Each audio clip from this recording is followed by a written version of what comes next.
70.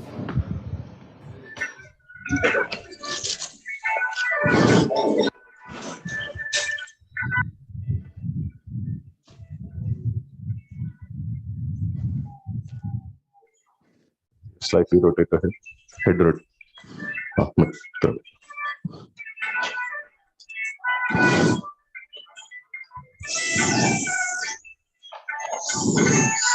Korea, many doctors use 70-degree arthroscope to see Yes, sir. purfling of subscapularis.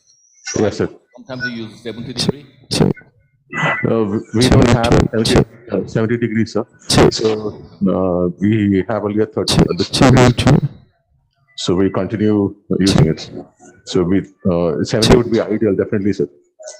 Double loaded.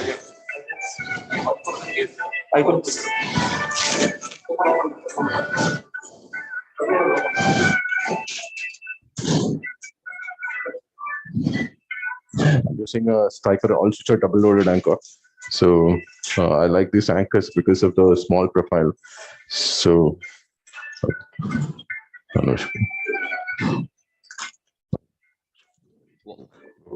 what size of anchor is this anyway? The all suture double loaded anchor, sir.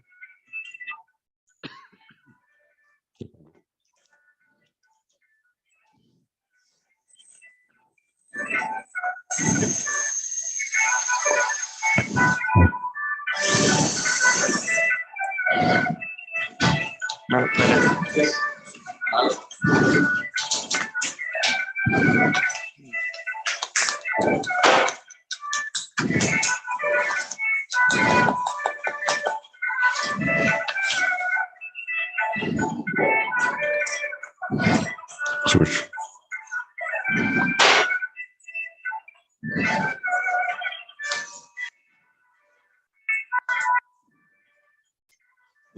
It's nicely balled up. This all suture. Yep. Spine needle. Spine needle.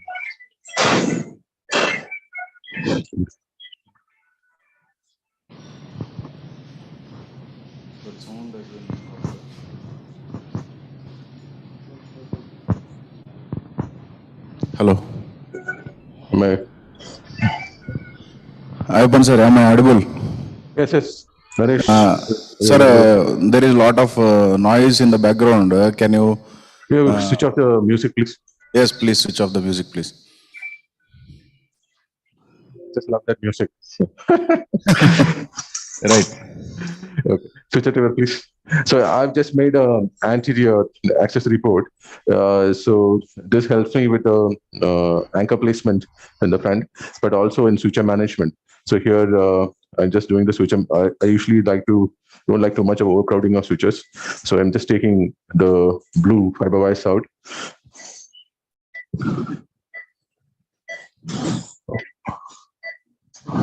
So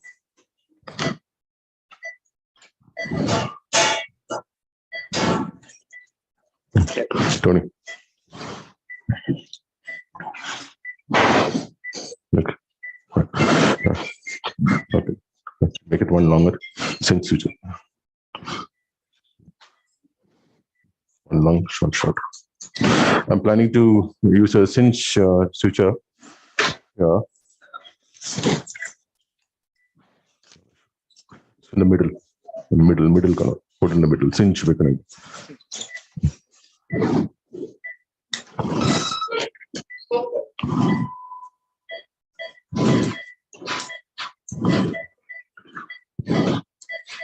Are you going to remove the capsule covering the subscapularis tendon? I partially removed it, so not too much, but I've maintained it, retaining it. So I've just partially removed it and put an artery here, please. Put an artery in this one. So I'm planning to put a cinch suture. I thought that would be really good because of the kind of linear tear. It'll give a compression as well as a pull along with it. So we're about to do that.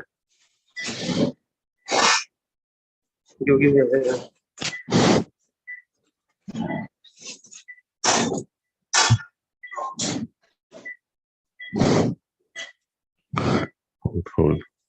Yes. So I like using the scorpion for this, and I would take a bite here. That is much below the where the tear has been noticed, and there it comes. Cannula withdraw, please. Cannula withdraw, please. Withdraw cannula more, please. Now come. Okay. Same thread you have to pass. Okay. Hold the tip of the thread. Leave the loop. Leave the loop. No, no, no. Leave. Hold it. Hold this.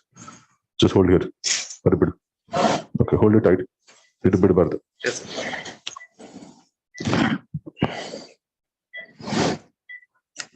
no loop through that. Yes.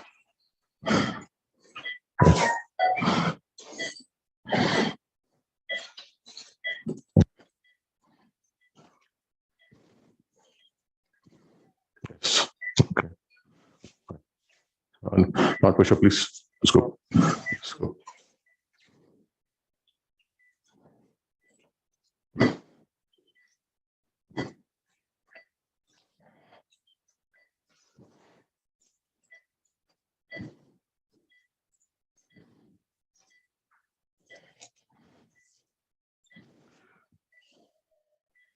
So just finishing on the cinch.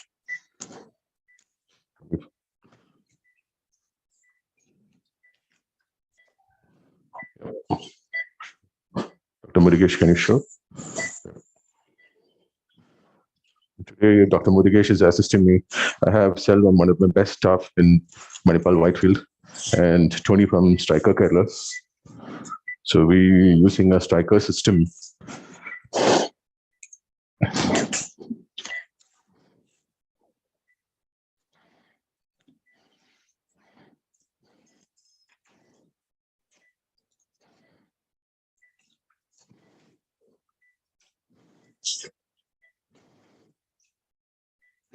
Am I audible? Dr. Naresh, are you there?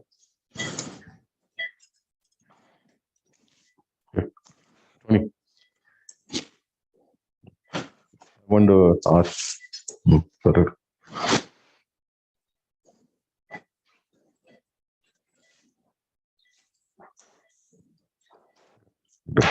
Switch it over, please.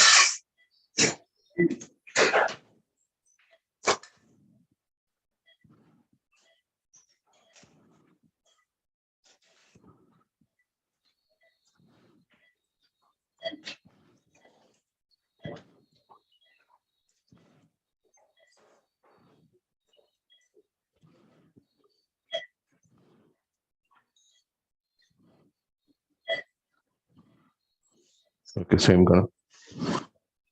Cinch him. It's nicely repaired. You can see it pull up and it's nicely compressed. Even the vertical shears, which are there, have been nicely compressed.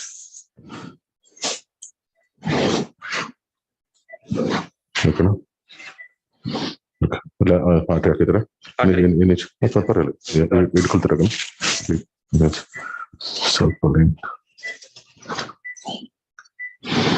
Hold it, Tony.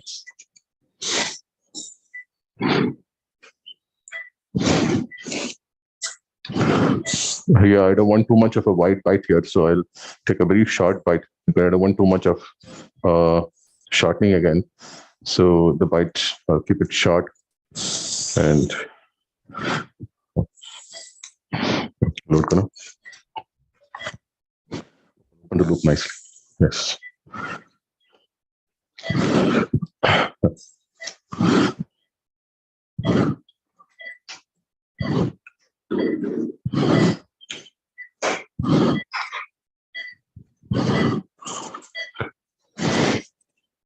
For sure.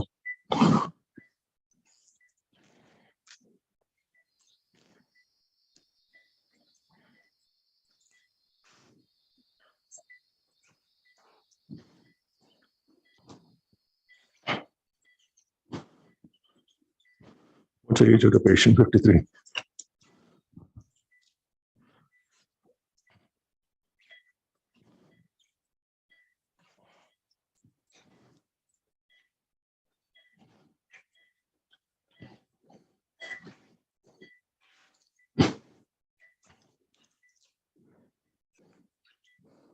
I'm completing the subscribe, just switching the post for the last time and finishing it up.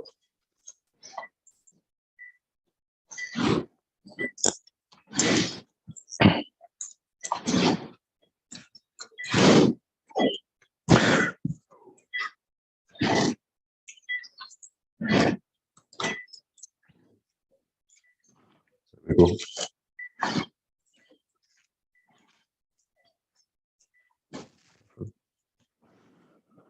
That finishes the subscap. I'll just cross check on the biceps again. If I'm saying the biceps is good, because considering if it is the upper tendinous portion tearing, I would have definitely done a biceps cut.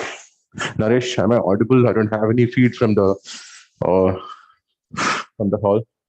Give me the probe for the final time, please.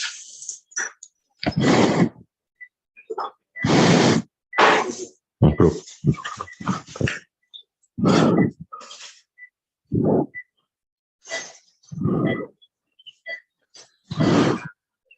Check. Good morning, Dr. Ayappan. Yes. Dr. Prakash here. Yes, Prakash. Good morning, Ed. Yes, sir. Sorry to wake you up early morning. We are all in one piece now. Prakash. So Prakash, I just finished the subscap. I did two double cinches on the subscap.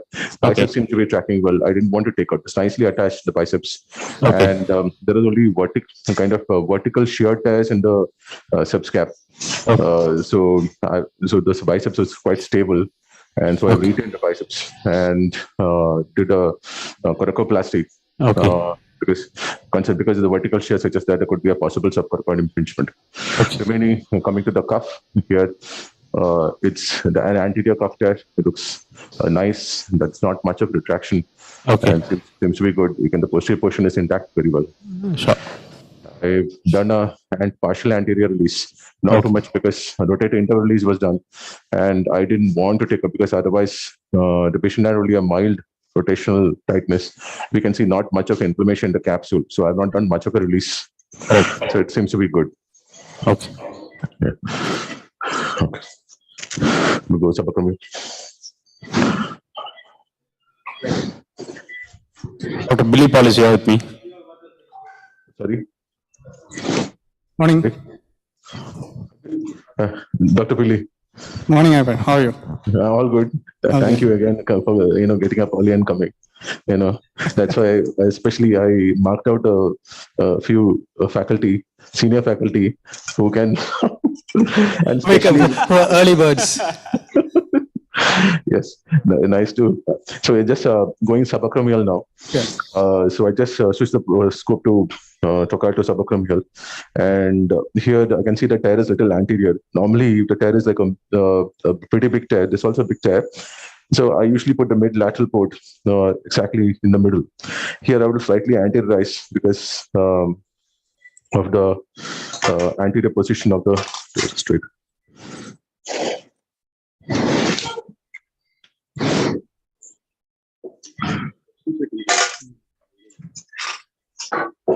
While you're operating, is there somebody who could just give a brief history of the patient and the imaging?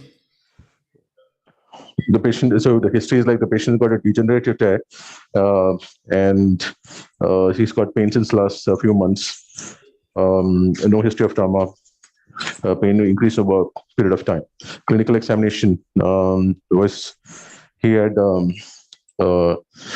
tenderness of the coracoid, the biceps area. The impingement tests were positive, and the empty can, full can was positive. Power was 3+. And if somebody can zoom in on the MRI, so.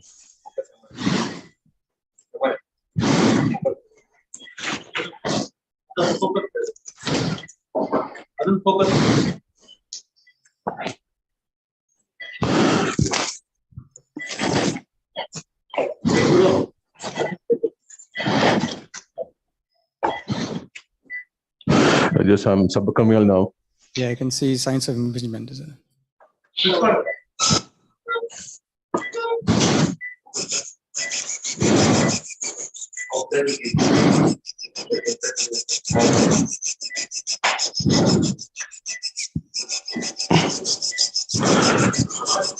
Do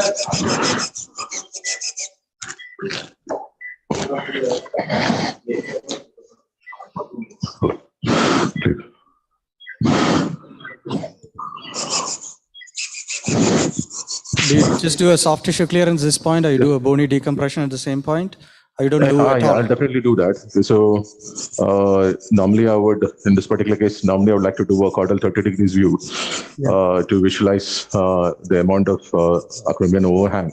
But clinically he has. So I will do an arthroscopic assessment. So to see how much overhang is, definitely I'll do a decompression. Okay. So just clearing the space, you can see the tear area. Yeah, you can see. And that's a GT coming in. Yes, no problem. Yeah. Tapan, it's slightly out of focus, the camera that we can see here. I'll take it. Yes, yes. Can you hold this? Some, please.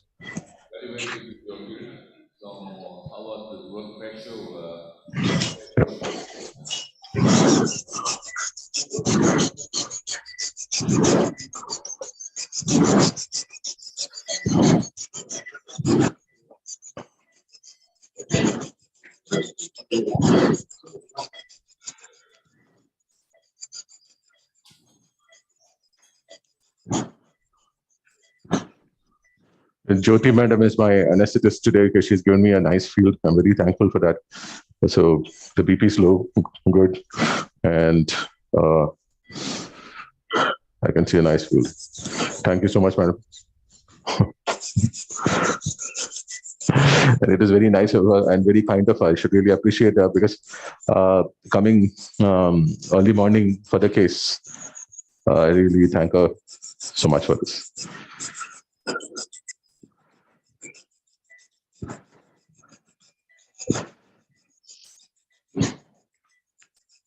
I like to have a nice posterior clearance as well. Normally, I try to go till the posterior, see the cuff all around nicely, and before I go in.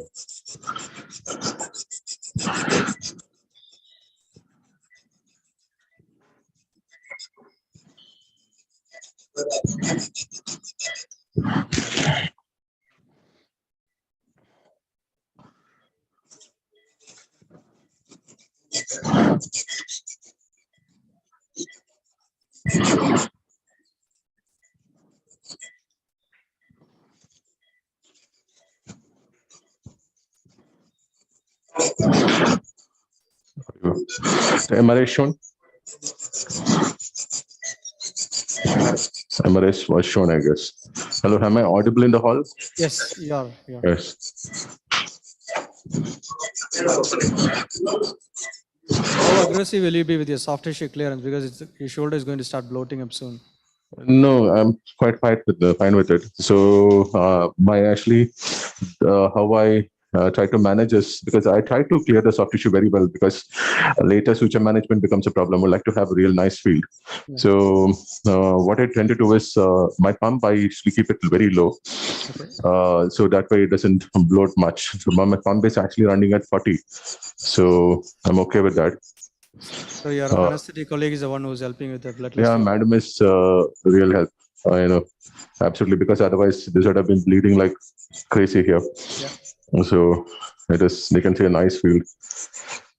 This is a conference field, so it's very nice. Yes, that looks good. So you can see quite nicely now. Yeah. From posterior, whatever is visible, you can see the exposed footprint area. You can see the frayed superior portion. The acromion is there. Now we'll go with the RF. Yes. Who's assisting me is Dr. Murugesh. He is my fellow. Today is his last day, and he's getting a certificate today. And nice to have him for the last case. He's from Belgaum. Wishing him all the best when he goes back.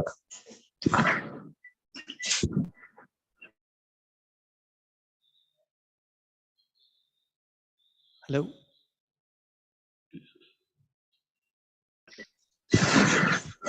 My plastic part. So my posterior port, okay, so is my key. So here I try to visualize how, I visualize anteriorly, there is the acromion coming up, Yeah. nice and good. The CL ligament.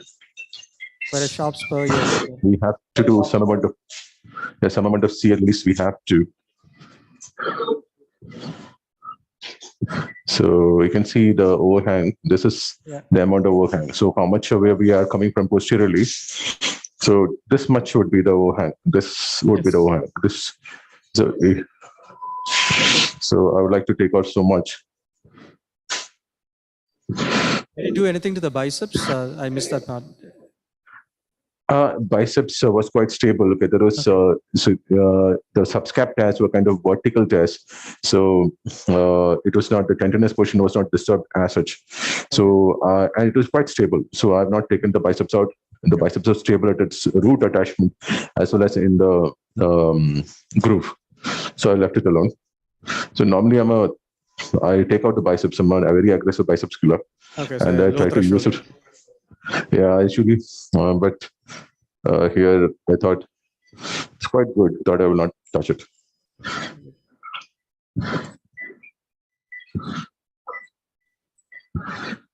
Right.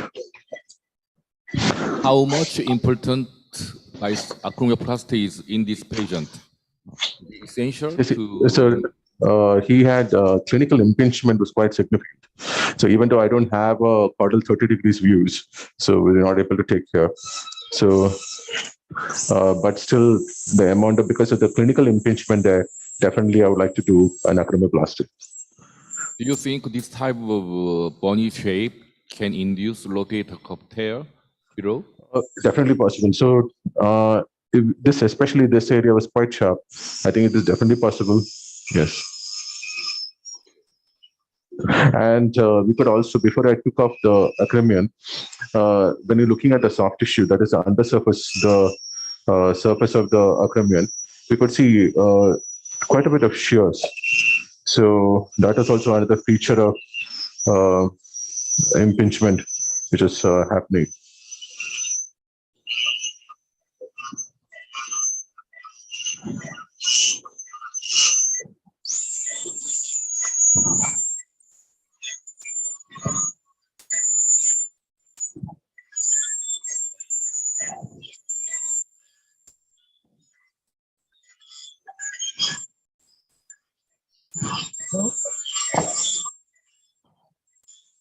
There is no acromial hook in this type of patient. Are you still going to remove some part of acromion? Yes, okay, part of it. Okay, that is, I felt there is a little prominence here in this area, and that definitely there is more than a hook. It was like you could see. So this is my light source is down now, and with this position, actually the overhang was at least this much. So there's a significant overhang. So, and with the light source kind of horizontal, now it's quite adequate. So we can see, and so in some cases, the overhang will be so significant that when the light source is up, even then you don't have much of space. So here the space seems to be now decently okay. I'm quite happy with the space now. I don't think I'll go more than that. So it's quite nice. And you can see it's, so this much of space we have, it's quite significant. I think it's good enough. Yes. So I'll change the port now to a posterolateral viewing port to start with the. I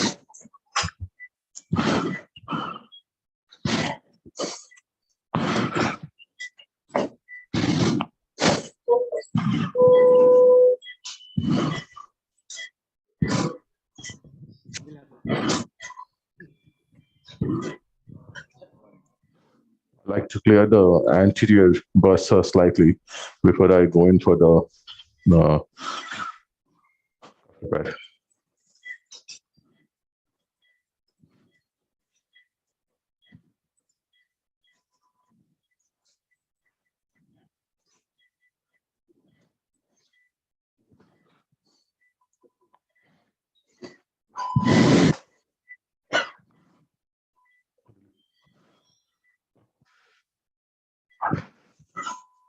Standing to my right is Dilip.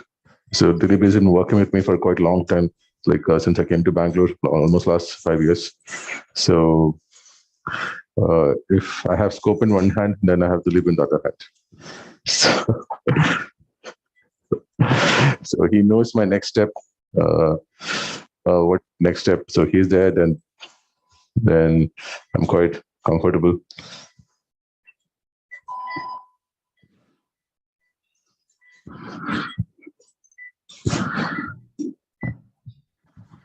Right. Got a nice clearance there.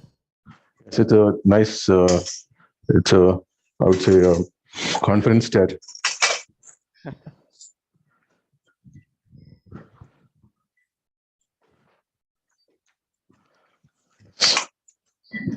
I'm just switching the posterolateral.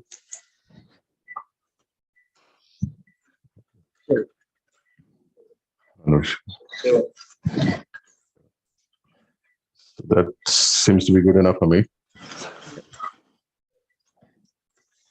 Are you going to use lateral portal as viewing portal? Yes, sir. So I like to use the lateral at viewing portal. Okay. And sometimes, even for switcher shuttling, I would like to use the posterior port.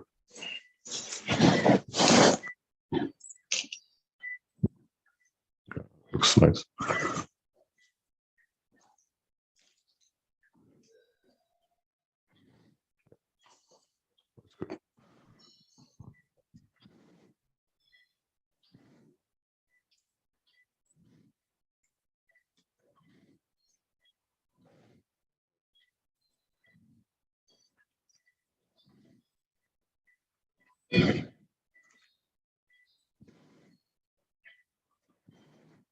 I like to clear just the lateral surface, that GT area, before I go in for anything. Before the anchor placement, I would like to keep it nice, clean, straight.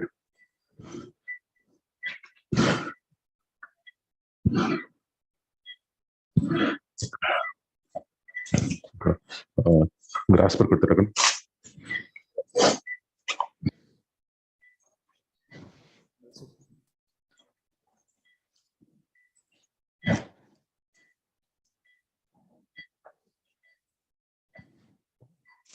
Press not. That looks good. So I don't have an Indian grasp with it.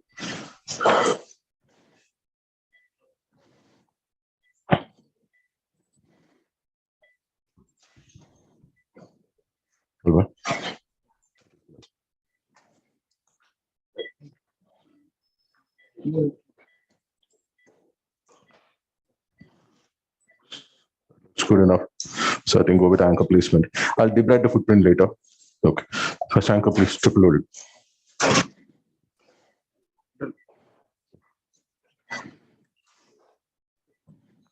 I'm keeping it anterior. I will put one more here, but this I would be like this here. But okay.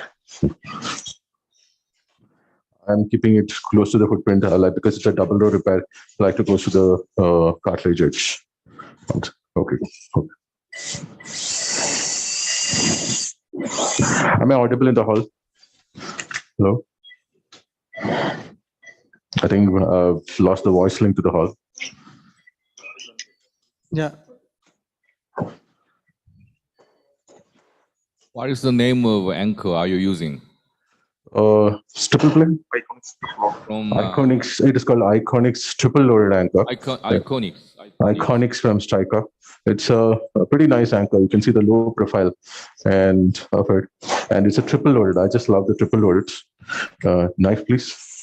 Do you think this type of anchor can provide enough strength?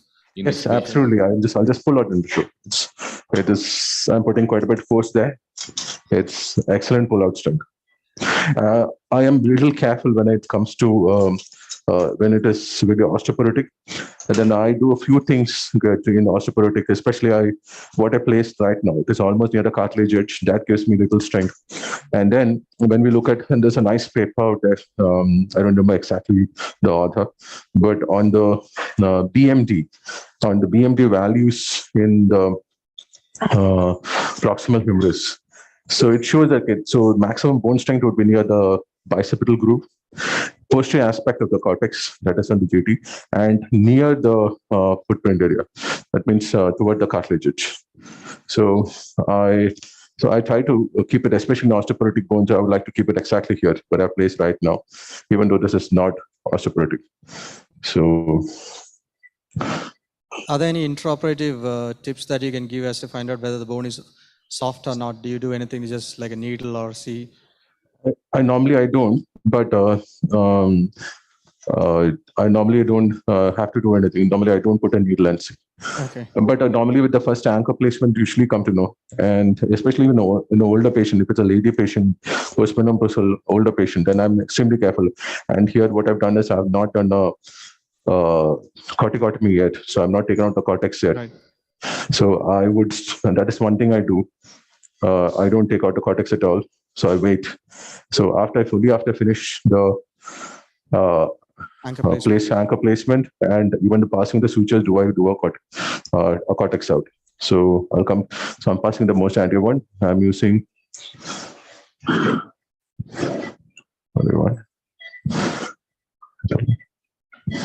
Okay.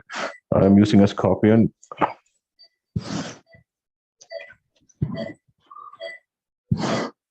It's a multi-fire Scorpion. It's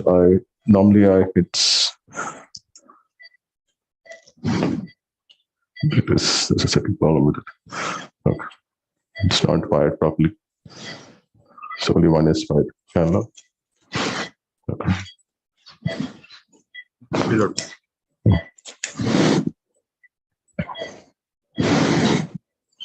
Okay. So that's multi-fire Scorpion actually saves quite a bit of time. So here, but today it's not fired. Sometimes because the tissue is very thick, it doesn't fire properly. So million fire. Switch table. Left hand million table.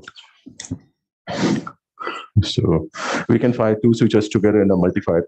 Mm-hmm. So it's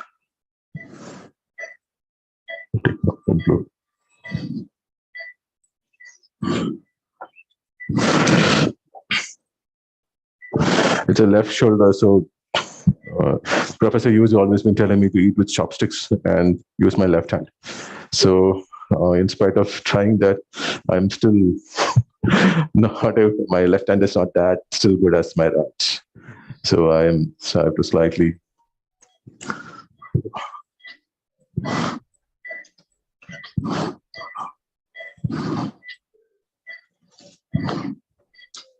Yes, that's one pass. And that's the second pass instead of the multi-fire. That's why I love the multi-fire. And yeah, that's good. Yeah, so 2 passes done. Switch over, please.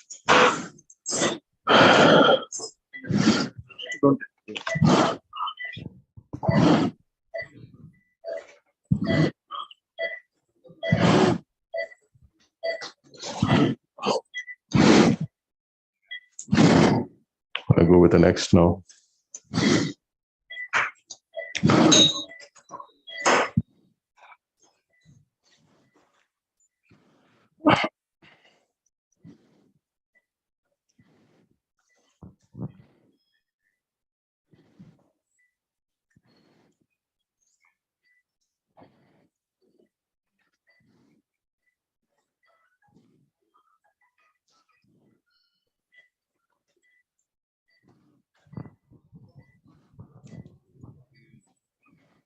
There you go.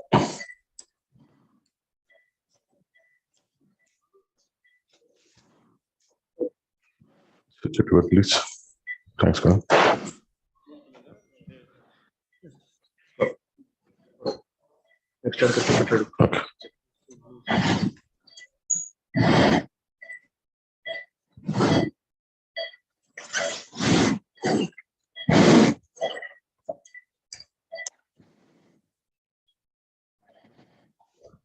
So you left enough tissue to put another anchor and... yes, absolutely. So that's one thing which really I like about this all sutures, because I feel that so we have enough space for one more anchor and nice coverage of the footprint.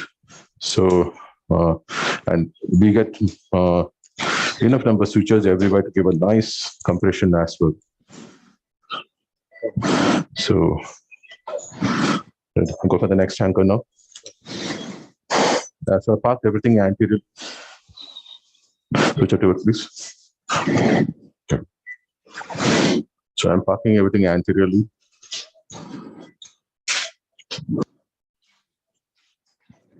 There we go. Right.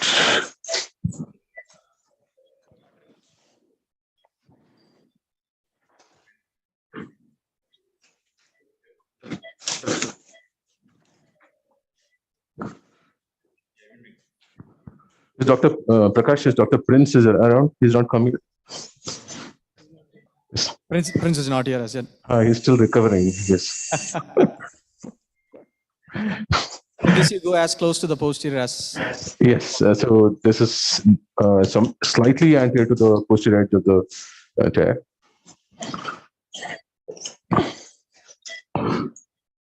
Yes. Switch it over.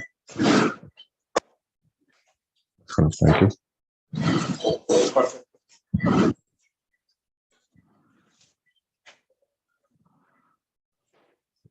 Blue.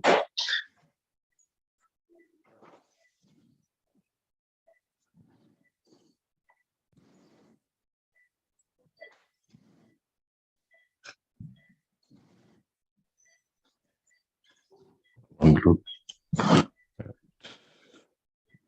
So, Anushika. Right.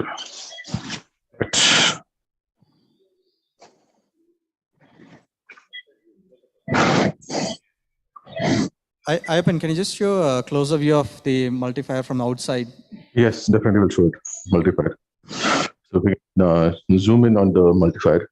So the way of loading the multiplier is like this. You can just see once. You just swap the Sorry? Sorry? If you can just swap the zoomed view, the Zoom. arthroscopic view. Camera. Camera, can you focus here, please? Camera. Camera. Oh, no problem. Okay, this one, can focus here, Kana. Zoom. Yeah, we can see now clearly. Yeah. Yes. So the way of loading, you can just watch nicely. So it's that the first load, Yeah. and then the second load is coming to this. Okay. You partially fire. So you go on either sides. Yeah. Either side. Yeah. You can go back to the arthroscopic view. Yeah. Can withdraw, please. In the loose it. Okay. In ಸ್ವಲ್ಪ in slack ತಗೊಂತಿರ ಇದರಲ್ಲಿ ಇದೆ slack separate ಆಗಿ blue ಅಲ್ಲಿ right.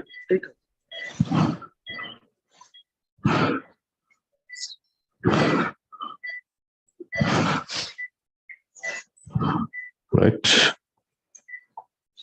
We have to fire it fully. That is one thing.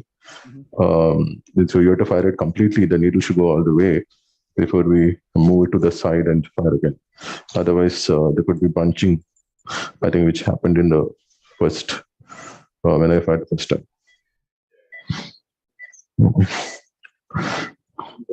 So, not sure.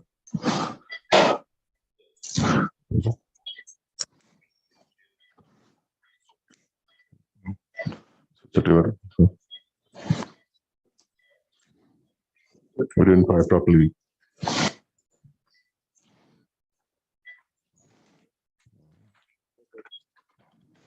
Okay, we'll do a single load.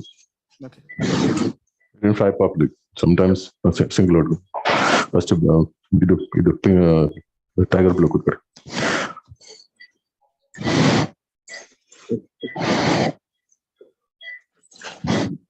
Can I withdraw, please? Can I withdraw, please? Yes. Right. Can I withdraw, please? Can I withdraw, please? Right. Okay. Switch it over, please.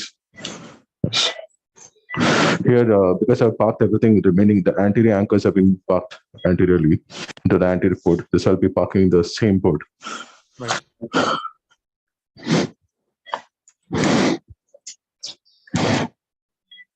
Can I withdraw, please?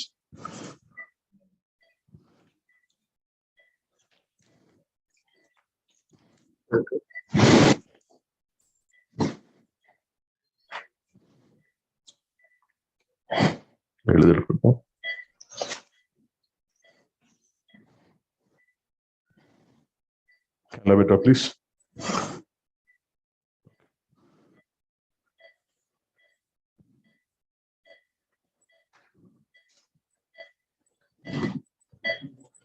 Blue eligible.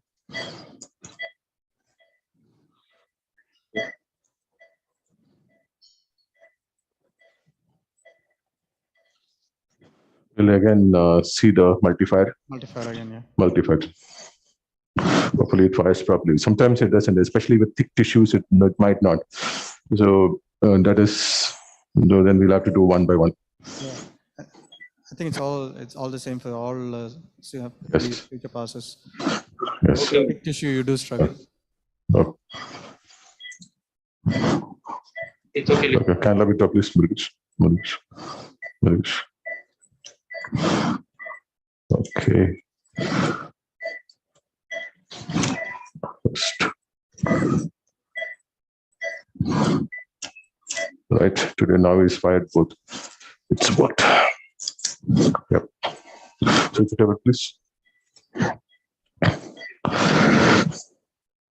Dr. Pillai, did you have hopefully you had your breakfast, or did I make you lose your breakfast? Sorry, I didn't hear that, Ivan. Did you have your breakfast, or did I make you lose your breakfast? There's plenty of times. We have lots of medications.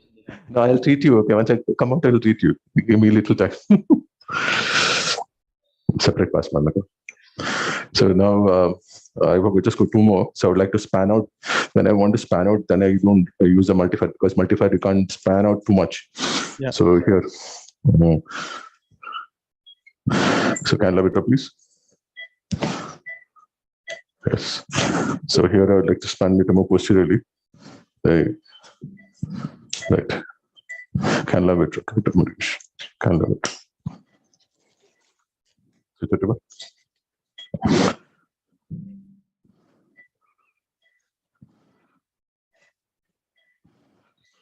Okay, good.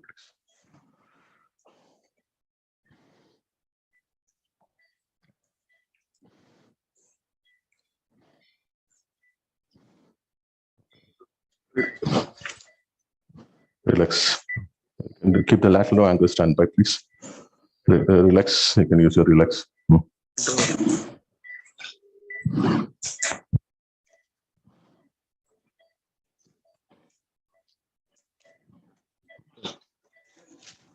That's the last of your passes, isn't it? That's part of the pass. So now I'll just do this step. I would do debridement. That means do a corticotomy. But please round bar. Round bar.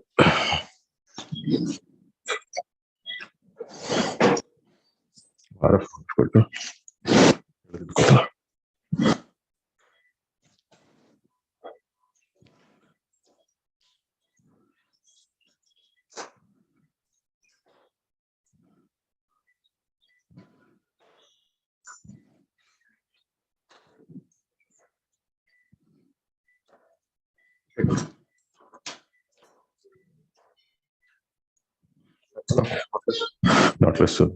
Relax. Relax.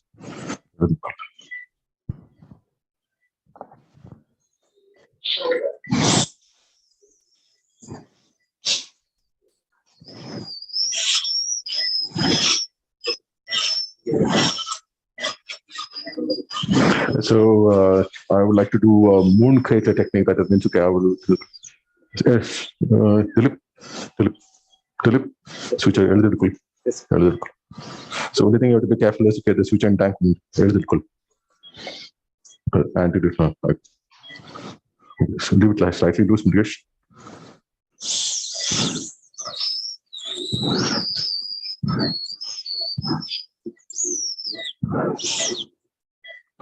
So I don't want to medialize the footprint here. It is okay. I'm just clearing only whatever is required. Okay. And in some cases, corticotomy would be very minimal. I would do. So sometimes I just take alls. So I block all and just go picking on it.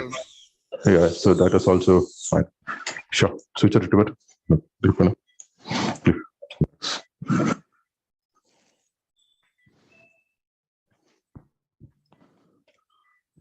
So here I would, my first is the tiger blue. So this is my extreme corners. Yeah. So here, so I would leave that alone. And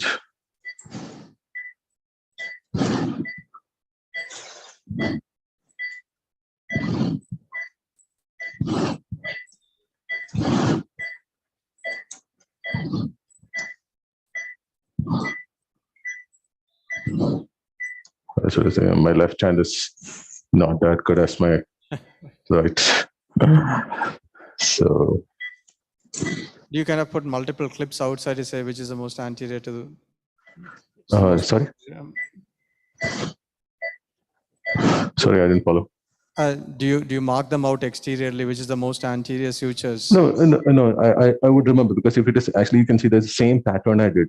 I did the same pattern. That is the blue tiger went first, then the fiber wire, and then The black So stripe. then the black tiger, then the blue tiger. So I You would got know a fixed exactly. pattern with you all the time. Yeah. So I try to keep the same pattern. Okay. So here I would taken. I don't tie here now, because especially it is not a very tight retracted cuff. So I don't have to tie, and I've already seen the excursion. So I would be just putting it on the lateral row. So I'll just push it and pull it and just put it there. One second. So exaltation. So I've taken, this is my pattern which I've taken now. Sometimes have the same pattern. So here depends upon, you can see the cuff coming in nicely. The cuff is beautifully coming in. Okay, can you hold the camera? Rotation. Right. Give it to me, please.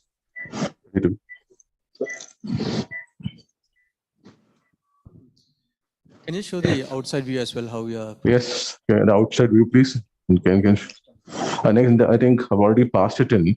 So Okay. so in the next anchor, definitely we'll try to focus it more. Yeah. So here, yeah. No, so slightly tightening up, not too much, because this relax has, when you start, there's a particular mechanism. When you rotate it, so it will, enough. The other one more blue, please. Single slightly, please. Enough. Now melt it in. When you tighten the relax, you withdraw the cannula slightly. Yeah, good. You can zoom the inside view. Yeah.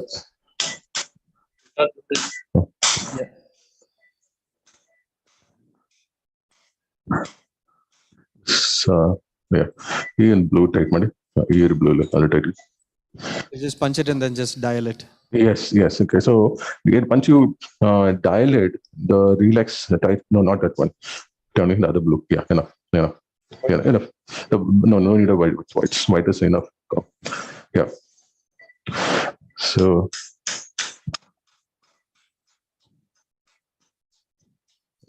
So with this anchor, how much of thread can you kind of pull in? It's technically only 4, but if you actually torture Tony, you can get 2 more. Yes. What about the distance the thread travels through? Yes. Okay, now you can watch. Okay, you can see now how much we are tightening it now. Can you see that? Yeah. See that? Nice.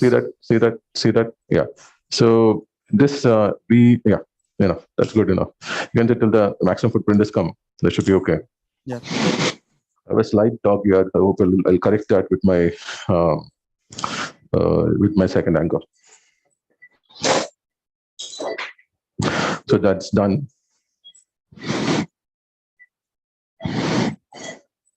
With this anchor, we have an option of just, in case one of the switches are loose, you can retighten, isn't it? You can, but but the deployment, see, unlike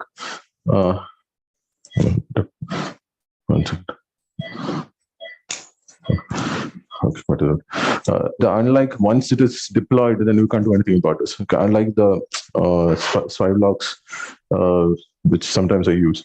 So most of my work, I do swivel locks, and I do relax for the all switches from the middle row. So here, that is one disadvantage. Means once you are deployed, it is very difficult. You can't do anything about it. It gets really stuff. And even you can see that the next, I'll just show the anchor now. So the anchor is in such a way that, 1 second, I'll just catch hold of the suture and then I'll come back.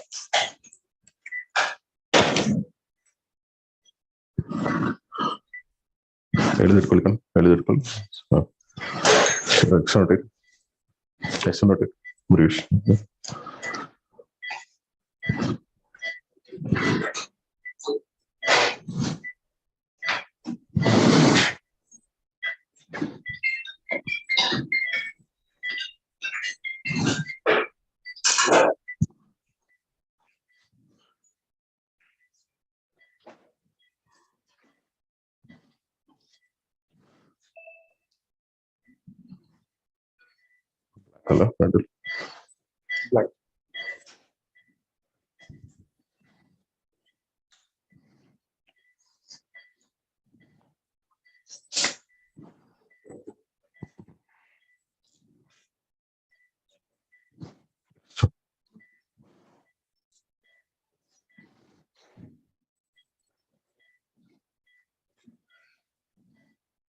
Not push.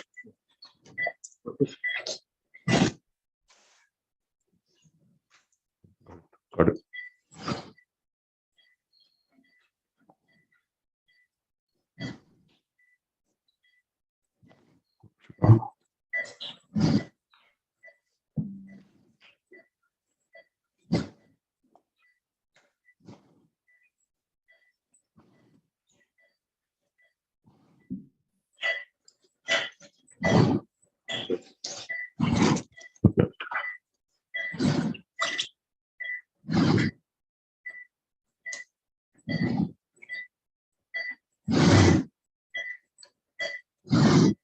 Blue electrical highlighted.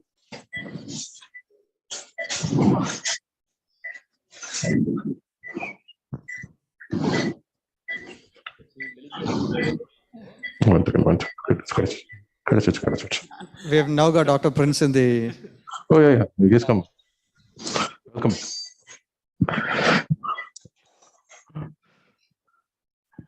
So,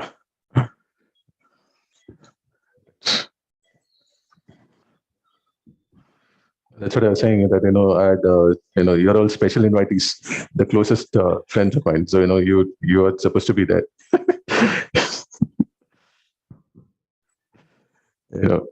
We can't seniors. We can't trouble them early morning.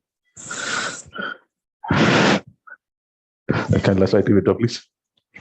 Okay. Can we have the outside view now to show how the anchor is? Yeah. So can you show the zoom on the anchor, please? Yeah. The anchor loading.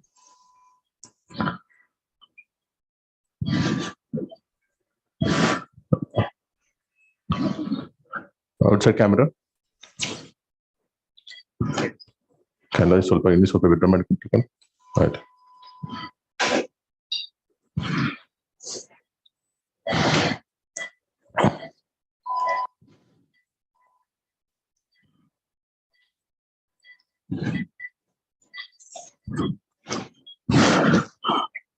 Yeah.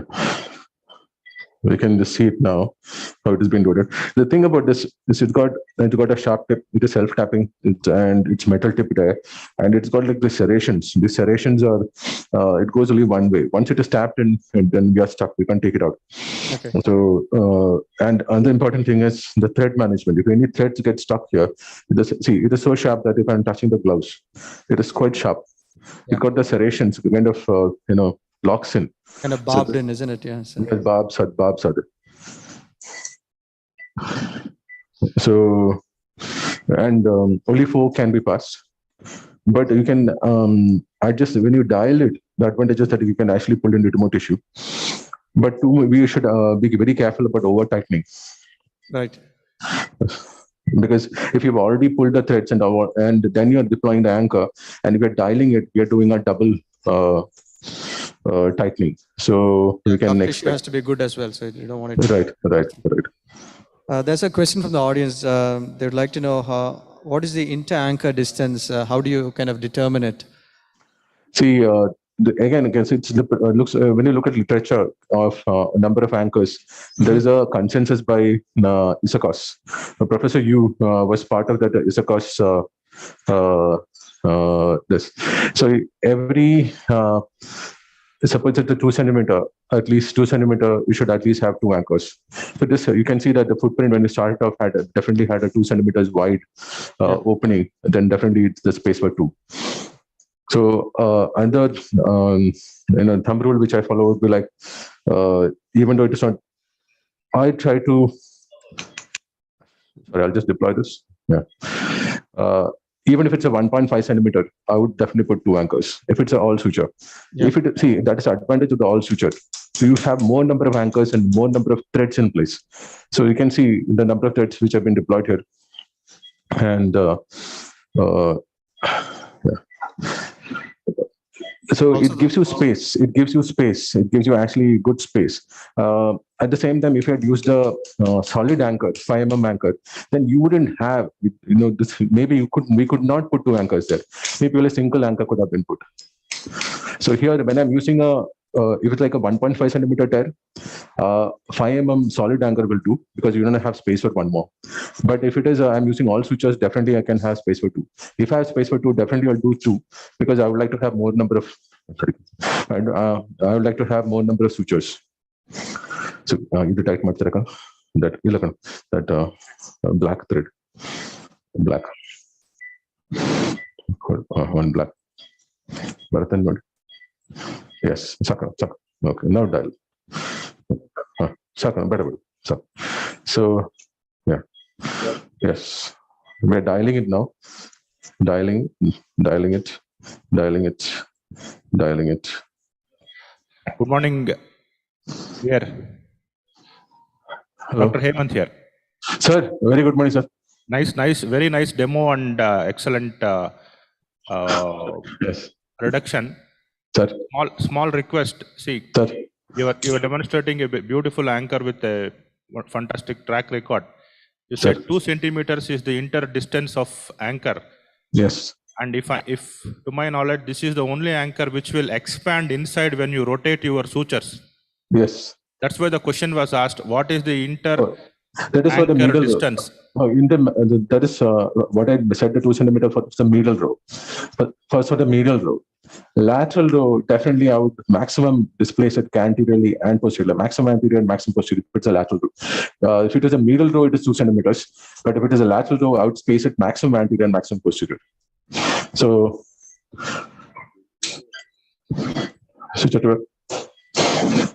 Hemant sir.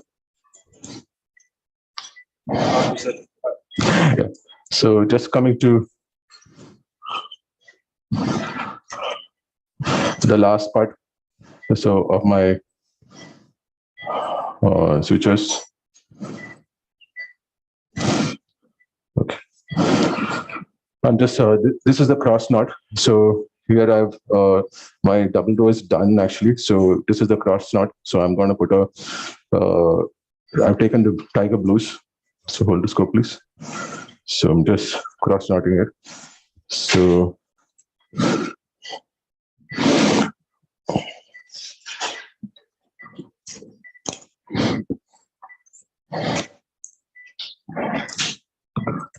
yeah. So this is the posterior. I'll do the same thing with the anterior. Anterior also I placed 2 blue tigers there.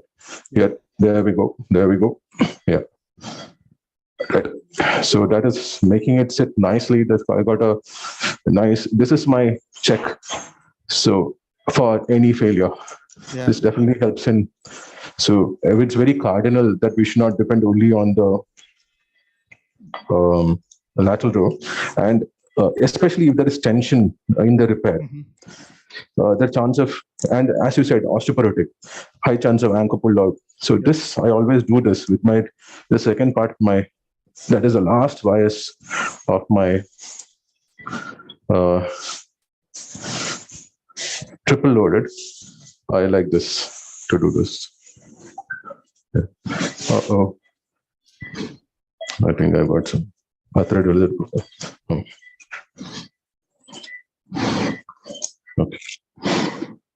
Okay.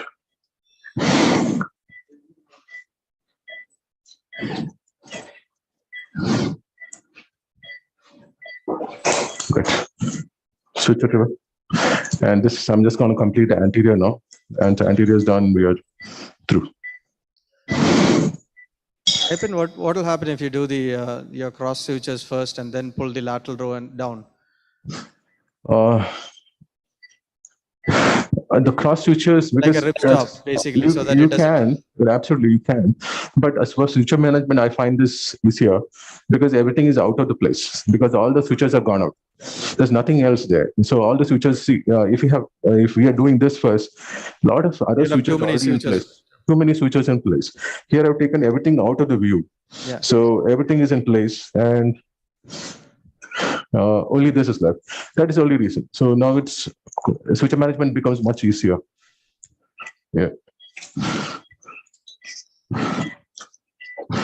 That's my last.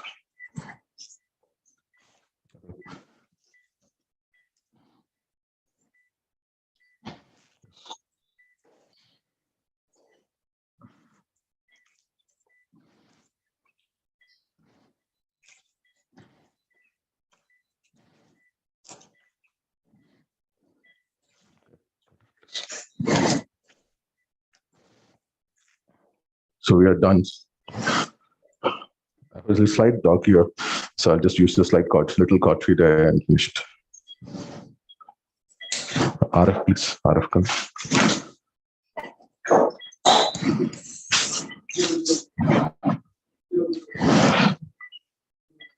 Cannula, withdraw, please. Cannula, withdraw, Matra, come. Cannula. Yes, the slight dog here. Yeah.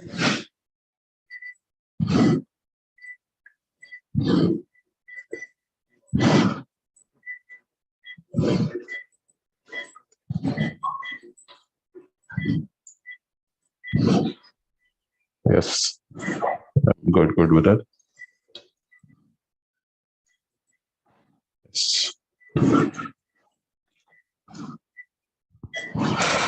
For the last sweep. That's maximum wide. I put the anchors. This is what was asked. How widely do I put? Can you This just is zoom out the arthroscopy? Yeah, that's nice. Yeah. yeah. So I would put maximum anterior. You can see the nice suture bridge, the beautiful. It's come anterior wise. So you can see the blue and black, Yeah. blue, black here, and the cross stitches here. Very nice.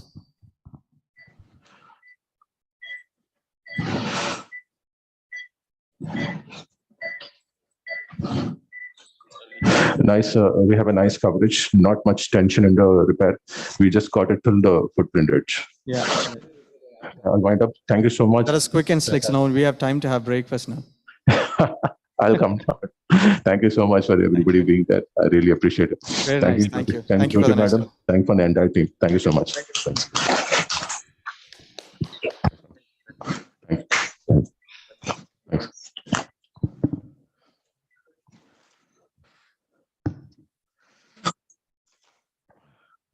Multi for ಎಲ್ಲರೂ ತಗೊಂಡು.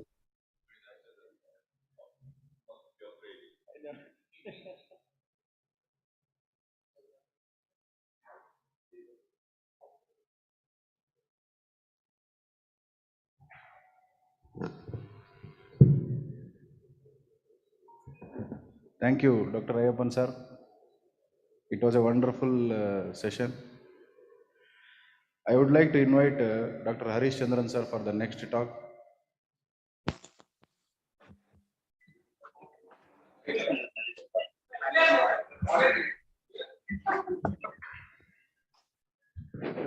Morning. Thanks to the organizers for inviting me. I start the day with a diagnostic arthroscopy. This is just to gear up the sequence of talks and events that's supposed to follow. So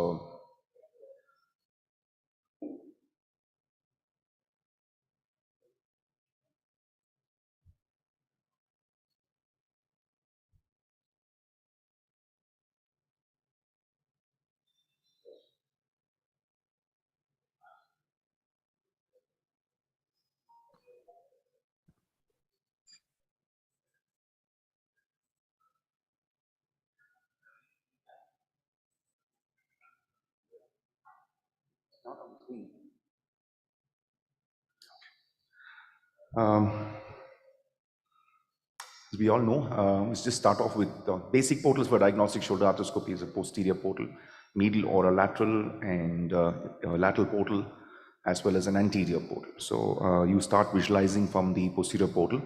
So my first video is on a dry scopy video, which I'll play, and I'll take you through the sequence of events, and which is there. That's a plain dry scopy video. So that's the glenoid, the labrum. I'm viewing from the posterior medial portal. That's the middle glenohumeral ligament. That's the biceps and the biceps anchor with the RC interval, subscap. And as you move your scope down, you see the inferior glenohumeral ligament and the axillary rhesus and the inferior labrum.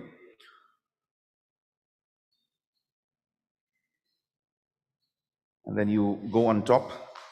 That's again the biceps there. So just showing you some relations there. That's the rotator cable. That's the attachment of the head of the humerus there. So that's the supraspinatus attachment.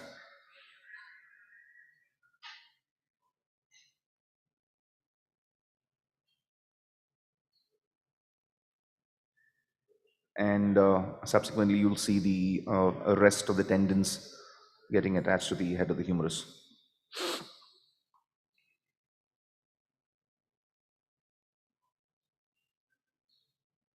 And then as you go down, you see the bare area of the humerus. And then you see the humeral attachment of the glenohumeral ligament. That's when you have a Hagel lesion, you usually have a tear. That white structure that you see there, that's the humeral attachment of the glenohumeral ligament. That's where you see a Hagel lesion. And then you get down to the, so that's the wide attachment of the glenohumeral ligament onto the head and the axillary rhesus below.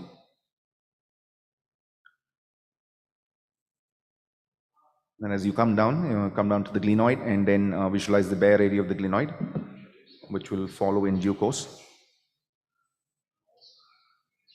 And you visualize the posterior labrum. So that's a dry scopy video that you have.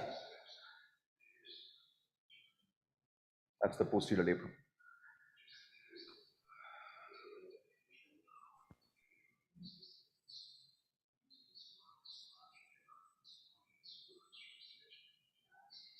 That's the same diagnostic video in a wet scopy scenario. As you can see the biceps, as they go into the biceps groove up all the way. And some amount of hyperemia there. That's in a case of a pathological scenario like a Bunkart lesion. That's what I've put across. So that's the MGHL, the subscap. And going down, you can see the labrum and the detached labrum way below. The anterior inferior labrum, yes, that's detached there. And then that's the axillary rhesus.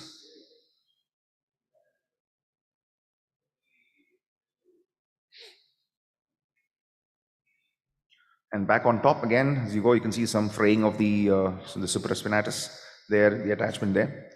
And then coming on to the bare area of the humerus, and then you can see the Hill-Sachs lesion there. That's the Hill-Sachs.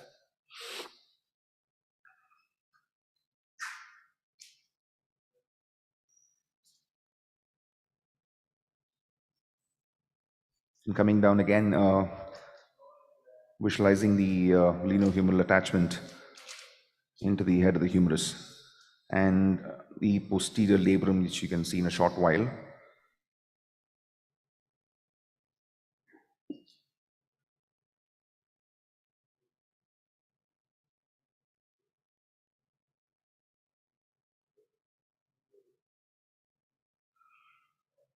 That's the glenohumeral ligament attachment.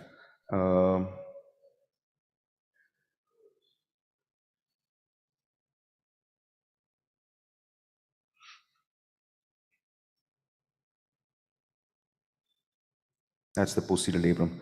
So that completes your one-round diagnostic event inside the joint. My next video is on a subacromial space. So that's viewing from the posterolateral portal and your switch stick from the lateral portal. So That gives you a fair amount. That's the acromion on top. That's the bursal surface of the rotator cuff tendon there. Just visualizing there, looking for any kind of damage. That's an intact rotator cuff. That's a rotator cuff muscle. And in some scenarios, you directly go, you find subacromial bursitis. So in case normal scenario, when you go in,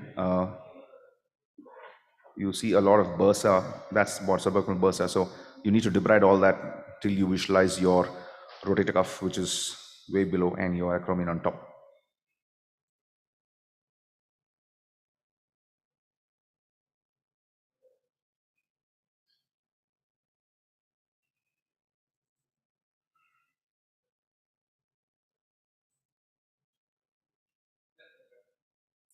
And sometimes you do have pathologies in the acromion.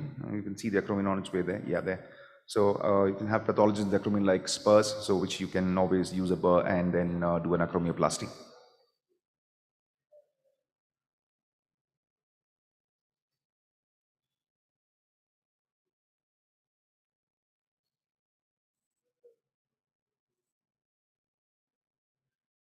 It's an intact rotator cuff, and that's the spur I was talking about.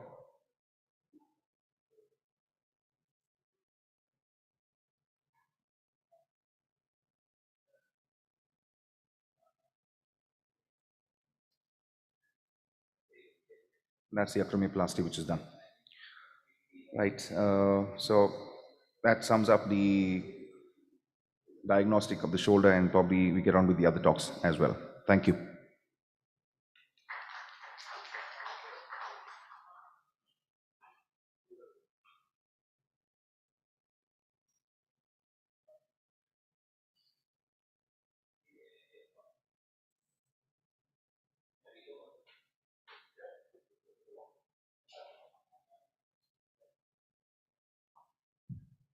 Thank you, sir. I would like to call Dr. Prashant BN, sir, for the next talk.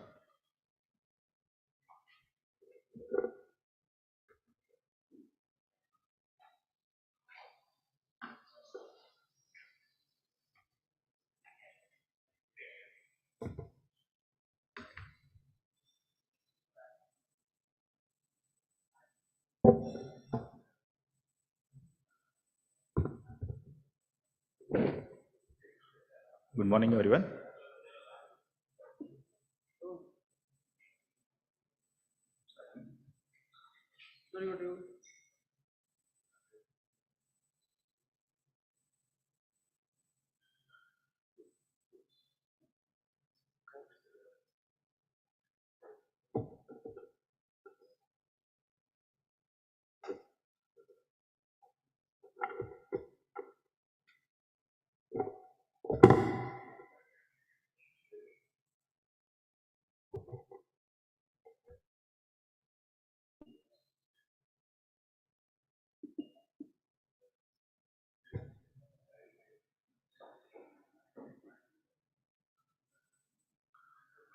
Good morning, everyone. I thank Ayappan and his team for giving us an opportunity. I would like to speak on variations in labral anatomy and various patterns of tear. So normal labrum has a circumferential, it has attachment of longer biceps, superior middle inferior glenohumeral ligament.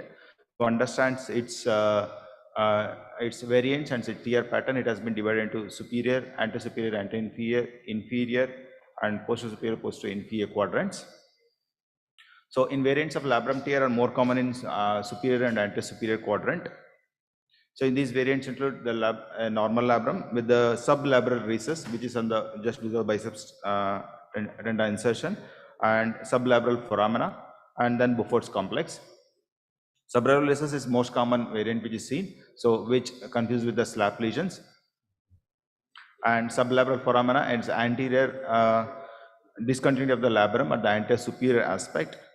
And Beaufort complex is routinely confused with superior like Bankhart's. If we are usually this is found in the anterior superior part. It is the deficiency of the labrum with the labrum in combination with the superior glenohumeral ligament would look like a thickened cord. So this is of the anterior superior. labrum with the middle hemorrhagic complex would be seen. And when we come to the anterior inferior quadrant of the Bancards, what is lesion is called Bancards. The classical Bancards has a labrum with the periosteum, and osseous would have a bony fragment, and a reverse Bancards is a posterior lesion, and Perthes is a periosteal sleeve avulsion, and Alpsa is a same extension wherein the contracture of the periosteum, and GLAD is a articular disruption, articular cartilage injury. So in classic Bancards lesion, if you have a like axial image, you see the anterior inferior part, there will be discontinuity of the labrum. And in sagittal image, you can see the extent of the Bancards lesion. Sometimes the Bancards, there will be inferior and posterior extension, and there can be superior extensions. Classical Bancards lesion, it's an anterior lesion. There is a anterior limb of inferior glenohumeral ligament which is disrupted. And in bony Bancards, we would have a bony component with it. This is how a bony Bancards would look like. And in GLAD lesion, with the patient would not have a frank dislocation, but he would have anterior pain. So usually because of the cartilage lesion. So it is more of a like manual subluxation. And this is how a GLAD would present arthroscopically. In Perthes lesion, it's the anterior Bancards, but the labrum fragment is not displaced because it is attached to periosteum. And in Alpsa, the labrum is detached, but it was contracted lying posteriorly because of periosteal contracture. And in SLAP lesion is seen in superior at the insertion of the biceps. So SLAP lesion is also classified into different types. Most commonly, it is like fraying as a type 1 and mild detachment as type 2. And its bucket handle is type 3. With the biceps tendon, it is type 4. There are multiple classifications of SLAP lesion. It is better described clinically rather than going into the depth of the classification. So SLAP lesion, there is a bicep, from the biceps anchor, the labrum would have detached. And when there is a posterior inferior, what we call reverse Bankart, there will be lesion on the posterior inferior quadrant, where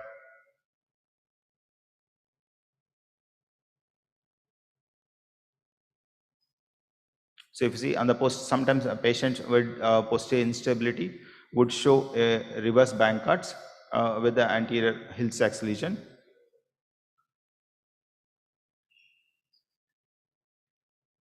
And posterior Bankarts with the periosteal avulsion, if the contracture of the periosteum is there, this is opposite to Alpsa, posterior inferior labral lesion.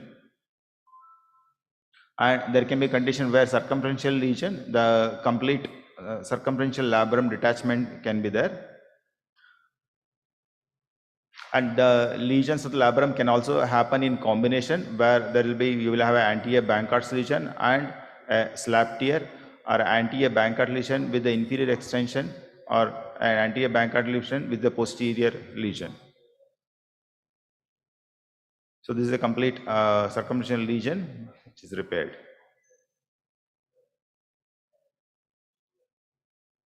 Thank you.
this now.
I would like to invite Mr. Padmanabhan for the next talk, please.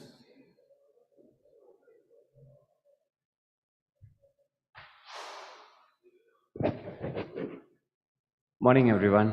It's an honor to be here. My topic is shoulder injuries in athletes and gym matches. I really don't want to list out the type of injuries and the injury names. I have a slightly different approach to the talk, so let's go about it. Obviously, according to the literature, the risk of injury is highest with throwing, and in gym, it's with weightlifting, especially bench press. Why? Essentially, this puts the shoulders at in an extreme biomechanical disadvantage and also an extreme physiological disadvantage. And these are the injuries. If you look at the literature, everything comes to one conclusion, that throwing and weightlifting, especially the bench pressing, puts the shoulders into the highest risk for injuries. Good. What about others? What about others? Athletes use shoulders in overhead serving motion. Tennis, is it as equal as your throwing? The mechanics are different. And in tennis, if you go into a forehand where you place and then hit a ball with a top spin, is the injury risk different? We don't know that. What about overhead endurance? What about a swimmer who has to swim for long distance? And what about a butterfly swimmer who has to swim with speed and then place the shoulders in extremes of position? We don't know. What about overhead loading? Overhead loading, when you weight lift and then hold the load, or in a gym, you are actually doing a shoulder press. That's the injury that present is different? We don't know. What about overhead impact? Overhead impact is when you're blocking a, volleyball, you're blocking a basketball, or you're falling on an outstretched hand. Of course, there are answers. You're a cricketer who's throwing and bowling, but you're also a cricketer who has to take a quick single and then reach out with the bat and then prevent a run out. Overhead impact. What about overhead transition? When you have to jump and then you have to land, or you do a Olympic lift like a snatch where you have to rotate your shoulder at a high frequency and then push the bar up under load, overhead transition. Or you're a gymnast where you have to pull yourself up, pull your body up on a stable shoulder. The whole body rotates on top of the shoulder. So what type of injuries? Are they fundamentally different? We don't know. What we know is injury patterns. There are trauma. Yeah. There are trauma-related injury pattern. Obviously, that's American football. So when you're trying to reach out and fall, there is a different type of injury. I don't need to list. Pancart, slap, and rotator cuff. If you are tackling somebody against force, then it's the shoulder is susceptible to a different type of injuries, the injury pattern. And if you are on a direct impact with the arm adducted, then it predisposes you a different type of injury. And when you are falling on a flex shoulder, this is extensively studied in American football, and then this is for your slap and capsular ligamentous injury patterns. Gym injuries, as you can see, this is something which got a lot of attention recently in the Instagram. You load, and it's a muscle tendon overload. Are they different? They obviously are different. So instead of knowing what type of injuries, we have to understand what is the cause, or how do we manage them? Why do you want to know about injuries? How do you want to manage them in these guys? So what are the things that we need to understand?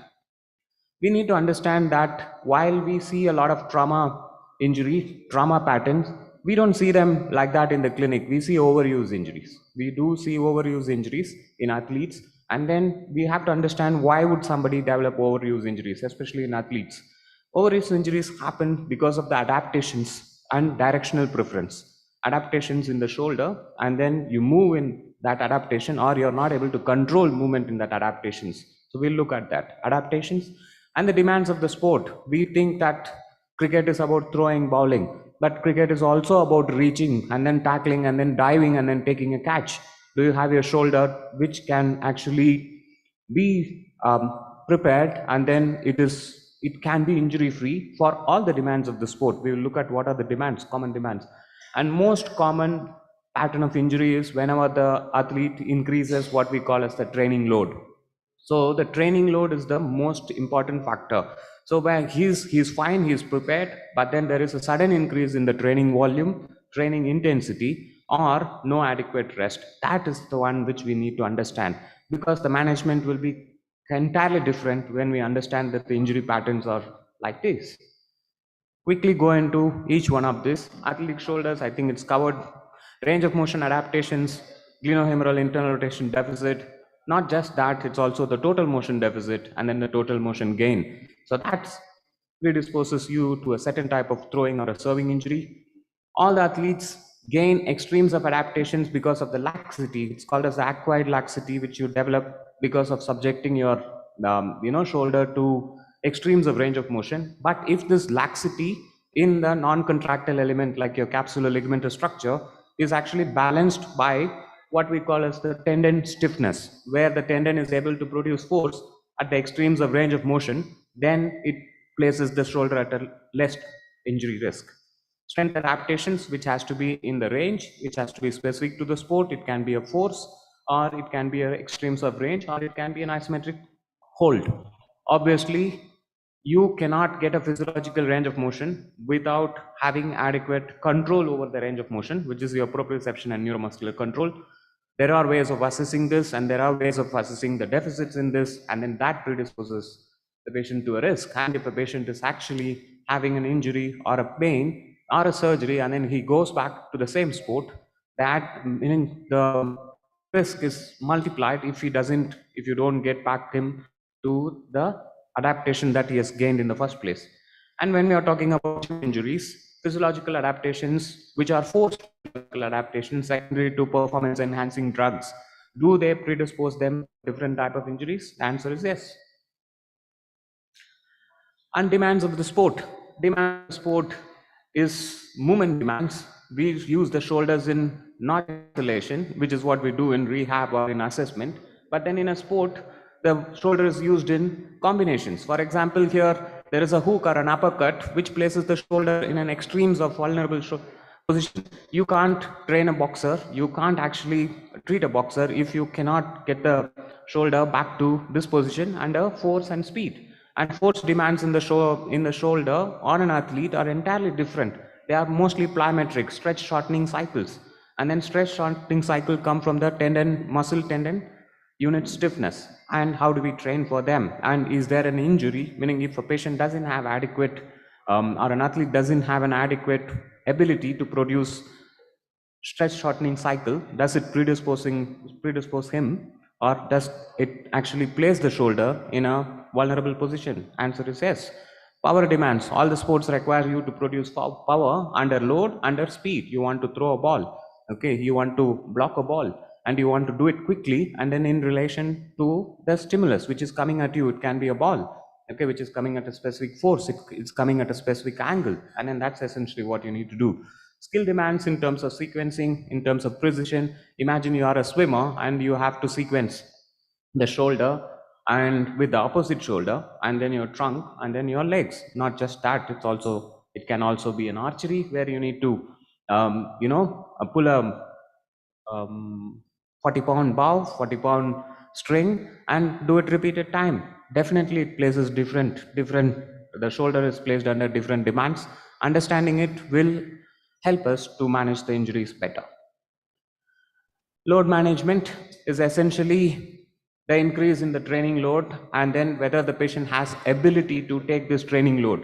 And as any sudden increase in the training load in terms of what you the training volume and training intensity for a tissue which is not adapted puts the patient at a risk. This is something which is extremely important when you're actually returning an athlete back to a sport after an injury. So training load is also an important parameter. If this is how the injury present, should the rehab be different? Entirely different. A rehab of an athlete is entirely different. We are not talking about injury, and we are not talking about injury to function. Function is ability to lift your arm against gravity. Function is ability to move the arm in different combination. But performance is able to do it better than everyone else, and then able to score the winning goal, have a winning shot, and then place the ball in exact position where it has to be. Rehab also should include load management, which includes understanding of what type of load the shoulder is susceptible to, and then how do we actually manage it, especially when we return a patient to a sport. Rehab should also include movement integration. As I told you, movement demands combination, isolation. You also have to integrate movement in different environment and then different load. Return to play is a chaotic environment. Rehab is a controlled environment. The patient is able to actually demonstrate abilities like push, pull, but then easy able to do better than everyone else, and then easy able to do it when someone else is pushing against him. And most often, the highest risk of injury is the previous injury. So once we know that the patient has had one injury or one surgery, can we actually make sure that he doesn't get injured again or injured in the opposite shoulder or in the opposite structure? So risk mitigation. So the rehab is not about protocol, rehab is not about function, rehab is about performance, load management, integration, returning the patient to a chaotic environment and then putting them into an injury prevention program. Take home message, injury patterns, while it is straightforward, the traumatic injuries, there still needs to be a lot of research on traumatic injuries across multiple different sports. And then most commonly, we manage overuse injuries in athletes and gym goers. When we are managing overuse injuries, we have to consider the demands of the shoulder that it is placed, because of the movements, and then the adaptation that has occurred because of the training, and then is the injury because of the sudden increase in training load, or can we actually manage the training load as the patient goes back? Management of structure in terms of non-operative, post-operative, operative structures. You fix the labrum, repair the cuff is fine. But then the trick is you have to make sure that after managing the structure, the patient has to go back to function, which essentially is about demand and then load. Thank you.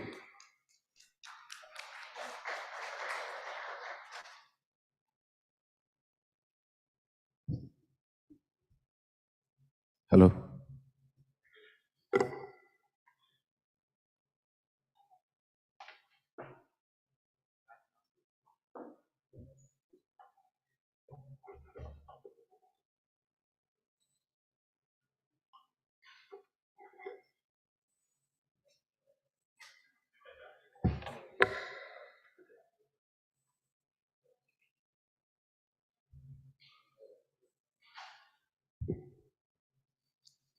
I would like to call Dr. Sundar Rajan sir for the next talk.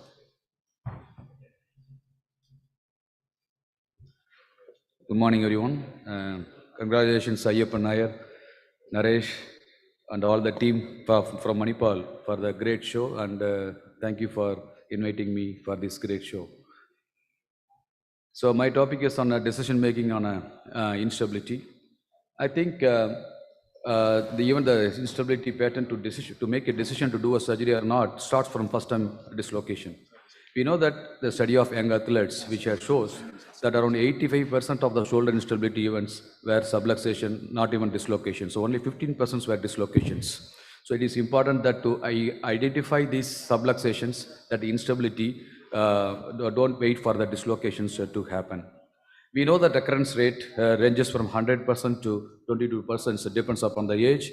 If you're in the second decade, you know that the chance of getting recurrence is around 90% to 100%. And if you are going to, in the age increases, naturally your rate of redislocation is coming down. So you have to make a decision according to the activity level of that patients, where the patient is an athletes or the manual laborers performing overhead activities, or younger patients who practices high impact sports may have a high incidence of recurrent dislocation, where you can have a counsel that patients that you may have a recurrent dislocation, have a more injuries. So first time dislocation, even after first dislocation, surgery can be justified. To do an X-ray or MRI after first time dislocation, I think it's very important that if some X-ray is not sometimes may not good, reveal your bony pancart. It's always, if you suspect, that better do an MRI or a CT scan to see the bony pancarts. And also we know that there are many findings. Other than that, you can have a slap tear around 14% younger patients, along with the anterior instability is one of the common finding. And also the age slightly gets older, even after 35, 40, we don't forget that patient may have a cuff tear. So it is important, and also the bony lesions can be easily identified by doing these investigations. When you come to the recurrent instability, then again, once patient comes to recurrent instability, we know that surgery has to be done. That what surgery has to be done is the most important thing in our mind. The important questions to be asked: how many number of dislocations and the duration. So once the number of dislocation and duration increases, we know that the quality of the labrum and capsule is coming down. So you have to take that point into consideration. Whether patient reduced by itself or required an anesthesia, again that gives you whether the patient has got a normal capsule or a generalized ligament laxity, where these patients can, even the first time dislocation, then can get reduced by themselves. So that factor which you have to keep it in mind. Any patient has got a self-readjusting shoulder, again, you should consider that patient may have a global instability when it's come back for the recurrent instability.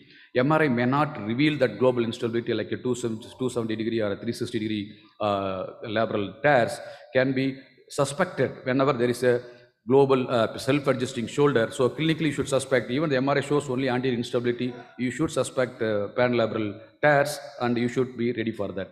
Of course, dominant or a non-dominant hand is very important to take a decision. Unilateral or bilateral. So bilateral, you know that it could be in a multidirectional instability or uncontrolled seizure. Again, this is another important factor. If the patient this problem, they should control the seizure before you take a decision on your surgery. Otherwise, the patient gets seizure and your surgery can fail.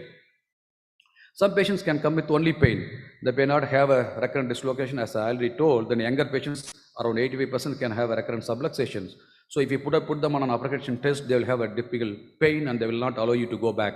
So these young and active sports person, this patient that prevents them to go back to their sports, again, may require a surgery. So it doesn't need that the patient needs the recurrent dislocations. Of course, when you come to the clinical examination, you know that you have to expose both the shoulders, examine, so look for a shoulder dyskinesia, look for any stiffness. Of course, hyperlaxity should be assessed, and also chronic muscle wasting has to be assessed. That is a consideration for your rehabilitation. Apprehension test, any patients, we know that 1990 is the normal apprehension test. So any patient presents with apprehension between 30 to 90 degrees of abduction, even with the less external force, then you should suspect the bone loss. So that is give you a clue that this patient may have a more bone loss or a bony pancart, chronic bony pancart. So investigations, we do routinely plain X-rays, but we don't do nowadays all the sky striker notch views because we have a CT scan and the MRI scan. So MRI gives you a clue about the Bankart or Hill-Sachs lesion, but may not be conclusive. As I already said, that posterior labral tear can be easily missed along with the anterior labral tear.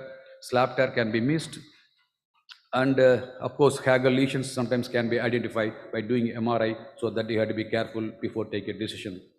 So CT scan, so even though now high quality MRI, even the literature shows that can have a equal result of quantification of your bone loss, even with the MRI is possible. I think still most of us rely on the 3D CT scan, so that gives more accurate quantification of your bone loss, so that you can take a decision whether to do a soft tissue surgery or a bony surgery.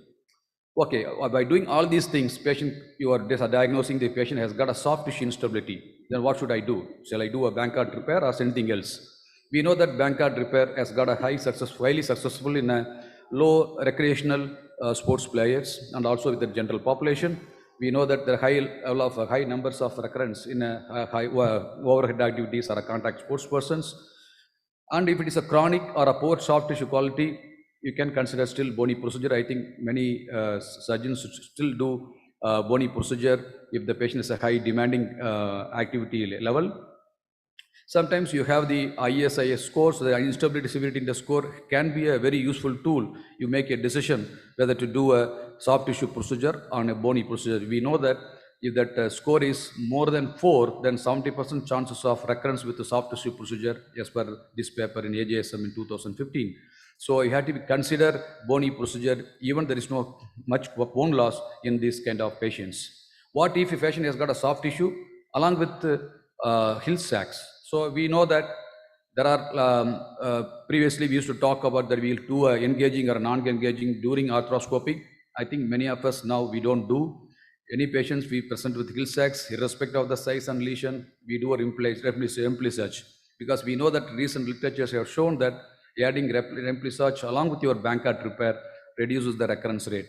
So you don't need to hesitate to do a remplissage.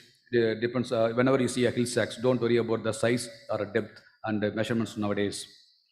Of course, when it comes to the bipolar bone loss, both humeral head and also a glenoid, we know all of us know that on-track and off-track lesions. I'm not going into the detail. That give you a clue, that's all. But I don't think all of us are following very rigidly that with the on-track and off-track. So we always, we know that this on-track, off-track, where your Hill sac index is more than your GT measurement, then we know that these patients require a remplissage and a soft tissue repair. If it is less than that, we know that it's an on-track, may not require, but we don't follow that nowadays anymore. So anybody has got a Hill sac, if you have a Bankart, we do a Bankart repair with remplissage. So we know that bony lesions, when a measurement of the quantification, when this paper came, we thought it's a 25% is the cutoff mark to do a bony procedure.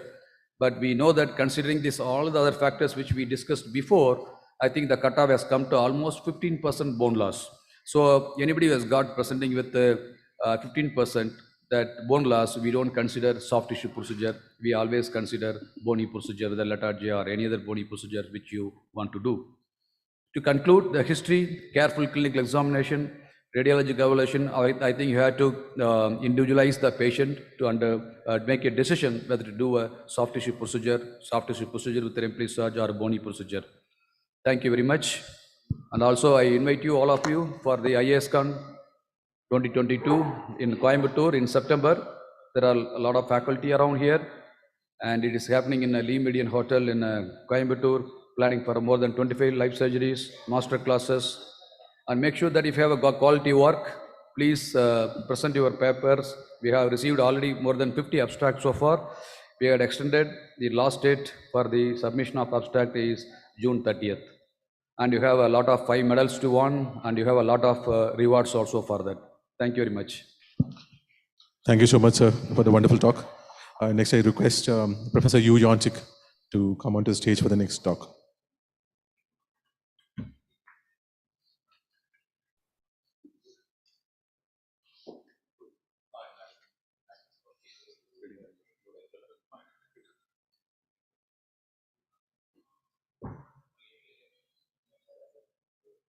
Okay. Good morning. This is Yeonshik Ryu from Korea. I'm working in now Camp 9 hospital. I opened 3 years ago. Basically, I'm working at Harlem University as a former professor, working with Dr. Ayapang and Prince, and I visit together. That's why I was invited to this nice conference. No slide. One moment. My topic today is suprascapular nerve entrapment in shoulder disease. I think there's some problem. Yeah, just a moment, sir. Just checking. My slide. The concept is very simple. If a scapula positioned anteriorly, if contact with tendon, we call it impingement syndrome. If contact to the brachial plexus and suprascapular nerve, we call it suprascapular entrapment. The same mechanics. Yeah, it's ready, sir. Okay, so there's a connection problem. They're checking it.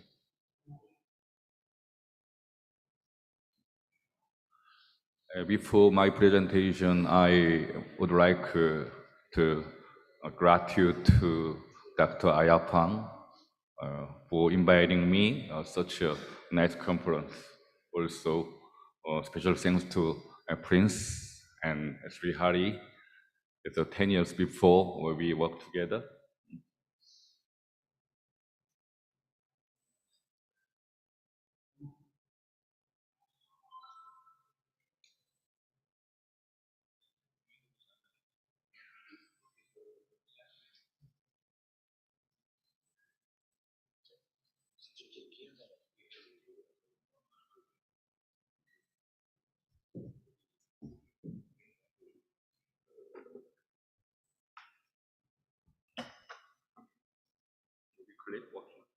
Yes.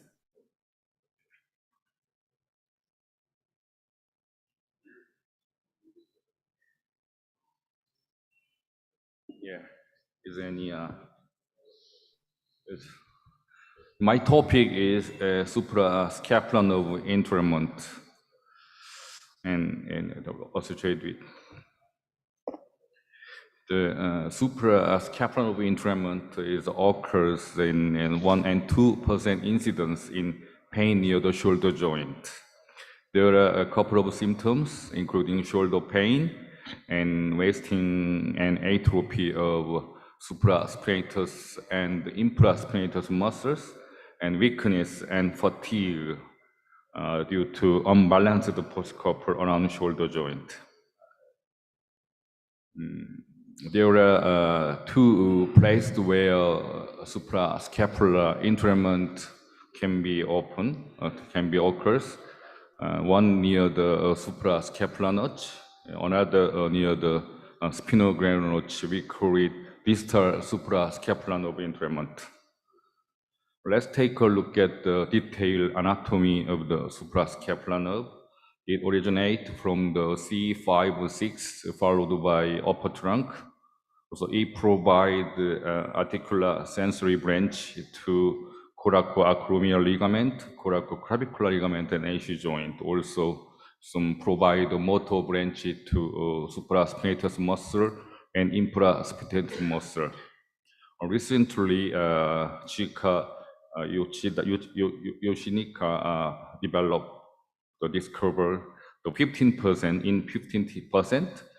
There are cutaneous branches to lateral arm and medial above and below scapular space. So if you feel some pain around the scapular area pain, you think about some minor compression of the suprascapular nerve compression. Here is anatomy of the suprascapular ligament. So it originates from the coracoconoid ligament continuation, and is running over the suprascapular artery is running over a transverse scapular ligament, and its direction is a little bit slightly oblique to base of a suprascapular notch. There are some scenarios of suprascapular entrainment. Suprascapular nerve entrainment can occur by anatomical variance of the notch. Also, it can be associated with massive rotator cuff.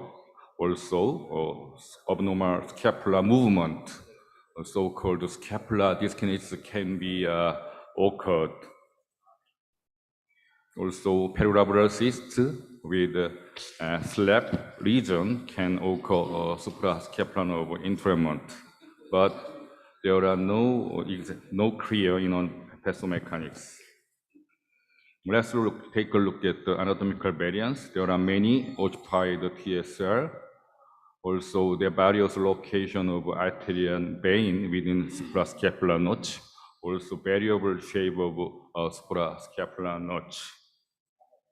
Here is transverse scapular ligament ossification 15%, 50% we can discover the ossified transscapular ligament ossification. In that case, we can use the burr and some osteotome, some cut to break the ligament and some decompression of the suprascapular nerve. like this. There are two types of transverse scapular ligament ossification. First, the band shape of ossified TSL. In the case, it provides smaller in space with a notch, a potential risk factor in suprascapular entrapment in static scapular position. Another type was a pen-shaped type of the ossified TSL. As you can see, it provides wider space. So the low risk of suprascapular entrapment in static scapular position. Another potential risk of suprascapular entrapment in AV location, variable AV location is in type 1 is usual type of some AVN location. Usually arteria is running over a transverse ligament or a nerve and a vein, maybe some running under a transverse scapular ligament. But a type 3, as you can see, the nerve and vein and artery is running together on the transverse scapular ligament. In that case, some high possibility of the suprascapular entrapment by arterial pulsation. Here is some movie clip showing arterial vein and nerve is running together on the suprascapular ligament. As you can see there's some pulsation. It can induce a suprascapular nerve entrapment when scapular motion. So there is various types of suprascapular notch, type 1, 2, and 3. As you can see, they provide wide space of the suprascapular notch, followed by unstable suprascapular nerve. It's very vulnerable to suprascapular entrapment in shoulder motion.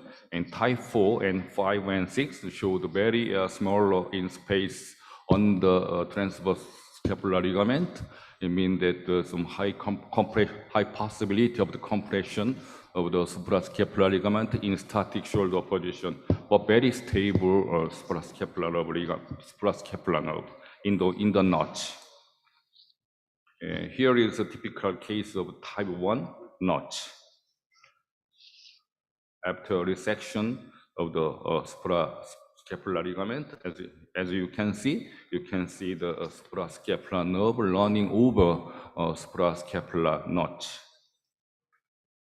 There are two branches, one going to supraspinatus muscle, one is going to infraspinatus muscle. Here is a type 4 notch with a very small space on the transverse scapular ligament. You can see the suprascapular artery over transverse ligament. After resection of the transverse ligament, you can see the yellow pad covering the suprascapular nerve, very stably located on the transverse scapular ligament. This is typical type 4 notch. How about the massive rotator cuff related suprascapular nerve dysfunction? This is schematic animation mechanics of a suprascapular nerve entrapment by proximally retracted mesh cuff. There are many associated studies regarding suprascapular neuropathy in massive rotator cuff tear.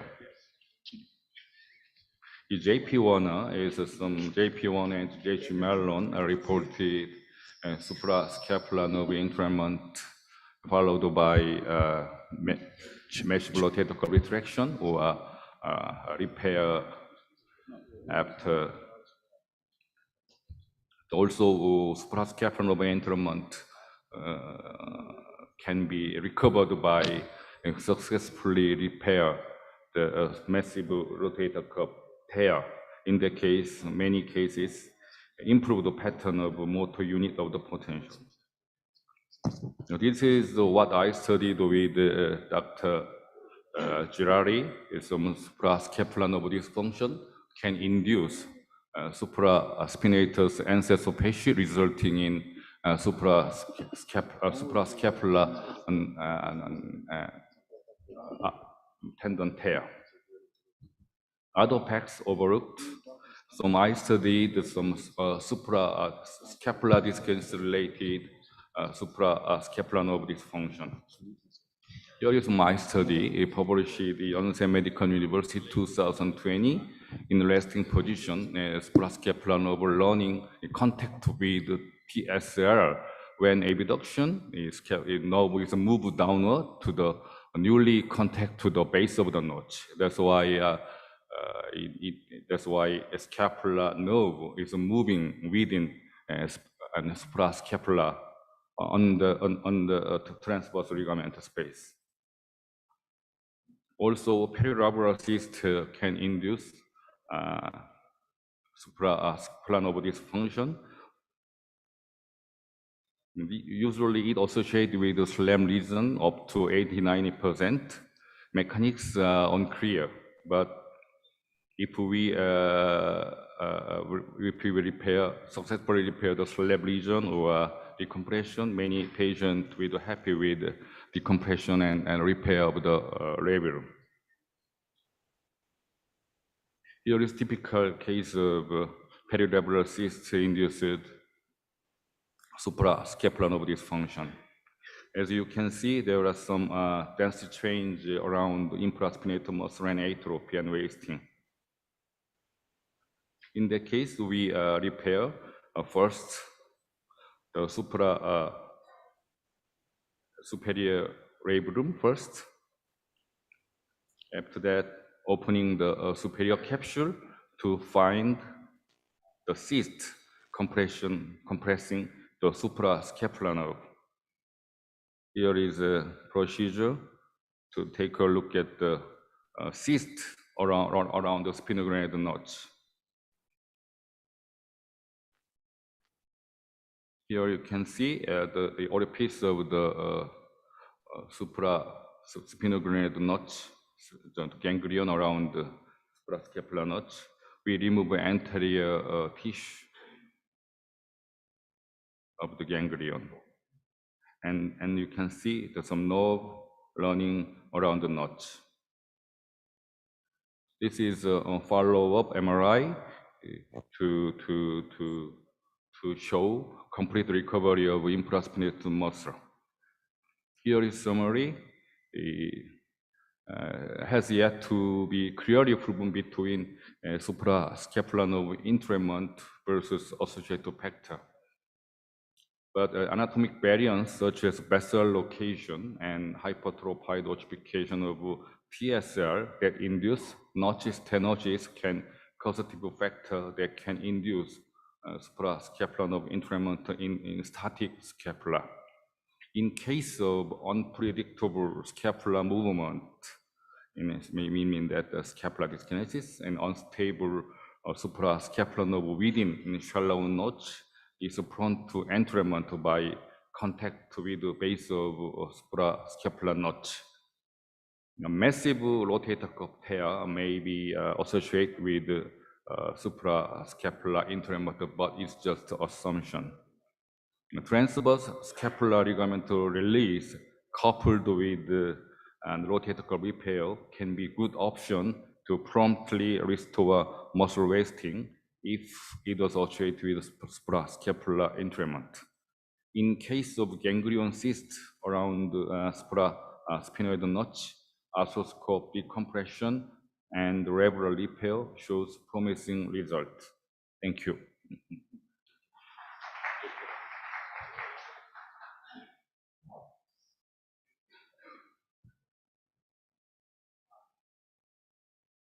Thank you very much, sir. I would like to invite Dr. Sandeep Bidari, sir, for the next talk. Good morning.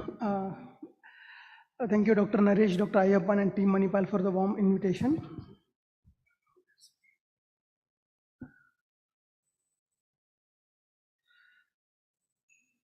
So I'll be speaking on Bankart's repair. Okay. So these are the usually instruments which are required for the Bankart's repair. So I'm viewing from the posterior portal. You take then anterior-inferior portal by passing a spinal needle, then pass a Wissinger rod, just below the inside the rotator interval. So the tip here is I try and see the trajectory of the Wissinger rod if it is reaching the Bankart lesion. Then later on, I pass the 8.5 mm cannula, a clear cannula, so that can be used as a working cannula for me. Then later on, with the help of shaver, judiciously, I try and debride the face of the glenoid, and I make sure that I am not turning on the suction, because sometimes suction can also tear off the whatever labrum which is there. Then once we have cleared everything with the shaver, the next thing is to use the tissue liberators and tissue rasps to elevate the torn bankart and then clear it off. Then another step next is to I switch into the anterior superior portal by passing the outside in technique. Then I pass my Wissinger rod, and then I shift my scope into the anterior inferior portal. So anterior superior portal becomes my working portal, and this is the view I see from the anterior superior portal. The cannula is now, the Wissinger rod is coming from the posterior portal. So posterior portal is usually used as portal for parking the stitch. Then with the help of tissue liberator, elevate the labrum from make it free, so that whatever adhesions are there, you debride judiciously, clear out and make it free, so that once you repair it by passing the anchor, so it becomes easy for moving the tissue. So here in the inferior most area, I am putting the anchor at 5 o'clock position. I usually put peak or bio anchors. So then I have passed the anchor.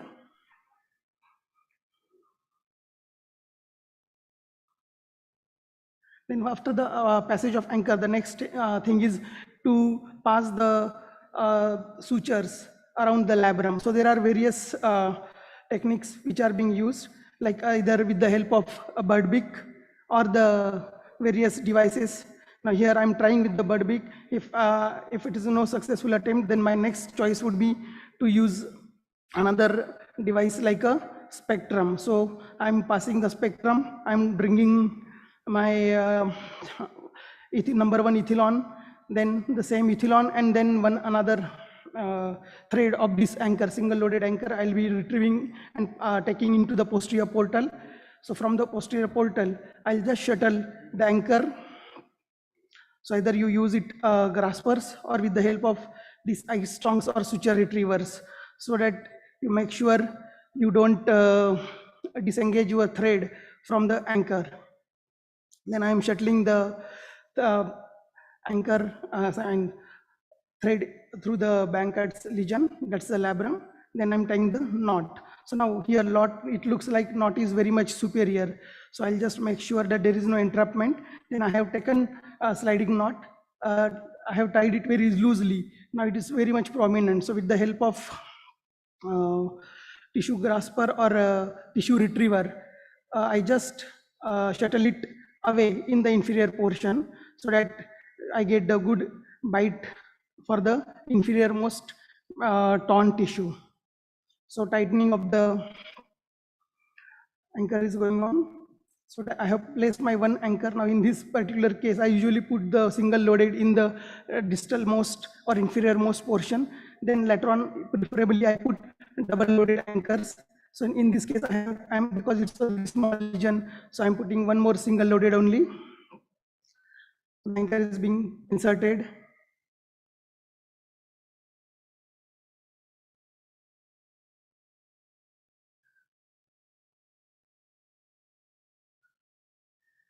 After that, again the same repeat of the same step, passing the spectrum and shuttling the thread through the labral tissue.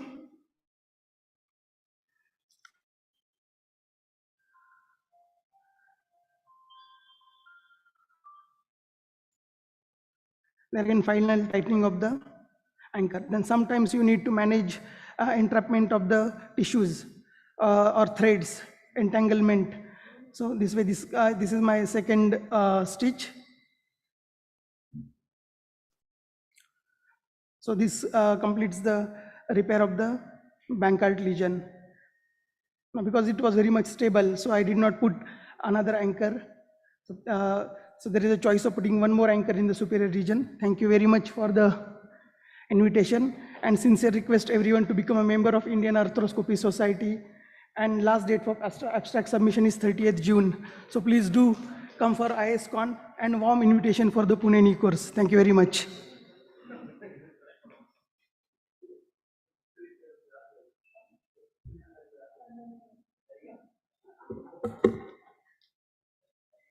I would like to invite Dr. Bhupesh Karthik sir for the next talk.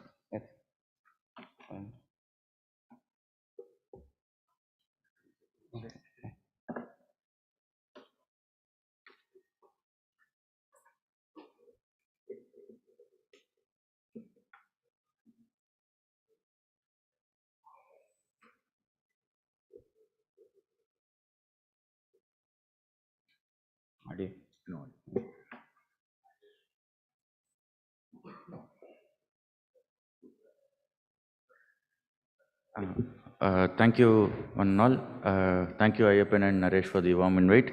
I will finish in 4 minutes, 30 seconds. I am Dr. Bhupesh, and my talk would be on remplissage. It's a video technique. The term remplissage was coined by Eugene Wolf, who also founded this technique. It literally means filling in. It is basically doing a capsulotenodesis of the posterior capsule and the infraspinatus into the Hill-Sachs lesion.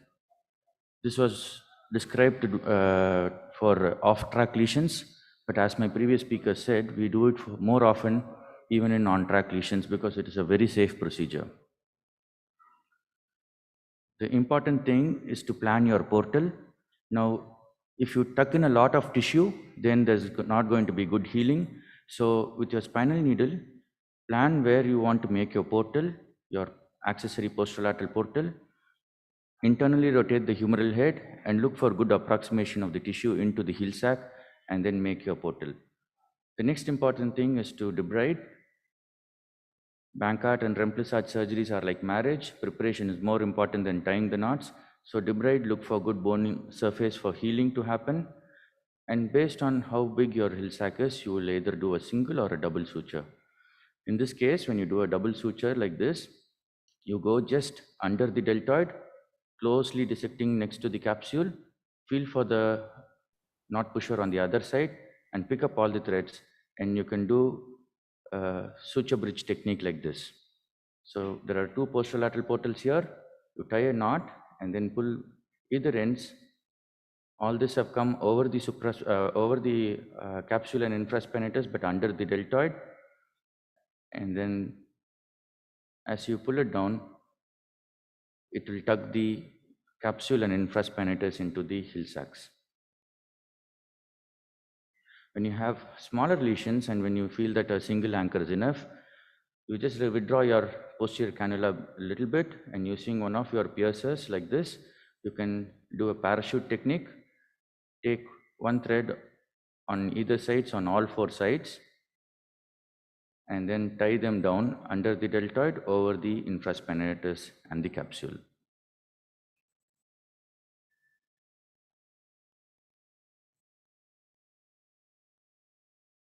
And that's how it looks when you reduce it. Now, what is important here is, as we initially said, look for where you want to make your capsule so that there is good approximation. You need to reduce the infraspinatus and the capsule into the heel sacs before making your portals so that you have good area of healing. So for this particular case, I have used 2 anchors, hence 2 accessory posterolateral portals.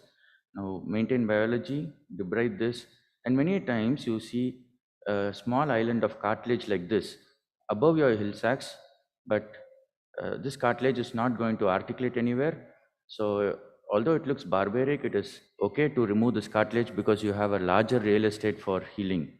Now, if you don't remove this cartilage is not going to heal to your infraspinatus, and that will be an area where you have some amount of weakness. So it's okay to remove that cartilage so that you have a larger real estate to heal. And then, as shown in the previous video, you make your anchors and pull it down. Now, especially when you use metal anchors and when you start turning, sometimes the posterior capsule will start hugging into the lesion and you will lose visualization. And that's when you can bring your simple probe from your posterior portal and slowly retract them to see how far you have gone in. Sometimes we might not be sure how much you have gone in. So this is a small tip to visualize better. And for the same reason, I like anchors which have these sleeves, because when you have sleeves, you can either use your tap-in all suture anchors or suture anchors where you have to drill, but the sleeve will hold the reduction for you and visualization is never a problem.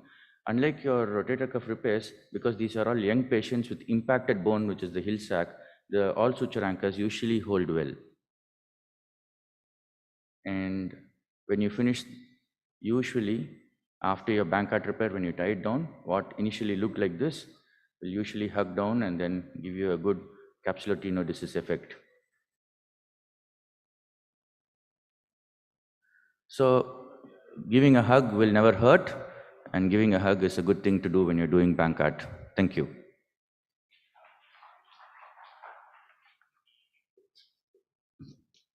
Thank you very much, sir.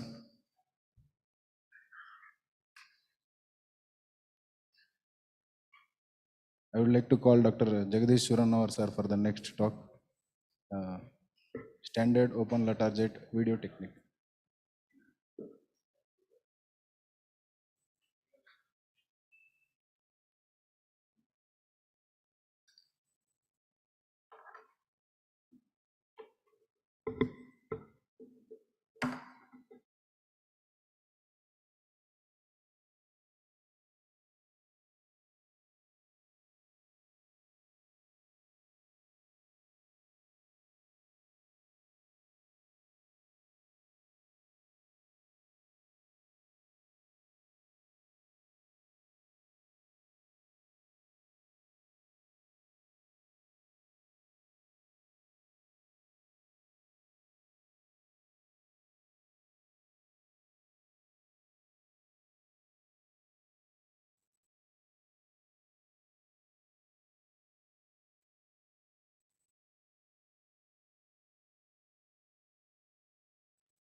Hello, myself Dr. Jagdish, working as an arthroscopy surgeon in Belgium.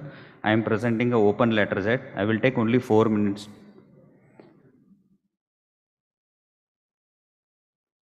B chair position initially, C-arm in the opposite side, instruments curved osteotome, ring retractors, sponge holder and spike is required. Standard deltopectoral approach, 5 centimeter incision below the tip of the coracoid. Identify the cephalic vein, retract the cephalic vein and deltoid laterally. Once you identify the coracoid, cut the pec minor muscle from medial and put a spike above the coracoid and just abduct and external rotate. You will find a CA ligament. A CA ligament is cut from the coracoid, and identify the conjoint ligament.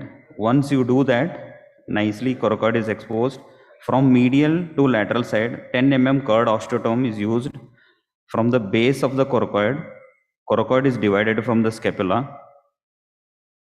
Protect the brachial plexus, neurovascular bundle.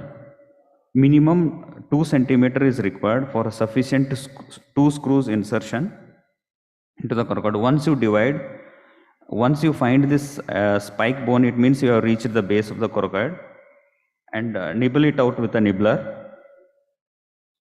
And after doing that, hold and decorticate the inferior surface of the coracoid with a saw blade. Once you do that, mark with a cautery for a screw insertion and with a 2.5 drill bit perpendicular to the long axis, you drill into the coracoid. Once you do that, then again arm abduction and external identify the subscap, split the subscap in the middle. Inferior border is 2 sisters. Superiorly, we will find a rotator interval. Once you do that, and you separately cut the capsule, usually vertically you can cut the capsule. Once you do the capsulotomy, insert a ring retractor, Fukuda retractor, which will retract the humerus head laterally nicely. And I usually put a stainment pin or 3 mm K wire superiorly. You can see a 3 mm K wire superiorly, ring retractor laterally, and inferiorly a spike, which will expose the anterior surface of the glenoid cavity. Once you do that, clear the anterior surface, decorticate slightly with a nibbler, and insert a 2.5 mm K wire or drill bit into the anterior surface of the coracoid, anterior surface of the glenoid, where you can put a coracoid along the from anterior to posterior. Once you do that, the coracoid, usually I put around 30 to 32 size 4 mm titanium screws, and with the help of an index finger, you make sure that it should not overhang. Slightly flush or slightly medial is okay. And you have to make sure you have to 2 finger tightening should be there, not with a fist, otherwise coracoid will break. And inferiorly again 30 mm screws is inserted.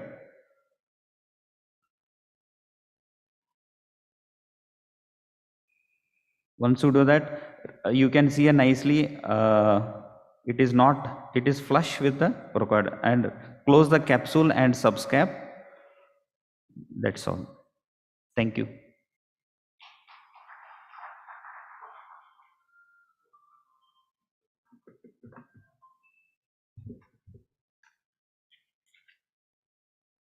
Thank you very much, sir. I would like to invite Dr. Raju Raman, sir, for the next talk. Slab repair, where we stand today, a video technique.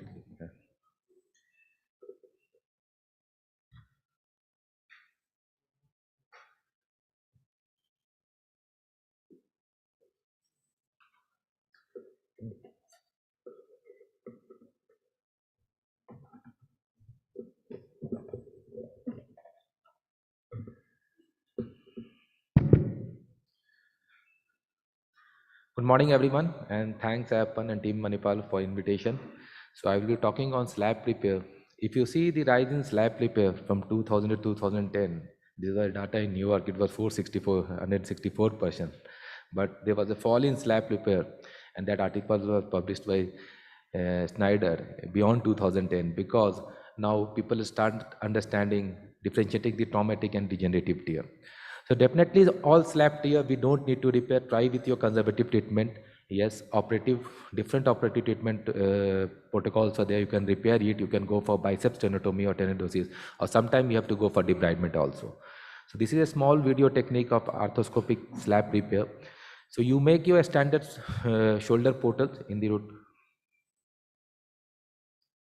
The video just stop, please. So once you put your probe inside, you can see there is a classical superior anteroposterior superior labral pill, and whole of this labrum is peeling off. It's a classical type 2 slab lesion, and that is one of the most common type of slab tear. We want to repair it in younger patients, even especially in athletic population, or sometimes the laborer who are involved in overhead activity. So once you have identified your tear, normally the preparation is same as my friend described about the bank card. You have to start your preparation of the glenoid, preparation of the soft tissue, and you have to reposition this labrum over the superior and anteroposterior aspect of the superior pole of the glenoid.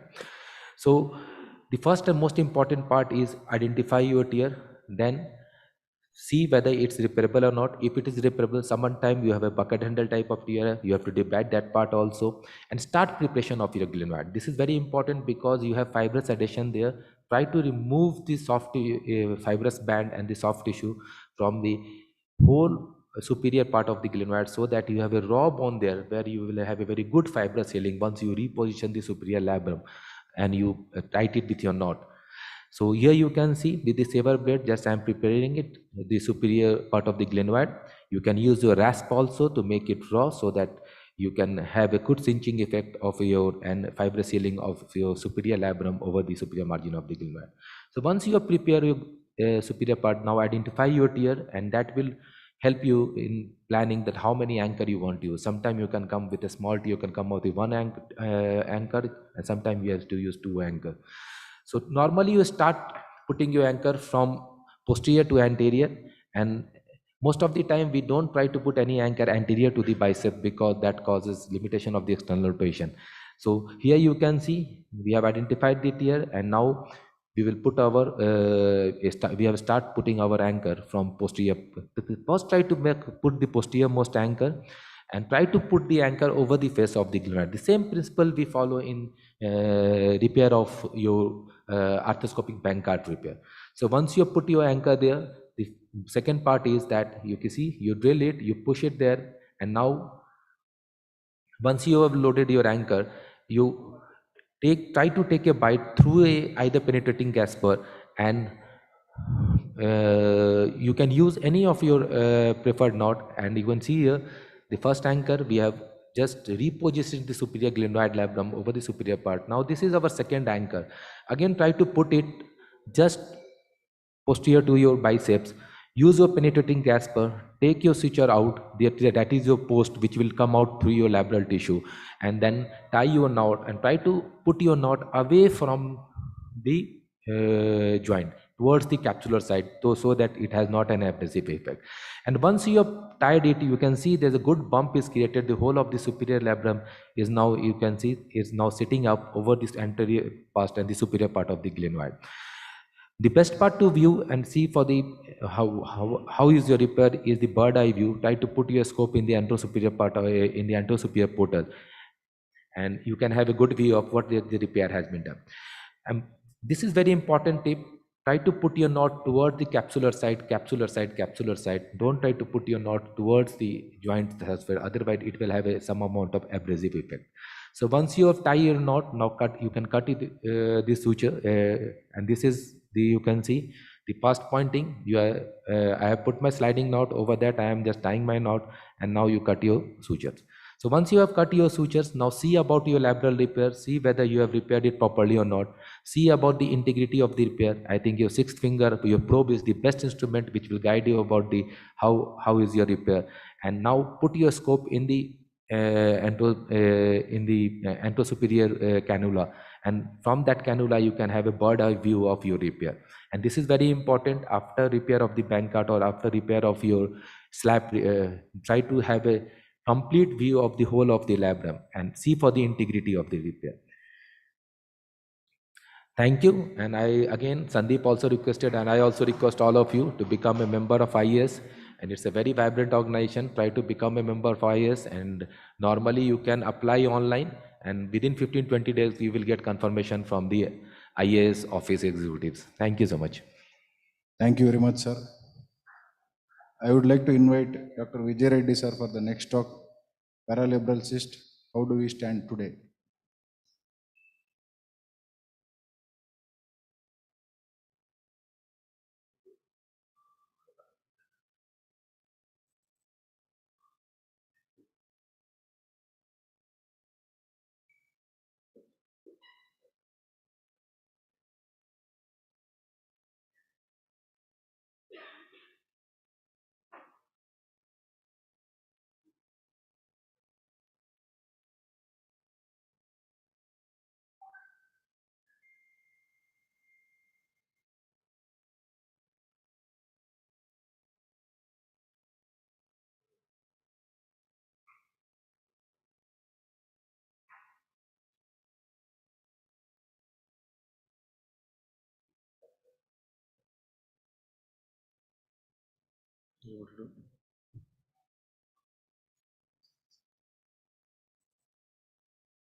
तो ये करना है ना।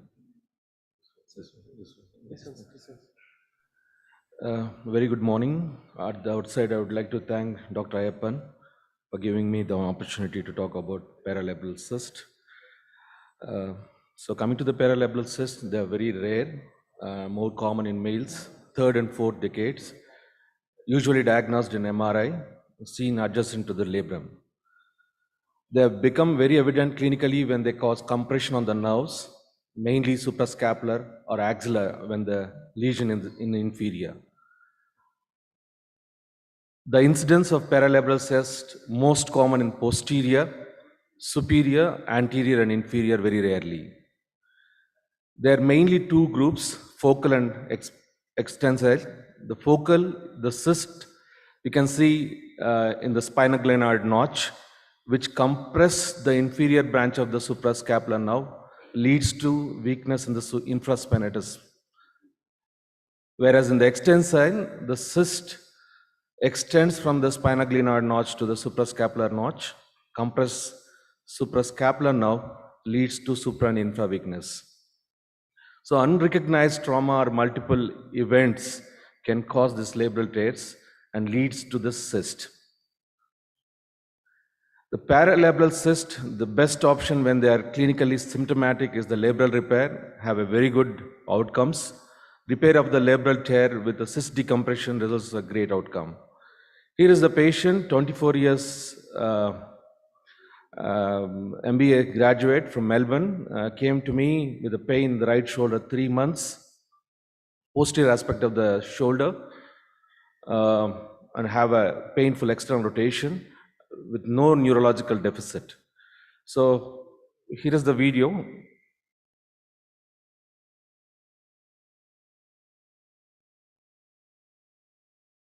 Can you just play the video, please? So in this, you can see from the posterior portal, we can visualize the separation of the labrum and the posterior aspect of the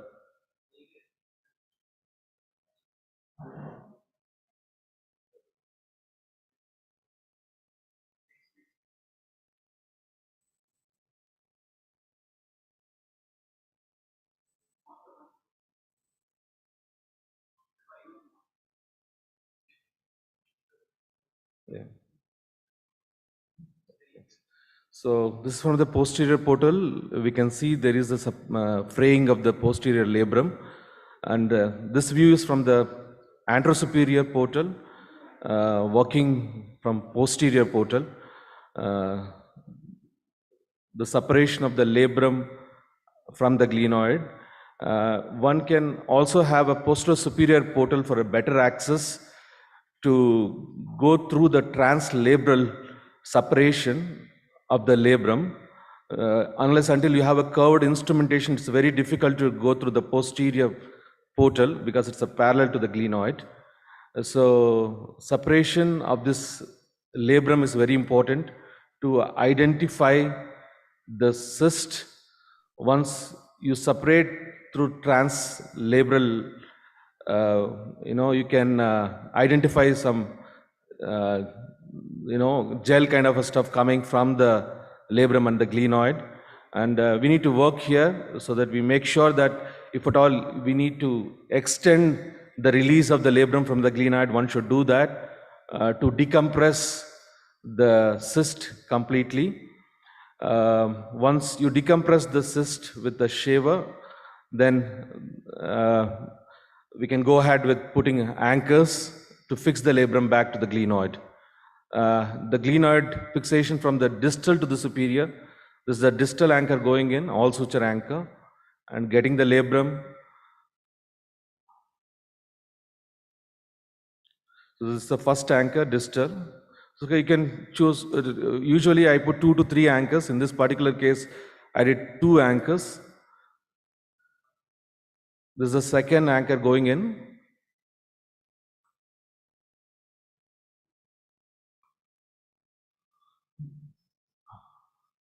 And getting the complete labrum on the posterior aspect of the glenoid.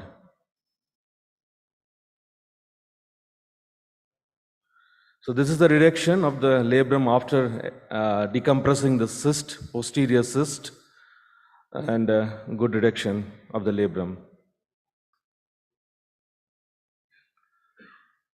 So the conclusion, in the absence of the pain, conservative management is the good option. In presence of a persistent severe pain, surgery is required. Arthroscopic labral repair is the one of the good option to relieve the cyst resolution within 2 to 3 months. Prompt recognition and treatment of this cyst can facilitate successful clinical outcome. I thank you for your attention. Thank you very much, sir, for the wonderful talk. Now, for panel discussion, I would like to invite Dr. Vivek Pandey, sir, Dr. Pratap Kumar, sir, Dr. Sunit Ajra, sir, Sunit, sir, Dr. Anil Patil, sir, Dr. Revat Lakshman, sir,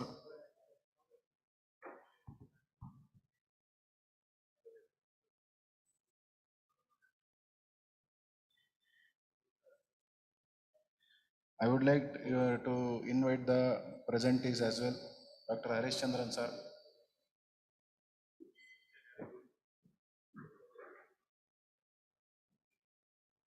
Dr. Prashant B.N.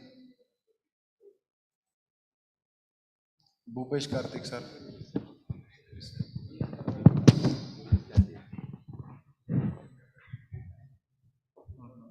this is for live discussion for this, sorry, for planning for this session.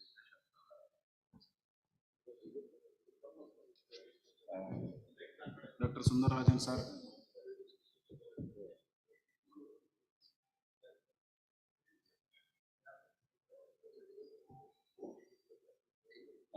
Professor Yoyon Sik, and they will ask. I will do. I'll conduct this. Don't worry. Yeah. So I think this was a brilliant session. The session is open for discussion. So we invite questions.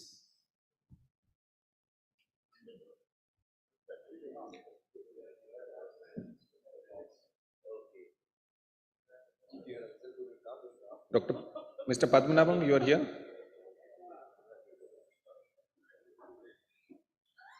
So some of you who missed the, the Padmanabhan's talk on, you can give this there, yeah.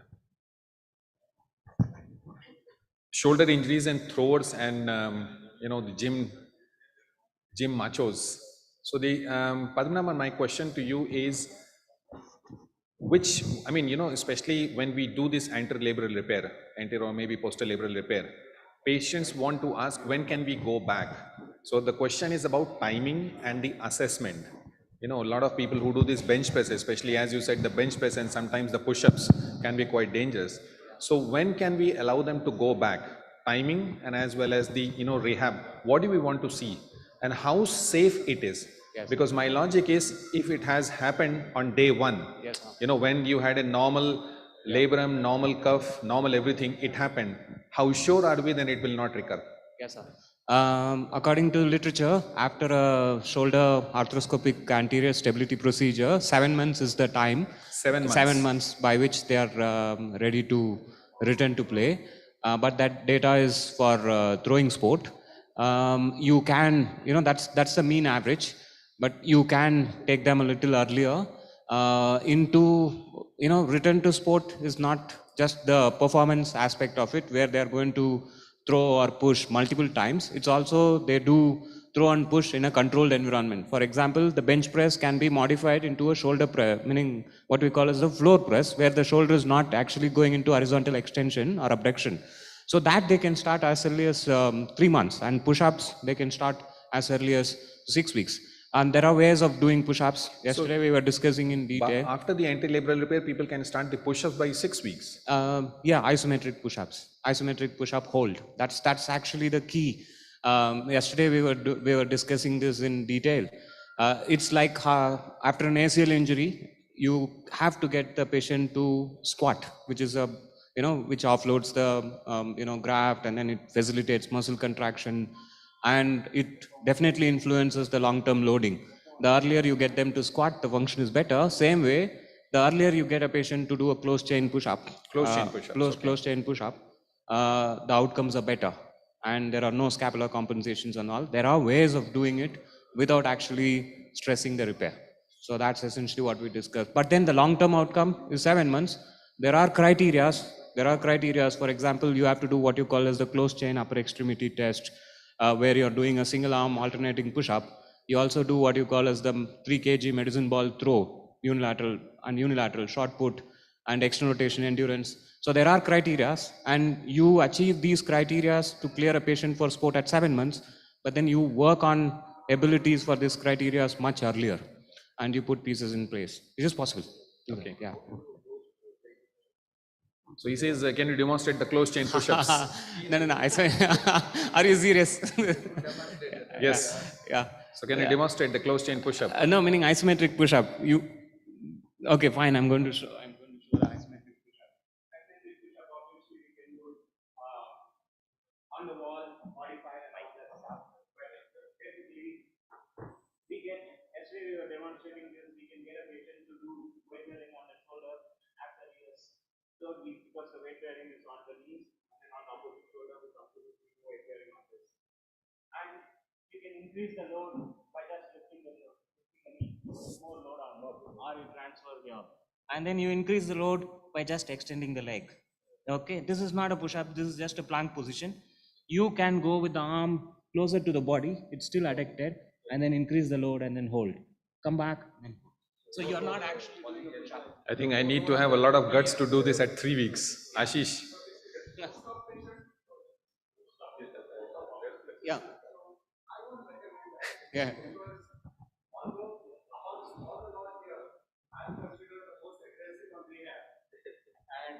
I get a lot of flack because I start rehab early. I don't immobilize. I'm the chairman of Society Against Rehab. Fact is that biomechanical strength will come only at 3 months. At 6 weeks, I start all my active exercises, but they are all isometric, isokinetic actually, because we believe in bands. No free weights, no gym, no push-ups. The other thing is, for what he did just now, you need a good core. Most of our patients don't have it, but you need a fantastic scapular control. If you don't have, and none of our post-op patients have a scapular control. And probably you need one Padmanabhan also with you. Yes. Which we don't have. Well, no. If you don't have a good physiotherapist, you have half a shoulder surgeon. So you need to step down from there if you don't have one, or no, borrow. I have one, so I'll retain yours. There you go. So that comment was too cheeky. Yes. So it doesn't matter whether you start late or start early. At the end of 6 months, everybody is fine. But you want to do a safe approach for your patient, and the kind of repair that you do, there is not security which will loosen out. So there are many of my colleagues who don't do any rehab for 6 weeks. The Americans don't start active exercise till 3 months, which is not wrong. Now, even though I am dynamic and I don't immobilize, I hate the sling. But even then, I use a horses for courses policy. So the massive tears, the medialization, the labroplasties, I don't start them, I immobilize them. So it's not one brush to paint everybody red. So you have to quantify that. And you start, get their scapular control, get their core done, and get their cuff strength. The money is in achieving cuff strength. When a patient achieves cuff strength, it doesn't mean that the physio has done well. It means that you've put the head of humerus in the biomechanical neutral position. That's the safe point. Because you must understand, all these patients, the head is sitting out on the anterior pillar of the glenoid. So it's very easy to push it out when you don't have a scapula. And then you do it in the locked scapula position, the scapular plus position, eventually, after 2 months.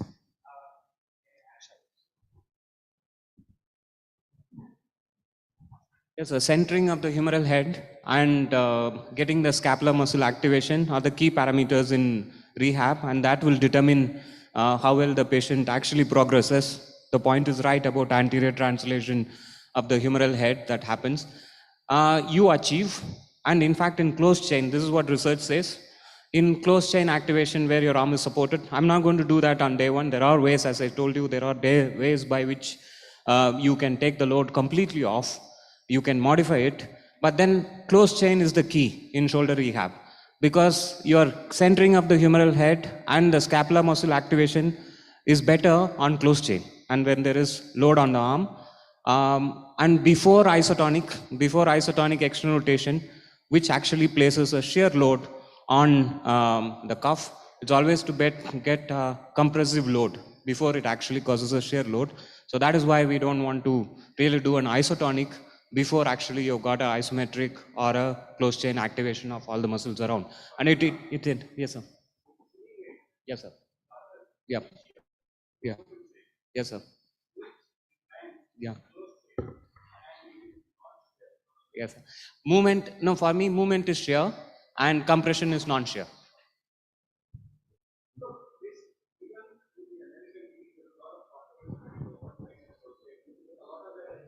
Yeah. Yes, sir. Yes, sir. Agree, sir.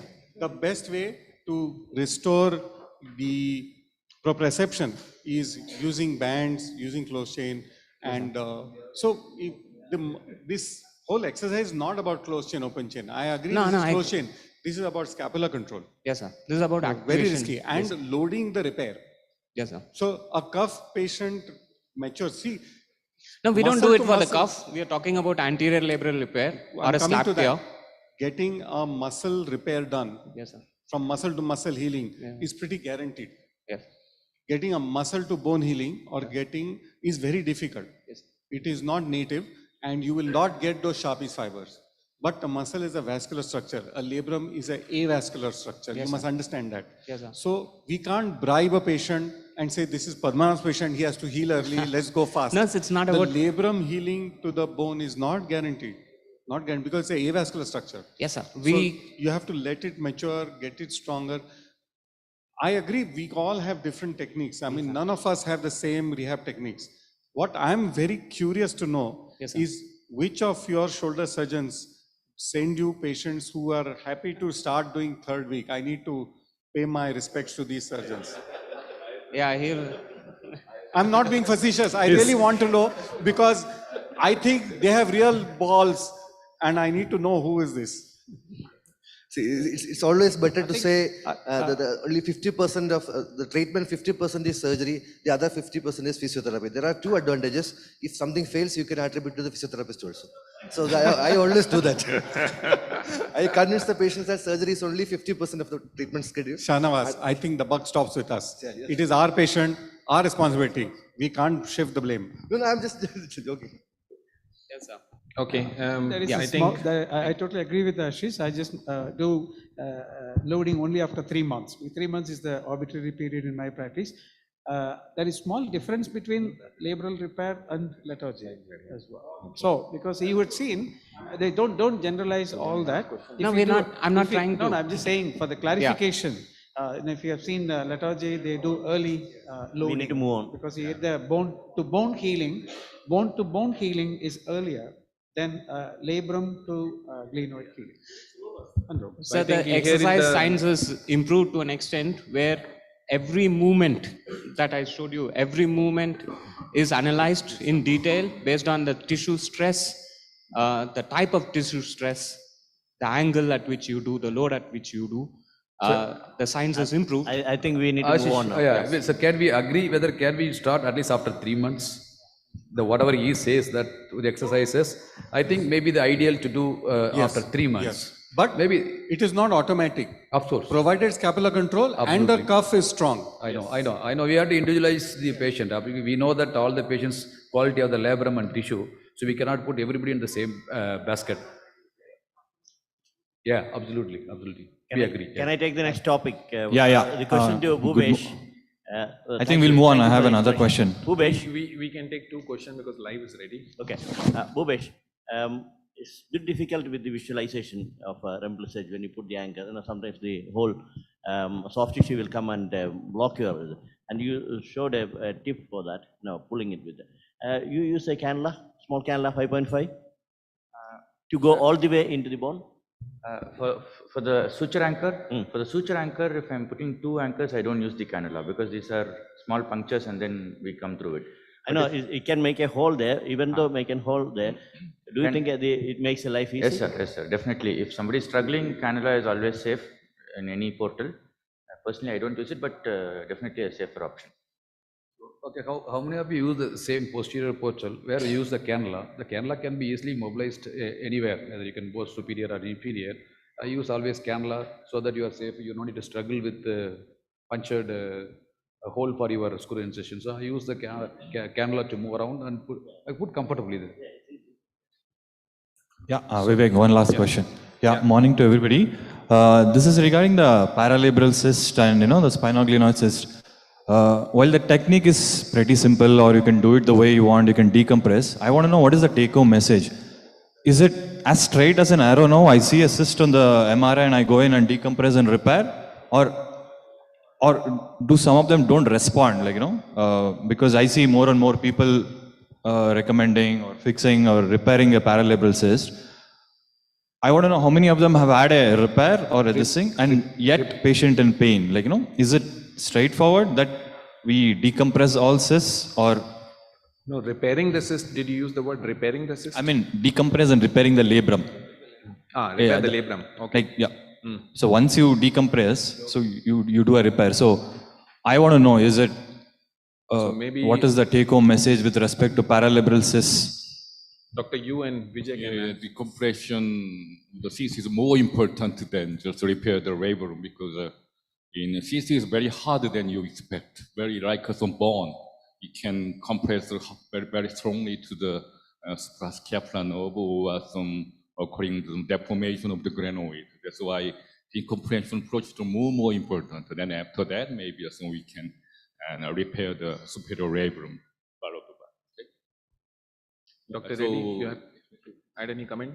So basically you want to always repair the labrum, or you just decompress the cyst, is that enough?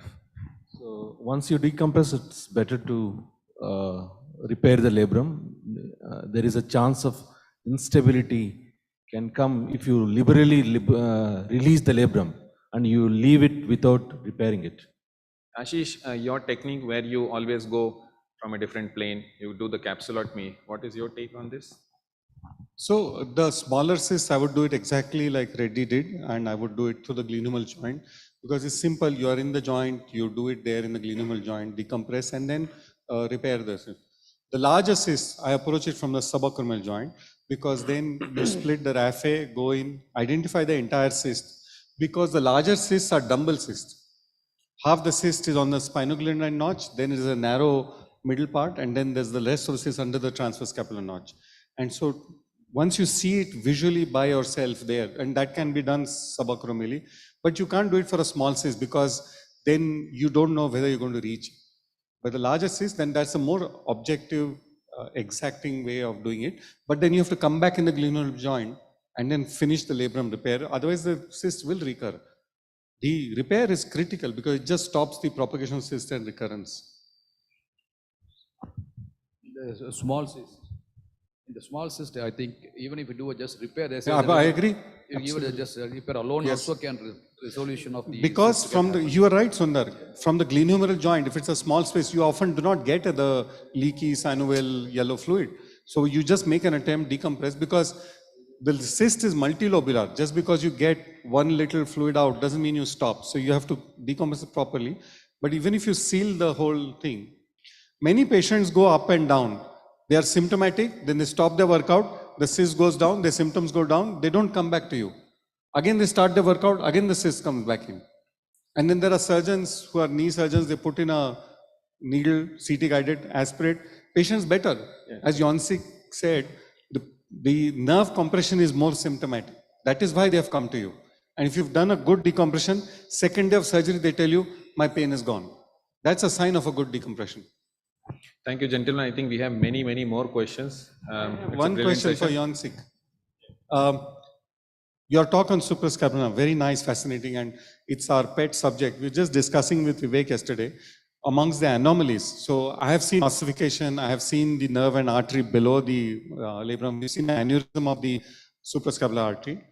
Last week I did a case, fascinating case. The nerve was passing through the ligament. Have you seen that? Yeah. You see that? Yes, just last week. Oh, this is another category, right? Yeah, it has been described. Wow. I was shocked, and it's a crazy. You should probably see it. It's Well, possible. hopefully, yes, with your blessings. I didn't know before. Thank you. Thanks. Thank you, gentlemen. Now we are ready for the live.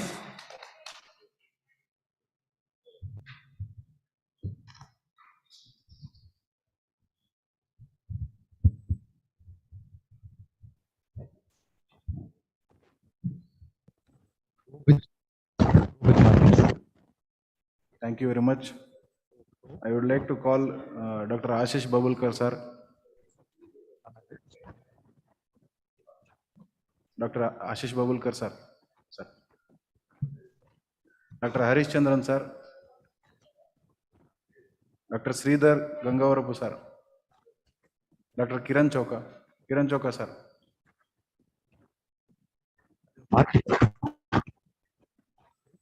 Dr. Sir, are you able to hear me? Am I live? Sir, you are on live. Yeah, I can hear you.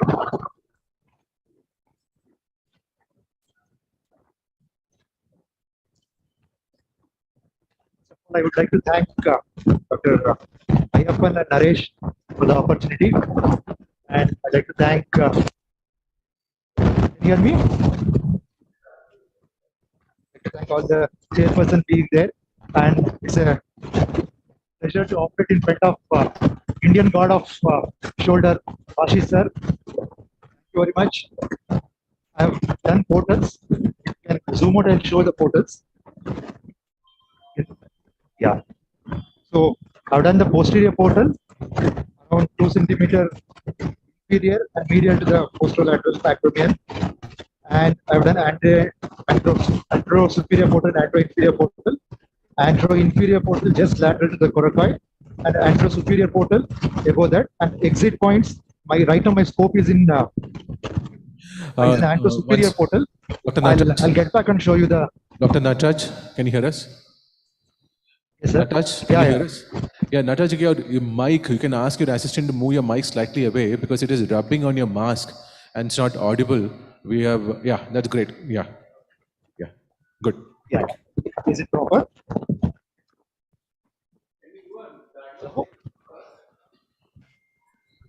Can you hear me? Yes, can you do a diagnostic round for us, showing the hill sacks and everything?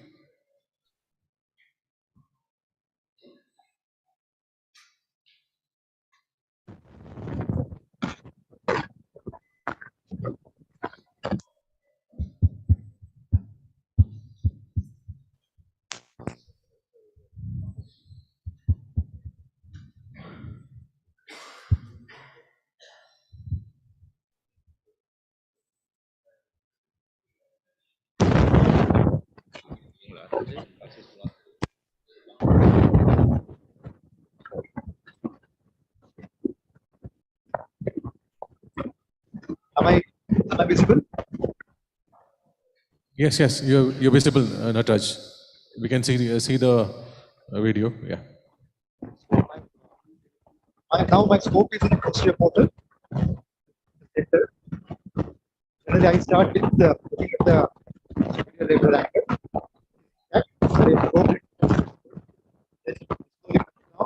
I look at the rotator interval. Hello. Natras, sir, your mic is rubbing the mask.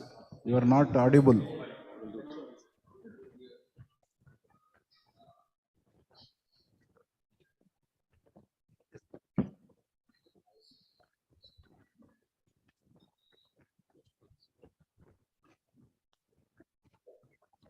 This is the biceps. Subscap is here. Yes, we are good. Here, the labral tear is almost from 2 o'clock to all the way down till almost till 5:36 o'clock position. This is peeled off and peeled immediately, which I can show well from the anterior superior portal. This is like an abscess lesion. Go down. Through sign is positive. That indicates the laxity. They come back.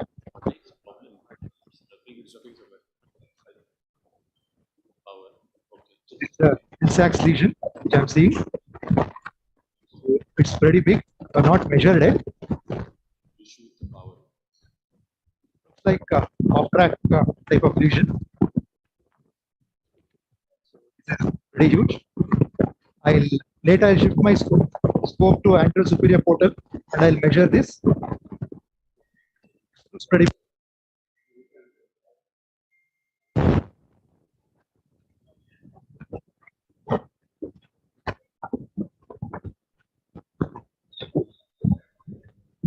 Let's see.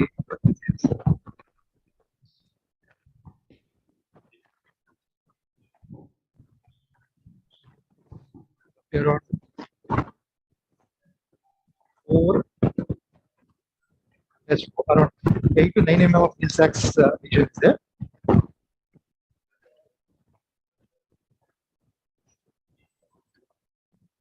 Scope to antero superior portal.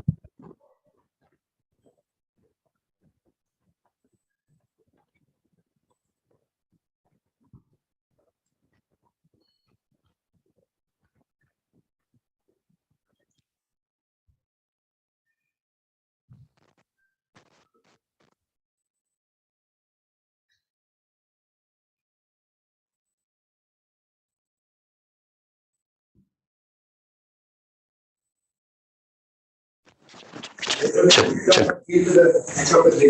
Has gone all the way down. So I'll start with the remplissage procedure. Anything else to show, sir? No, we are good. You can proceed. Back you can.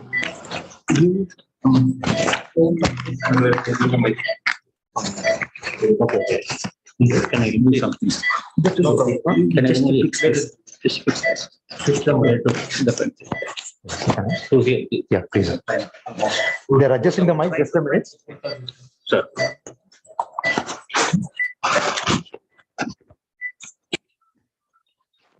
Is it fine now? No. Yeah. What it said. I think it's audible. Am I audible? There's a Hill-Sachs lesion. I'm pressuring the Hill-Sachs lesion with a curette. I don't have, unfortunately, ring curette. Doing with a regular curette. I try to remove all the soft tissue. Preparing the Hill-Sachs lesion for the remplissage.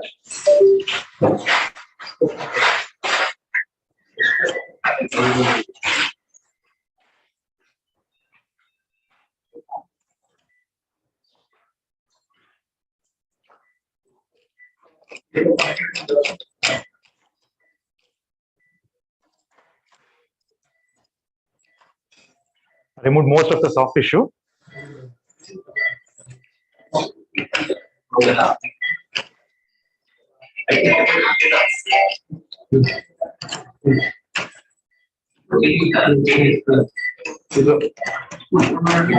Yeah, shiver.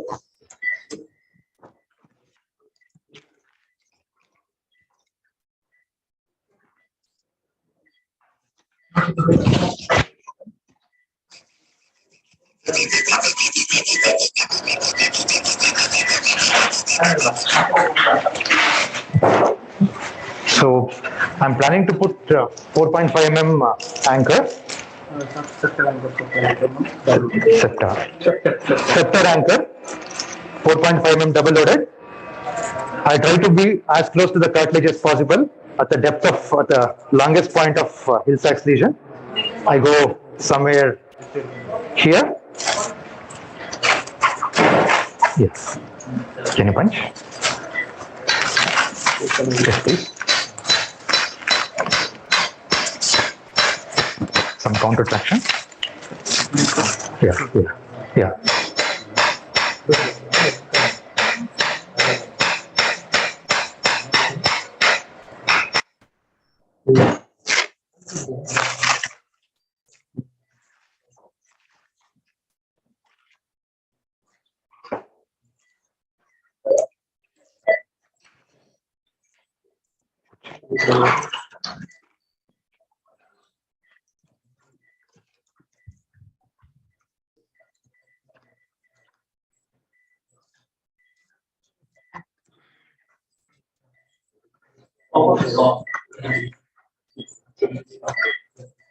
Yes.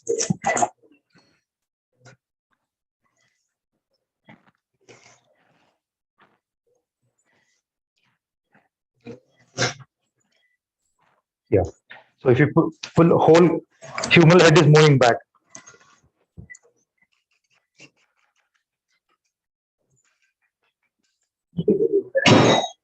Yes. Yeah. So at this stage, I move my cannula backwards beyond the infraspinatus tendon, and I try to catch the infraspinatus tendon. Try not to go on the muscle area. So hold the cannula. Back. Hold it. So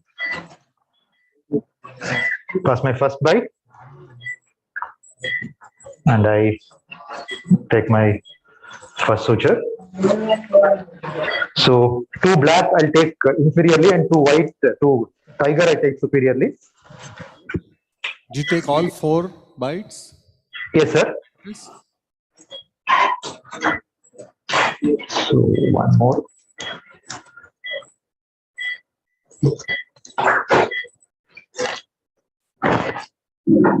Holding that. Yeah, pull it up. Sorry. Yes. So 2 I have taken there.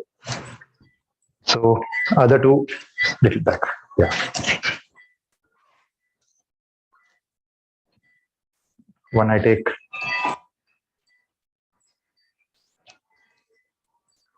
Really?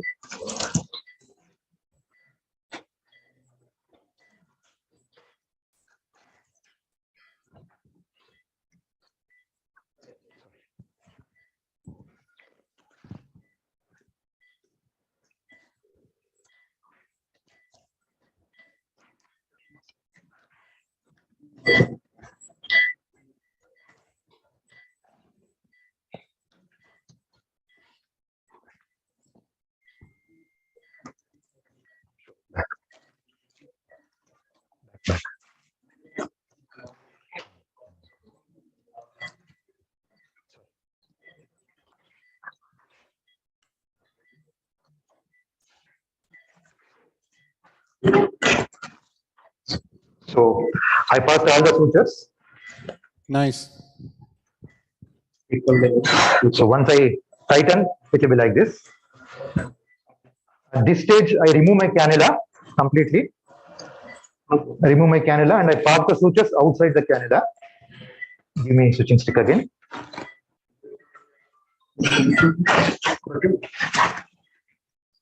So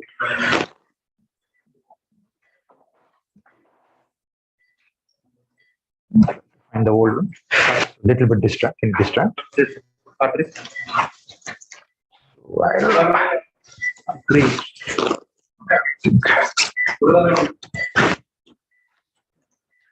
Where are you?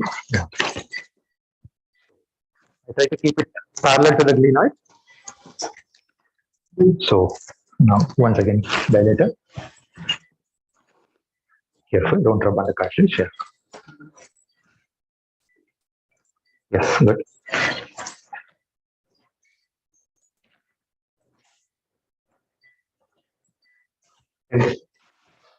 Same cannula. So if you can see the outside, I have parked my sutures outside the cannula in the same portal. Yeah.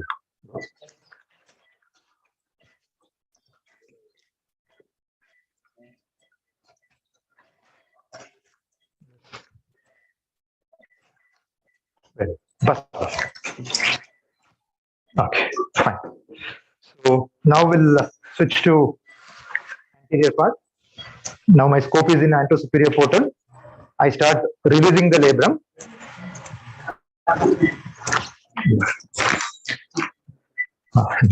Elevator. Try to use cautery as less as possible. Elevator.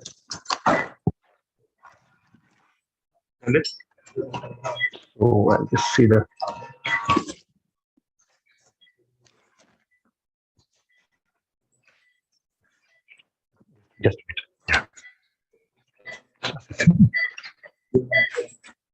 right, Aga. Sorry. So try to be close to the bone and Nataraj, impact. you think I'm this not labrum is of good quality to repair? Yes, sir. You think this labrum is a good quality to repair? Doesn't look like, sir, but let me elevate and have a look. So if you see here, there is some labrum intact here. After elevating, you can see it better.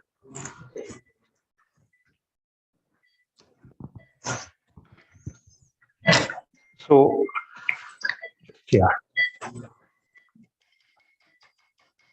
close to the bone.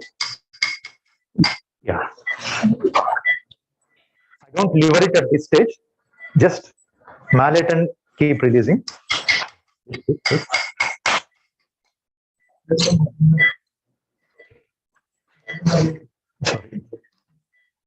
Yes.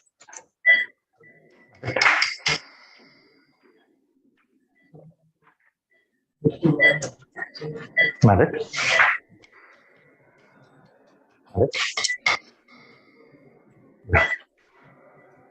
Mallet. Yes.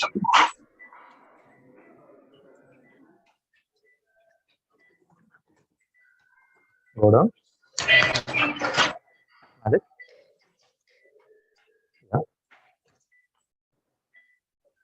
So a little bit of suction. Somebody suction. Can I finish?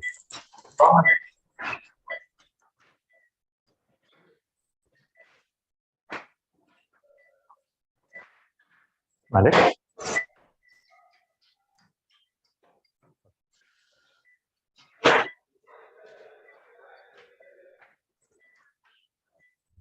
Mallet. Mallet some more.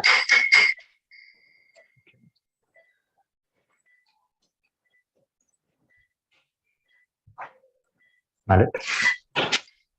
Are you using a pump? Yes, sir. Ashish, Mallet. can we assess the such a bad quality of a labral tissue pre-operatively? Sometimes, but not always. For the cuff and the labrum, quality of the tissue, you see one microscope. Mallet. This is looks so bad. I don't think it is. So most of the labrum is floating now. Most has come. Anterior and superior part a little bit I have to release.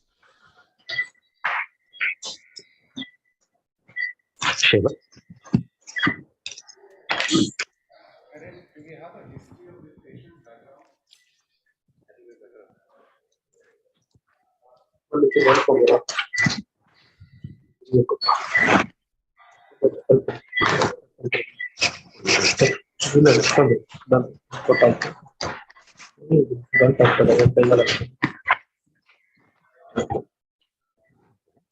Elevator.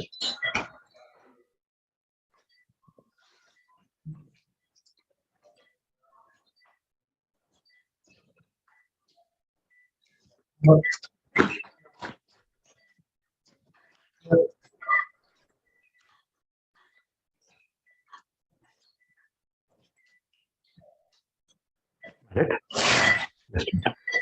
Mallet.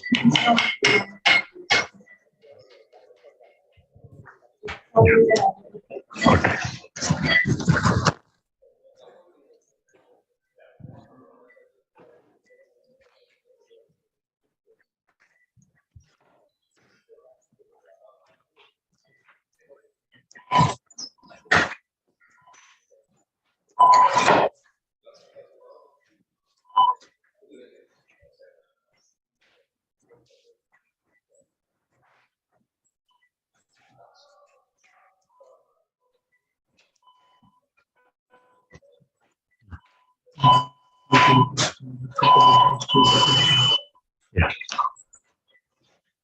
So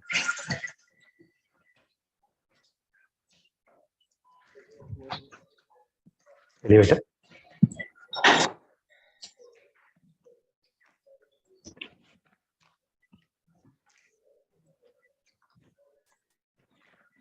So I think just I got to know that nobody has discussed about the case. This is a 20-year-old gentleman from a neighboring city of Bangalore. He's a software professional with occasional with recreational sporting. He plays cricket and he claims that he's a fast bowler. So that's a history. He had 6 episodes of dislocation, no night dislocation. 4 out of 6 times it was while playing, a fall and dislocation. On CT scan, almost like there was 15% of bone loss.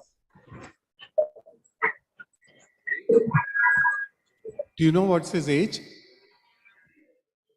20. He's 23 years, sir. Sorry? 22. 23. 23. Yeah. Yeah. Connection is unstable. Connection is unstable.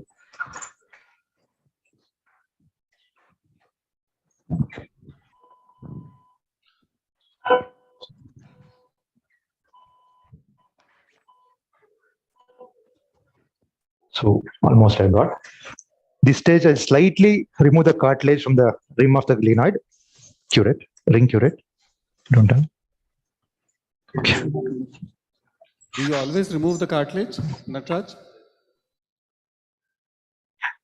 Yes, sir. Around 1 to 2 mm of cartilage I remove.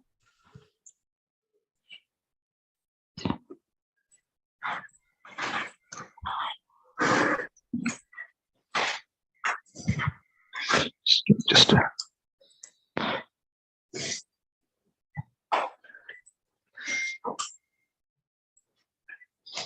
so suction somebody. Add adrenaline to the saline bag. Add it. Okay.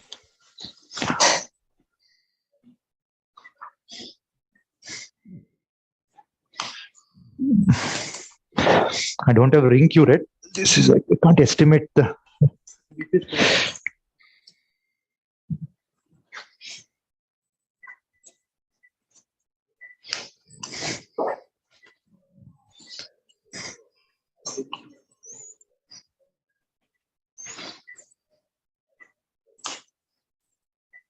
Just a little bit distraction.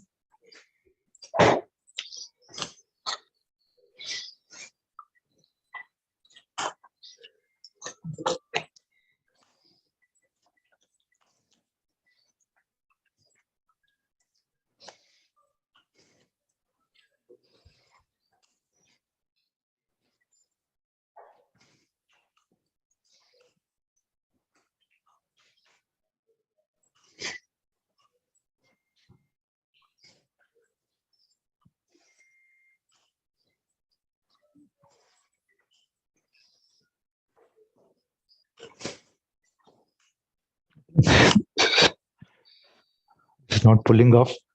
I think not a good one. Okay, no problem. Little bit I'll rasp it.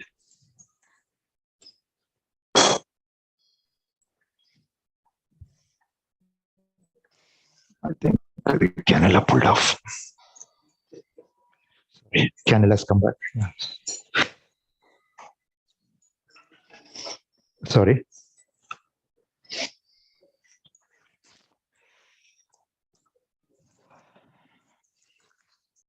I'll just reposition my anterior cannulas again. Sure. The posterior portal. Finger rod. So this is a subscap. So I try to enter as close to the subscap as possible. So yeah. And pass it. Yeah. This is the even superior nozzles pulled out.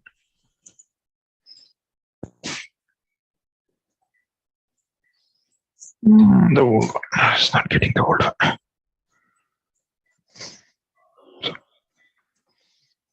Yes.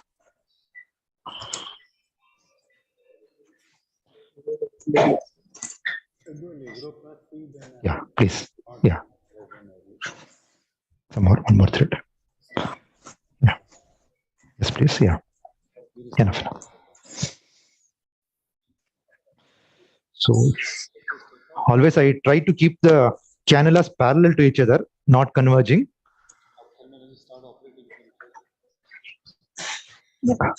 I'm going back to my anterior. Sorry. Raspberry. Raspberry.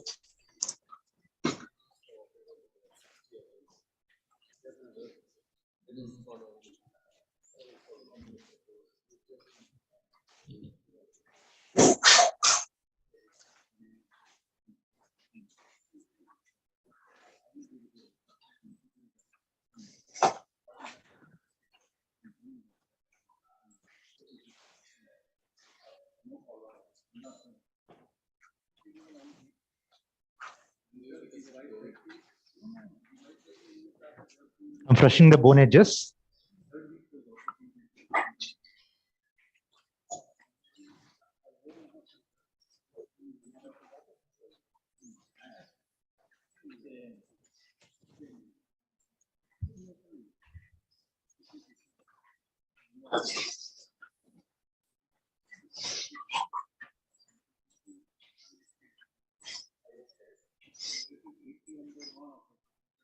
Yeah. Okay, take it. Now I start putting anchors. I'm shifting my scope to the posterior portal. I always put my anchors with scope in posterior portal so that I can judge properly. Just yeah, just yeah. Yes. The curved sleeve I'm using. This is all suture anchor.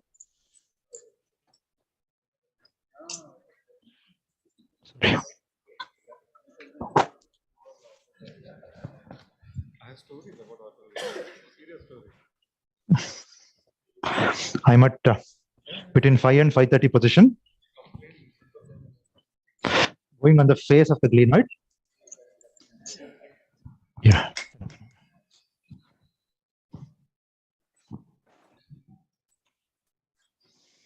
So what is this position, Nataraj? At what o'clock position are you taking your first anchor? So I'm somewhere at 5:30 position, sir. At, between 5 and 5:30.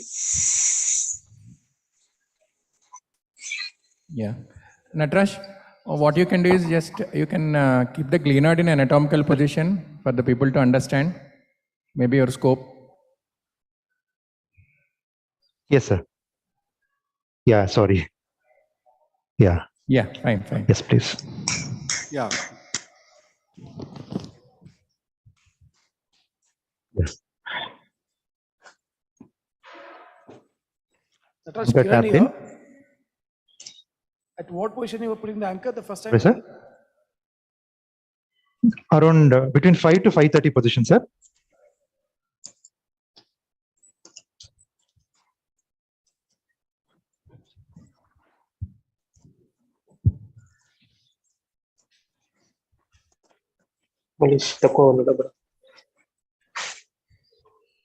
Yeah. Good hole. So just.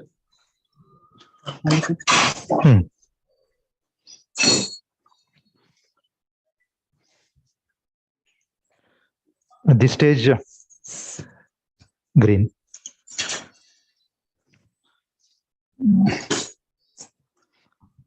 I park one suture, the anterior superior portal. That's all.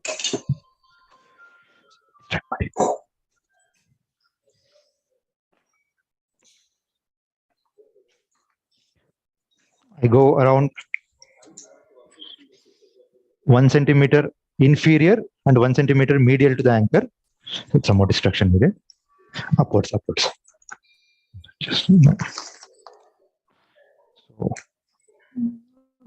Take the bite here. Maybe Natraj, before that, can you, with a grasper or something, can you show us the labrum?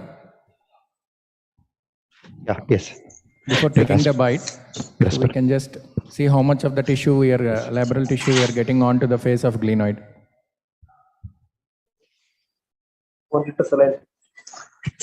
Wait. Wait. Regular one, give. Just a sec. Give Cody.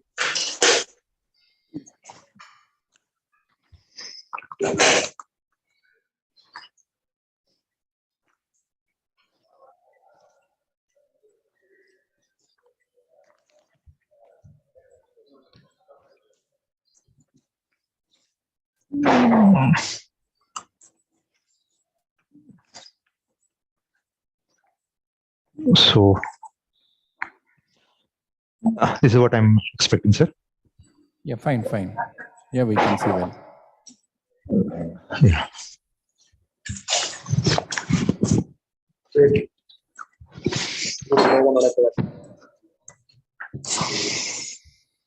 So around 1 centimeter inferior and 1 centimeter medial. Taking the bite.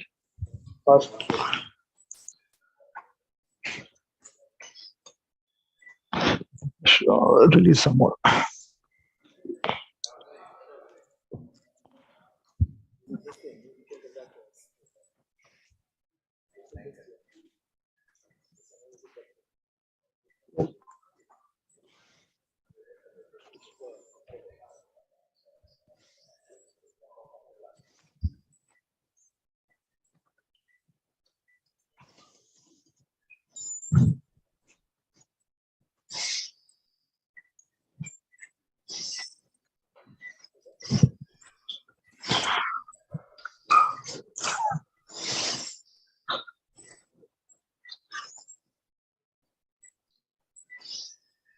Can you give me grasp instead, please? Grasper.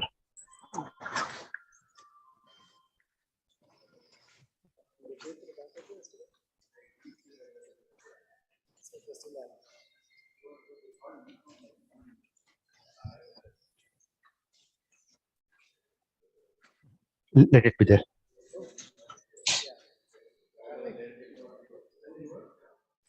Threads out. Threads out.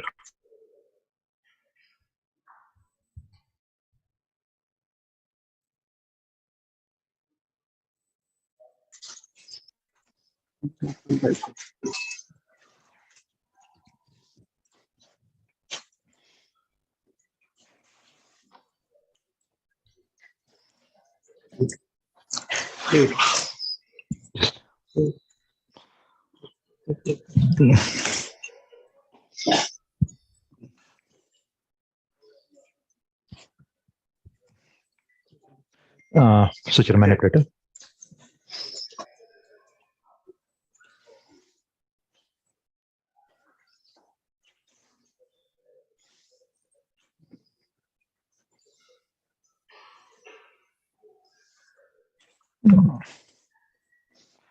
There is some twisting has happened.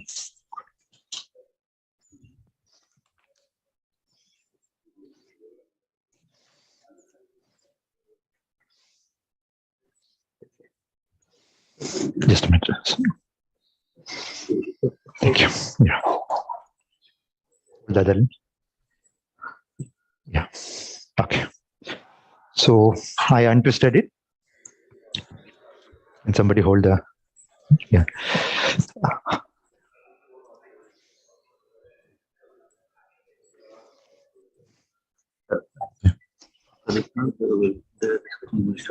Yeah. So grasp. Hello, Natraj. Sir? Can you hear? Yes, sir. Yeah, Natraj, this is Ayyappan. So what I was saying is, you can put the first knot, the first anchor you can finish, and then we will cut the live and go on to the next session. And then we'll come back to you once you are finished with another 2 anchors. The second, third anchor will come back to you. Is that okay? Sure. Yeah. Go on with the knotting, and then we will take a break and go on to the next session. Yeah. So I think a little bit more release is required. It's not. Thank you, Ashish sir. coming. Harish sir, Yeah. please. Some. For the next session, I'm inviting the panel. Sundarajan sir, Anand Galgali sir is he's not keeping well. Hemant Reddy sir, Roshan Wadi sir. Okay. Mallet. Ashish sir, can you come for the next? Yes. Go ahead. Pratap Kumar sir. Yeah. Join the panel. The next panel. Yeah, hold it. Hold this.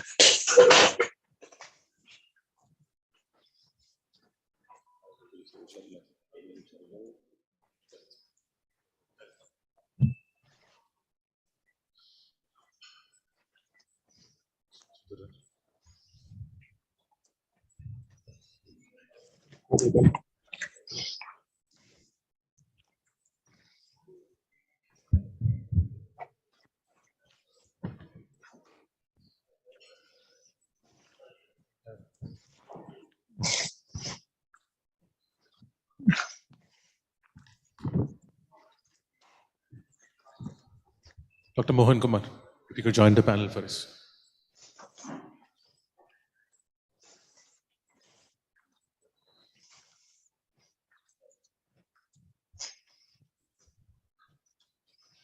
Next talk, sir.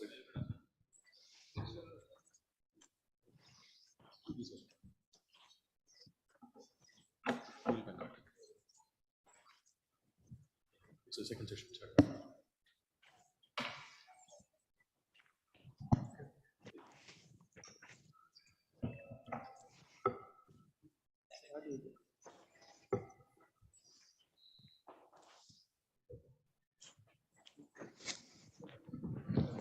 Yeah, second anchor.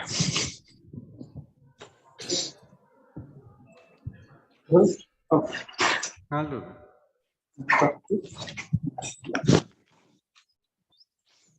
Next anchor ready? Next anchor.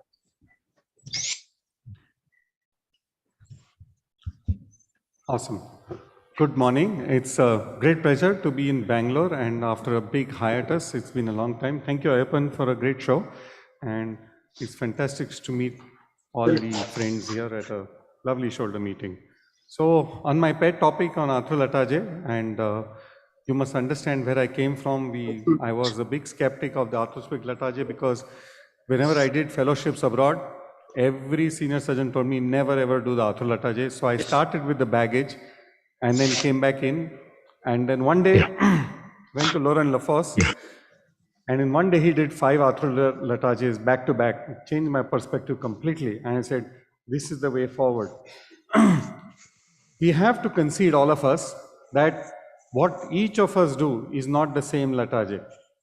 Whether we do open or arthroscopic, how we split the subcap, how we deal with the capsule, where we put screws, standing, sitting, 1 screw, 2 screws, whether we use screws or use buttons, and whether we repair the labrum with the latae is completely different. So I don't think we are always talking about the same surgery when we do. Some of us use iliac crest grafts every time, some of us use coracoid. Some of us use congruent arc, some of us use the conventional latae. So each one has its nuances. So it's not a level playing field, mind you. There is, of course, a steep learning curve. And spoiler alert, before I start promoting the arthrolatae, I think the open latae is an equally difficult, challenging procedure. Both are precision surgeries, and you need to be on top of them, whichever one you do.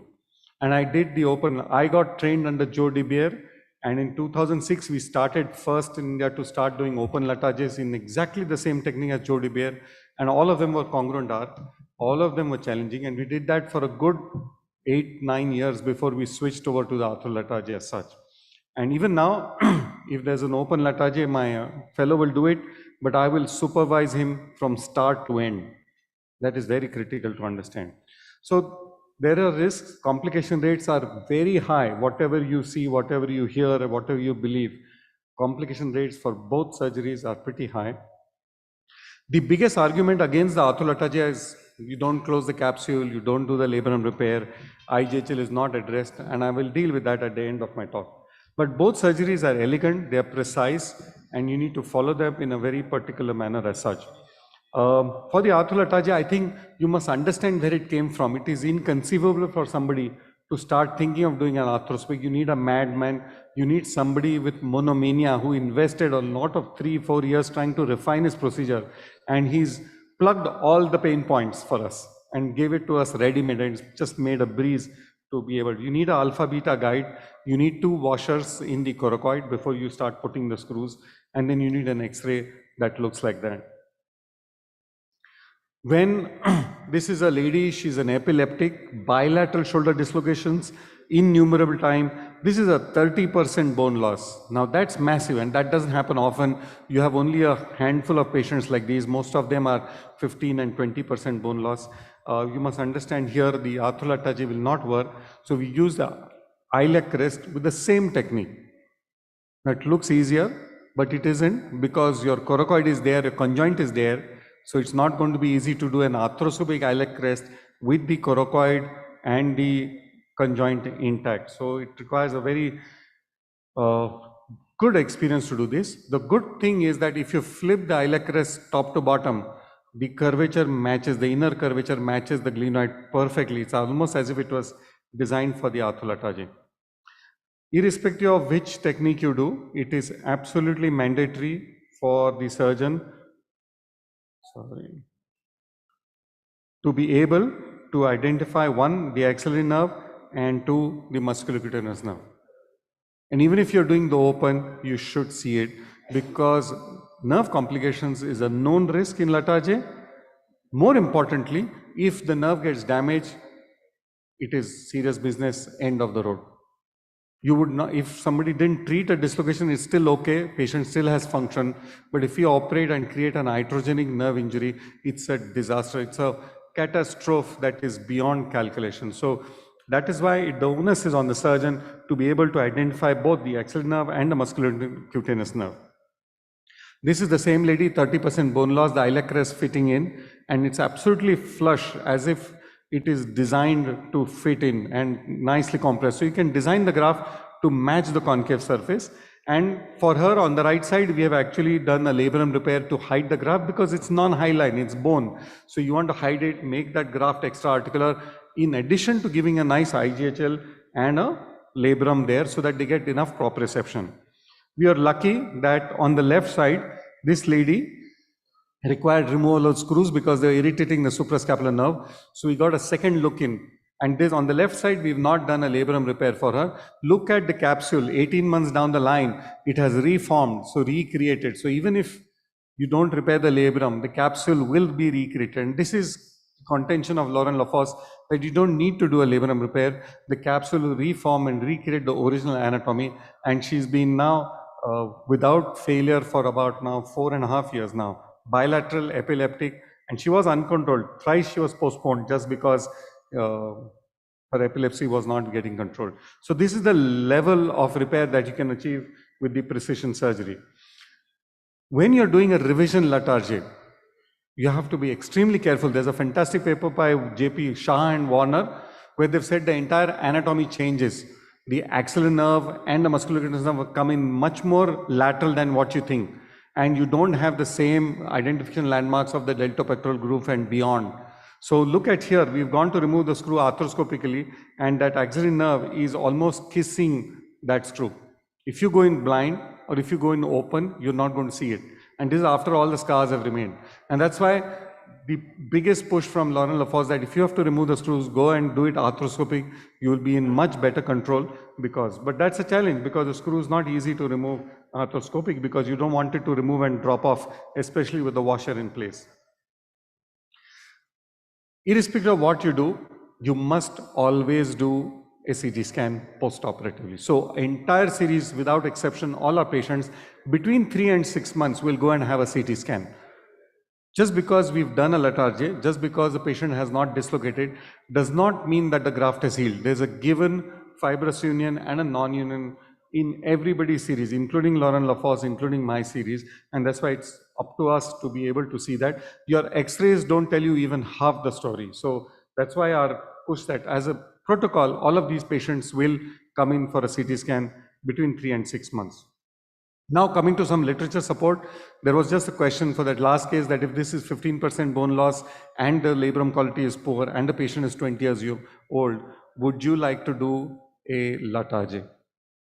So maybe 15% bone loss is par for the course, but somebody who has zero bone loss and you do a Latarjet, that entire graft is going to go osteolyze. It will dissolve, and there are enough publications in literature to say that. This is the Moroder study. 9 out of 11 patients at 3 years follow-up, extensive graft osteolysis, screws are flapping in the wind, and they are dangerous to the head of the humerus. So 22% failure rate, unsatisfied. Clinically, they are good. They've stopped dislocating, but you have future cartilage damage from that proud metal as well. And this is another paper from Youngalri from Korea, where they've shown extensive osteolysis. There's another paper by Gilles Walsh, where he had almost 90% osteolysis after doing a Latarjet without bone loss. This is the study by French arthroscopy group, and you must understand this is arthro Latarjet, all of them, and their complication rate is far, far lower than a Bankart. But you have to take this with a pinch of salt. All these guys are so experienced that they have, between them, each of them is done almost 400, 500 arthro-Latarjets. So this is not a comparable group between us and them. But if you do them well and if you get your enough experience, then you should do well. We did an extensive study of all our arthro-Latarjet patients. It's been in publication, sent to the paper under modification. It's a lengthy study. I will just share two things with you, that between our first 25 and second 25, there was a huge improvement. So we think the learning curve is your first 50 arthro-Latarjets, at least between all of us.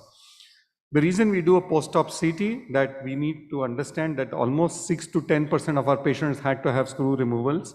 The screw breakages in presence of non-union of the graft is absolutely known.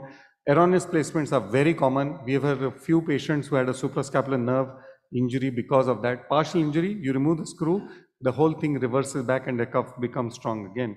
And osteolysis is known. This is from the master himself from Annecy. This was 4 years back when he presented in the Macaulay meeting in USA. He had, of the first 100 patients, 8 malunions, 3 stiff shoulders, 4 recurrent instabilities, and 32 screw removals. So that's why you have to be on the ball. You can't just operate, he stops dislocating. I don't think that's a good endpoint to measure. The responsibility is ours. This is one of our complications. Elderly doctor, 53-year-old, an ophthalmologist, and he was on chronic depression medicines. Didn't tell us he fell in the bathroom 2 weeks after surgery, or 9th day post-op.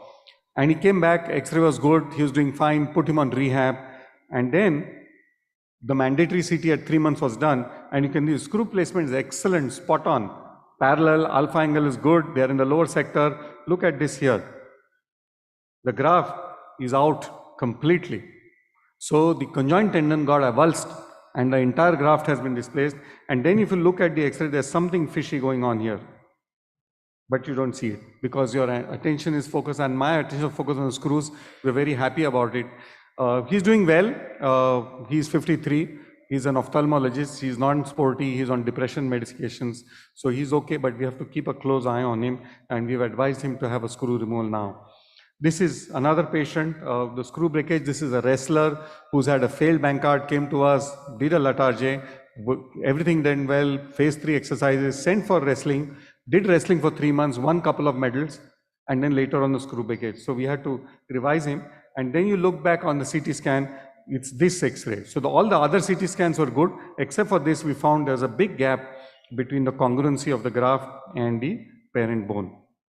So we had to do an iliac crest on this, left those anchors inside and did a iliac crest revision for him. And this is again a repeat CT scan to ensure that healing has happened this time. He's back in wrestling again now. So some of our athletes who've gone into the Commonwealth Games and done bodybuilding, and they are all into adventure sports. This is a scuba diver who does all, he's a bilateral Latarjet, and they've done well. So in conclusion, I think the long-term failure are the bugbears. There's a lot of noise about osteoarthritis. All the arthritis incidence, prevalence, post-Latarjet, post-Bankart is pretty much the same, provided the graft in its native position, lower sector, alpha angle is good. Just because a dislocation is difficult does not mean that we should subject that to a Latarjet. Latarjet is pure 15 to 20% glenoid bone loss, without which you wouldn't. The only exception I would use is a wide haggle with an absent labrum is a patient that I have done an arthrolytage in the absence of glenoid bone loss. And a soft tissue repair in the presence of a bone loss will not work. It will eventually fail, especially in the younger patients. But osteolysis is a reality. You have to keep watching your patients, and we follow them up for 5 years at least to be able to ensure that they are done well. Thank you very much.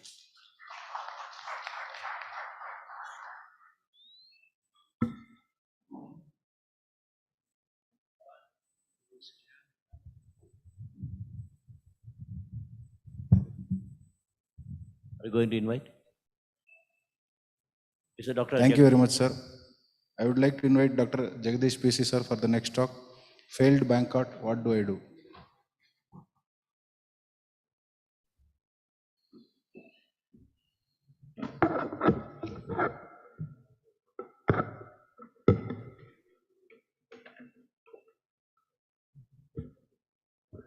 Paper presentation will start at Camellia 1 hall.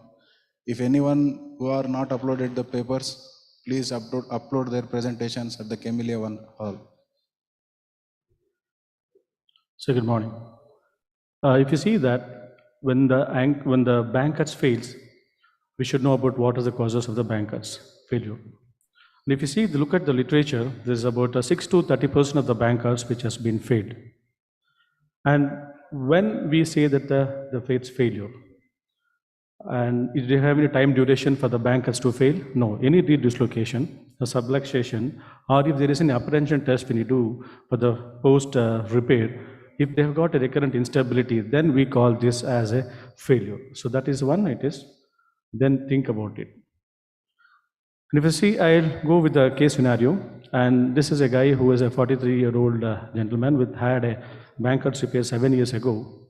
And he was lifting the toddler, his son, above the shoulder. Then he had a pain. And that was the time he was not able to lift and abduct his shoulder. Look at the X-ray, the post-op taken, where there is there's an anchor which is placed anteriorly.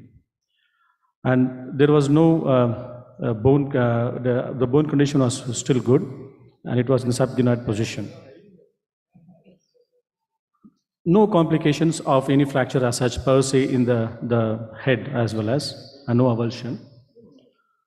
The visible, sutures which were seen in the anteriorly could give us a little bit of an highlight why probably could have happened. Either could have happened it's because of the technical failure or because of non-lifting from the inferior shift, what we call, or is it any other recurrent mild trauma which he had in the beginning? So all this can come to. So when we see a bank cuts fail, we need to plan ourselves like in such a way that what is the patient need and how many type of before that he had any subluxations episode and had he had any prior procedures which he done. Sometimes directly when we are going to try to repair, we misdiagnose it. We forget about this other associated lesions which should be taken in mind. And of course, the technical error can be a cause when this happens.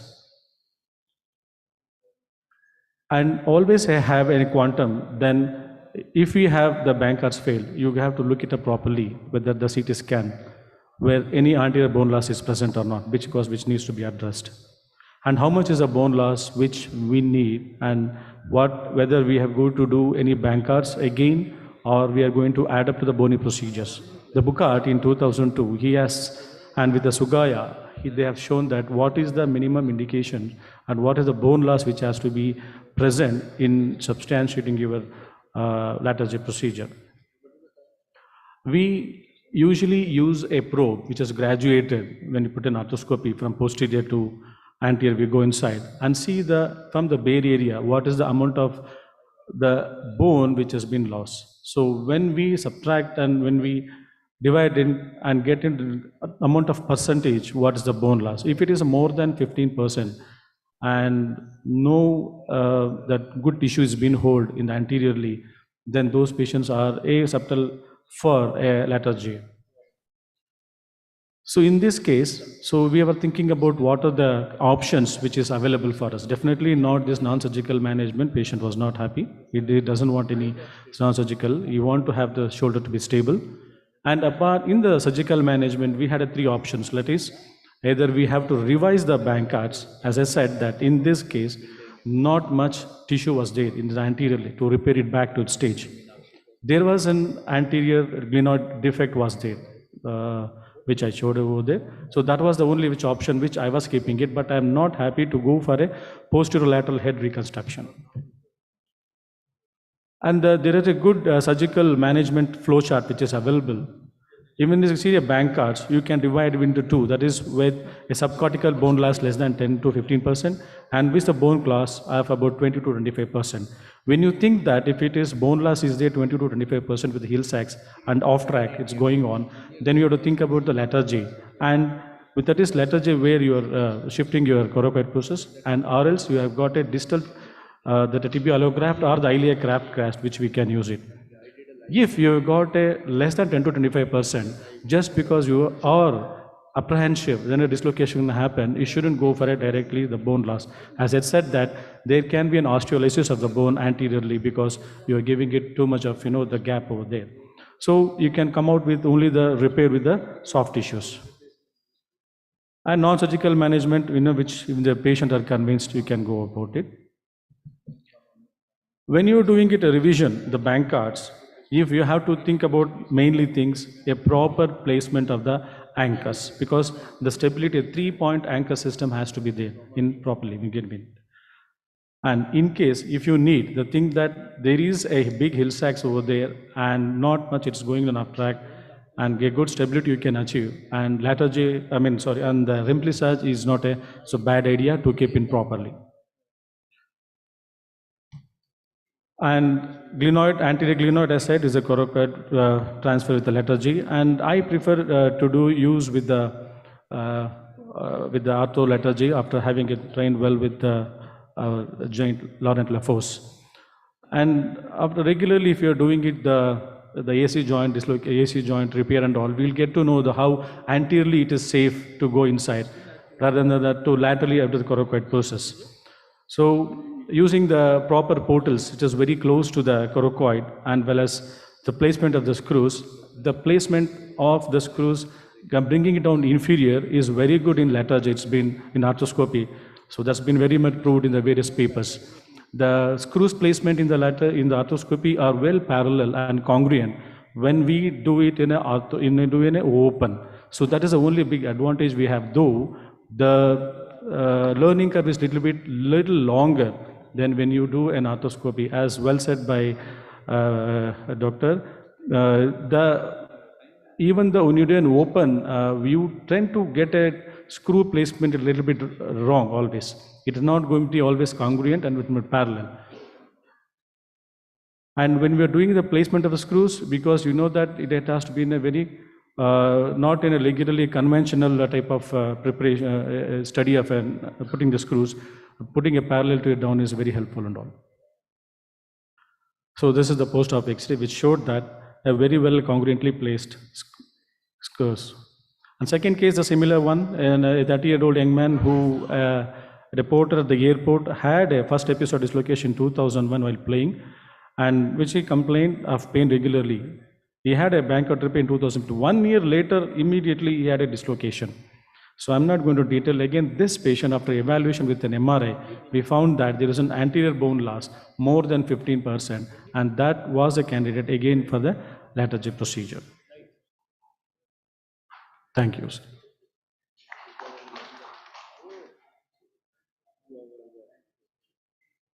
Thank you very much, sir. Next talk by Dr. Sujit Jose, sir. Yes, please. Then circulate.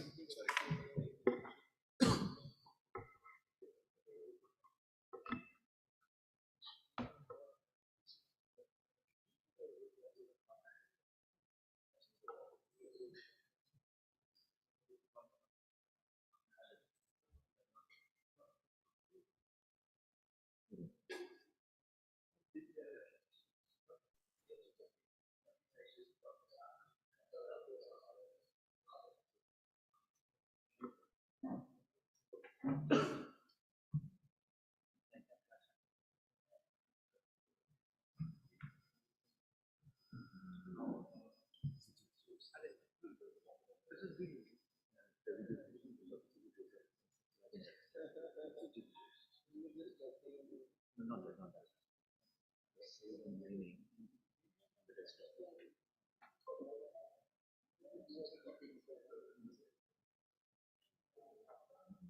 minute, 1 minute.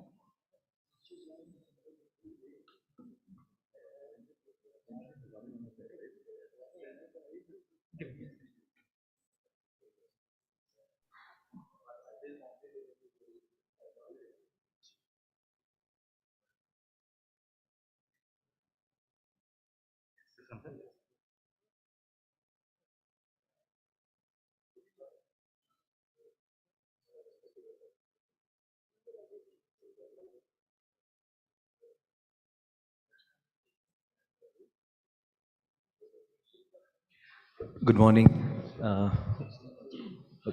Yeah, just announcing that the paper presentations are going to start in the next hall, Chameleon 1. So all the delegates who are presenting the papers are requested to go to Chameleon 1. Yes. And the faculties assessing the papers also, please. Good morning. Yes. Sorry for the small delay. Some problem with the audio visuals, as always usual. It's a wonderful conference with so many bright faces and eminent faculty from all around India. Thank you, Dr. Ayyappan, for organizing this. Latter J, we've seen the Latter J technique from Dr. Ashish Babulkar. I had my early training from Dr. Ashish. I saw the arthroscopic method by the videos from Dr. LaFosse and the NSC courses. The tape method I was initiated to from Pascal Boileau. He was using the cortical button. Then this all fiber technique came from Toussaint, which actually made me think that maybe yes, there is something more. But then always take it, as Dr. Ashish says, take it with a pinch of salt. It is not as easy or as straightforward or without complications as any method, and it's slightly more maybe than the screw method. Clinical case, 28-year-old IT professional, dislocated shoulder 4 times earlier, close reduction done, dislocated again after 2 months. Now dislocates up to 4 times per day. There you can see the huge heel sacks there. And even sleep is disturbed. He slept with a hand strap. There were almost 26% bone loss in the anterior glenoid. That is a patient, and with a large heel sacks lesion. Another patient, 25-year-old MBA gym workout, Bankard done 5 years back. This is my own patient, redislocated after 4 years due to significant trauma, multiple episodes after that. There is a bone loss, but then failed Bankard again qualifies for a latter J. Another patient, about 25% bone loss anteriorly with a large heel sacks. So my purview now is to concentrate on the surgical technique. So all fiber and metal free. So what's new in that and what's special there? We use the Arthrex 2mm 4-strand fiber tapes and 2 fiber tacks to repair the capsule in the front. Latter J procedure first described in 1954 and 2007 the LaFosse technique of arthroscopic latter J came into vogue and they were published, and both arthro and open latter J have similar complications rates in the studies with graft fractures, non-unions, infections rates which are actually less than 2% when you compare the studies. That's an arthroscopy technique of latter J encirclage technique by Abdul Hakam. There is only paper available with 2 ultra high strength sutures creating a cerclage construct through the glenoid and through the coracoid graft with 2.4 mm glenoid and coracoid drill tunnels made. And finally, a capsulorabral complex reconstruction was done, which is again an advantage of arthro latter J. Those are the instruments which are special there. The coracoid drill guide, the glenoid drill guide, which comes from the posterior aspect, and the cerclage tape tensioner. This is a regular tensioner used for trauma surgeries. The tape is a trauma tape, which is used for cerclage using the tape in fractures.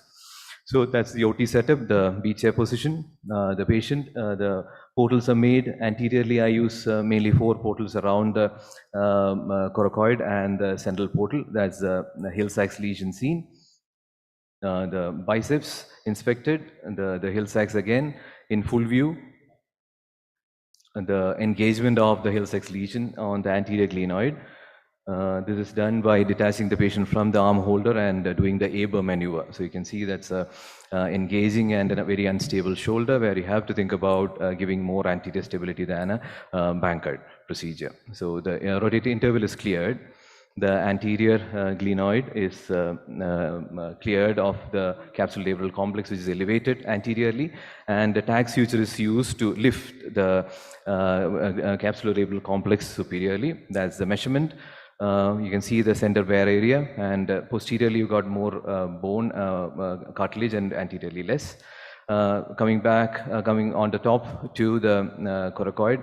I do all this viewing from the posterior portal like Pascal Boileau does. I use a 70-degree scope to view the coracoid when the elevation is being done until the medial side is reached. So lateral, superior, undersurface can be cleared with a 70-degree scope from the posterior portal. The undersurface of the coracoid is decorticated for healing onto the glenoid. That's the decortication of the base of the coracoid where depression is made all around. That's the drill guide and the guide wires going in on the coracoid. And the osteotome, a curved osteotome used to detach the coracoid. And after detachment, the passage is done. That is how I do it differently from the Hackham method. Hackham passes through the coracoid, so that's a little of acute bends to go around. And that's a subscap split done at the superior 2/3, inferior 1/3 junction. And the glenoid comes into view very clearly. It's almost like open surgery once I've done more than 40 now. That's the anterior glenoid in view, full view. The capsule is elevated up. And that's the burr used to prepare the anterior surface of the glenoid, just to decorticate and get the bony bleeding there. That's the posterior jig, which is different from the open or the arthroscopic screw method. The jig comes from posterior. The advantage is that you can give the holes parallel to the glenoid face. In the screw method, mostly the screws go more medially, facing more medially, where the purchase might be slightly lesser. So, and the screw heads might be slightly more prominent when the humeral head rolls. Through the drill bits, the cannulator drill bit, two differently colored sutures are passed anteriorly and pulled out through the M portal. And they are passed, shuttled through the coracoid. And the cerclage tape is then used to pull the wires are used to pull the cerclage tape through the coracoid. And when you tension, the coracoid is automatically pulled onto the face where it has to attach. So that's the cerclage tape being passed anteriorly and then back through the coracoid, because we've got all the sutures in line. And when you tension, it automatically gets pulled. But then you have to view from anterior, never over tension. That is one bad thing which could happen. It can cut through. The coracoid graft has cut through in one of my cases, and I had to salvage it through my screw because I had the set available with me at that time. I could get away at that time. But then you have to be careful, don't over tension. Up to 80 newtons can be given there. But then it gives a very robust fixation anteriorly.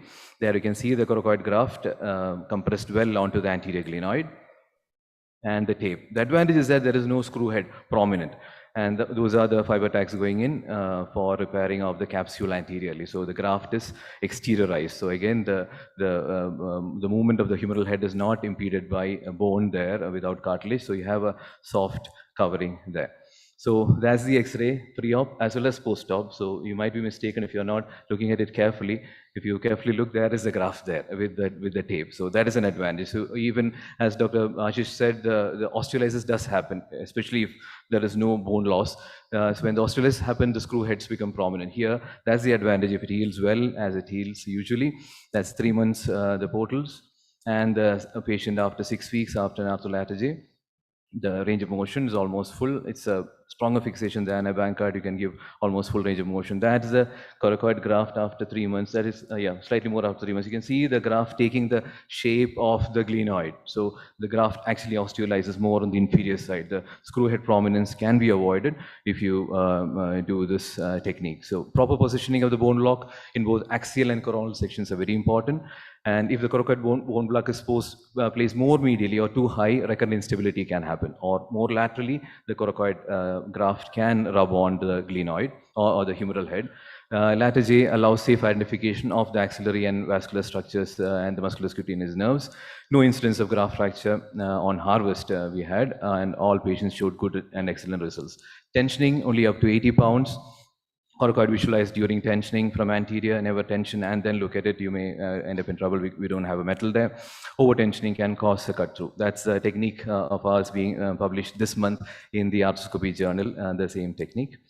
Take home, management of bipolar bone loss is a difficult problem which requires careful evaluation. The CT evaluation before and after are equally important, showing that studies have shown the arthrolattergy gives excellent graft position. The all fiber techniques has an edge that there is no metal prominence, and even if osteolysis of the coracoid happens, the placement of the coracoid graft is made simpler by the traction effect of the cerclage tapes, and the concomitant anterior capsular repair exteriorizes the coracoid graft.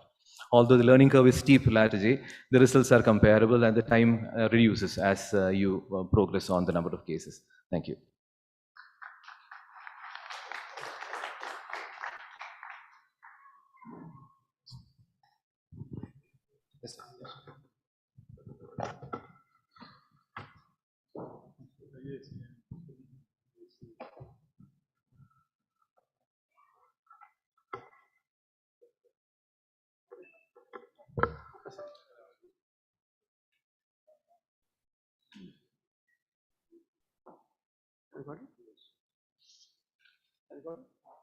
Yeah. Good morning, everyone. Thank you, Ayyappan, for the kind invitation. That's my current affiliation. After the elegant talks about advanced techniques, I've just come to say why letter J fails. It is a non-anatomical procedure, recurrence 5%, complication is higher, 15 to 30%. And if you look at this complication, it's a high number, and mainly graft related or hardware related.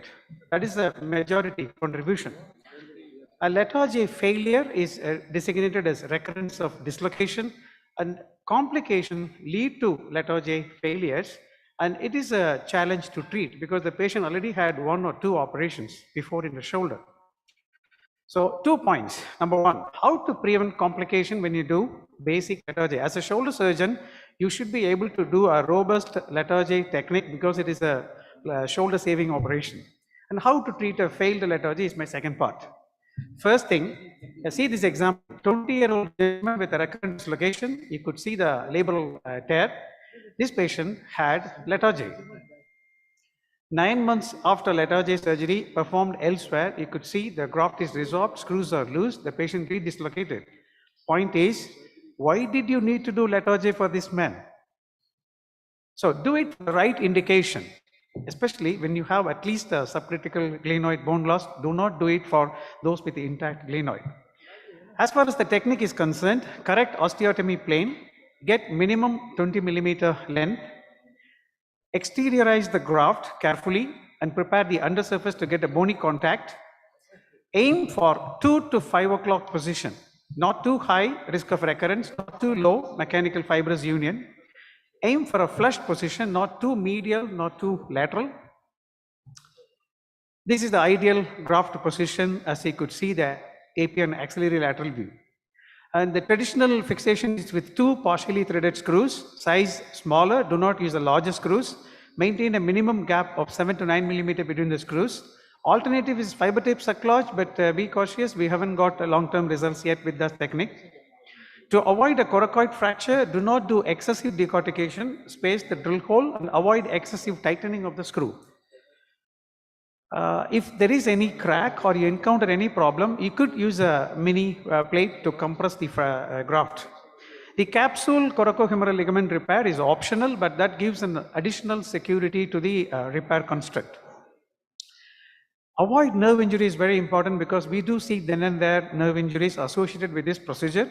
Number 1, inferior retractor, be careful to avoid injury to axillary nerve.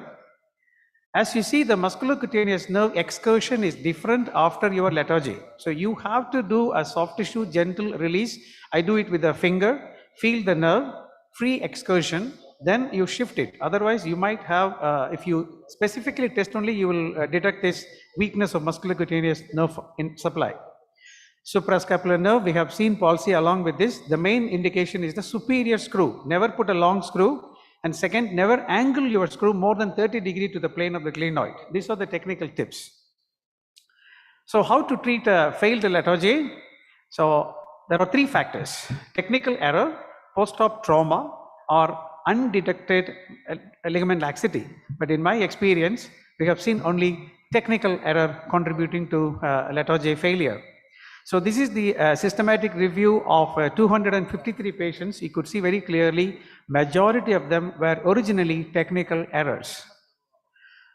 Two options exist. Arthroscopic capsuloplasty should be reserved for very particular case scenario where you have an intact bone still. But majority of patients, we need a free bone graft reconstruction. In my option, I would go for a contoured iliac crust graft. This is the important slide. If the patient comes with you with a Latarjet failed and you are doing a revision, tell them there is a recurrence rate which is higher, 8.6%. Complication rate is higher, 17%. Only 50% return to pre-injury sports, and 1/3 of them will progress to arthritis. So it is not a cakewalk like a primary Latarjet. So example cases, couple of cases, you could see a 34-year-old had open Latarjet elsewhere 6 months ago. It has failed, redislocated. You could see the surgeon's difficulty as he has put one broken drill bit there. Screw is extremely long. The graft has resorbed loose. So here I chose the iliac crust free graft, tricortical iliac crust graft, contour to the glenoid. You shape it according to the glenoid defect. Inner table forms the articular face, and you could make additionally drill holes for capsular repair if it's necessary. So careful dissection, do not go disturb your previous coracoid fixation, because when you have a coracoid transfer before, the anatomy is altered, the nerve relation is altered. So stick to the glenoid in the open approach, take care of the nerve, remove the hardware, remove that affected bone graft, and you replace with the iliac crust and fix with 2 screws, capsular repair if possible. So post-operative is standard as like a primary Latarjet or instability case. There's no difference for me. And that is this patient at 6 months post-operative. You could see the CT scan go good incorporation and also the axial. I left that broken drill bit because we couldn't retrieve that during surgery. So that was his clinical outcome.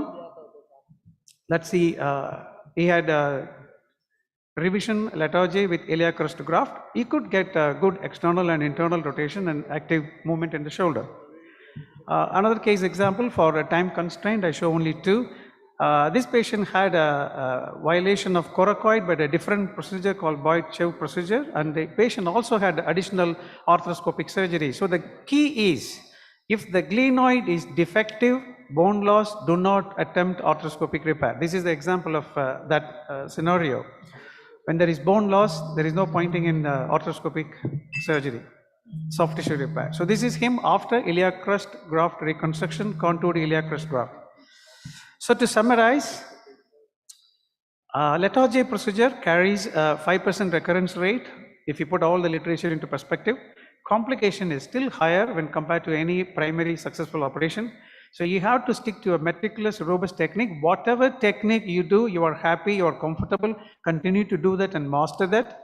But avoid the factors that predispose to a Latarjet failure. But in case if you encounter a failure, iliac crust graft reconstruction gives good results in my experience. Thank you.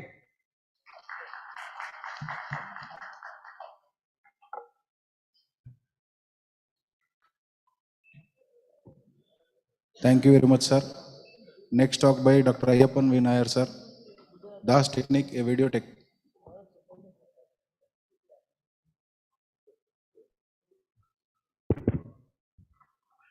Good morning to all, respected teachers, senior colleagues, friends, dignitaries on the dais, panelists. I'll be speaking on the dynamic anterior stabilization with the long head of the biceps. This is a technique we modified, and we got a publication from confirmation from arthroscopy techniques. So I'm happy that everybody is here. It's a nice crowd. Thanking all my seniors, so who've been very kind and nice to us from Bangalore, Karnataka, all over India and abroad. All the teachers and seniors who've been very kind to come and help us with this. So It is the DAS is basically the long head of the biceps. We cut the long head of the biceps near the root, transfer it through a slit in the subscapularis, and then fix it to the 3 o'clock position on the glenoid face, on the, not the face, okay, on the anterior part of the glenoid. So it basically gives a sling and a hammock effect, and it is an important contributor, and I think it's a very good armamentarium in our tool in the management of subcritical bone loss. So my indication is less than 15% contact athletes and even patients with soft tissue insufficiency. So this is a case, so we did a cadaver study, and we looked at the different ports which are ideal for this, and then we did it on a patient. So this is a stem dislocator, 40-year-old gentleman, 14% bone loss, and Josh. So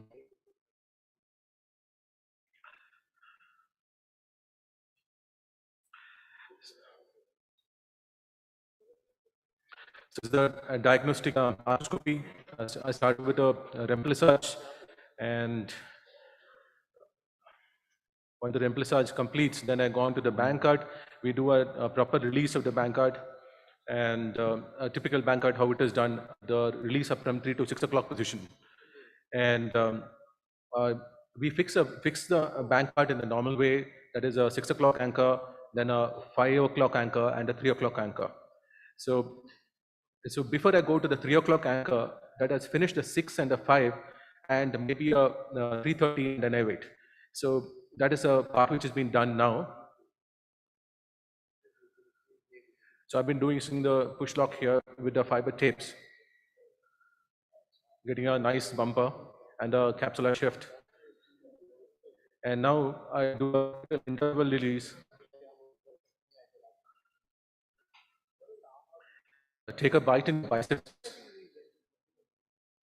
a thin suture in the biceps, and then we go with a cut. So cut it close to the base. And the next step would be to come into the subacromial space and release the tendon in the groove. So I release it to the upper portion of the upper part of the pectoralis. And this step, we are taking it out, and we have how we have modified is we have taken just like a fiber tag suture for the ACL. So we have done just like that. We have taken multiple bites, okay, with how a fiber tag is done, just like the ACL, and through an eye port, so an anterior port, a Bissinger rod is passed onto the anterior surface of the glenoid, and with an ACL drill bit. So that is a clear cannula. That's a modified clear cannula of around 7 mm size, and with that's an ACL drill bit. So it goes just like how we do an ACL tightrope. So we pass that, shuttle it, and that is a biceps. So there's a biceps going in.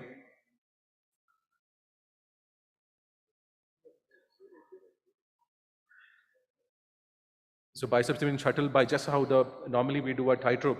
So with a to and fro motion, okay, so we pull it and it is pulled in. So it's got a nice fit. The sizing is done to 6 millimeters, and the tunnel size is also 6 millimeters. And we're just cross-checking that the button is flipped posteriorly.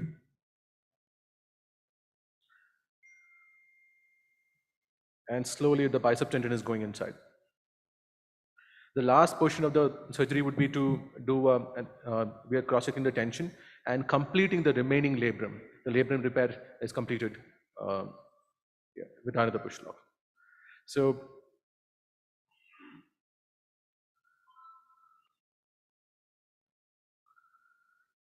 we feel this is an excellent technique. The modification we have done is with a fiber tack tightrope. So because we feel that we can avoid any hardware in the anterior surface of the glenoid, and only 6 millimeter drill is done. And we hope that bone healing is also good. The stability is so good that we can start mobilizing the biceps immediately. So thank you so much. Thank you, sir. Next talk by Dr. Abhikar, sir. Hegel lesion, how do I manage?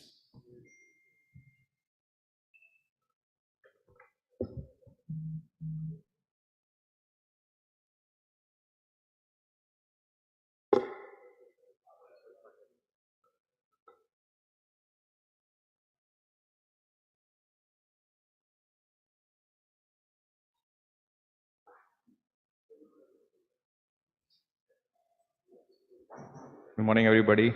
Special thanks to Ayappan. And is Amrita here? Is Dr. Ayappan's daughter. It's a birthday today. So from everybody here, a very happy birthday. And a father is doing a wonderful job hosting us on a Sunday here and missing your birthday. A disclaimer here, I've only done one haggle repair in my whole life. And that's the only one I've seen so far. And maybe I've missed a couple of them. So, and this was a video which I had taken in the year 2014, and I've probably spoken about it in a couple of lectures. My first talk was in Miscon, where IPS had organized in Pattaya.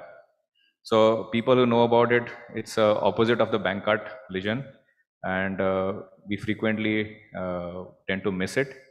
And this is one of the most, the common modes of injury. This patient which I operated was a rock climber actually, and these are hyperextension injuries where the capsule ruptures from the attachment of the humerus there. You just have to be aware of it, and clinically it's not easy to diagnose. They present as a recurrent dislocation.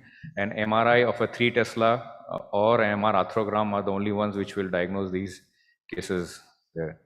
The technical points is if you have an access to a 70-degree scope, it's very good. A 70-degree scope is always with your ENT colleague, so you can just go and borrow it from them. You require double-loaded anchors, 5.5, and penetrating graspers, and not push and not cutters, and lots of patience. This particular case took me 3 hours to finish. Now, this is a B chair position. You could also do it in a lateral position. If you look at his clinical examination, I'll just skip through this part. You'll see the whole shoulder coming anteriorly and inferiorly. So that's the direction of his dislocation, because he had the haggle at the anterior part. The portals which are described is also known as a suicide portal there. So because the haggle is inferiorly, you have to come from the anterior inferior part and the posterior inferior part. So if your haggle is towards the anterior part, you have to use this anterior portal. If it's to the posterior part, you use it to the posterior part. So these are, you have to first use a needle and then a switching stick and a dilator, and then you can use your cannula there. So this particular case was more of an anterior kind of an haggle, so I didn't have to go inferiorly there.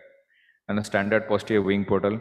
Excuse my poor quality of video. This is an almost 8-year-old video there. And this is what I need you to appreciate it. Now, this is the humeral head there. We are in the B chair position. This is the glenoid. I'm seeing from a 70-degree scope, and this is the inferior part of the hammock or the capsule. You'll see when I come with a grasper, I'm able to lift my capsule upwards. So this whole capsule had torn from the anterior part and gone inferiorly there. So I'm trying to pull the capsule up there. So the next step is trying to burr and remove the remaining attachment from the humerus part. Maybe take a shaver and then follow it with a burr, just dusting it so that we get attachment of that capsule there. I'm looking from the posterior part. And this is a double-loaded titanium anchor. The attachment is right at the anterior inferior part of the humeral head. And we're retrieving the sutures from the other portal.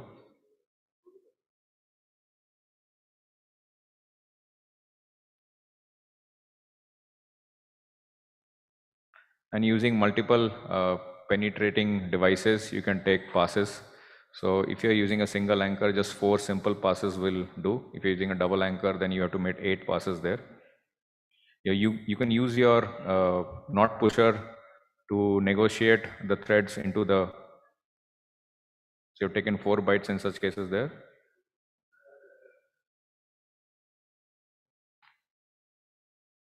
And as you can see, when we are pulling the sutures, the whole capsule is actually moving upwards there. So it's recreating the hammock there.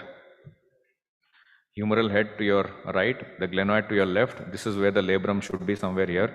And this is the inferior part of the capsule. Most of the knots will be anterior to the capsule. You won't be able to see the knots there.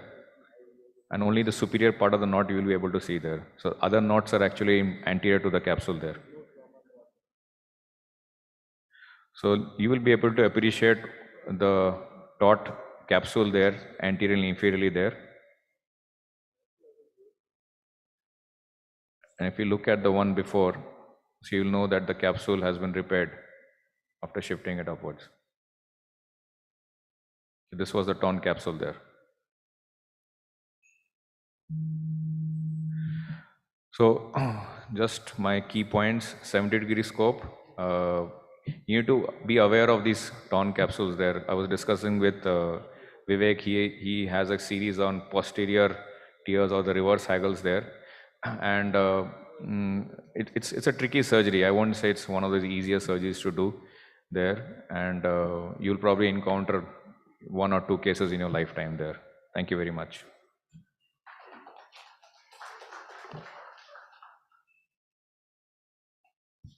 Thank you very much, sir. Next talk by Dr. IPS Oberoi, sir. Posterior shoulder instability.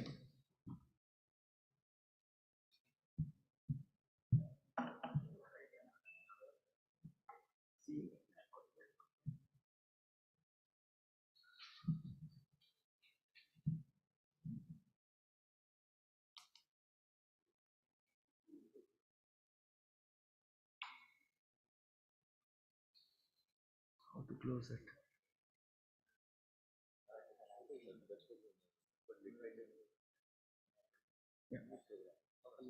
Yeah.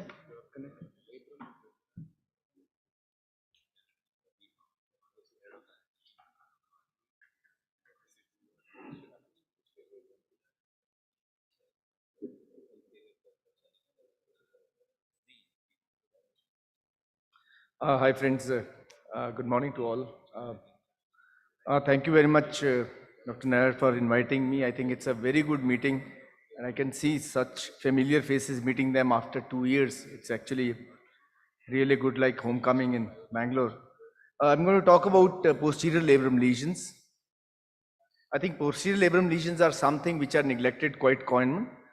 If you look into etiology of all of these lesions, there is some amount of dysplasia in the posterior part of the glenoid, which actually predisposes the humeral head to go posteriorly and create labrum lesions on the back of the shoulder. Most common posterior labral lesions are reverse bank cuts. They are actually capsulolabral detachment of the labrum, which actually starts from 6 o'clock position going all the way till 9 o'clock position. It's called reverse bank cut, but the characteristics are difficult and different from a routine bank cut. But more common posterior lesions are hidden posterior lesions. You actually need to really palpate and see the posterior labrum attachment onto the glenoid to see for these hidden posterior labrum lesions like Kim lesions. Other important lesions are periosteal sleeve avulsions. Like we have anterior periosteal sleeve avulsions, we do have posterior periosteal sleeve avulsions, something like this. That's a glenoid, and we have a periosteal sleeve avulsion of the posterior inferior labrum going all the way from 6 o'clock to around 9 o'clock. So we do have a lesion, something like an ALPSA lesion anteriorly, like an ALPSA is a posterior lesion. And there are posterior glenoid GLAD lesions. These are articular cartilage disruptions, where with the labrum, a piece of articular cartilage is also damaged and it actually flips up and you can have an exposed articular cartilage there. So whole lot of posterior lesions, which include POLPSA lesion, posterior glenoid bank cuts lesion, and also Bennett's lesion, which is a calcification of the posterior part when the labrum is detached. I think it's important to understand these posterior lesions, and it's important to look into the posterior labrum whenever you are dealing with any instability, be it anterior instability, inferior or a posterior inferior instability. Always palpate the posterior labrum. But what is important is superior viewing portal. When you view from the front, the superior portal, and you put your probe from the anterior portal, you are actually able to palpate all the way from axillary pouch down to the posterior superior labrum to see for these posterior lesions. When you have to put any anchor, I think it's important to create a portal, which is something like a posterolateral portal, where you use a spinal needle to actually access and see that your anchor is placed nicely at the posterior inferior part of the labrum. So this access is important. So let us show you a small repair of a posterior GLAD lesion. GLAD lesion is articular cartilage disruption, which happens posteriorly, most common in throwers and in cricketers. where the humeral head is pushed posteriorly and the labrum tissue along with an articular cartilage is actually detached all the way inferiorly. So this is a young cricketer which plays for IPL, and he has got a posterior inferior labrum tear where the articular cartilage is also damaged. You have to take a very good bite which goes all the way inferiorly, something around 7 o'clock position, taking a suture which is going through the labrum tissue and the posterior capsule, and all take this bite and pass these sutures and take them out anteriorly. So you are able to give a traction to this labrum and cover the labral lesions. I think it's important in a GLAD lesion to cover the articular surface with the labrum tissue. In that way, you are actually stopping any arthritis to happen in the future, and also mobilizing the posterior capsule which is going to come up and attach onto the labrum. So that's the second bite, a tiger wire which has been taken from the labrum tissue. And then, as I told you, you have to create a portal through infraspinatus which is actually aiming directly towards the posterior inferior part where you are able to place your anchor. So that's a portal which is going to come from this part which goes through the infraspinatus, and you go all the way down and aim where you're going to put their anchor. In patients where there is a GLAD lesion, you actually don't place the anchors on the edge, you actually place the anchors on the surface, because you want the capsular labral mobilization to happen on the surface and at the same time cover that articular cartilage damage which has happened.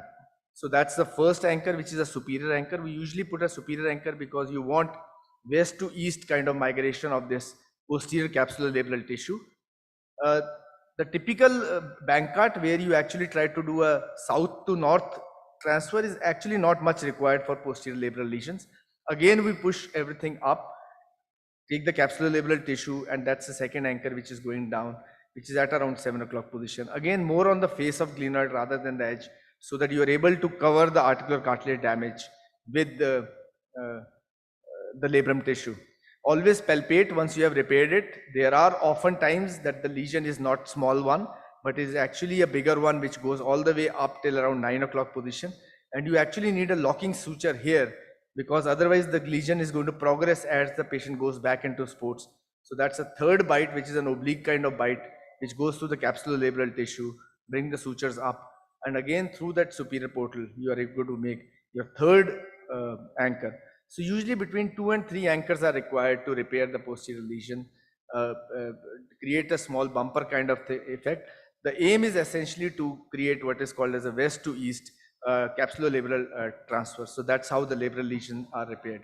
So it's important. These are very common lesions in our shoulder practice. We should be able to diagnose them. We should be able to palpate them. We should be able to repair them by putting knotted or knotless anchors to create the humeral head which comes in center of the humeral head. Thank you very much. Thank you, sir. The house is open for a discussion. Any questions? I will start with IPS. IPS. When do you, or how do you make a decision that posterior labrum has to be repaired? Because it's a very rudimentary, isn't it? I think it's important. Whenever you examine these patients, and I think we had excellent videos in the morning also, showing evidence of instability when you examine these patients under anesthesia. So a lot of patients which are actually coming with anterior and inferior instability often have a labral lesion which is extending all the way down posteriorly. Then there are young girls which are coming with gymnastic injuries where they have pain which is essentially posterior inferior shoulder pain. So whenever you have a suspicion of an anterior instability where the recurrence is very high, or a patient which has got a subtle instability which is where they complain of pain posterior and inferiorly, always look into the posterior labrum. And more often than not, you would find some kind of posterior labral lesions. Now what your question is, should we repair all the posterior labral lesions? I think lesions which are quite unstable, where you are able to actually create a interval between the labral tissue and the bone, you should always go out and repair. Sometimes you have a subtle posterior instability lesion, but when you start dissecting from anteriorly, you find that this lesion is actually going all the way posteriorly. So in always such cases, to create that kind of hammock, you have to add on a posterior repair. So important is to palpate, see how instability is there, and see the extent of these lesions. Yeah, my question is to Sujit. Sujit? Sujit is not here.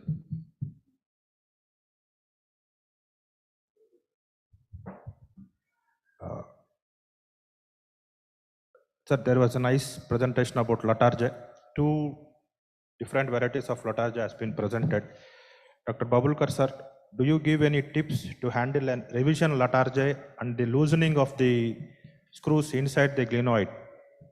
When you revise an Latarja, so how do you plan the loose screws and the bone loss there? Do you do it at the first shot or do you go for the second time to fill the gap? So one of the perspectives is that it's very difficult to revise your own Latarja because the screws are in a perfect situation. And when you do somebody else's and the screws are skewed, they are out, they are too medial, then it makes the job easy because then you can put them in your own home position. My challenge with the revision Latarja is most to do with the soft tissue because everything is scarred down. If you go down in an post-Latarja and open Latarja especially, there is so much scarring that you cannot identify the axial nerve and it's very difficult. You'll start seeing it twitching moment you use your radio frequency or cautery. So I find arthroscopic better because you can have a better control of soft tissue releases. They bleed a lot. Screw loosening, sir. Only the screw loosening, because already you are removing the screw in a cancellous bone. Do you put a bigger size screw or how do you handle that situation? You use the same screw, but Same use screws. a different track. Sometimes there are broken screws from a previous one, ignore it and use a different track. You have to change the alpha angle because your screw has to be in the lower sector. You cannot put your screw in the upper sector. So ignore it and change the alpha angle, but get your screws in the lower sector. Do you prefer an encerclage for revision cases? I have never done a Hill Sachs in association with a Latarja yet. And so has Lauren LaFosse. Thank you, sir. Thank you very much. Dr. Ram, sir, you said about failed Latarja. Yes, I think I agree with that. Just add one point, I think I forgot to mention in my talk. When you have patient treated elsewhere coming to you with a loose screw and a redislocation, you have to keep also low-grade infection on your mind. If there is any suspicion, I always tell my patient, I go in, put a scope in, and then first scopy, then only proceed to revision. Because that give a quick examination to us, whether it is infected. And I have done recently, I have done one case. A surgeon has done adhesive capsulitis, surgeon has done a release, shoulder dislocated, the surgeon has done a Bankort repair, then the shoulder dislocated, then developed infection and the glenoid bone loss. The patient had about 8 surgeries in the shoulder. So this is not uncommon. So in this scenario, we tell the patient, we'll put a scopy first. We do the basic blood inflammatory markers, but we always go with a 2-stage. First stage, remove the screw, clear everything, settle down, then go in for your planned Gap between the first and second surgery, sir? At least 6 weeks. Thank you, Ram. Considering the time, we will close this session. I thank all the speakers for keeping up the time. Thank you very much.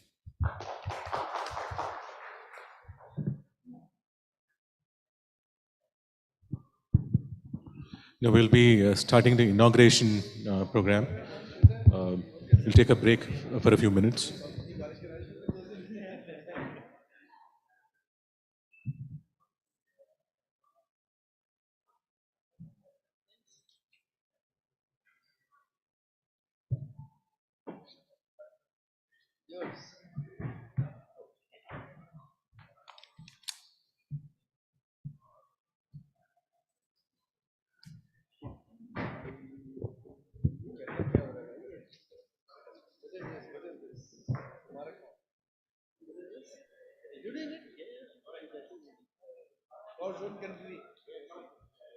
When is the date?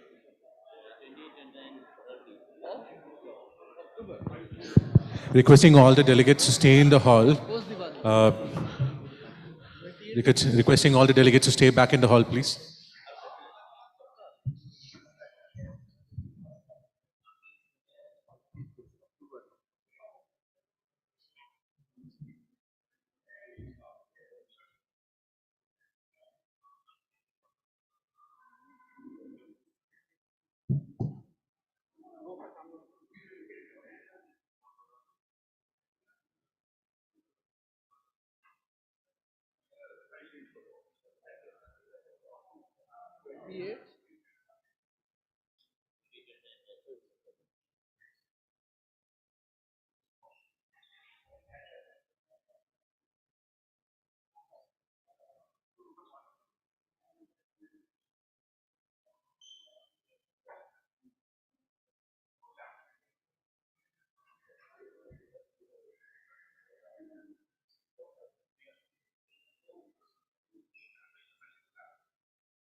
I think monsoon has already started now in Kerala.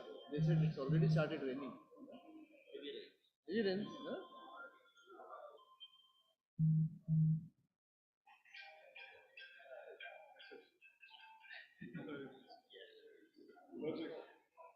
Yeah, Banerjee, कैसा है? All good? और सब meeting after a long time. Almost 3 years. Almost 3 years. Whenever you called, you were gone. Oh no, Jan, you actually your work practice is also quite far away, and then traveling all the way. I know. Every time. I know. And I realized traveling in Bangalore yesterday. From airport it was 2 hours. Saturday. Please.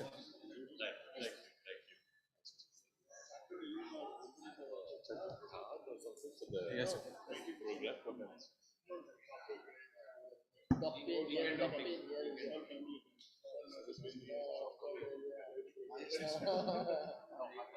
Usually bike में चली होता है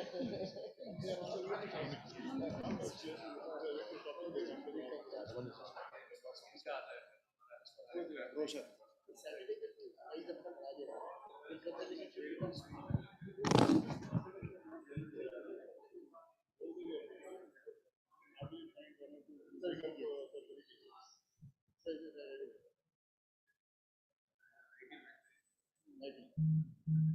Yes.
A very good morning, ladies and gentlemen. Firstly, I request everyone to please take your seats as the session is going to begin very shortly.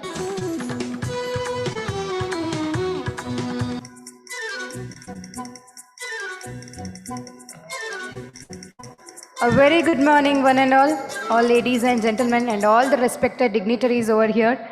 Welcome to Miscon 2022, that is Manipal Whitefield International Shoulder Conference 2022. And to begin with this auspicious inaugural event, can we have a big round of applause once, and then we'll proceed with an event?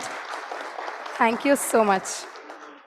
This is the first ever international shoulder conference having around 200 plus delegates from different parts of the world, including 40 plus top shoulder surgeons from Japan, Korea, Brazil, and Thailand.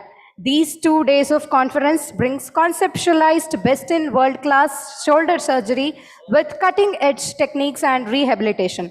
Yesterday, that is on the first day of conference, we had cadaver training and physiotherapy workshop wherein 150 plus physiotherapists participated. Today, we are going to have more light and vision on the subject through our experts. And before beginning the session, I would first like to congratulate the organizing team for arranging such wonderful conference. Firstly, Dr. Ayyappan V. Nair, Consultant Orthopedic Surgeon, Manipal, Whitefield, who is the organizer, Chairman of Miscon 2022. Next, Dr. Nataraj, Organizer, Co-Chairman of Miscon 2022. And Dr. Krishna Naresh Gaud, who is Organizing Secretary of Miscon 2022. And this is a beautiful conduction of Miscon 2022. And after congratulating, now, ladies and gentlemen, it is time to welcome Dr. Ayyappan V. Nair, Organizer Chairman of Miscon 2022, and also Consultant Orthopedic Surgeon of Manipal Whitefield, onto the dais and to share an introductory speech of the event.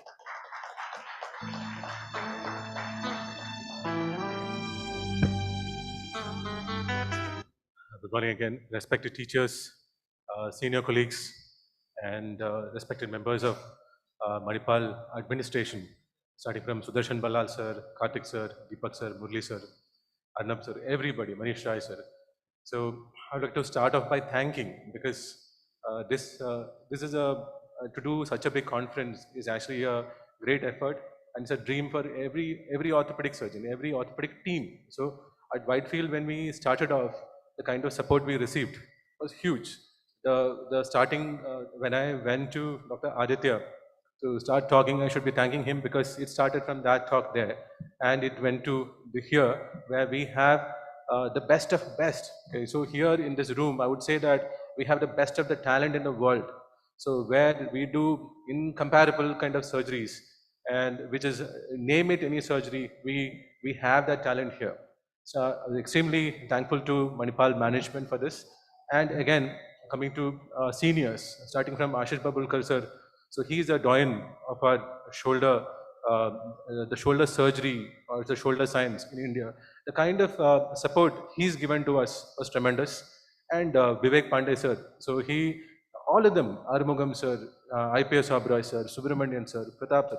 I'm extremely thankful to everybody and for having this wonderful program here. We have hot debates of the different techniques. We have had two beautiful cadaveric sessions, live sessions, and cadaver and the physiotherapy team was also excellent. So I thank everybody for coming and joining, and our two senior patrons, Hemant Kalyan sir and RDC sir. Thank you so much for coming and joining us for this program. Thank you so much.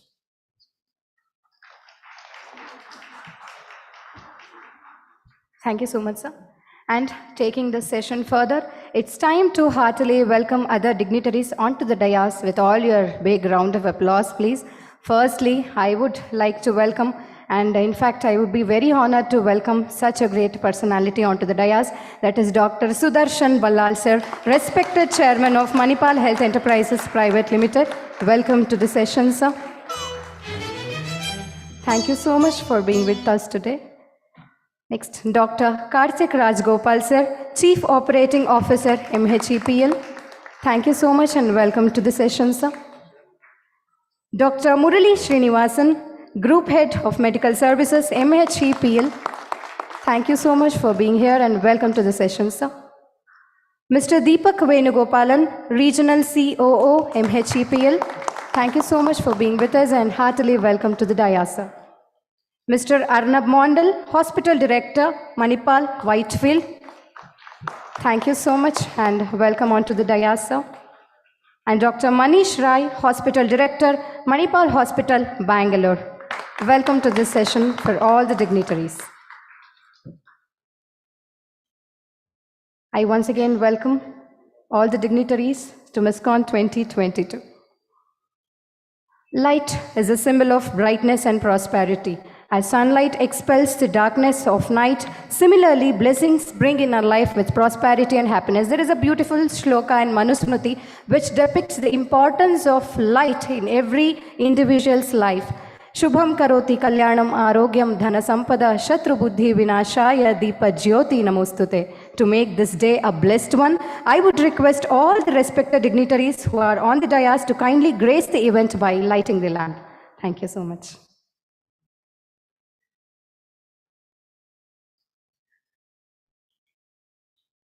शुभं कुरुत्वं कल्याणम् आरोग्यं धनसम्पदः शुभं कुरुत्वं कल्याणम्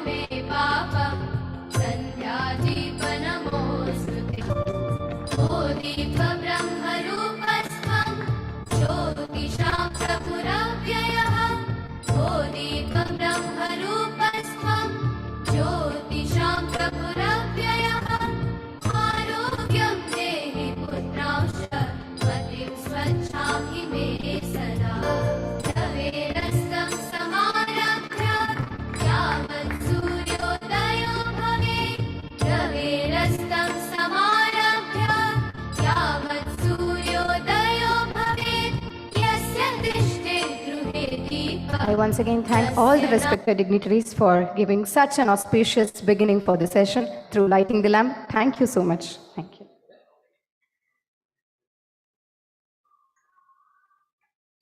I request everyone to please be seated on the dais for some more time. Thank you so much.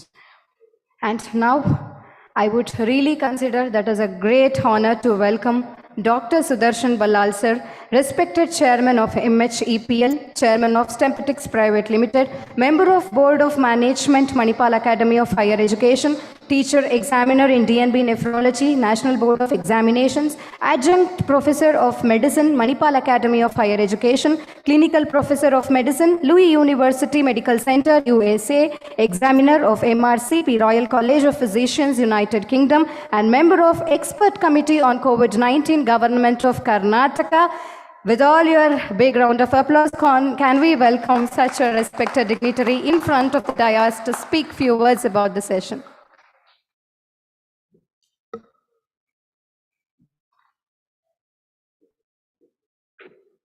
Very good morning to you.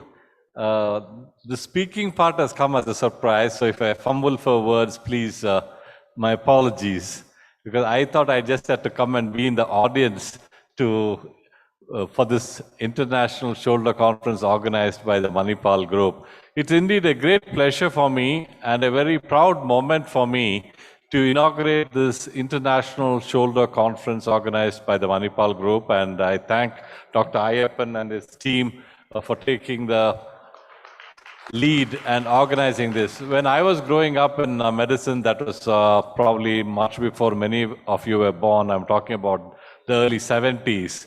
There was hardly any orthopedics. General surgeons took care of most of orthopedics. In fact, when I took my MBBS exams, we didn't have orthopedics as a separate subject. Many surgeons fixed Colles fracture and all the small fractures that I knew of. Then there was one orthopedic surgeon who took care of the bones from the neck to the toe, including the pelvis, spine, long bones, everything. Then as I grew up and as sort of science advanced, now we have an orthopedic surgeon who takes care of the right shoulder, left foot, right foot, and joint replacements, arthroscopies. We have come a long way, and I'm very glad that Manipal has always been in the forefront of not only clinical services, but also academic work. And for many of you who may not know this, we are the leaders in DNB programs in the country in non-medical college setting. We have one of the largest DNB programs in the country, and we certainly have a very strong DNB program in orthopedics, and I'd like to congratulate Dr. Hemant Kalyan and others who are leading this very strong program. And I think these programs do help to further our knowledge, share our knowledge, and have friendly debates, because in science, nothing is perfect. There's always room for discussion and debate. And I was glad to hear that we are going to have some debates, live demonstrations, and also demonstration in the cadaveric demonstrations, which I'm sure will add to our knowledge. I thank all my friends, Karthik, Deepak, Murli, Arnav, Manish, for helping in organizing this. And it's indeed a great pleasure for me, and I would like to warmly welcome all the delegates, both national and international. Wish you the very best for this conference. Thank you. God bless.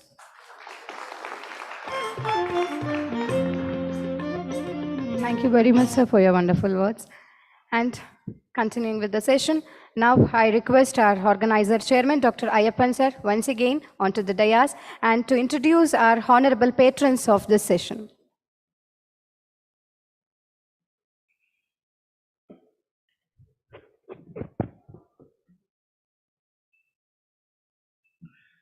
The teachers are our guides, and our patrons who are great teachers. I would like to thank my teacher who has taught me, holding my hand, Professor Yu Yonsik.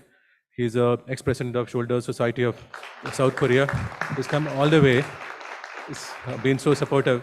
I would like to invite him on the stage and ask Dr. Sudarshan Pillal sir to felicitate him. Yes, Professor Yu Yon.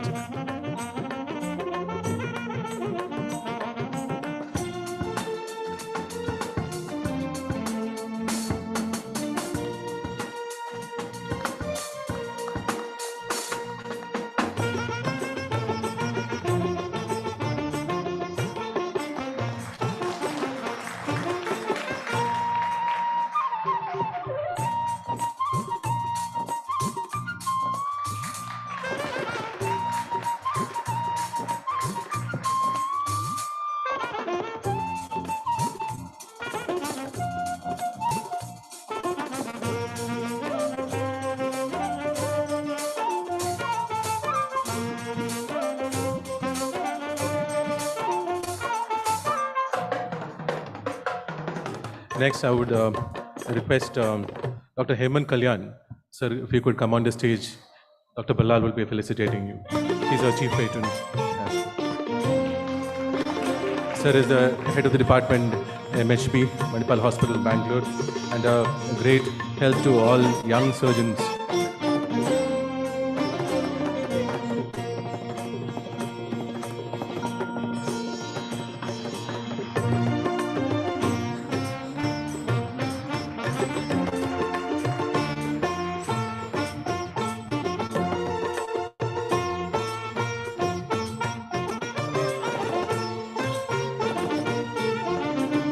Next, I would invite R.D. Chakrabarti sir to please come on to the stage.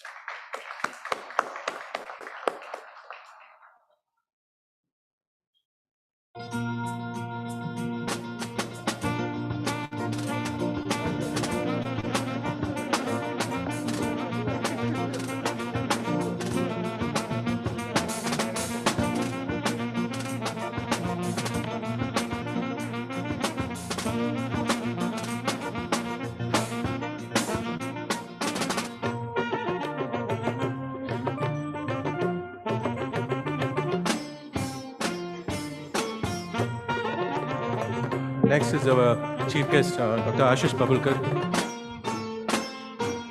Sir, please come. Sir, he's the doyen of shoulder surgery in India, and he's responsible for the shoulder to be so popular nowadays.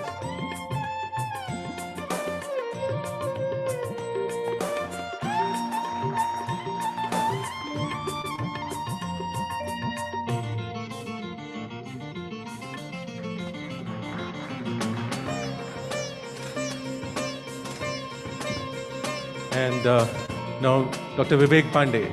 So he's the senior most shoulder surgeon in the Manipal group and a great guide. He's our course chairman. He's gone to the intricacies of each and everything in today's program and he's guided us throughout. Thank you so much.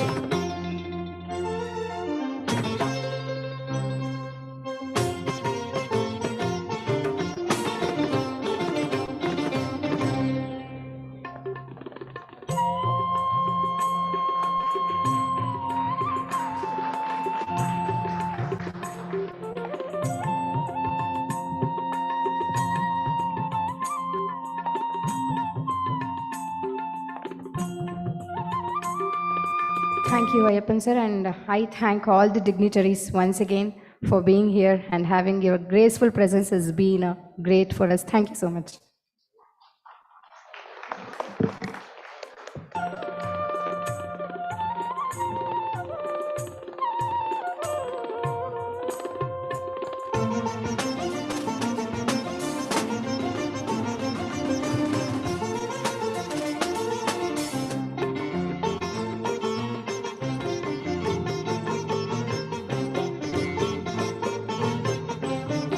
Thank you once again, and to continue with the Miscon 2022 inaugural session, now this is time to facilitate our office bearers.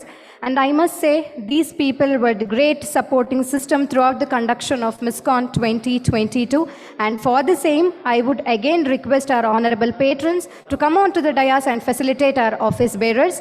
Firstly, I request Dr. Yo Yonsik sir, chief patron of the event, to come on to the dais. Dr. R.D. Chakrabarti sir, Dr. Hemant Kalyan sir, Dr. Ashish Babulkar sir and Dr. Vivek Pandey sir to kindly come onto the dais and to facilitate our office bearers.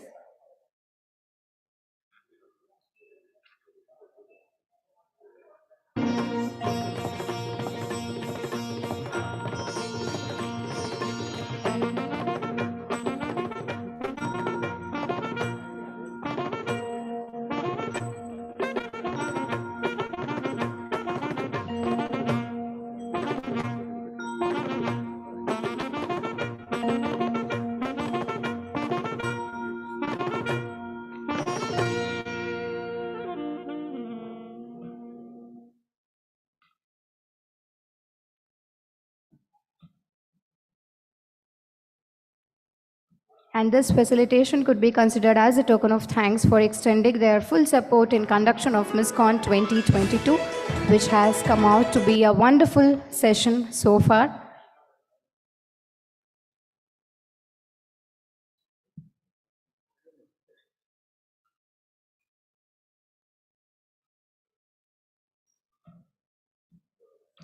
We have about 200 to 250 delegates from different parts of the world who has participated in this Miscon 2022, including 40 plus top shoulder surgeons from different parts of the world too. And this is really great to have such a big conference having in Namma Bengaluru, and we are really proud for that. And I once again thank everyone for being a part of this wonderful conference.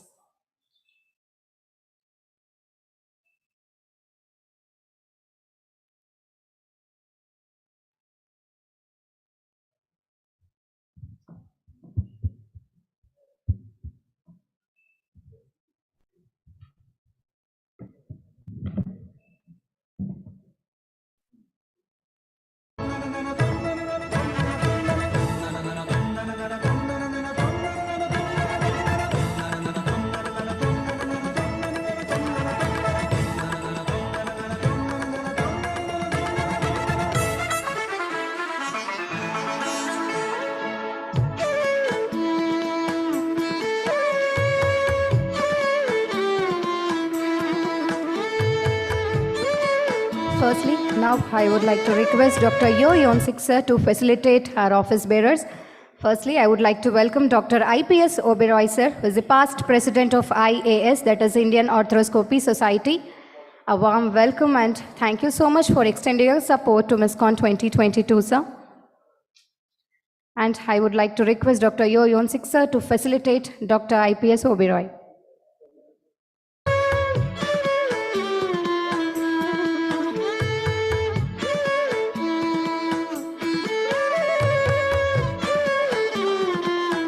Can we have a big round of applause for all the dignitaries, please?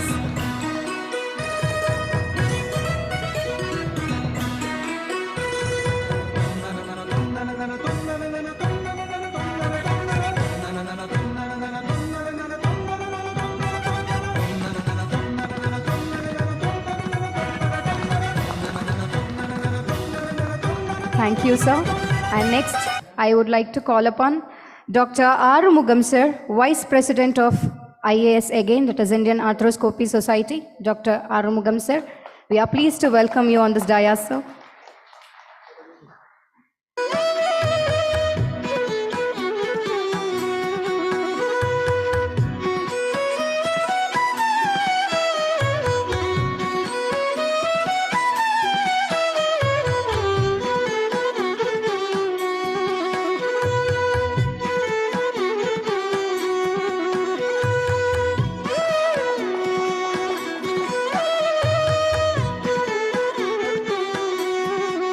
Dr. Sundararajan sir, Secretary of IAS, Indian Arthroscopy Society. We would wish to welcome Dr. Sundararajan sir respectfully on the dais.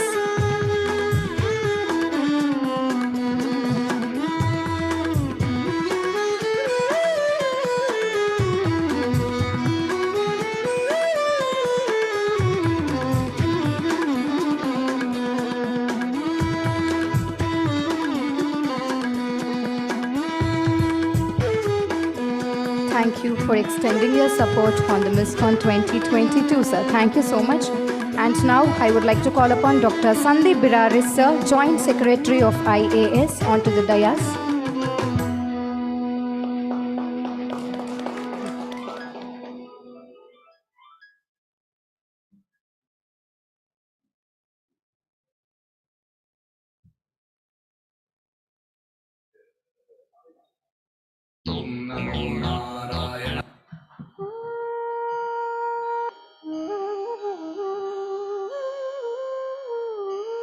Thank you so much, and I thank Dr. Yoyonsik, sir, for the felicitation too. Thank you so much, sir.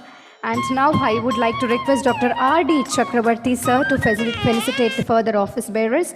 And now I would like to call upon Dr. Pratap Kumar, sir, President of SACI, that is Shoulder and Elbow Society of India, onto the dais and receive the felicitation, thanking him for the support to Miscon 2022.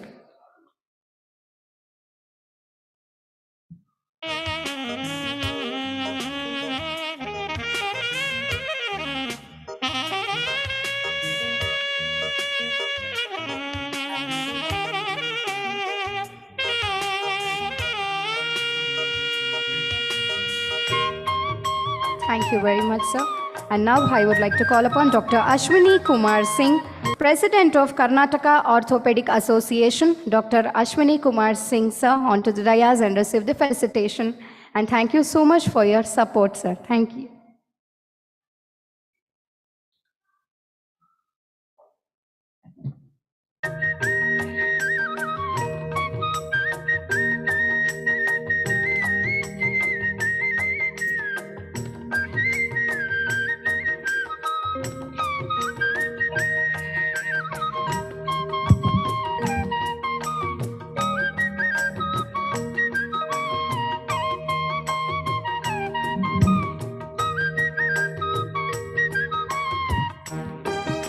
Next, I would like to call upon Dr. Rajkumar S. Amravati, sir, President of Karnataka Arthroscopy Society, onto the dais and to receive the felicitation.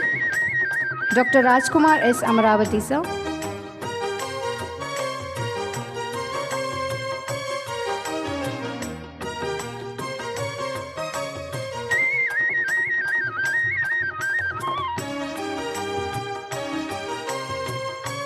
And now I would like to request Dr. Rudra Prasad, sir, President of BAC. Can we have a big round of applause and welcome the dignitary on the stage to receive the felicitation? And I request Dr. R.D. Chakrabarti, sir, to felicitate Dr. Rudra Prasad, sir. And we would like to thank doctors for their wonderful support to this session. Thank you so much.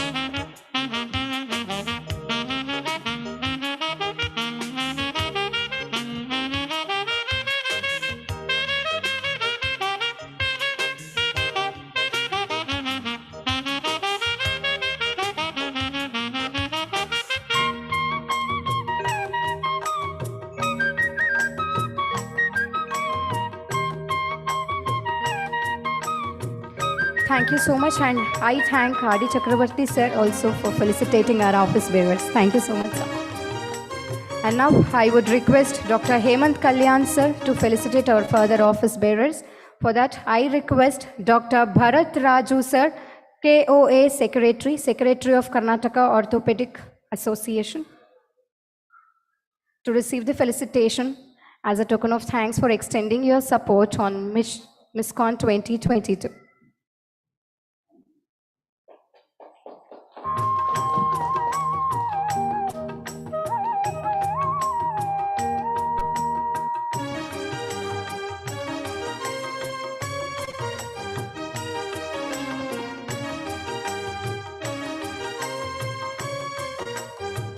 Thank you so much, sir. Now, ladies and gentlemen, let's welcome President of Bangalore Orthopedic Society, that is Dr. Vanamali, onto the dais to receive the felicitation on this event.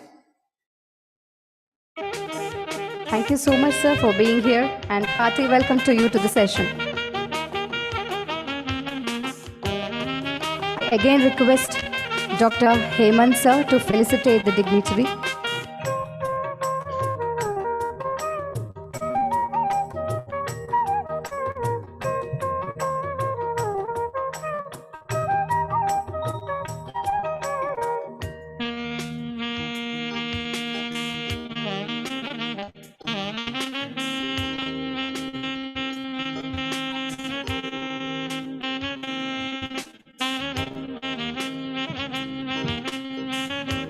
Thank you, sir, and thank you, Dr. Hemant, sir.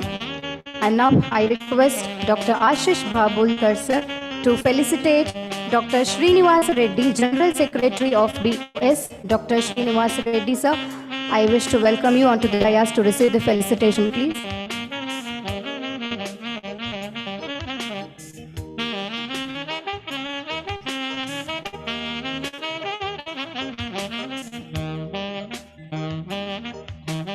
Thank you so much. And I once again thank all the patrons of this session who were on the dais and extended your graceful presence for this session, sir. Thank you so much.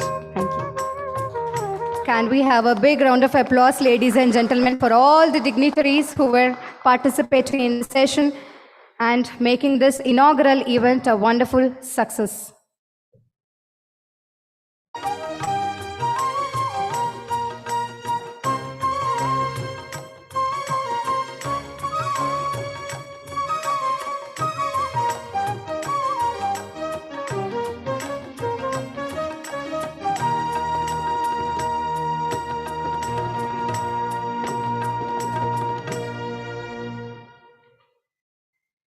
And to conclude with this inaugural event, once again, I thank everyone, all the ladies and gentlemen, including the dignitaries, for the completion of this session successfully. Now I would leave the dais to Dr. Naresh and team for the scientific session to continue. Thank you so much.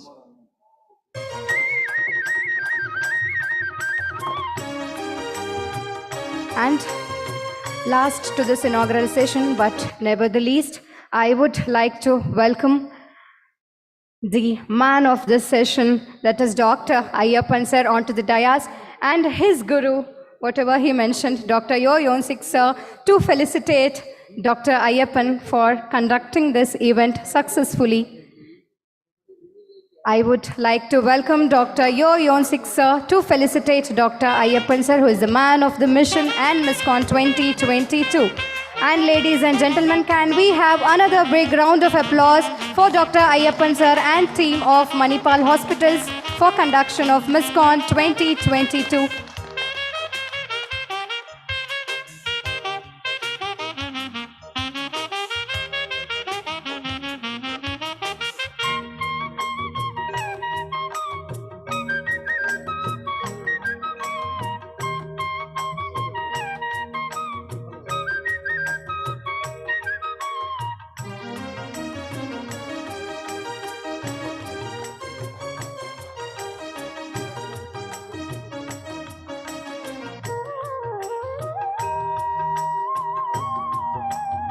And definitely that is a great experience to rejoice and reap the fruits of hard work, and that is what has been happening on this stage right now. So thank you so much once again, Dr. Ayyappan sir and team, for this conduction. And now I would leave the dais to Dr. Naresh sir and team for the scientific session to continue. And I once again thank all the dignitaries who supported this session to complete successfully. Thank you so much. Thank you very much. It's a wonderful inauguration ceremony. Now we will continue with the scientific session. I invite Dr. Chirag Tonse sir for the Chirag sir.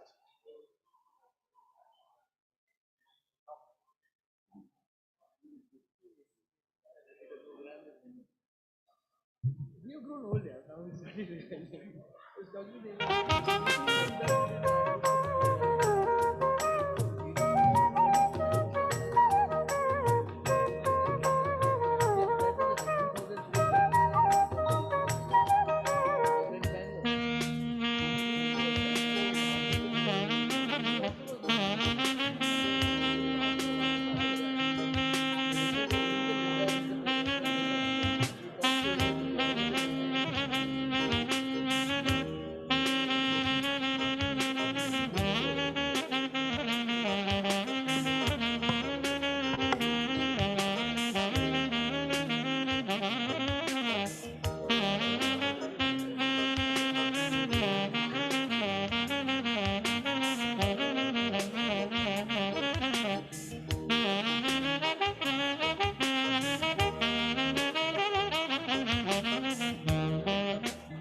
Hello.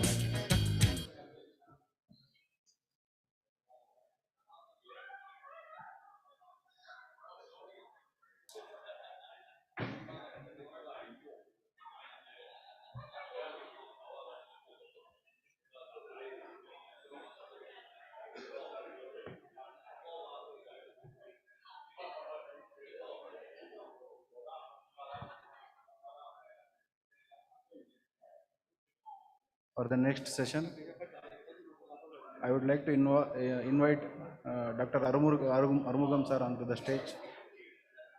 Dr. IPS Oberoi sir, please come onto the stage. Dr. K.N. Subramanian sir, please come onto the stage.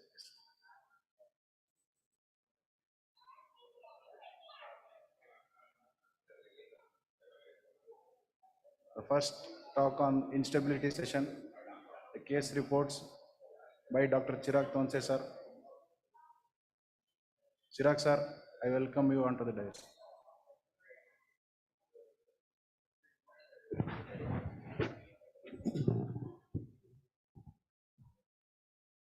Yeah, good morning to one and all. First of all, I would like to congratulate the organizing team, especially Dr. Ayappan, Dr. Natraj, Dr. Naresh, and the whole organizing committee for putting up this wonderful show.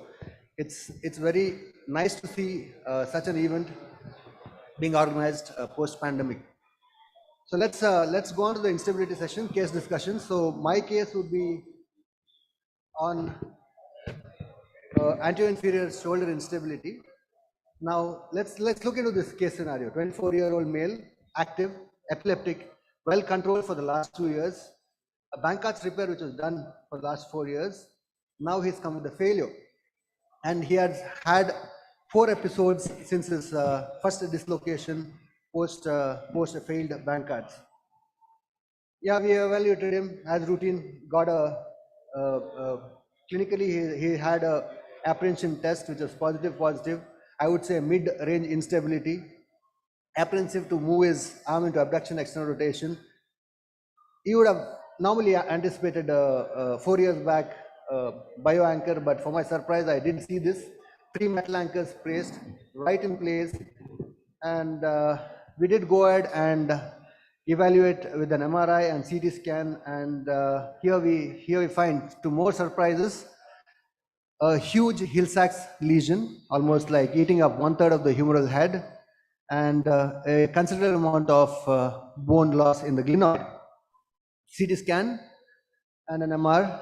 Further evaluation, I was little confused, little nervous how to go ahead with this case. Bone loss, thankfully 16%. I expected a little more, but 16% was we usually do a best fit circle method, and we had about 16% bone loss. And if you could see the CT scan here, right the equator there, I have 2 anchors below the one right in the equator, one below the equator. That's about 5 o'clock position, and next anchor was above the equator. So for me, this was a big relief that I had to tackle with only 2 metal anchors, because we all know that metal anchors can create a lot of problems and issues in revision scenarios, especially. Glenoid track was 17 millimeters, and Hill-Sachs interval was 18 millimeters, saying that it was an off-track lesion. Now, on the outlook, what would be your first line of thought process? I mean, what is the treatment? IPS sir, Aru sir, and how would you proceed with this case? Would you want further evaluation, or are you happy with whatever we get? Epileptic, controlled, huge Hill-Sachs lesion, off-track lesion, active guy with metal anchors.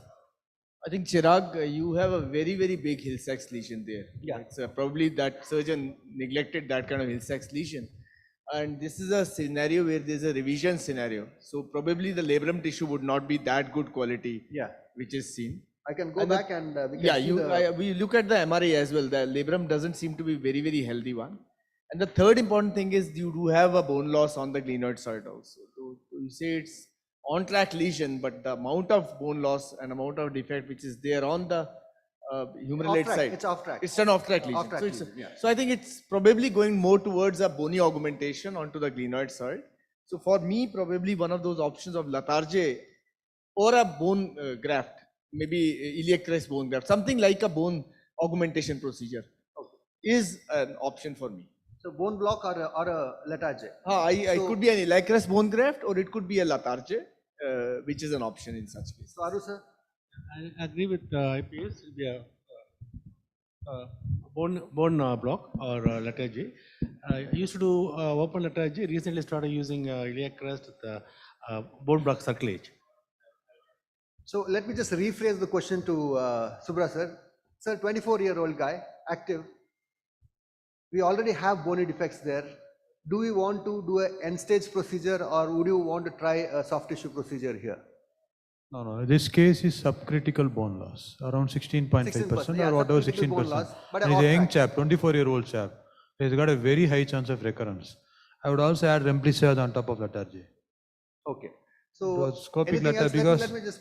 he's got 18 mm defect. It's in hill Yeah. sac defect. It's Yeah. very big defect. Big defect. Yes. So it might become on track after doing Latarjet.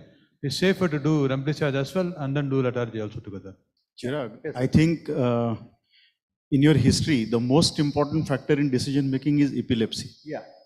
Epileptics, you plan anything like revision or remplissage, they all fail. So the best option could be a bony procedure. So decision making will depend on his epilepsy rather than his activity or youngerness. Yeah. Because epilepsy, if you do a repair, it is bound to get failed. So I think that should be a point to be taken rather than, decision making, the most important is epilepsy. And do you agree with the index surgeon who's put in a metal anchors for an epileptic, anticipating a failure? See, there is no point in discussing what he has done because done is done. Yeah. We So- can't, so we take home can't, for we the- can't for the reverse juniors it. probably. Take home Chirag, message, yes. please. As rightly said, the metal anchors is not a choice. No, this recurrent. Yeah. Did another fit or what? No, it was 4 years back, Bankat's done. After a year, he had a repeat epileptic episode where Another it was episode. uncontrolled, dislocated, and since then it's a recurrent dislocation. Yeah. Now the issue here is the anchors, Chirag. Probably you'll have to look into the position of anchors because when you put a graft, you would have to probably cheat those anchors. So you're probably lucky, one of those anchors are probably above the equator. You do have an anchor there, but then there is an anchor below. So probably placement of graft would be a challenge here. Yeah, so under anesthesia, this was it. A mid-range instability, shoulder popping out, popping in like nobody's business. It's hardly 30 degrees of abduction and minimal external rotation, patient is out of the socket. Intraoperatively, put in the scope, and this is the kind of Hill Sachs defect. It was an engaging Hill Sachs, of course. True engagement is done after Bankat's repair, but on the outlook, it was in a beach chair, not even in a lateral position. Engaging Hill Sachs, huge one though. Now, my plan was, as Dr. Subramaniam sir did say, Latarjet with a Remplissage, because I wouldn't only rely on my bony procedure here. And of course, soft tissue procedure was out of question. Challenges, epilepsy, yes, of course, we did talk to our neurologist. Epilepsy, 2 years under control, and we did monitor the patient for the last 6 months. He had absolutely no signs of epilepsy. Now, as Dr. IPS sir did mention, my concern here was metal anchors. If you see that one right in the equator, one below that at 5 o'clock, and above one, I can just skip it off. But these two are a matter of concerns when we are putting our bone block, because they're right at the spot, and these are 4 millimeter cannulated screws. If I get stuck, I get stuck because you don't know where. And it's a little difficult to anticipate on table, though. You cannot get a lateral X-ray. So my plan was to put my bone graft much little inferior so that I just skip off that the last anchor. So we did go ahead and measuring the Hill Sachs defect. This is almost like 20 millimeters in the longitudinal plane and about 17 millimeters in the horizontal plane. We go ahead, put in a single anchor. He's 24 years. I didn't a single double loaded anchor.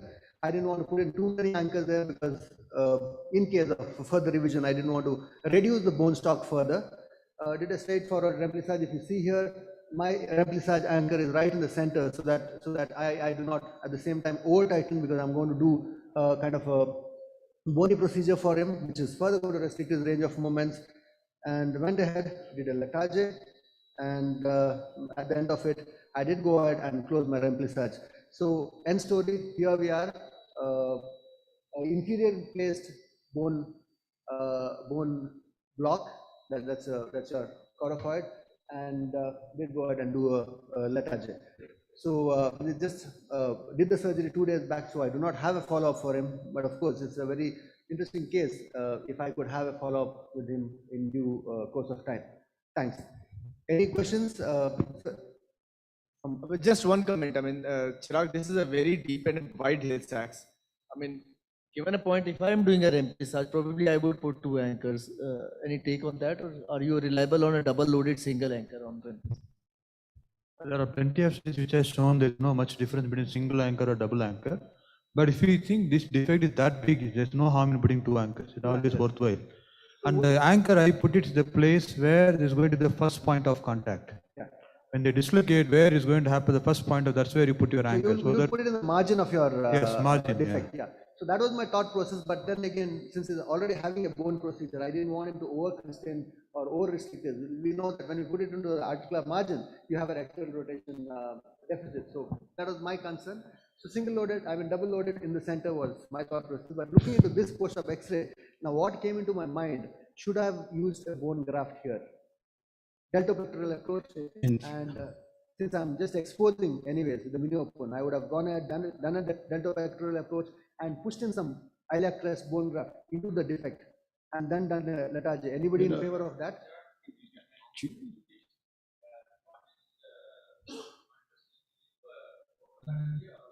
Mini open. Open. Yeah.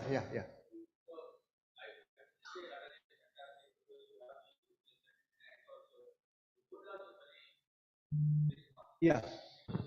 It's 60%. Yeah, it's a subcritical bone loss. Yeah.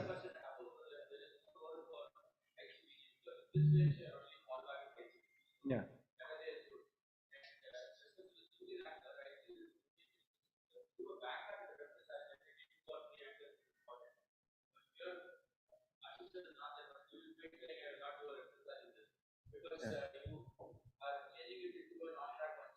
Yeah.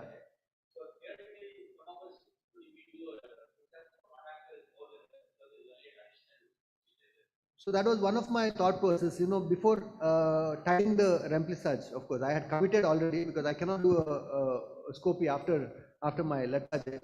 So one more of my thought process was do a deltopectoral approach, do a bone graft, I mean Letarge, and then put the limb in a compromising position and see if it is dislocating or no.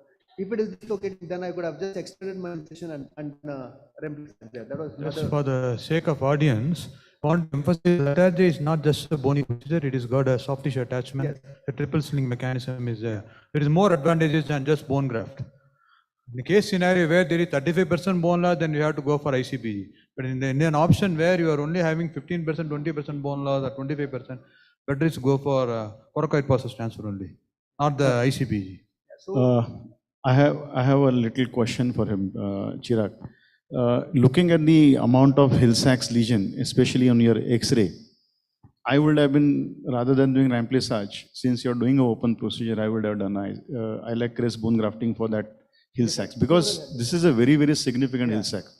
Just doing remplissage is not going to solve your issue. It is going to get engaged at all point of time.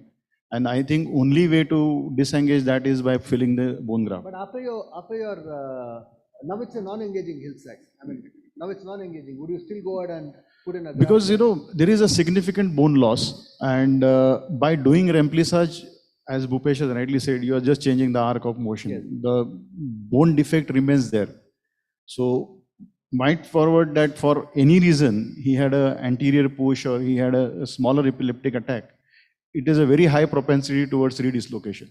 So my choice will be to, either fill that defect. It's a huge defect. Yeah. It is not small defect like what we see in the smaller Bankart. 30% of the head. And so that was my thought process. And retrospectively, while looking into that, when I looked into this post-op X-ray, that came into mind, because pre-operative X-ray assumptions were a shallow Hill-Sachs, but this is what I landed up with. Probably I should get a better view of this.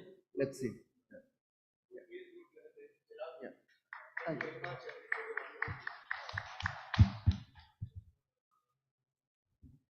Thank you, sir. I would like to call Dr. Sushal Shantakumar, sir, to present the next case.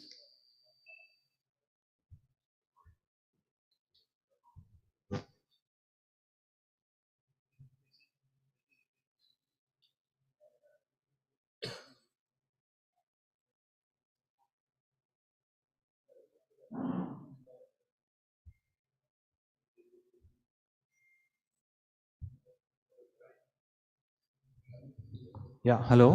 At the outset, a big welcome to everybody, and it's nice to get back meeting after a long time. So when Ayappan asked me to present a case discussion, no, so I thought I'll bring in something else. Generally, the talk is all about whether there is bipolar bone loss, whether you want to do Latarjet, or whether you want to do a bony procedure or a soft tissue procedure. So this is a very fresh case. I just saw her on Thursday. So just for sake of discussion, I have not operated her yet. So I'll just present this. So this is laxity in presence of instability.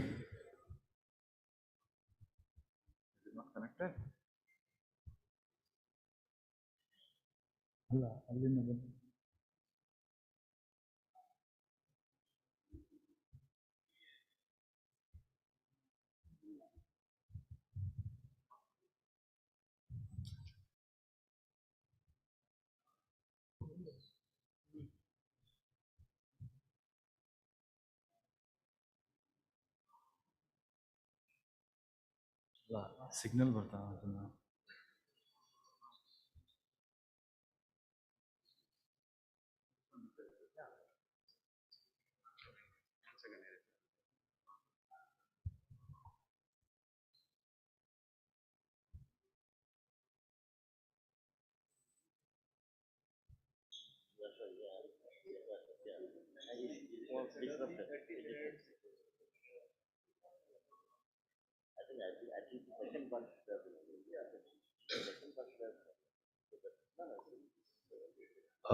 We are just restarting the laptop.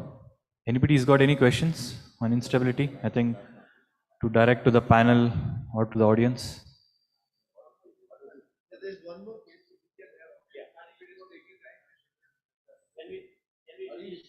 Yeah. Is Harish there? I don't think he's there.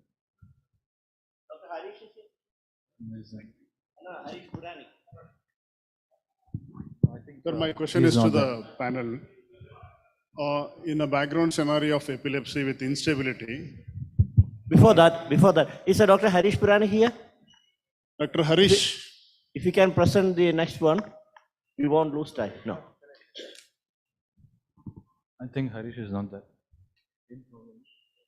Yeah. I think Banerjee, you can go ahead with the question. I think Harish is not there. Yeah.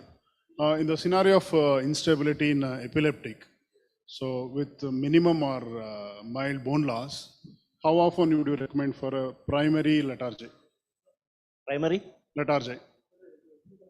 Because we know that the chances of recurrence is high. Still, I mean, if the bone tissue, if the soft tissue is good, yeah, we would go ahead for standard bank card repair. I think it's an overkill. If you don't have a bone loss, remember this is a non-anatomical procedure. And Yeah. if you got something, if you can identify clearly, the labrum is torn, you put it labrum back. Or if it's a bony bunkers, you repair the bony bunkers. And unless it's a bone loss with a recurrent dislocation, I think it's a crime. Yeah. Two concerns. One is, yes. His main concern is epilepsy.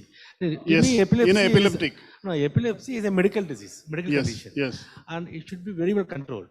And present modern neurology, there's no reason why the epileptic patient should have epilepsy. But that should not change your decision. You go by the quality of tissue. Just because epilepsy. Okay. Yeah, if we can, just one more minute. Previously, what we used to do is an epilepsy-free period of 1 year, and then we will operate. Now, I think it's with the advent of a newer. You will not wait for a year. No, newer medications. We don't have to wait for 1 year. Yeah. 3 months is good enough, and if you got a good epilepsy control, you treat them as a normal patient. Previously, we used to do the bone block and sort of thing for epilepsy, but I don't think that's an overkill. I think it's an overkill. Perfect, Shanta. Unlike without So yeah, this was a 38-year-old female housewife. Presented me with instability of the right shoulder, about 8 to 10 episodes in the last 4 years, and each time reduced by herself or by somebody, some help at home. So this is on examination. So this is the element I wanted to point out. So if you can see, her Byton score is 9 out of 9. I've got documented each one. So she's able to touch her thumb to the forearm. The pinky finger, the index finger can be dorsiflex more than 90 degrees. She's able to palm her arms while while touching the floor, and you can see hyperextension of the elbow. So this is the MRI picture.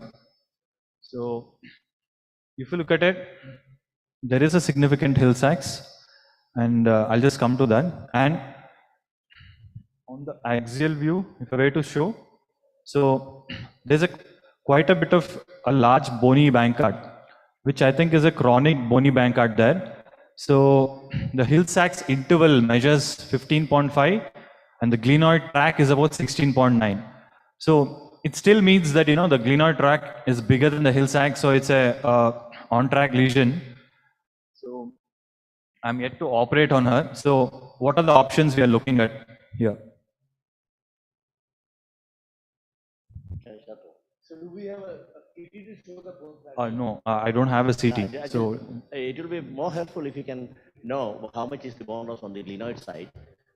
If it's a significant glenoid bone loss, then I will go for a lateral J. Otherwise, no, but sir, the glenoid tract is bigger than the hill sacks. okay, I take that point. Here the problem is that you got a significant hill sacks as well, isn't it?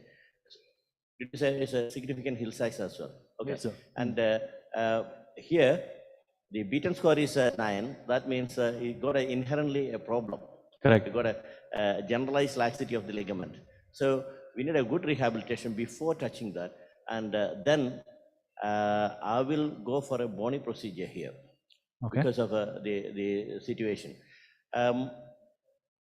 People are scared to touch the ligamentous laxity patient, but here we have an identifiable lesion, so we can address that. Okay. I think I agree with Pratap. I think this is a very, very high risk case of doing a simple bankart repair. The patient is hyperlax. She's dislocating herself and relocating herself. And the episodes, or with the help of somebody. Yeah, no, but there is no voluntary dislocation. That's true, but Yeah. again with help of somebody. She does not need Correct. any anesthesia to reduce it back. Yes. She has dislocated around 8 to 10 times. She's still young. And I think in such patients, just doing a simple bankart, you still have a chance of recurrence to happen. That collagen tissue is at fail. You do have a labrum which is pathological, it is detached, it is gone. But the collagen itself is a failure. Lethargy, even in absence of a bone loss, significant bone loss, would give you that kind of dynamic stability which this patient wants. So for me, probably it would be a bone augmentation procedure, lethargy. Are we not worried of osteolysis in such cases?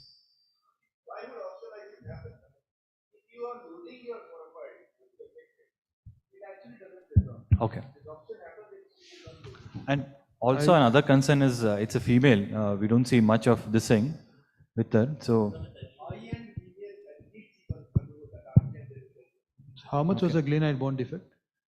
I don't have the percentage comes around, I CT think scan, but all I have the thing. Only 3 millimeter. But it's not. It's only 3 20%, millimeter, around no? 10 to 15% bone The loss. glenoid bone loss is only 3 millimeter. It has written in the glenoid loss is only 3 millimeter. I think 3 mm is something around 10 to 15% bone loss. I have a slightly different view. This one basic problem is collagen problem. And due to several dislocations, this small bony bankart occurred. If I do address arthroscopically, I can go and repair that fragment also. And I will also do tightening of the capsule all around. Not only inferiorly, anteriorly, I will do posteriorly also because she is lax. Posterior inferior plication. And also I do remplissage also. But this is slightly different ball game. The primary problem is not glenoid fracture. Primary problem is collagen. We have to address that also together. That will be my view. So you would do a arthroscopic bony bankart repair plus Arthroscopic repair of this fragment, glenoid fragment which is lost. Yeah. There is a fragment there, it may be seen in the CT scan probably. Incorporate that also in the repair along with capsular tightening also. I'll go for a bony procedure. I'm. This is exactly why I wanted to include something different. Share the Invariably, it division is. with me. Yes. What does the panel think? So I missed, I'm apologies, but I just came in now and I'm I'll just refresh, sir. Yeah. Just the brief history. This is a 38-year-old housewife, right dominant shoulder, 8 to 10 episodes in the last 4 years, no history of epilepsy or anything. And each time she has reduced it herself or by somebody. And the significant thing is Byton score is 9 out of 9. Fair enough, but night dislocations in the sleep? No sleep dislocations. dislocations. I said 8 to 10 in last 4 years. And she's 38. So this is something I just saw a couple of days. So I don't have the CT scans or anything. So this is her Do you have a MRI pointer? picture. Is there a pointer here? No. So I know I don't see a AP diameter there on the report, and evaluating bone loss on MRI is hugely erroneous. This is a straight line, and this will be at least a 15% bone loss. It's a straight line in 2 sections. So 2 sections straight line is a genuine straight line, and multiple dislocations, and a young patient, and a laxity patient. So which means that if you look at the Paris score, it's going to be very high. ICE score is going to be high. I would do a Latarjet, but don't hold me on this. I would do a CT scan. And you compare, and if that is genuinely 15% and more high risk patient, I would definitely do a Latarjet. That will be end of the story. Sometimes a Bankart will work if somebody was 55, not laxity, and a pen pusher, clerk, 55 years old, not playing sport. Okay. Then maybe I would do a Bankart. See, there is no controversy when there is 0 bone loss. There is no controversy when you have a 25% bone loss. This is the controversy. And you will always never get a consensus. You will have a split in opinion. Is she a sportsman? No, Is she a sportsman? I want to consider what Dr. Subrasad said. Can we not repair the bony Bankart, bony Bridget, and so that So the bony Bankart, it's not a if true it is, bone loss. if the bony Bankart is 10% and the bone loss is 15%, I will definitely repair. I agree, Subra. But evaluating bone loss and bone fragment on MRI is greatly erroneous. Okay. The CT, a 3D subtracted CT. Okay. So you have to subtract the humeral head. That will tell you, your mind will open up. You do the same thing on a CT on this patient. Vivek and me were just discussing that some patients who are unaffording, I would just do a CT rather than do an MRI. If I get an option in luxury, I would do both MRI and CT on these patients, difficult patients. I think CT is definitely needed to quantify it. Because it's around 10 to 15% is different ball game. More than 15% makes a big difference. You have to go for a bony procedure. I have a different. Less than 10% means.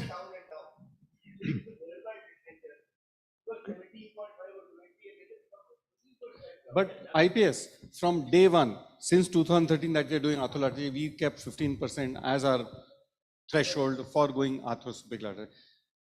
Talk to your radiologist. All he needs to do is add one more metric into that, the AP diameter, Okay. at a fixed length from the inferior pole, even if he's doing an MRI. Okay. Because we know from native studies, and we published a morphological study of cadavers, 64 cadavers, 25 mm is the average Indian glenoid diameter. So if that diameter is 22, go ahead and do a bony Bankart repair. If that diameter is 20, every millimeter equals 4 degrees bone loss. So 5 mm bone loss is 20% bone loss. 20%. I have a different view here because I don't know what clinically this patient look like, because clinical video has not been put here. If it is a instability equivalent on, see, you have shown a wonderful Byton score assessment, but sometimes because of hormonal issues in females, you have hyperlaxity. That doesn't mean that they are unstable shoulder. If her laxity on other side is not significant and laxity on this side, she's got no symptoms on the left shoulder. Yeah, so you have to assess this instability on both sides in such patients. Secondly, as Ashish has said, the CT scan is the most important criteria, not the MRI. And thirdly, I totally agree with Dr. Subra on capsulolabroplasty. You know, this procedure has been very well described, especially in multidirectional instability associated with Bankart lesion or a big capsulolabral lesion. And even if you have 10-degree or 15-degree, 15% of bone loss, you can get rid of that because of using it. You know, the biggest problem is letargy in non-athletic patient, especially the females. That may not be a very acceptable options for everyone. Letargy has very limited role in females, especially hyperlax. See, there is no point in giving her a very stiff shoulder. She is used to lax shoulder, not a very stiff shoulder. I think you can achieve similar thing by just doing capsuloplasty or in the capsule post 270-degree pan-labral capsulolabral repair, so that you can get better I think the fixation. problem with just doing letargy is you are not addressing the capsule at all. You have to address capsule in this case. And more, if you are doing letargy, when there is minimal bone loss, the graft will osteolize. I think. Yes, Dr. Ram. Just one comment only. Here we have a condition where there is a ligament laxity, but the instability is unidirectional. Clearly, there is a Correct. glenoid bone loss and a corresponding. And only on one heel sac. side. So basically, Opposite it's shoulder is a fine. lax shoulder, but unidirectionally instability. So you can very well address by letargy. There shouldn't be any problem.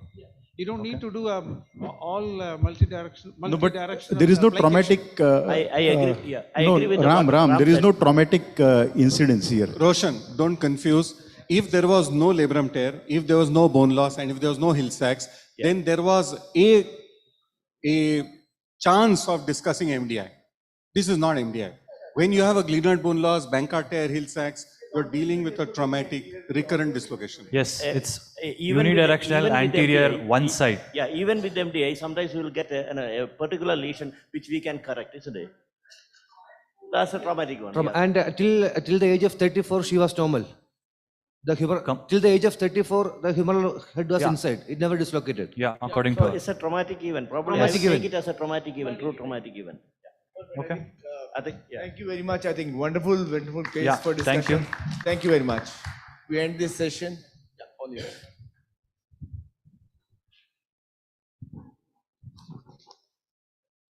Thank you, sir. That's a wonderful session. I would now like to invite Dr. Jagadish PC, sir, Dr. M.K. Rao, sir, Dr. Roshan Wade, sir,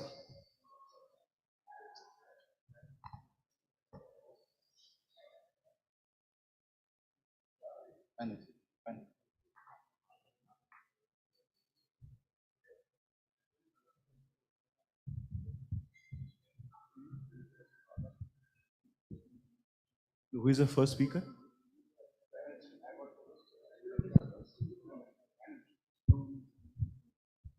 So we would like to request Dr. Subramaniam to be on stage and start his presentation. Dr. Subra.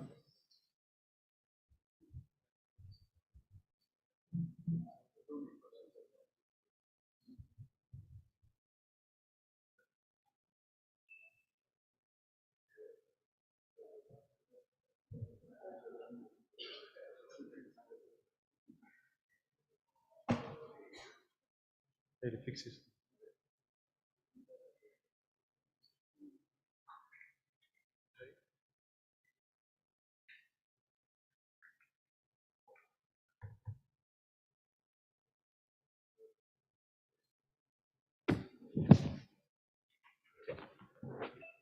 So my talk is on biceps tendon disease. I preponed my talk just because I have to catch a flight. First of all, let me thank Dr. Ayappan Nair and the whole team of Team Miscon for organizing this conference wonderfully. And how often is a biceps problem? I think isolated biceps problem is actually rare. You don't see at all. Most of the time what we are seeing is something with associated rotator cuff tear or a slap tear or any other pathology. So I see biceps problems are three scenarios. The three scenarios of biceps problem are, number one is like somebody who has got like middle-aged man coming with a partial cuff tear and also having shoulder pain. Associatedly, you will also have a biceps tendinitis. And these kind of patients, what will be the treatment most of the time is you have to do rehab only. Rehab will be the treatment for most of the patient. And as you can see, this patient had a rehab. After rehab, all symptoms have disappeared. So consistent rehabilitation for about 2 to 3 months, the symptoms will disappear in most of the cases. This will be the first scenario I want to tell. So next scenario is something like this, where a middle-aged person coming with rotator cuff tear and signs of adhesive capsulopathy and also biceps tendinitis. So these kind of patients, first treatment will be rehab. If the rehab fails, then go for rotator cuff repair and also addressing biceps problem at the same time. And majority of the time, you don't need to do tenodesis in these patients. You can do tenotomy and they are fine. But that's a second scenario. So scenario 2, where 40-year-old with biceps tendinitis along with cuff tear and adhesive capsulopathy, the treatment option will be tenotomy only. Next scenario is the scenario in sports person, where young chap, athlete coming with a sports injury, having shoulder pain, also has got possibility of slap tear and also biceps tendinitis together. Here is a situation where you should think about doing a tenodesis, biceps tenodesis. So in majority, by broad category, there are 3 options: rehab, tenotomy, and tenodesis. So what is the fuss about tenotomy? A lot of the people think about papaya deformity. Even the highest incidence is around 18%. Most of the literature quote around 10 to 11%, and that is usually not a big problem at all. And if you see the literature, more than 90% of patients are satisfied after having a just biceps tenotomy itself. That's what my experience also in a lot of patients who are having the middle age group, who are having cuff tear and biceps problem, like that kind of situation. I'm not talking about the younger individuals. And the worry always is about whether the supination torque will be less or not.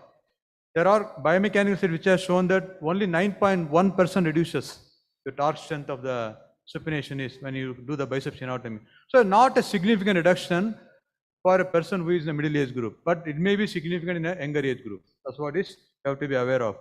It's a good study by Burkhardt group about indications for tenodesis, and this is a categorization of indications where this is all done for the younger athletes. And the most common reason for doing a tenodesis is either instability or biceps tear. That's why they are doing the tenodesis.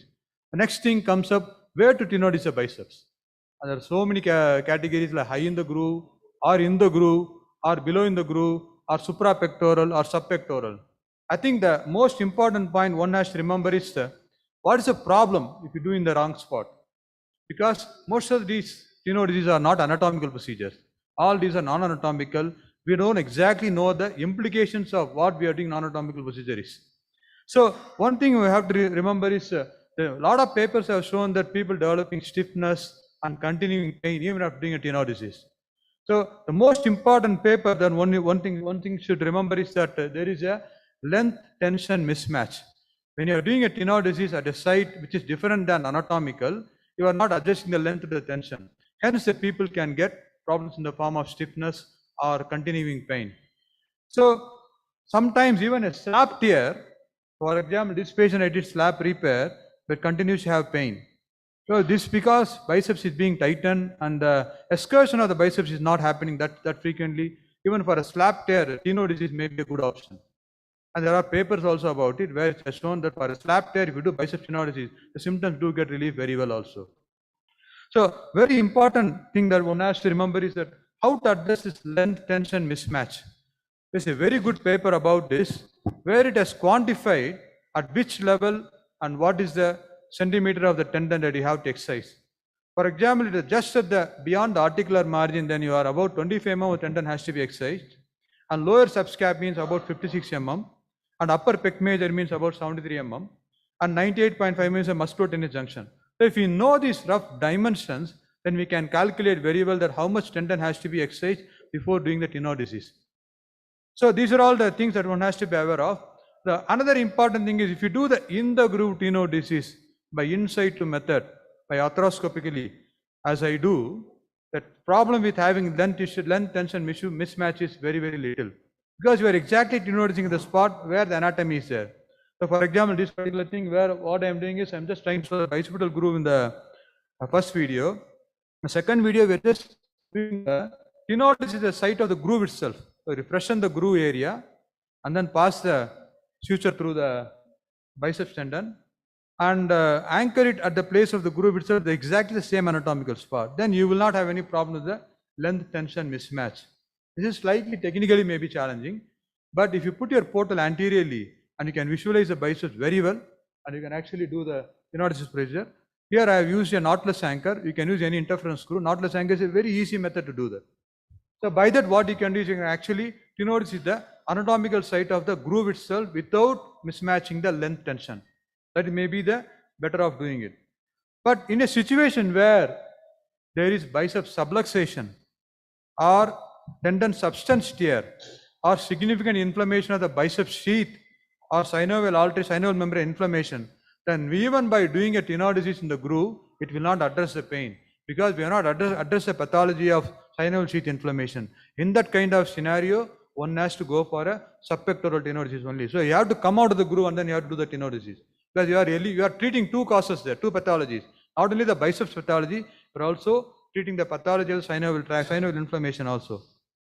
So subpectoral tenosis may be the done as an arthroscopy assisted open procedure. For example, this particular patient has got a partial cuff tear, full thickness tear along with subluxed biceps. So in cases where biceps is subluxed, and there is no point in doing a groove tenosis because already it's a pathological tendon. Then you have to go into the subpectoral tenosis. So in this case, for subpectoral tenosis, make sure that you try to do arthroscopically, retrieve the tendon and make an incision subpectorally and try to identify the spot of where you are going to put the tenosis site. And I usually do whip stitching of the graft, or not the graft, which of the tendon itself, and excise the tendon to the length that we want. For example, if you are doing the subpectoral area, I excise about 5 centimeters of tendon. And because the anchor's length is around 2 centimeters, so roughly you have to excise about 6 to 7 centimeters. If you don't do that correctly, then they will develop length tension mismatch. Oh, this is the gist about tenosis, where to do it. In the groove tenosis, in a place where there is no big inflammation of the synovial membrane or sheath is intact, then you do the in the groove tenosis.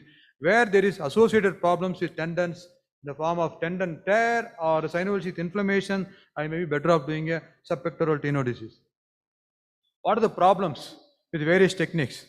Original papers which came in 2008 showed that proximal arthroscopic techniques had a lot of revision rates, like up to about 45% some papers have quoted. But recent articles which came in like 2018, 2019 has not shown that if you do the in the groove tenosis without any problems in synovial sheath, they also do very well also. Just to summarize, in the groove tenosis, length tension mismatch can be managed very easily because you are attaching at the spot exactly where the tendon is going. But avoid in patients where the transverse humeral ligament related pain and symptoms are there. Subpectoral tenosis is indicated in those with bicep subluxation, synovitis and inflammation of biceps, or bicep region that are extending distally from the slap lesion, slap area. That's what I want to say. Thank you very much. Thank you, Subra. As Dr. Subramaniam is leaving, is there any question for Dr. Subra on bicep tenosis?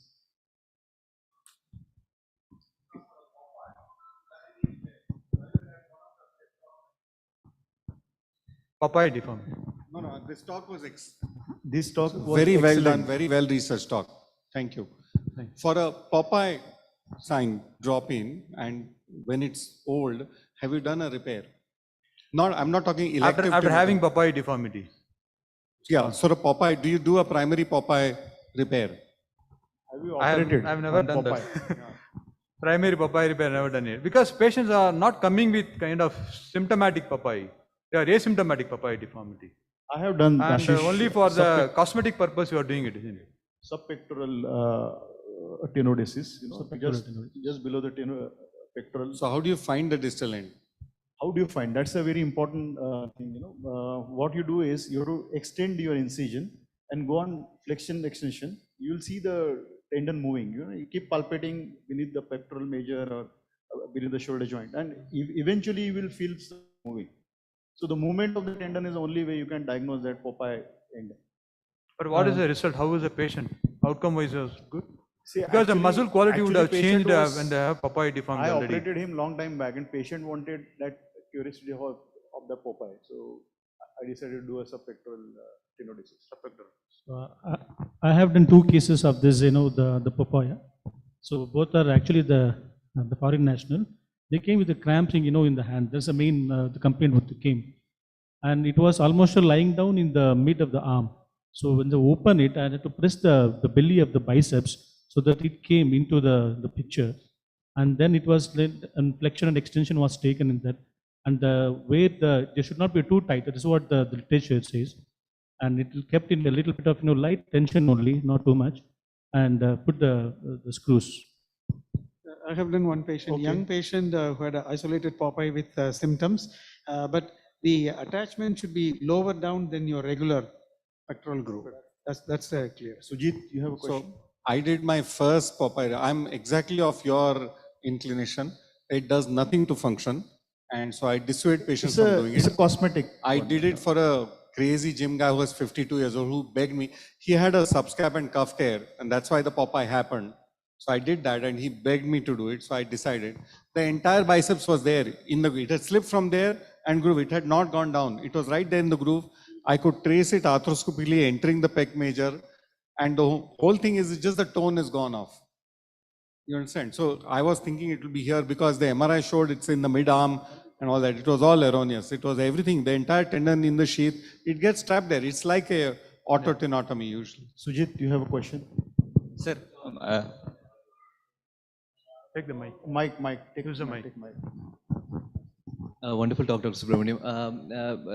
I would like to take the opinion of everyone here about the difference between anchor tenodesis versus screw tenodesis. We were projecting the screw tenodesis. There are papers coming in now saying that the anchor tenodesis allows some micro movements and the healing is slightly better. So I would like to get the opinion of. How many people use anchor for bicep tenodesis? Raise your hand. Anchor tenodesis. How many people use screw? Okay, that answers your question. Last.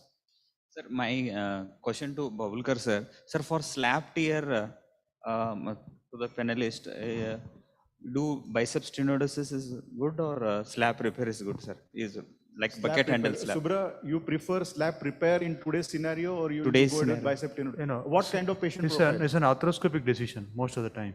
Patient Because profile, for a patient slab profile. repair, I would like my slab area should be neat and clean, like a type 2 lesion. Anything like type 3 or 4, I am afraid of doing slab repair nowadays because I started seeing patients coming with problem. Better do it in tenodesis in that kind of scenario. Like 3 or 4, where this like bucket handle type of lesion, where the tendon itself is not anatomically normal, then you better go for a tenodesis. Slab 2, clear-cut lesion, go for repair. So actually my highest preference for tenodesis is young cuff tears.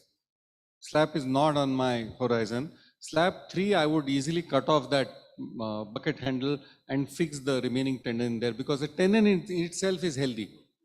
Type 4, I can agree, wrestlers. But many of them, we've just done a tenotomy and left them alone. That's why it's a very European way to think. And that is because the European and Americans decide the slap repair based on MRI reports.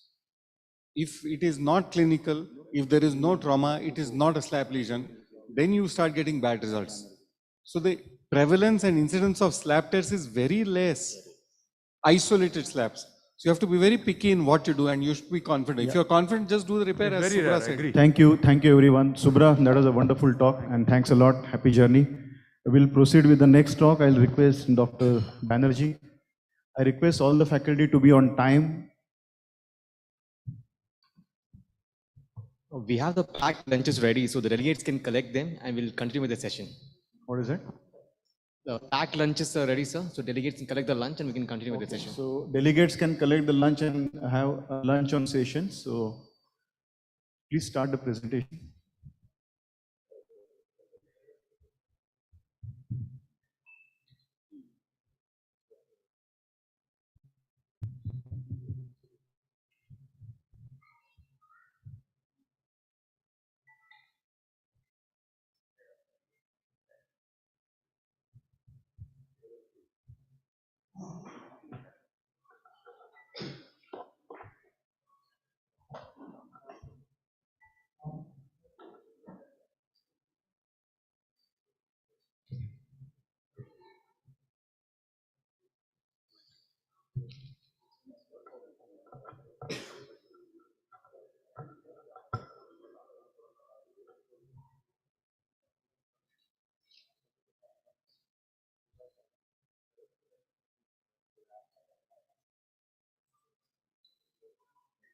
Thank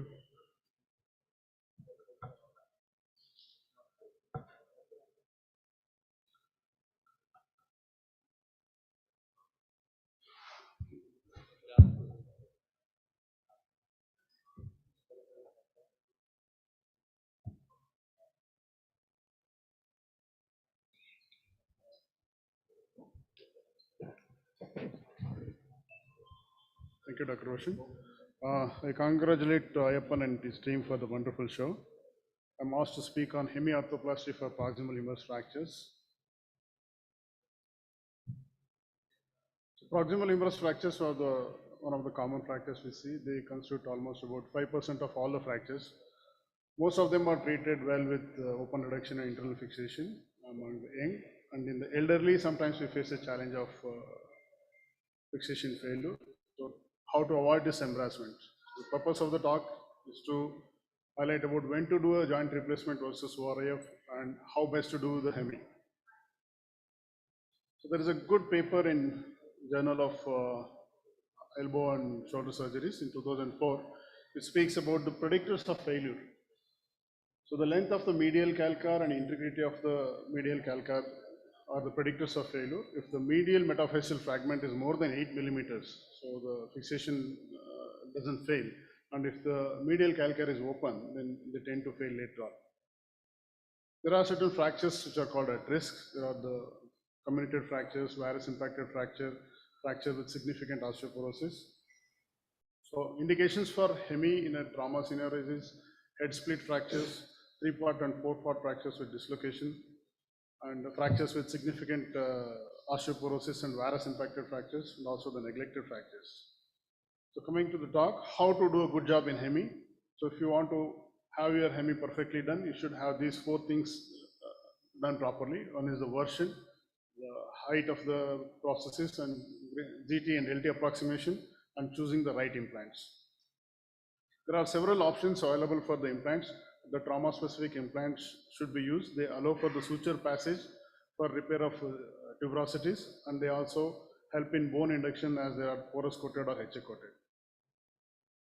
I do my surgeries in V-chair position with delta pectoral approach. The head should be extracted. Both the thickness and the diameter of the head should be measured. And we need to recreate as anatomically as possible. If there is a mismatch in the size, you can err on the smaller size, not on the bigger size.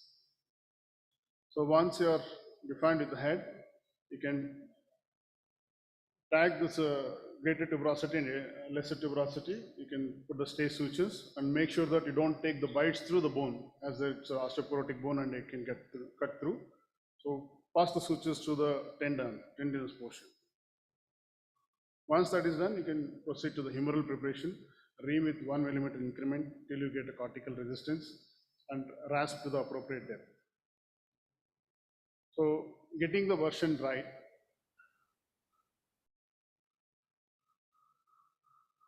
The best way to do is to have the version guide attached to the instrument and keep it parallel to the forearm axis, either in 20 degrees or 30 degrees retroversion. I usually keep it around 20 degrees of retroversion. The other way is keeping the bicipital groove as a landmark.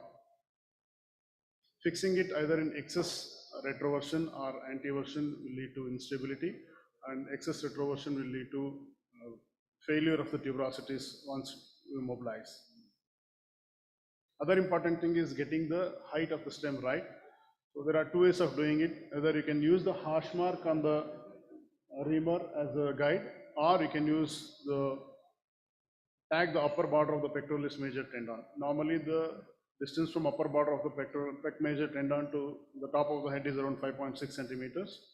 What I practice is I tag the upper border of the pec major tendon and then do a trial and measure about 5.6 centimeters and note the marking on the trial and try to recreate the same line. So once you're done with proper sizing, version and height marks, you can go for the trial. So when you do a trial, you should check for the proper soft tissue balance in terms of deltoid tension. And once it is reduced, with the forearm in neutral, the processes should face to the glenoid. And when you give an inferior traction, there should not be more than 50% of inferior subluxation. So After the trial is done, always make sure to use a C-arm and check your this one. And the GT and LT should be anatomically reduced without much tension. And always check for the Gothic arch and height of the tuberosity in comparison with the height of the head. Before implantation, prepare with making 2 holes, 2 medial and 2 lateral to the bicipital groove. And if you're using a cemented stem, use about 2 mm smaller than the final reamer. And in case of a press fit stem, you can use the same size of the final reamer.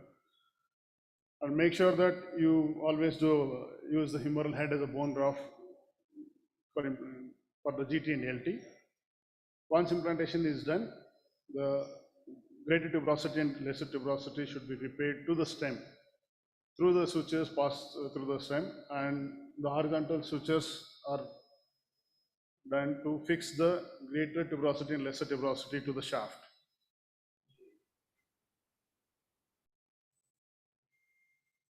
So once it is repaired, it should move as a single unit.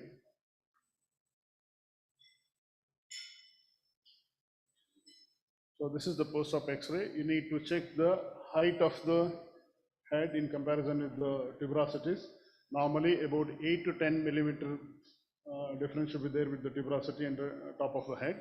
And always check for the Gothic arch if it is well maintained. The case scenario is a 75-year-old male with varus impacted fracture. This is 3 years post-op X-ray. The tuberosity is healed well.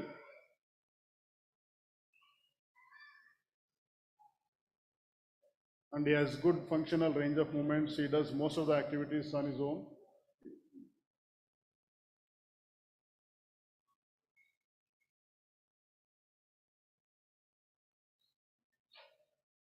One more case where ORIF was attempted, but she had terrible pain, so I had to consider the hemi.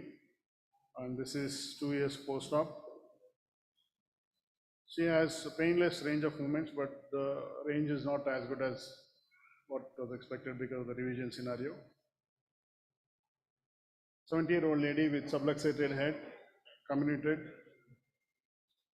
tuberosities healed well. And she has a good functional range of movements, and she is independent with her day-to-day activities. So hemiarthroplasty restores the function and relieves the pain, and most important thing is the surgical technique. If the tuberosities heal well, and if it is surgically all the techniques are followed well, they do well. And make sure that you don't overstuff the joint with a bigger head and avoid a prouder processes. There are studies which says that humeral lengthening of more than 10 millimeter, the fixation will fail. And if you're fixing it either in excess retroversion or antiversion, it will lead to instability or fixation failure. And most other, last but not the least, is fixing and reducing the tuberosities. Thanks for your attention. Next, we're calling up Dr. Ram Chidambaram. Reverse shoulder arthroplasty for proximal humerus fracture. Should it be practiced?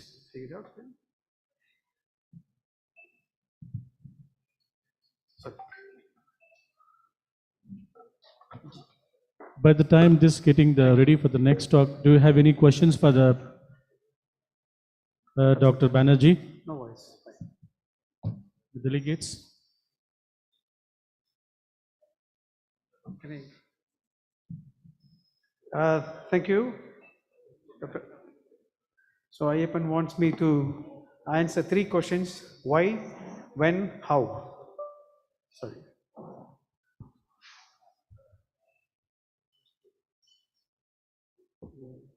Regarding certificate.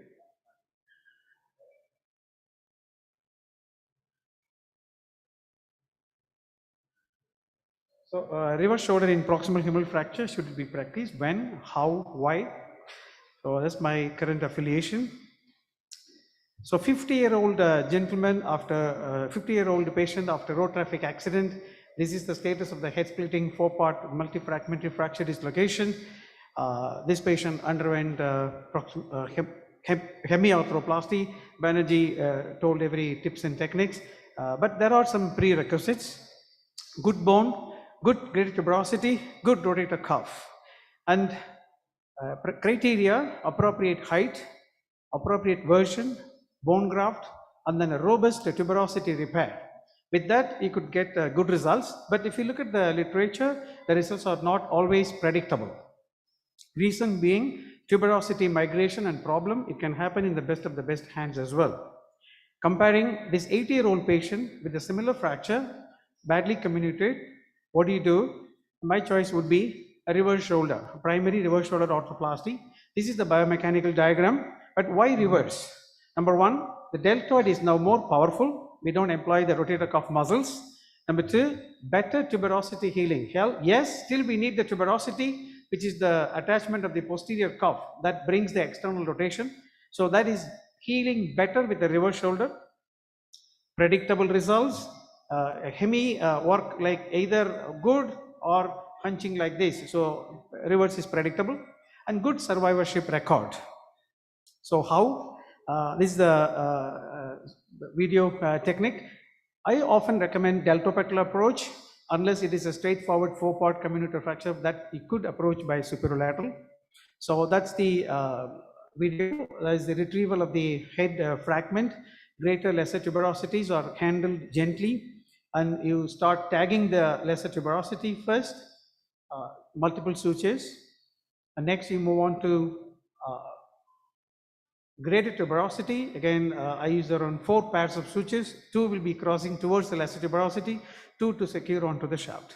Then you prepare the humeral shaft. I tend to put around 20-degree retroversion here in fracture scenario. In the anatomical reverse shoulder scenario, we match to the original humeral anatomy. So that is your tuberosities tagged and retracted. Now you can start addressing the glenoid. A good glenoid exposure is the only difference between a hemi and a total reverse shoulder arthroplasty. Once you do that, you implant the base plate of your choice, circle or elliptical. Minimum 2 screws, superior and inferior, to secure this. Anterior posterior screws are not always possible or necessary. And you put this hemisphere, the largest hemisphere as possible. Then you do the trial, check the trial first. When you are happy with the trial, you mark the level of the prosthesis, how much depth you need to insert into the proximal humerus. Then you go on to the real insertion of the prosthesis, tag hole for the tuberosity attachment, cement only distally. Proximally you should have bone incorporation. You take the bone off, cement off proximally, implant the trauma special proximal humerus implant, put some bone graft at the interface. Then you put the cup and the liner, impact in and reduce. Once you reduce, the tuberosity is still not repaired. All tagged sutures you could see. You check the range of movement of this shoulder, do the thug test, abduction, everything possible so that it is stable. Now you are going to have an additional security of the tuberosity repair. So this is the tuberosity. Couple of sutures, or I think the technique is beyond time limit. So it's a niche suture technique we employed. Couple of sutures are passed around the shaft to the lesser tuberosity, and both tuberosities are now hugging the proximal humeral prosthesis. So this is the robust repair of side to side tuberosity repair we do. So that's the completed repair of the lesser and greater tuberosities, and this is the completed. You could even preserve the greater tuberosity attachment, but sometime you might need to remove it in a degenerative rotator cuff. So when do you do reverse? These are my indication for a prime reverse in fractures. Elderly patient, severe osteoporosis, very much comminuted tuberosities or poor degenerative rotator cuff associated with glenoid fracture or instability, pathological fracture, fracture sequelae, failed ORIF or hemiarthroplasty. So as the example, this is like osteoporotic fracture, that is after reverse.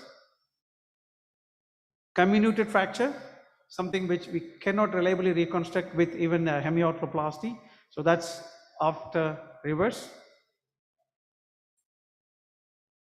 A fracture dislocation, interarticular fracture dislocation of that sort, again after reverse.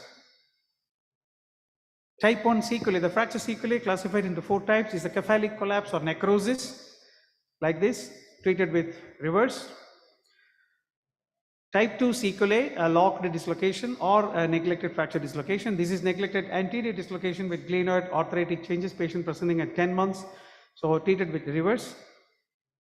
This is another patient, neglected posterior dislocation. The fracture has been fixed with the plating, but you see persistent dislocation with the screw damaging the glenoid. So here we decided to do a reverse shoulder, and that is follow-up. And type 3 sequelae is a surgical neck non-union. A few of you have seen this patient, is an 8-year-old patient with the surgical neck non-union. That is after reverse. And that is a type 4 sequelae, is a severe tuberosity malunion where you have to do osteotomy of the tuberosity to get good function. Otherwise, abduction and external rotation is severely limited, as you see on the right shoulder. So that is after reverse. Restoration of good external rotation and elevation of the shoulder. So why not reverse more? There's a learning curve to this operation. It is not a normal operation, not like anatomical joint replacement. It is a salvage procedure. As far as possible, I have seen a couple of weeks ago, a 40-year-old patient with a comminuted intra-articular fracture has been advocated reverse shoulder. I think that is a dangerous path to go, because any fracture, first you aim at osteosynthesis. If not possible, hemiarthroplasty with the platform, then only you go for consider reverse. Complications are high, difficult to manage. You may not be seeing the complication that may go to somebody else. So these are the list of complications. To just brief up, disasters can happen in the early learning curve, and even in the best of the best, hand complications can happen. Scapular notching, though we have techniques to reduce it now, dislocation can happen because the entire assembly can be unstable. Nerve injuries because of stretching of the shoulder, and the periprosthetic fracture can also happen. We need to be managed when it happens. And acromion fracture, if you operate, if you provide reverse shoulder for a younger patient, you will tend to have risk the acromion. So take home message, if fracture is not reconstructable, consider platform hemiarthroplasty, stick to the principle to get good, robust tuberosity healing. But RSA as a primary treatment has got a good role in elderly patient, osteoporotic bone, associated instability or pathological fracture with a predictable outcome and pain relief. But you have to pay attention to detail and surgical technique for good results, but always beware of complications and longevity issues. Thank you. Thank you, sir.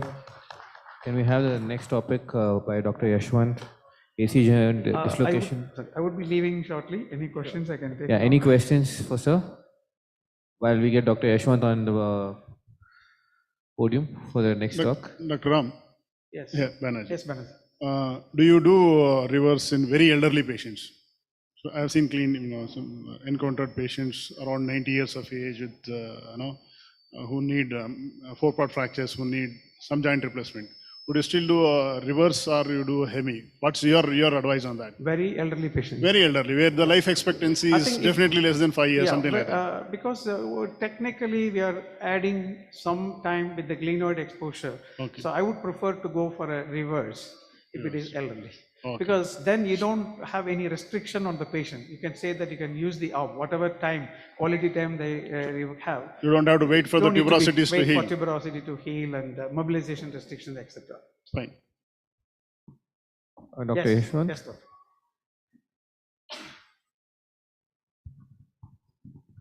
Thank you for fantastic presentation. My question is regarding humeral length, because very difficult to determine humeral length. If understop, maybe some worry about some dislocation. Overstop, difficult to reduct. Yes, yes. How do you get over this situation? I think the couple of ways, because it's a short 6 minutes presentation we didn't cover, you have to get the correct, restore the humeral length. Otherwise you have a dislocation risk. Number one, you can compare with the opposite side humerus X-ray and perioperatively measure and see where you want to get the thing, height. And second, most important thing is what I do shown is that you put the trial in, the trial prosthesis has got mark. The one we used, we got 4 marks. So you can put the trial prosthesis in, reduce the shoulder, check for stability, do the thug test, even do a X-ray screening and make sure that that is the correct length. Then when you put the final implant, which has got the same mark, you cement up to that level. so that you are preserving your anatomy, your restoration of length from trialing to the real prosthesis. This is what I practice. Very, very good answer, May. According to your video, you don't cut the rotator cuff from the proximal fragment. Yeah, no. Yeah, you No. need any... I retain the cuff as it is. Because in an elderly patient, the rotator cuff is degenerative, you need to cut but or remove bit of tuberosity. But nowadays, when you do for primary, you can even completely close like a hemiarthroplasty because we are not actually stretching. Also remember, we also use 135, this is the 145 prosthesis. We used to do only 155. 155 will lengthen it more. So you will not be able to put the greater tuberosity attached to the supraspinatus. But with the 135 and 145, you have a normally looking shoulder with a good deltoid offset. So you could repair the tuberosities comfortably. Thank you. Thank you. Thank you. And one more, Ram. Patient with a rheumatoid having a cuff, very thin cuff, and osteoporotic the proximal humerus. So how do you decide, it's going for a RSA or any other things?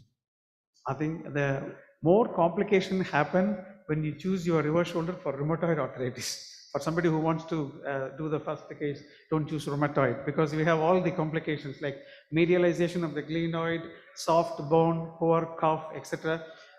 But if the cuff is good, I would go for anatomical arthroplasty because we have a chance of revising later on. But if the cuff is not good, I would go for a primary reverse shoulder. Dr. Ram, I think that'll be the last question. Sorry, yeah.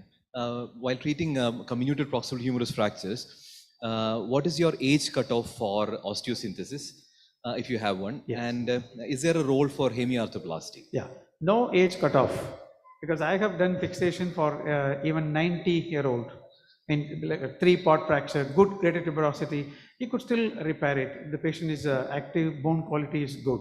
So no age cutoff. And I always concern my patient ORIF, stroke, arthroplasty. So always have a backup of arthroplasty for fractures. Second question, do I do hemiarthroplasty? I think that role is becoming a little bit thin because in the past we used to do fixation or hemi, but now we have one more option with good results in selected patients. So in my indication, hemiarthroplasty role is shrinking. But we do, because that patient which I shown is 50-year-old, fixation is not possible. What else you could do? I'm not happy to put a reverse shoulder in a 50-year-old because in 10 years time, you will have problem. Sure, thank you, sir. Thank you. Lower limit for either reverse or hemi. Yashwant.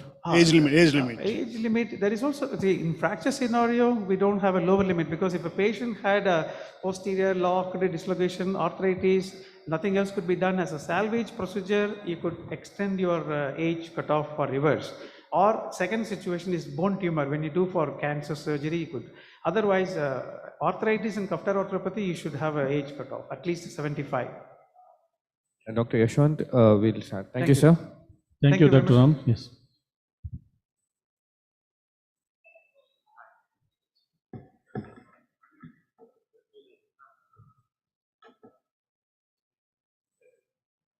Dr. Chirag Tonse will be next with the AC joint dislocation open repair technique. Good afternoon, all.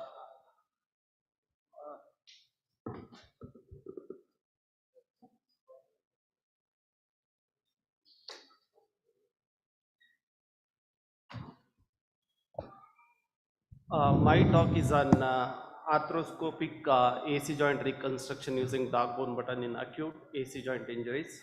So as you all know, they are very common in our orthopedic practice. AC joint disruptions account for 9% of all shoulder injuries.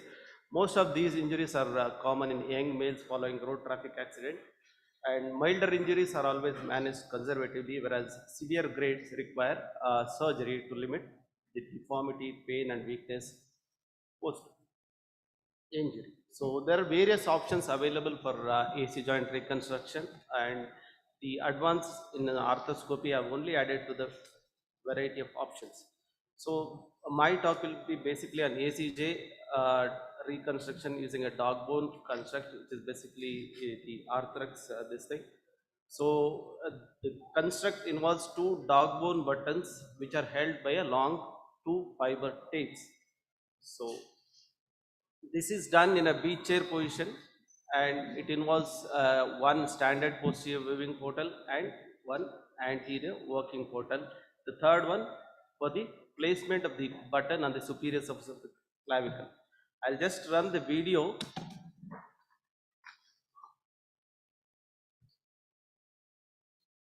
So this is always indicated in an acute AC joint disruption, grade 3 and grade 5. We don't do it for grade 4 and grade 6 because invariably they require open reduction. So you do a diagnostic arthroscopy initially, rule out any associated injuries, and after that most of our work is restricted to the rotatory interval. So make an anterior portal and release the rotatory interval to expose the coracoid process. Once you release the rotatory interval, you reach the coracoid process.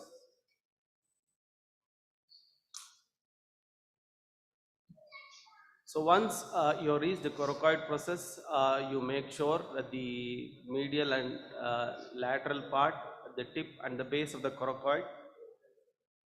So once you have identified this thing released adequately, then you pass your AC joint reconstruction jig from anterior portal.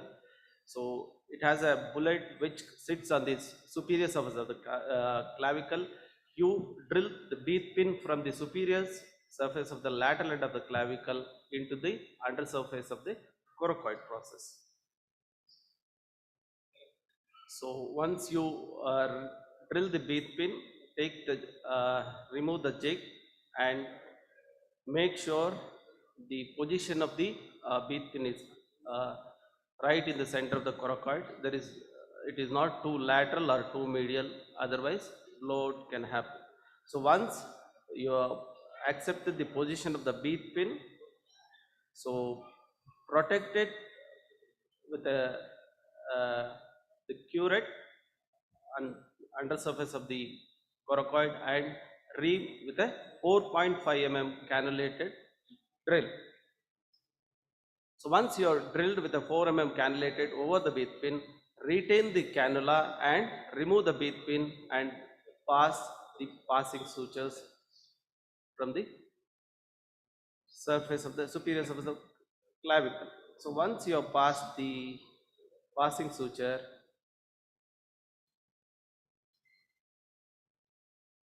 so pull out the passing suture from the anterior portal and bring the dog bone construct from the anterior portal. That's how the fiber tapes are pulled from the undersurface onto the top of the clavicle.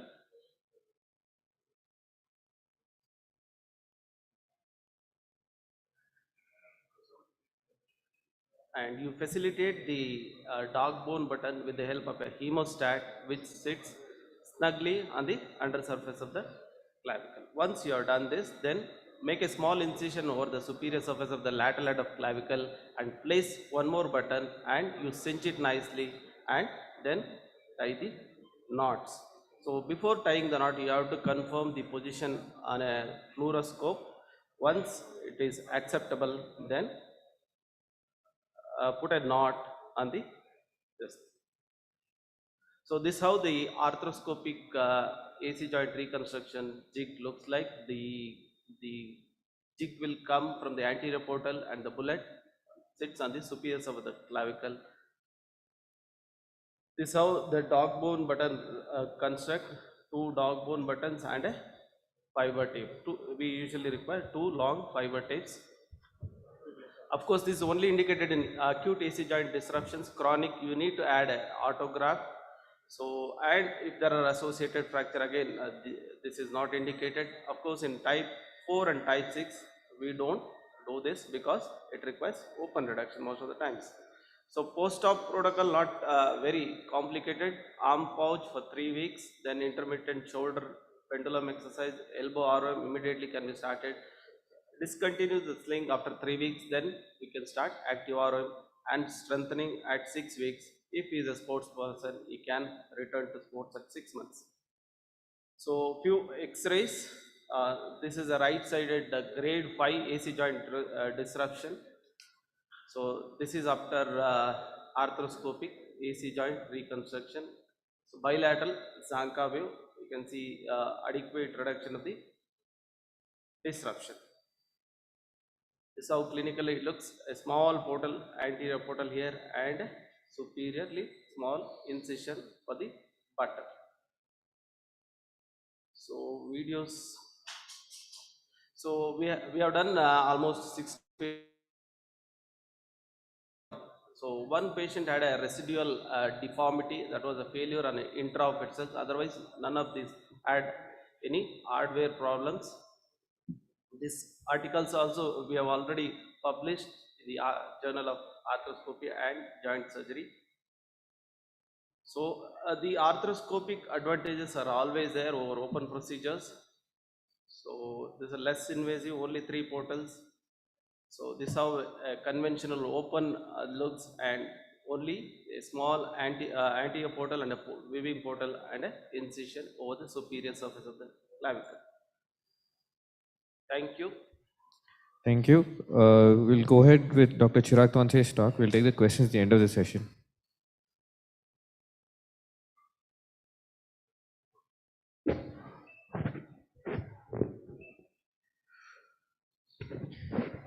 Thanks, Ashwant. That was a nice talk on arthroscopic AC joint reconstruction. Now, I will quickly brief about the surgical technique for open AC joint reconstruction, which will be helpful to the beginners and the younger surgeons who are just starting their shoulder surgery. A simple replicable technique which I would demonstrate.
Yeah.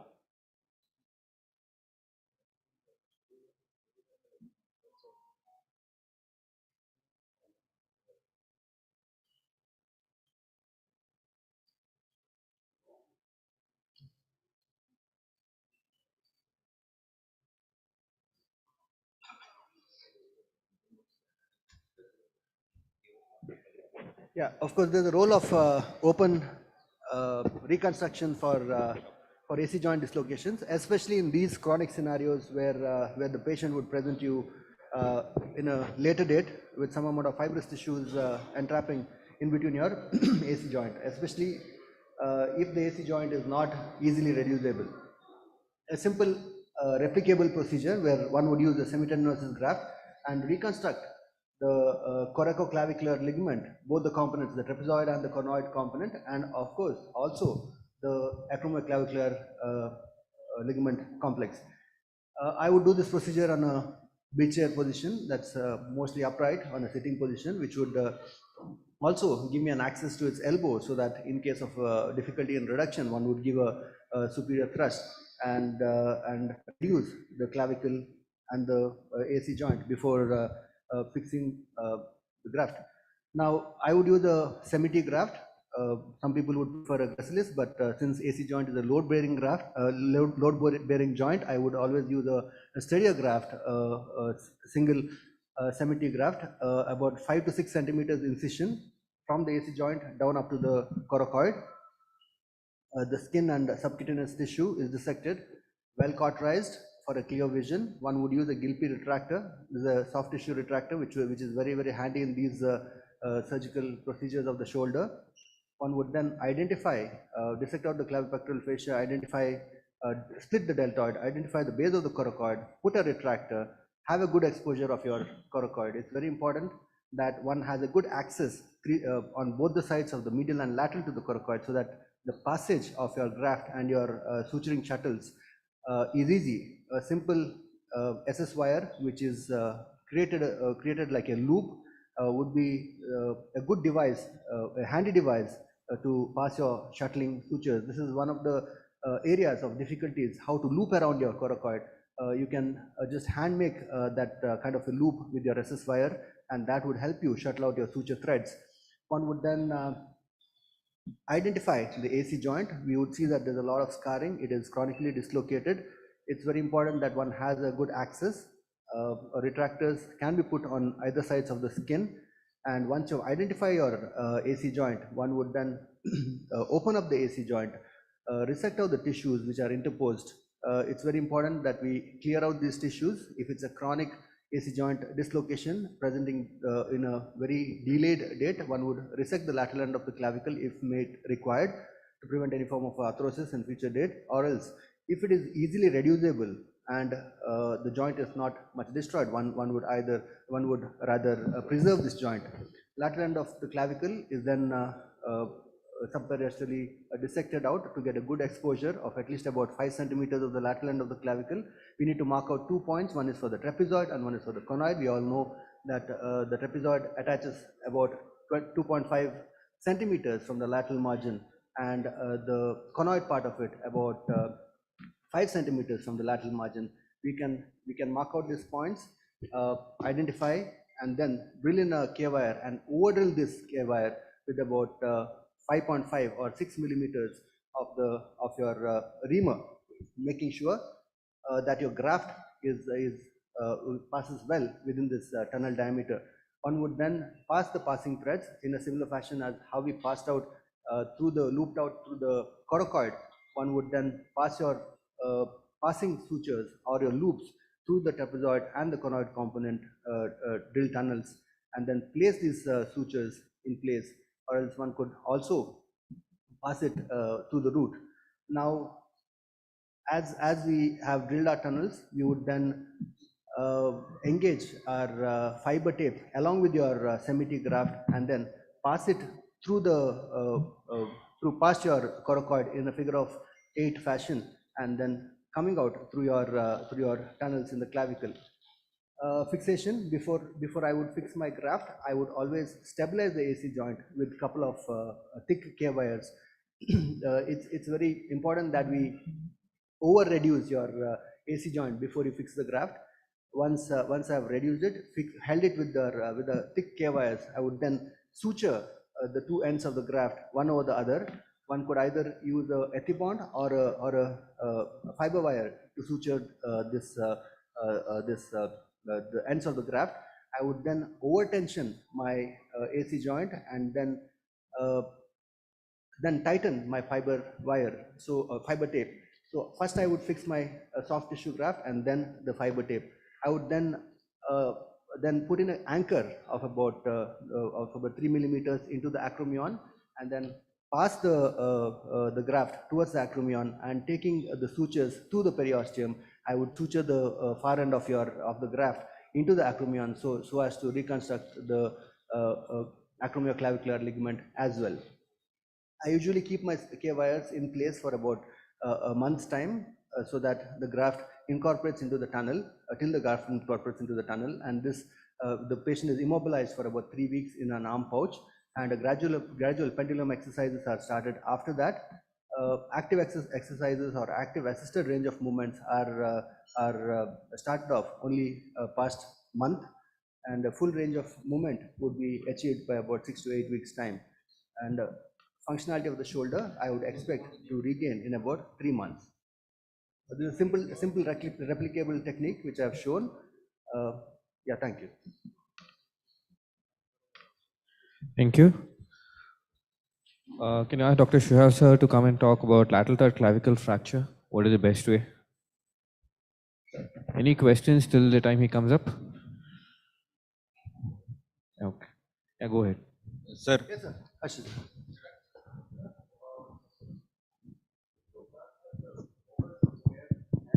Semi-T, which is so strong. Why do you need a K-wire, number one? And number two, isn't there a risk of that K-wire going through your graft and the tape? Yeah, there's always a risk of the K-wire passing through. Sir, if you see, I've taken it more posteriorly just to hold it in place. There are two risks here. What has also happened to me, the lateral end of clavicle has fractured a couple of times with this thick K-wire. For me, AC joint is always been a nightmare. I mean, no matter what we do, there is always a chance of failure of a AC reconstruction. Maybe a dog button, fiber tape. I do whatever best is possible to secure that. Yeah. Yeah. K-wire is just to get a good sleep. It's that security, like a seatbelt. Yeah. Yeah. Yeah. Yeah. Thanks. Yeah.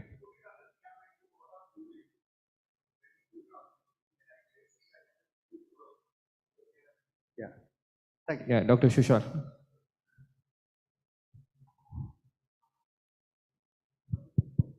Hello to all the faculty members and the delegates here.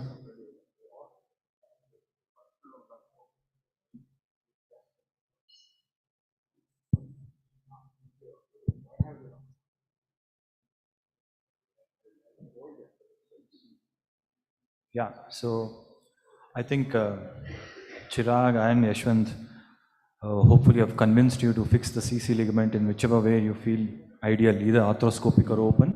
So once you know that, I think distal clavicle fractures should be easy peasy. So I'll be talking about what's the best way to fix them. So in the past, distal clavicle was an enigma only because there's not much understanding of the coracoclavicular ligaments and we didn't know how to fix them. And you can also argue literature didn't support what was the right way to go about it. So progressively with some newer advances, we know anatomy better, we understand the biomechanics of the AC joint better now. So we have a broader array of repair and reconstructive options. So there's a need to understand when do you repair, when do you osteosynthesize, and when do you combine both. So that is pretty much the crux of my talk today. So distal clavicle fractures, you just need to ask one question. Which injuries or which of them do I treat it as a fracture? And the answer is, when you know it, you're treating a fracture, you just osteosynthesize with whichever implant you find ideal. And which ones do I need to treat as ligament injuries? So that is when you'll have to do a repair, reconstruction, or maybe a hybrid combination. Either you do it, whichever implant you choose again. And sometimes you'll have to do both. Which injuries need to fix as well as repair the ligament. So just put one slide on anatomy. So the AC ligament provides anterior-posterior stability, inserts about 6 mm from the distal end of the clavicle. And then the more important coracoclavicular ligaments. The conoid is the more medial, about 4 to 4.5 centimeters from the distal end. Posterior border. So that is important. And trapezoid about 2 centimeters from the distal end on the anterior border. So I think that's something you should remember. So there are various classifications over the years. This is what I found the most easily reproducible and easy decision making. It's a variation of the Neers classification by Cho. It was recently published in 2018. So basically, this is the classification. Type 1 is a stable fracture, either undisplaced or minimally displaced, wherein the displacement is less than 5 millimeters, regardless of the location. Previous classifications classified depending on the location, whether medial or lateral undisplaced.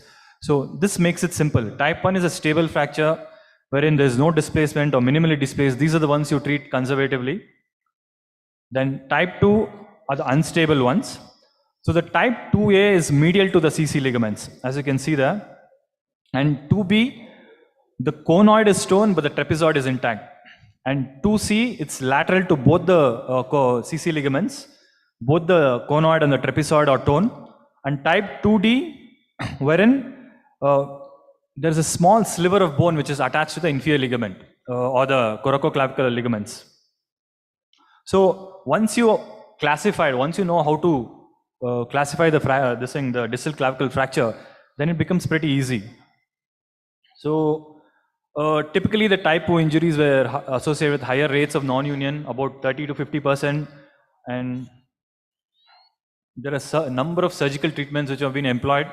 I will not go into the detail. There was modified Weaver done, then there was K-wise, Bosworth screws, plate and off-late arthroscopic endo button or the dog bone fixation which Ashwin spoke about. So I'll just focus on what is relevant today, the implants we use. Hook plate has received a lot of criticism over the past but I still feel it's a useful fixation if you know where to use it. So it's especially useful if the distal fragment is too small. For example, typically type 2C.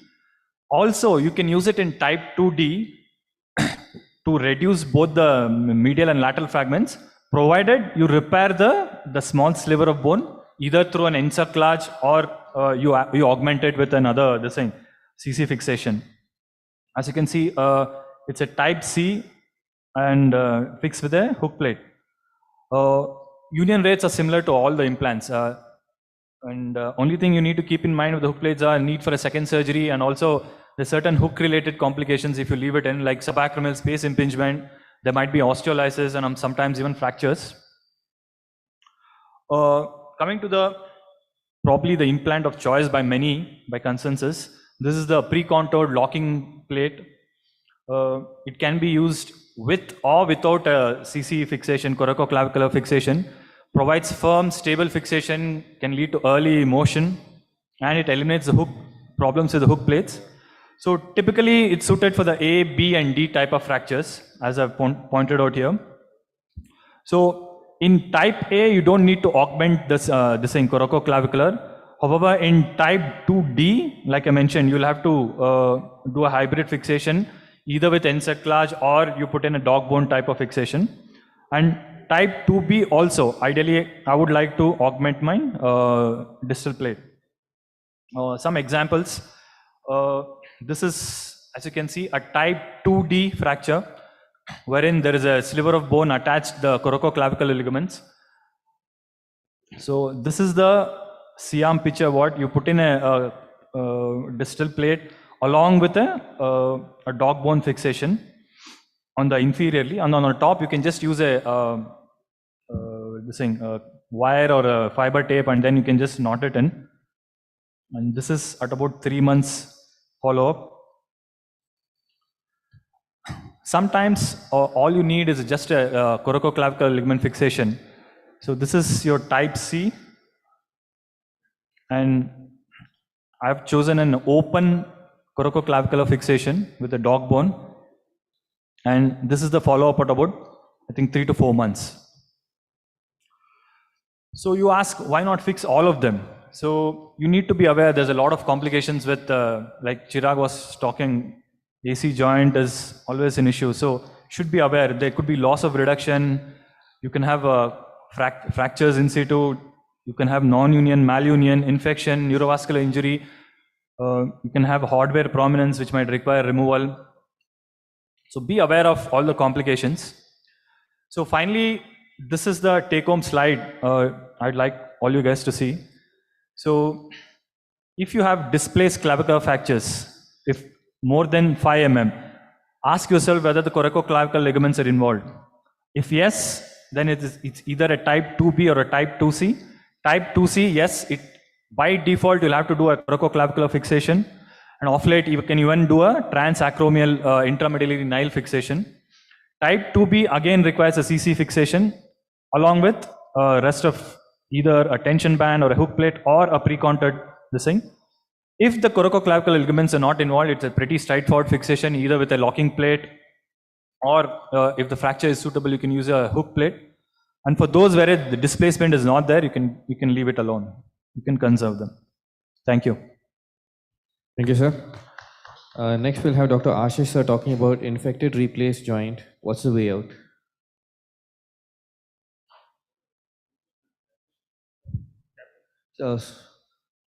Scapula? Okay. Do you have a VTA connector? VTA connector?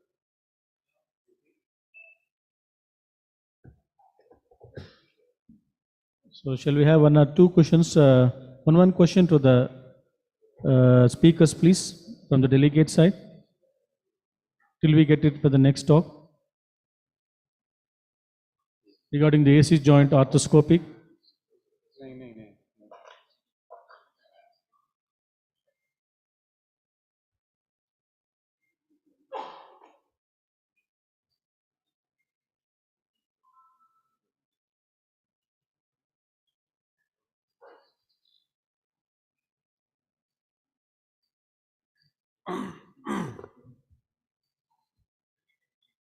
Good afternoon. Post-lunch session is always very tough, and Ayappan insisted that I should talk on the infected replaced joint. Not my best of talks in the sense, not speaking at strength, but I think it's also a very important topic for any shoulder conference, because once infected, an arthroplasty, it's diabolical, it's end of the road, it will probably never be perfect, and there's always the fear that this will recur. And on the surgeon side, you have to have an eternal vigilance. I remember when Chunyan Jian first spoke about this topic at the Shoulder Conclave 2012, he showed a series of patients who got infected 5 years after primary surgery, 6 years after primary surgery. So it's never over. That's why when somebody is going to advocate arthroplasty for a patient, one must be very sure that the patient really needs it. Our infection rates are very low, and for primary clean cases, I don't remember except for a couple of cases that were done outside our hospital and maybe one case that I will share today. But when things go bad, they go really pear-shaped. There is a known infection rate, and this infection rate is much higher for reverse shoulders as opposed to primary arthroplasty, because the reverse shoulder is a more difficult surgery, lot more dissection, and there's a lot more dead space. So there's going to be a lot of hematoma, hemarthrosis, which is a perfect culture medium for the prosthesis or for the organism. You must understand Cutibacterium acnes, which was previously called as propionobacterium, and that is an insidious infection, and it doesn't present with any symptoms, and it's impossible to pick up. Clinically, there are no signs. The only presenting feature is pain, which also means that whenever you have a patient who has unremittent pain for no obvious cause, X-rays looking normal, keep it always at the background. Every revision surgery that is done, it is compulsive for us to do 5 swabs minimum. And this protocol comes from the Western experience of propionobacterium. Having said that, amongst all the tests, we are going to discuss which is the best accuracy and which is the best test actually. But there is very little consensus on how you approach a patient of an infected arthroplasty. Now, although Cutibacterium acnes is the most common infection in the Western Hemisphere, 22%, it is also the most common contaminant. You can divide the shoulder community into two, who believe that Cutibacterium is a commensal, and others who believe that it is the cause for recurrent pain and revision without any signs of loosening.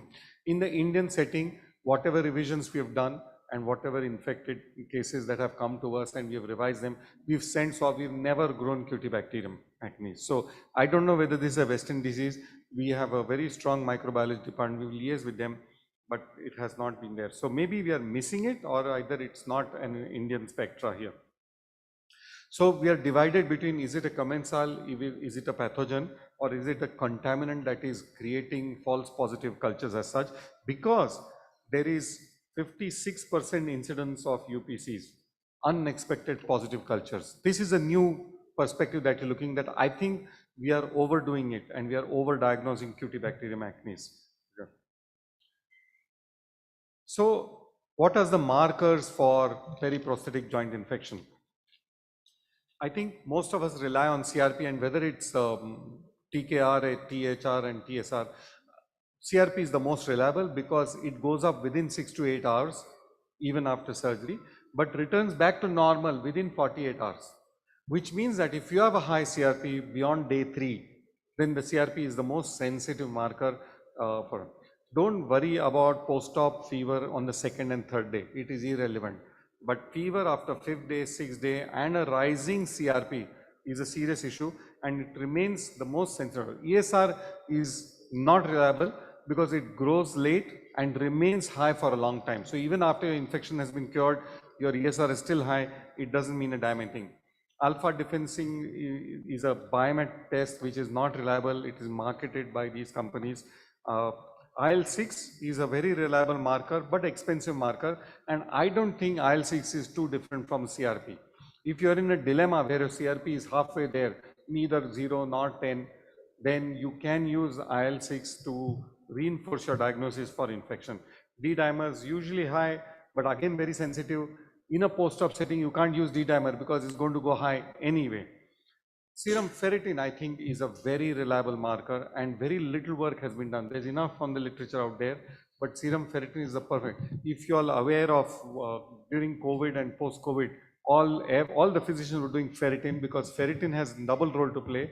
A low ferritin is a sign of deficiency, but a high ferritin is the most reliable marker of tissue destruction. Coming to spacers, again, no consensus on which antibiotic to use, what kind of porosity it is, what dosage to give, how long is the seepage occurring. And there are enough papers that have done pure spacers without antibody and still had the same results. So it's a bit iffy there because the heat in the cement will damage heat labile antibiotics. So you need a heat stable antibiotic which will survive the heat of the cementing process. And it has no role to play on recurrence. But if you're dealing with a serious infection like Mycobacterium tuberculosis, vancomycin resistant, then I would go for a cement spacer or the cement beads either ways. Javed Parvizi, I think we agree, is the last name in infection. Whatever he says, with lifetime work on periprosthetic infections. They studied 18 proteins and they still agree that CRP and IL-6 remain the best of the protein markers. How do you decide when it is not overt? If there is a culture grown, if there is pus coming out of the wound, and if you can see the prosthesis, it is obvious that it is infection. But on the other hand, if you have these 6 points out of these 12 points, then it is definitely infected. So this is a good guideline when you have an in-between case where you don't have a reliable clinical picture, where there's no fever, the wound is not bad, there is no redness, there is no sinus, then you rely on especially elevated CRP. I won't rely on ESR and synovial WBC counts, elevated synovial PMN and elevated synovial CRP. So these are very good markers as such. So in the algorithm, the first step is, of course, find out if there's any physical sign of infection. Get your CRPs and ferritins or alpha defensins or D-dimers, whichever you prefer. Do one joint aspiration. Don't jump in there. Sometimes we do 5 needle pricks and then aspirate the fluid, and whatever fluid you get, you just send it off. In the knee, it works. On the shoulder, the synovial aspiration doesn't work because it's usually a dry tap, so we can't rely on that. Now coming to either between a single stage and two stage. I don't think there's a given answer between single and double stage. If it is possible, my preference is for single stage, purely for the reason that it's less stress for the surgeon, less stress for the patient, but more importantly, what is vital is a better function retained by the patient. The two-stage technique are more resolute. Their chances of reinfection lesser, but the function post-op will be very poor because the soft tissues get fibrosed, there's a lot of scarring, and the patient's range of movement will drop. There's also controversy between diagnosing single stage, whether single stage is exchange of the component like the spacer, or you are doing a removal of entire process and putting in a new processes. So that definition is also a little obscure. Clate's series did only a single stage, had an excellent result at almost 5 years, and he gave antibiotics only for 2 weeks, which is also something that perhaps we are over treating our patients with giving them 2 months of antibiotics. So I would use it for senior citizen, very frail, those who have comorbidities, cardiac issues. You know it's a known bacteria which is of low virulence, and there's no overt pus loosening, and it's not a complicated surgery where you need a prosthetic allograft or you need a muscle transfer or there's a soft tissue loss. 2 stage, when you're doing something serious, sinister, and it's a major long-standing infection of 2 years, you cannot expect to do it in single stage. Sometimes you do 2 stage and you put in a cement spacer. Patients are happy with that and they will not come back for the second stage. These are 2 articles, Stein and Maure, and they found most of the patients were happy with that. They left them on that because they were dealing with frail 70-year-old, 75-year-old patients as such. But the post-op function has been poor. So on all this chart, from Nelson did a meta-analysis of all the infected PGIs and found that the ones that had the first 1 stage revision had a constant Murley score of 48. 40 is not impressive, but amongst the lot, 40 were. The 2 stage, the resection arthroplasty, and even the permanent spacers all had just 40, 30 constant Murley scores. This is one of our patients. She was operated outside. She had a road traffic accident, proximal humerus fracture. Again, the problem here is that everything is fallen apart, and that's fallen apart for a reason, because an axial X-ray is never done in shoulders. That's the one thing that you must do for all your trauma patients, pre-op and post-op, and that screw was never purchased in there. And she got infected in that while, then she came to us after 6 weeks, and then we did a 2 stage for her and used cement beads. This is 2013, I think. So we have an upwards of 7-year follow-up on this lady. And she's done reasonably well. We curtailed to do a reverse shoulder in this lady, and she's had a reasonable function, and she's one of our better patients. When I say reasonable function, I don't expect a full range of movement, but if you are able to restore the anatomy, the 3-dimensional anatomy, and the correct version, you will actually get a better external notation. If your patients cannot get external notation, they are not happy, the function is poor, and the whole skill is in restoring that external notation. And if you give them that much external notation, that is true restoration of function. That is very difficult in the presence when there's a lot of soft tissue loss. This is one of my patients. This is 4 years back, GT fixation. GTs give me more grief than proximal humerus fracture. This was in Gujarat. She was operated 4 times and they missed the GT. It failed. It got osteonecrosed. There was nothing there. She had very poor function. Steep proximal migration. Because she's had deltoid split approach, 3 or 4 surgeries, the anterior and middle deltoid are completely washed off. She's only on the posterior deltoid, and she came to me after 3.5, 4 years. I saw her last August and I sent her back. I said, there's nothing I can do for you. She was a clean case, but she begged me because she said after counseling, she found that she had faith in me and this is her last chance. She was miserable. She has not slept for almost 3 years now. So under a lot of duress, we agreed to do this case, and she was 66 years old, very thin skin. There was just skin and bone there completely. And you can see that glenoid was also violated significantly. What I planned with her was a very high risk consent, but I said we'll do a reverse, along with which we'll do a pec major flap. Because to give an anterior soft tissue cover, I didn't want the prosthesis sitting under the skin. I didn't expect any dynamic function from the pec major, but we said at least for the soft tissue cover that would be on. Unfortunately, what happened is post-operatively, the drain our fellows remove on the 48 hours. The pec major drain should be removed much later because there's a large hematoma, big wound, and the plastic surgeon very unhappy when our fellows went in and picked everything out. So she developed some seepage, some infection, went on for a month. We maintained her on antibiotics, and this is after 5 months I've got her videos done. So if you look at the pre-op and post-op, there's not much difference in the elevations, but she's completely pain-free. She was very happy. When I did her last Zoom call, she was smiling for the first time. She's off painkillers and medication. I don't think we have done damn nothing to her function, but we have actually restored a little bit of external rotation. So she started doing a little bit of work on her own, and she's able to support herself in the kitchen. So that's a little bit of external rotation that you can just see there, and not impressive. But that's one infection of primaries that have suffered.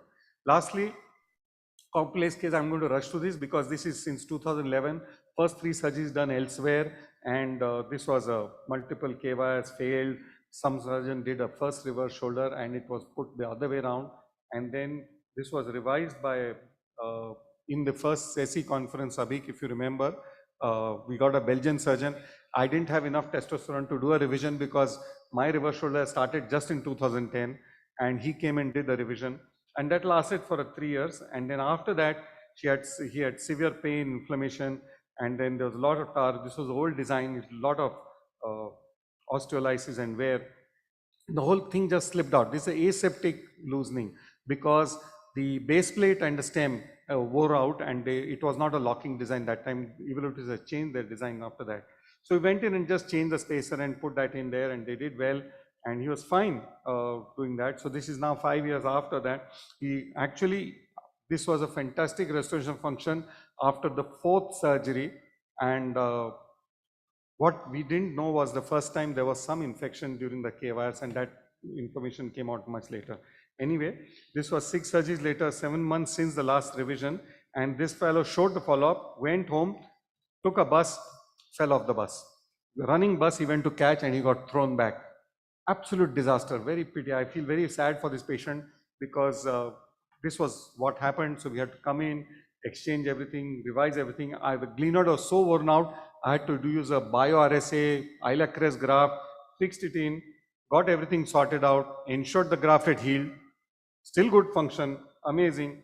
And then post-COVID just turned up 2.5, 3 years later with this. So I mean, there's a limit. This is operated 7 times. He did well, 2011 to 2020. We had a good result on 9 years. He's works with the state electricity board. Unfortunately, this happened. I said, we are at the end of the tether. I have lost options. We've lost soft tissues. You spent enough money. 2 of his surgeries we did free for him. So I just subjected him to an excision arthroplasty. It's 2 years now since that. He's okay, but it's not a good option. But that's why proximal humerus fractures can be notorious. You have to be very, very careful in what you do in them. So finally, in conclusion, you must understand that there are, picture on Cutibacterium is still up there. I'm not convinced that it is a serious threat to us right now. 1 stage, 2 stage results are better, but the functions are better with the 1 stage. But clearance of infection is equally good on both of them. You will have a better range of movement with 1 stage. And so probably random prolonged antibiotics are not good. Your antibiotic policy is dictated by the ID consultants in the hospital and the microbiologists, not by us. So we don't do any arbit calls there. But I think every effort must be made in prevention and not in salvage of infection. That's very critical. Thank you very much.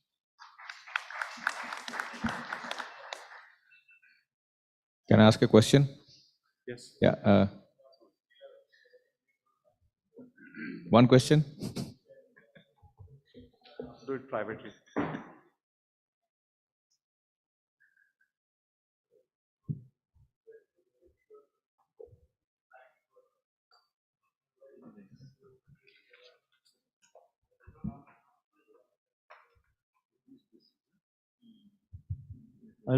My sincere request to all the speakers to maintain the time, because otherwise the program's timeline goes absolutely haywire, and then we have very, very less time for the discussion.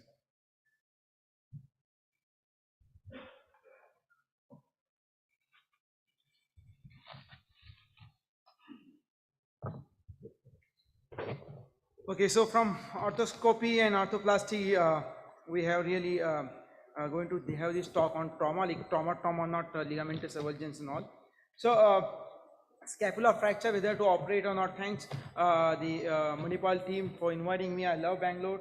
Okay, so scapular fracture, to decide whether to operate or not, we need to understand what are the functions of the scapula. So we have these axial skeleton to scapula muscles, and then we have these scapulohumeral muscles.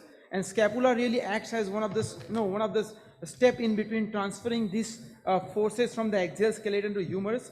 So really the humerus is balanced on the scapula like that. So it is just almost comparable to the seal balancing the ball on its nose. And that's the balance of the muscle, and for that you require muscle coordination and spatial orientation, and scapula really helps in that. So that's number 1.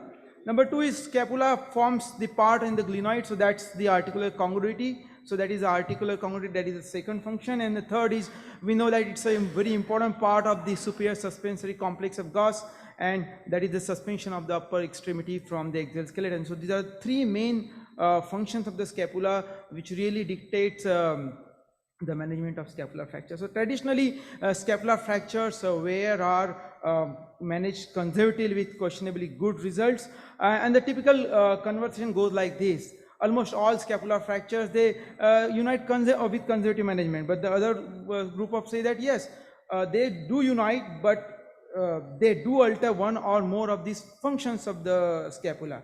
Yes, but the body adapts, but yes, but only to a certain limits, and then you need to find what are those limits at which your functions of the scapula is going to get altered, and that will tell you which scapular fracture you will try to intervene and which you will leave it alone.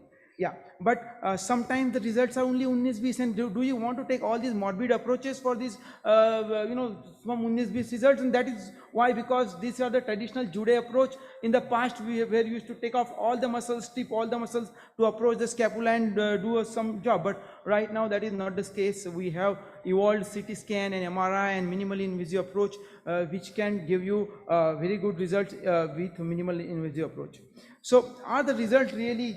So you need to see this result based on these three things, like the glenoid fracture, the congruity, scapular fracture, that is the balance of the humeral head, and the suspension. So Heidegger noted that displaced glenoid neck fractures, they alter the relationship of glenohumeral muscles, notably the rotator cuff muscle, the length and direction of the pull of the rotator cuff muscles, and that results in functional imbalance, and that results to poor function in certain cases. And so there are different indicators, and one such indicator is the glenopolar angle. That is the angle of the glenoid with the lateral border of the neck. So the experts in the field, they have found these are sort of indications for operating on the neck of scapular fracture. That is 100% translation of the fragment of the lateral border, 30 to 40% angulation of the main fragment, mediolateral displacement of the glenoid in relationship with the lateral border of the scapula of more than 1 to 2 centimeter, or a glenopolar angle that is less than 20 degree. So fracture like this, if you see a minimally displaced fracture, even if you manage conservatively, this patient is going to have very good result. However, a fracture like this, when the glenoid is displaced medially in a young patient, if you operate them in a very simple lateral border approach, put a plate, and this patient, young patient, is going to have very good result. If you conserve that, then he might have some disturbance of shoulder function for the rest of his life. Another patient, 28-year-old male, again we can see that the glenoid is much more medialized than the lateral border, so that is going to cause the functional shortening of the rotator cuff muscles. So like that, so if you see that the glenoid is completely medialized, if we see in a sagittal plane, the angulation of the glenoid with respect to the lateral border of the scapula also again going to cause some problem forward elevation. In the morning we heard professor speaking about it, and that's why these fractures need to be reduced anatomically, and that's what we have done. We reduce both the lateral border and the scapular spine also, and these patients tend to get fantastic result after fixation of this fracture. So these are young patients, and we don't want to keep them malunited. We want to give them 100% shoulder function, and for that anatomic reduction is important. As far as glenoid is considered, articular incongruity, some part of articular incongruity is, little bit of is manageable. Glenoid does absorb that kind of this thing, but yes, if it is a big step up, that can cause to arthritis. So the traditional indications are if there is a gap or step up more than 3 to 10 millimeter, if the involvement of the spherical part of glenoid is around 20 to 30%, and if there is a subluxation of humeral head, then this forms the indication of the glenoid. So like that. So in this case, if you see, there is a gross angulation of the articular surface at this point, and this angulation is not going to be tolerated because the glenoid has not become like a disc, it has become more like a sphere, and that can cause problem. And if you try to fix only the clavicle, we can see that even fixing only the clavicle, the glenoid articular incongruity does not get corrected, and that's how we have to go ahead and fix the glenoid by posterior approach. Sometimes we can have anatomical neck fracture like this, where the entire glenoid get extruded anteriorly, and in this case, we have to go anteriorly and fix this glenoid to achieve articular congruity. Okay, when coming to the disruption of the superior suspensory complex, the indications are bit controversial, whether you need only fix only clavicle, or you need to fix the clavicle and glenoid nail like that. So the answer is in the displacement. If after fixation of the glenoid, after fixation of the clavicle, your glenoid is coming more or less lateralized, then and the patient is little bit more towards his later age of the later life, then you can still conserve with a reasonably good amount of function. However, fracture like this, where we have multiple components of the rings that are displaced. So in this case, we have the glenoid fracture. There is a 90-degree angulation of the glenoid with the lateral border. There is a lateral border translation. There is a fracture of the acromion, AC dislocation. So these are definitely the indication for surgery, because these patients are not going to have good results. So this was the patient, and this was treated with all different kinds of this thing. He presented pretty late, actually pretty late, around 5 months after the injury, but still he got good result. So if you see, if we restore the anatomy, even this grotesque fracture of the scapula, they tend to get a very good function.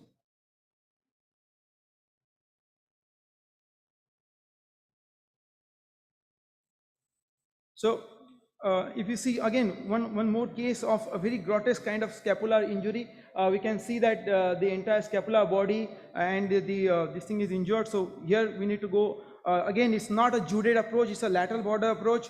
It's one of very more physiological approach. We don't tend to take out any muscle, just the muscle interval. So we go first the lateral border, then the scapular spine, then the medial border of the scapula.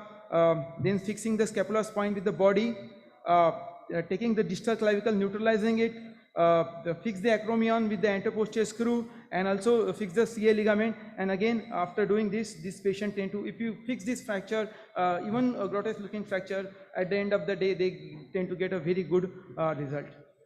Now, what about fracture of the processes like the acromion process or the chlorochide process? Now, malignant and non-malignant do occur in this case, and they can cause impingement syndrome because they are in a close proximity to the shoulder, and these can be painful because there is a lot of muscle pull. So we need to see whether they are isolated fracture or combined fracture. Generally, a displacement of more than 1 centimeter is indication of surgery, and if it is an unstable situation anyhow, you can have a logical clinical, you can have logically that it's not going to be good clinically. So fracture like this, so if you see there is a fracture of the base of the scapular spine, and it is going to cause a lateral downsloping acromion. If we leave it like that, even if it unite in this position, it's definitely going to cause rotator cuff problem later in life. So we need to tackle that and fix it with a plate. Combined injury like this, if you see that there is a injury of the acromion as well as the coracoid process going into the superior glenoid, again it's a double disruption, so you need to tackle them surgically and put them in anatomical position. So take home message is undisplaced or minimally displaced fracture tend to do very well on non-operative management. Critical displacement can cause functional issues, and we have nowadays the parameters which tell us which fractures can be operated conservatively and which can be conserved. So with the advent of CT and minimally invasive approaches, treatment is not morbid. And surgical results are good. And even in those cases where results are 90-20, if you are more likely to go 20, don't shy away from surgical treatment. Thank you. Thank you. We'll go on to the next set of talks.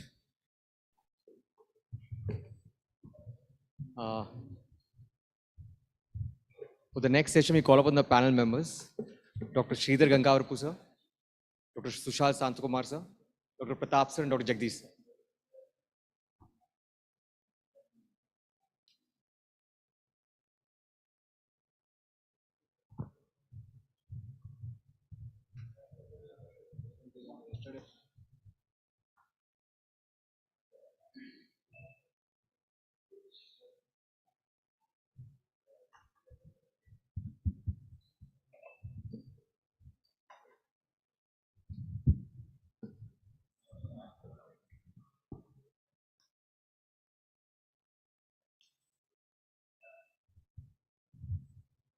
We'll start with the Dr. Arumugam. Yeah. He's going to speak on the lower trapezius transfer. Yeah. Very good afternoon to all of you. At the outset, I'd like to thank Dr. Ayyappan Nair for giving me kind invitation and doing this wonderful conference. The lower trapezius transfer for posterior superior cuff tears. The right candidate is one with a weak external rotation.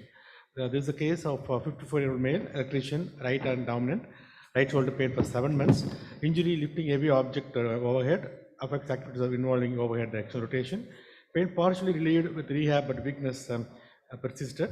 Examination revealed painful abduction 70 degree, MTK positive, and the extensor lag.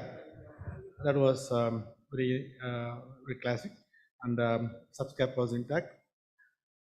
And imaging X-ray showed little migration of humeral head but no arthropathy. MRI showed complete retraction of supraspinatus, and the infra was absent.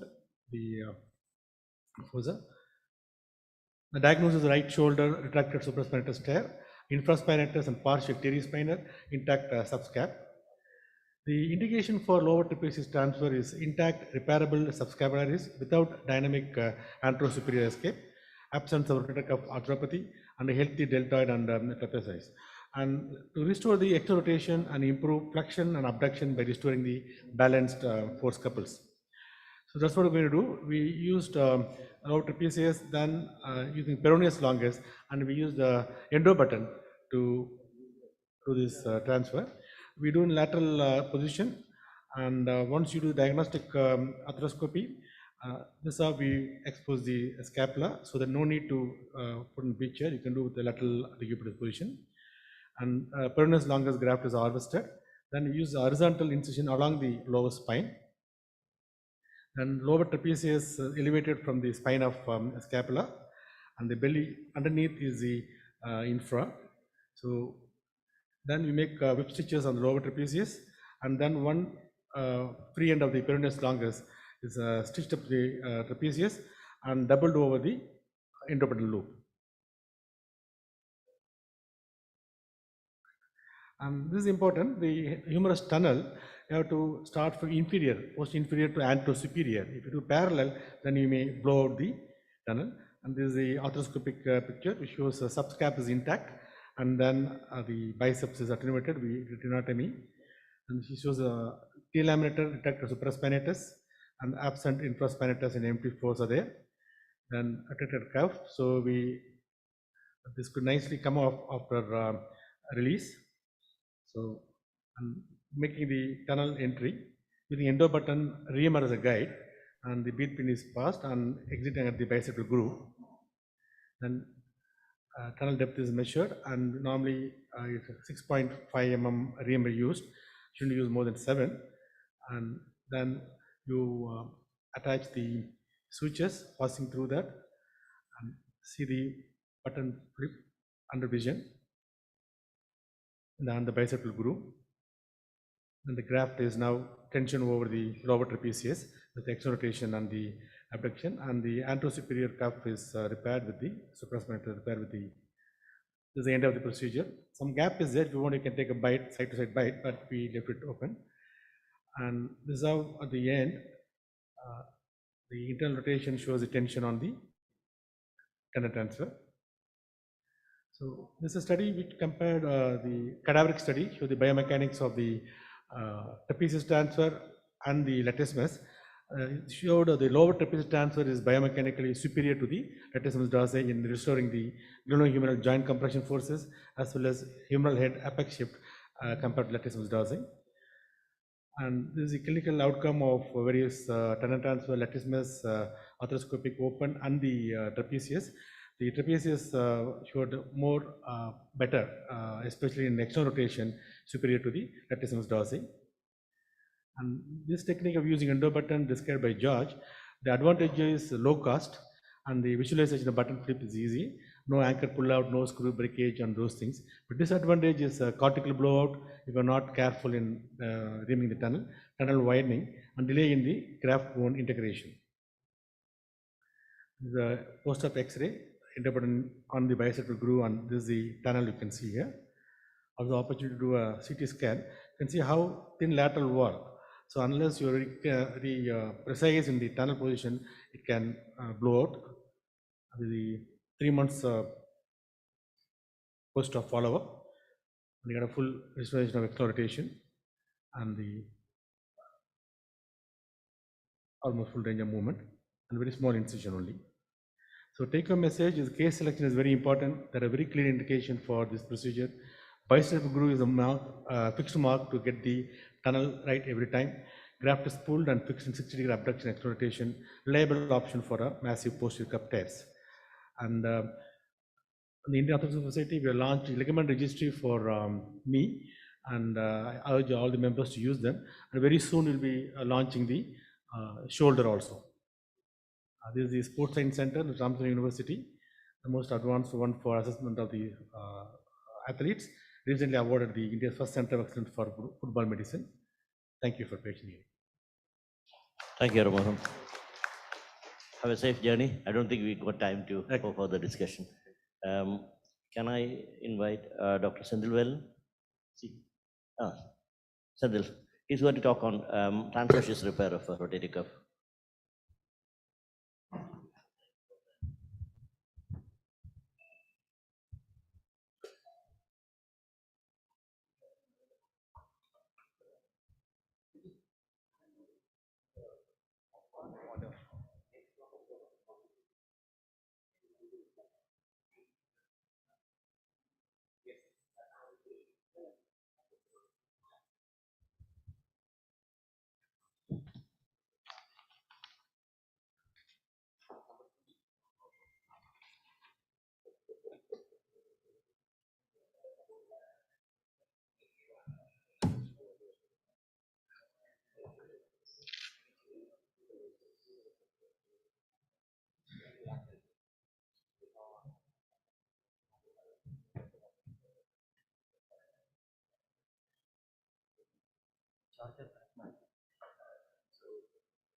So, good afternoon, everybody. First of all, thanks, Dr. Ayyappan and I, for inviting, and also the Miscon team. So, today is about a technique of the transosseous arthroscopic rotator cuff repair system. And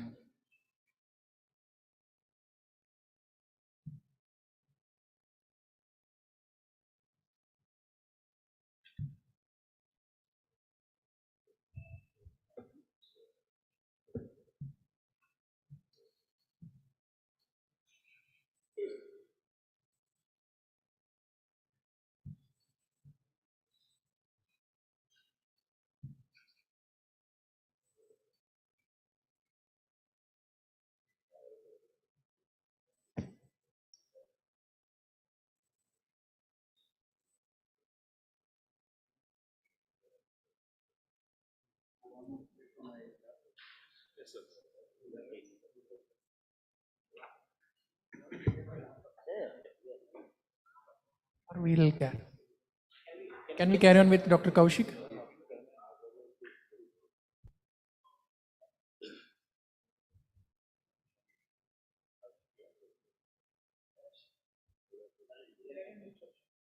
Yeah.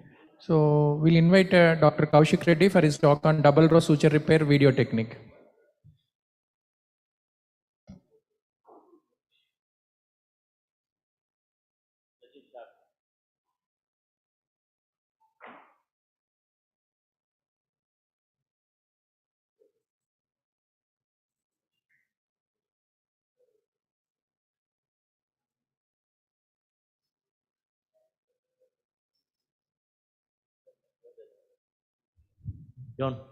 John. Sendil, your talk is ready.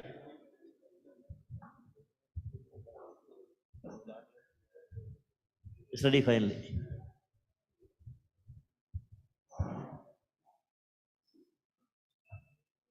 thank you. So, it's the talk is on the video technique of the arthroscopic transosseous rotator cuff repair system.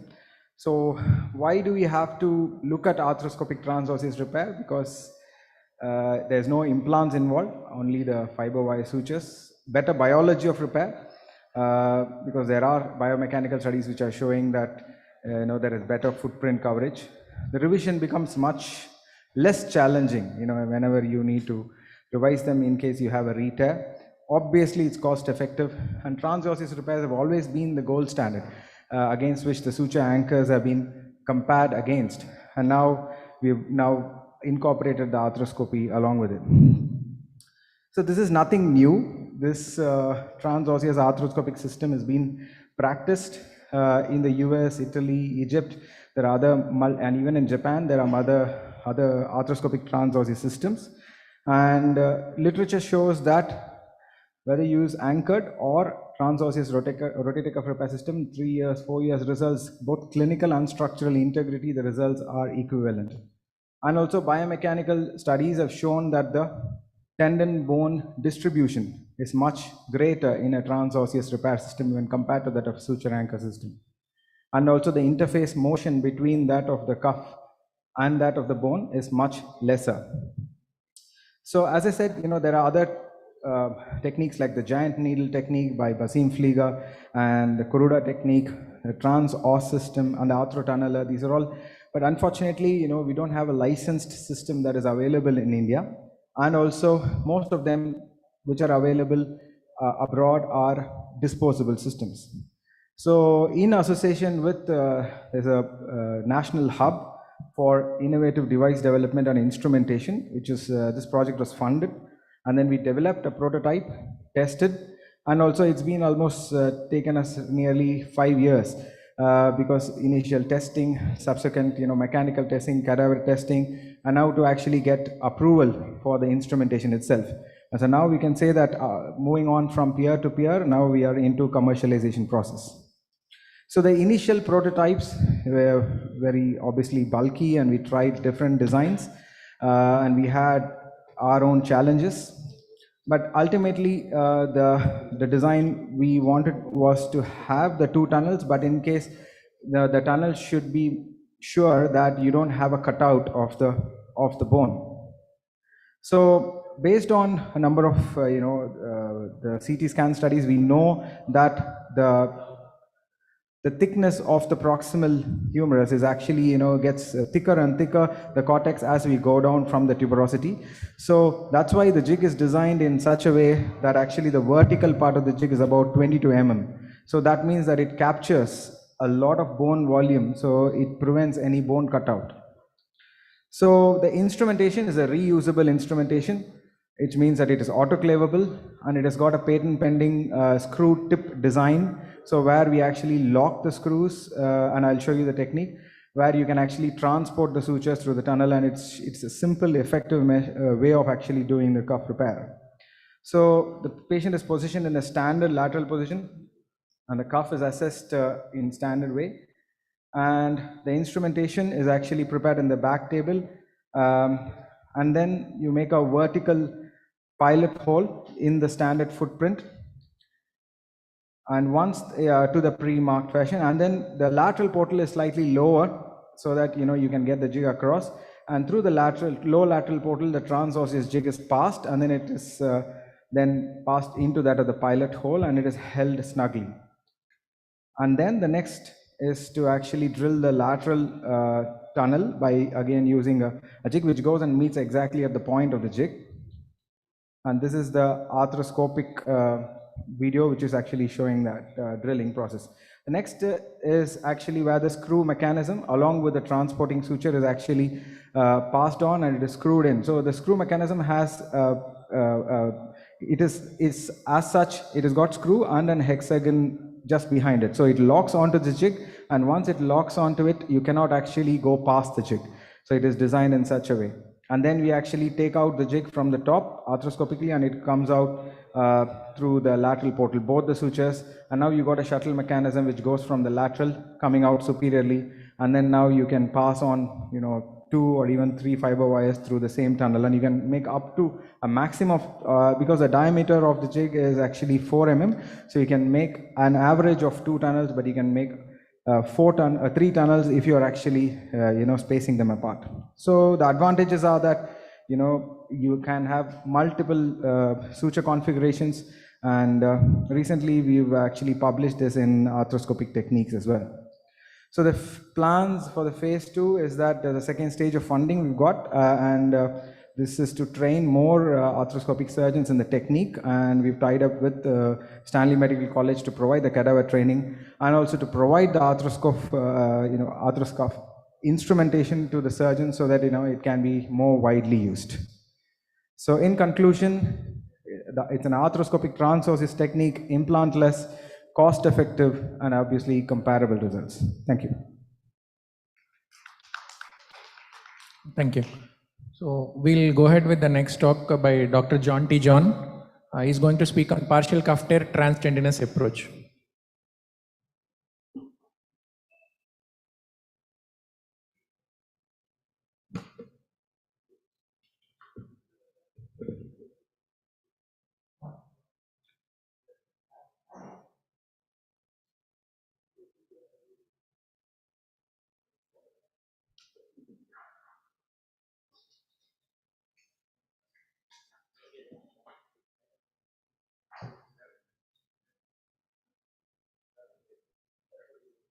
connection ಕೊಡ್ಬೇಡಿ.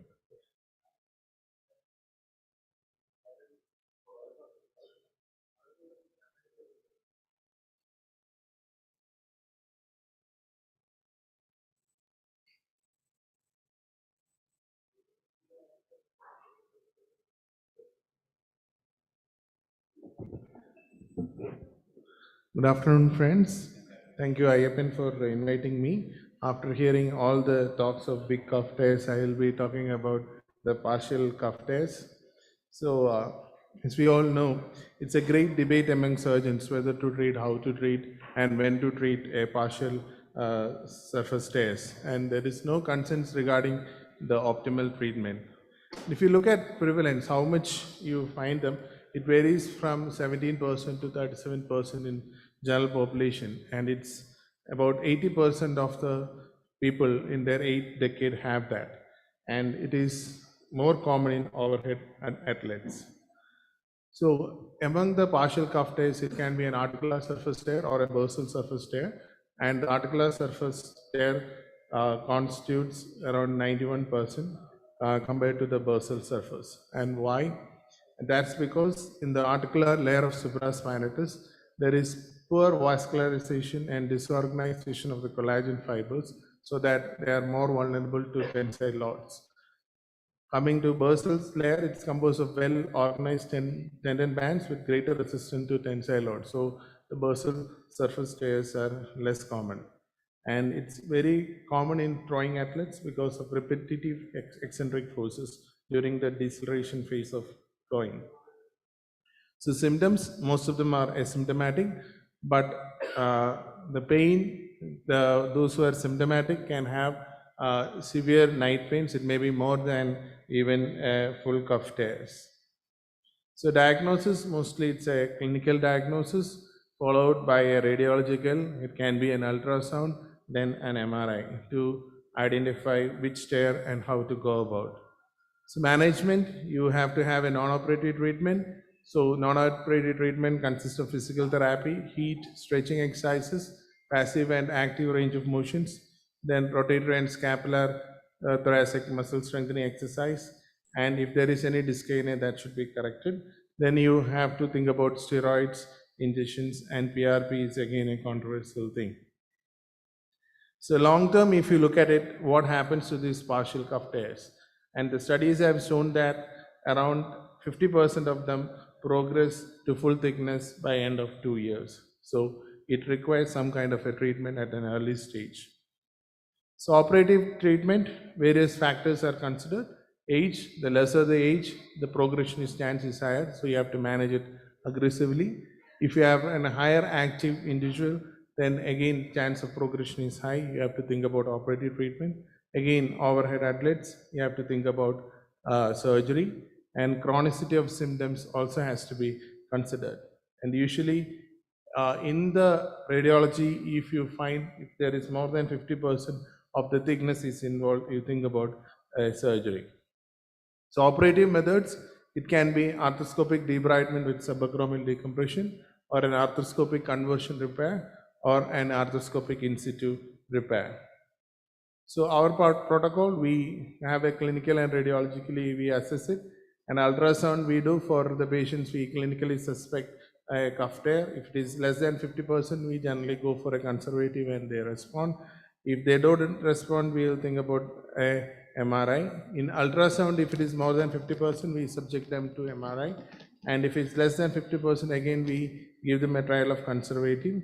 And more than 50%, if they are not responding to a 3 months of conservative treatment, we go for an arthroscopic repair. So conversion repair, it's completing the partial tear to a full thickness and repairing it. Advantages are better visualization and complete removal of the devitalized tissue. Concern here is higher re-rates and poor tendon healing. And if it is a larger tear, you have to go for a subacromially and go for a double row repair. If it is a small, then you have to think about only a single row repair. So this is a video. That's inside and outside video. You can see the small tear. That's how we convert it. We use an 11 number blade. We cut it over the devitalized tissue. The other one, you can see what's happening in the outside also in the second video. Once you debride the tissue using the RF, then you prepare the surface, that's your debriding, preparing the footprint area and nicely marking. Then we use, after that we use a burr to burr the surface so that that is able to have a better healing. We generally take a little bit of the articular cartilage so that the healing is better. So it's not that we just go in, see, we use an all suture anchor, and this entire procedure is done glenohumerally. We don't go if it is a small tear. We use a suture passer, one bite anteriorly and one bite posteriorly, and put a simple stitch. And the surgery hardly takes 15-20 minutes, so it's a easier surgery. But if it is a larger area is involved, you have to go back to the acromial view and repair it like a normal double door repair. In situ repair, the advantage is here the preservation of the existing anatomy and maintaining the intact lateral insertion of the cup. And theoretically, there is better healing. Disadvantage, the procedure is more complex and restricted working space and restricted visualization. Concern here is damage of intact tendon during anchor insertion. We did, two of our postgraduates did studies in 2 times. That was in earlier we used to do a transtendon repair, that was in 2013 to 15 time, and that study was combined with another study on 19 to 21 where we compared it with the conversion repair. And when we evaluated, our repair was also almost the same. Completing the partial tear did not increase the re-tear rate. We didn't find any increase in re-tear in both.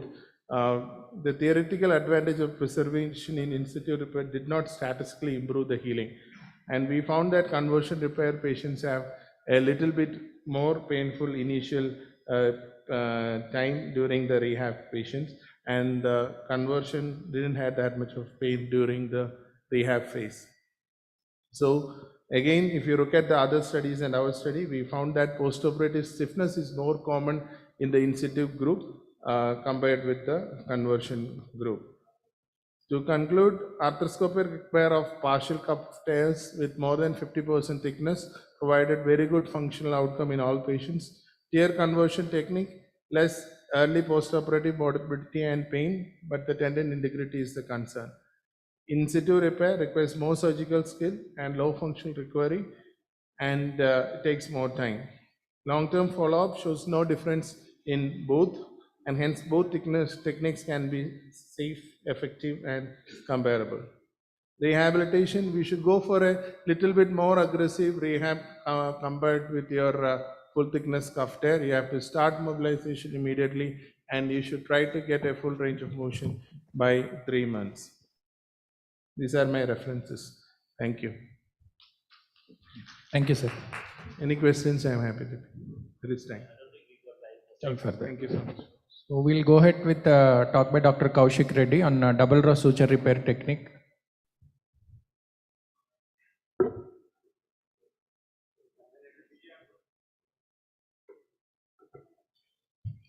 We kindly request the speakers to stick to the time limit, please.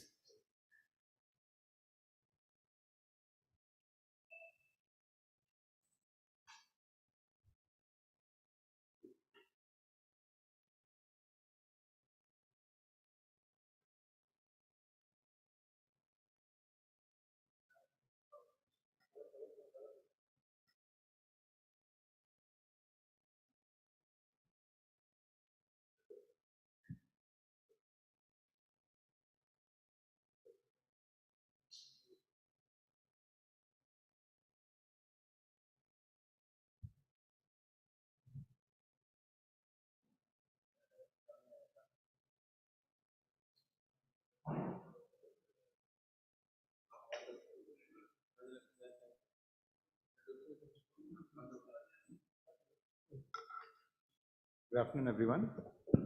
I would like to thank Dr. Ayyappan for inviting me to give a talk on double row suture repair video technique.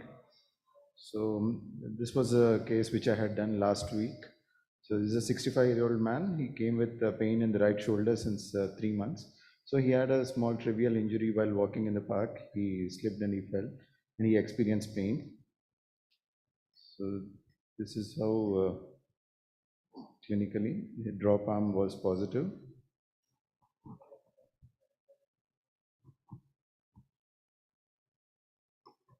So the MRI showed a complete rotator cuff tear, but the quality of the cuff was good because it was 3 months old.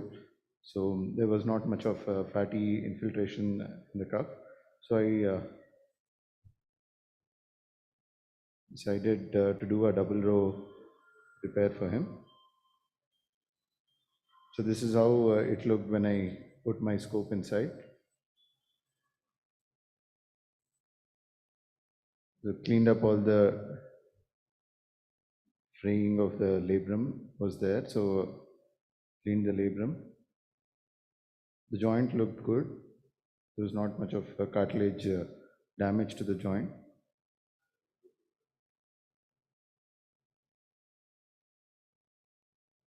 That's the cuff, which was a massive rotator cuff tear, which was retracted. I did a biceps stenotomy in this case because it was a 65-year-old.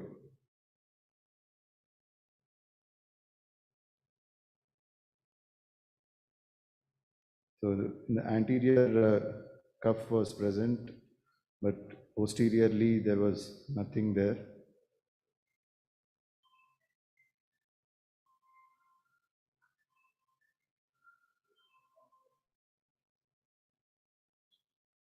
So this is how it looked in the glenohumeral joint. Then I went into, then this is, I released it from the supraglenoid.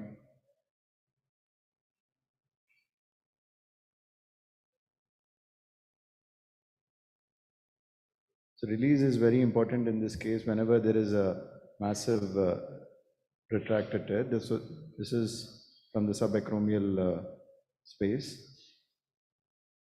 So this is my first medial row anchor on the posterior side.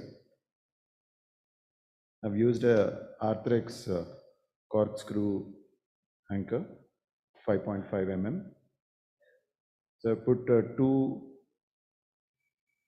medial row anchors, double loaded ones.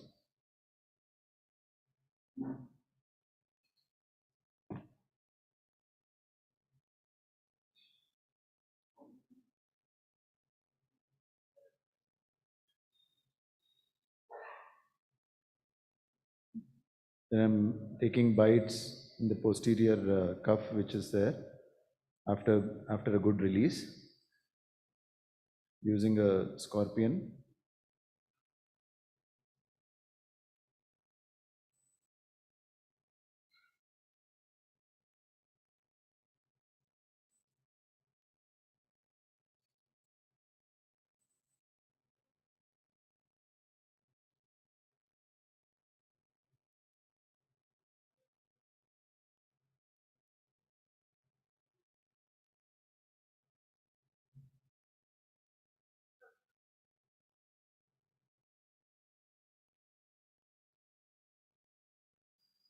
So after taking 3 bites, then I was confident that I'll achieve a good repair there.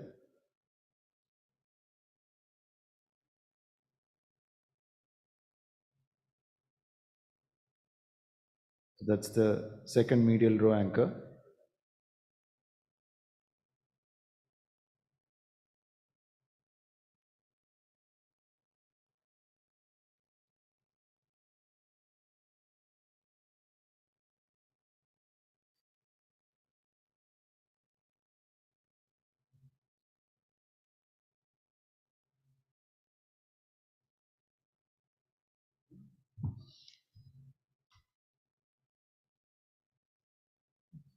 So I was able to close it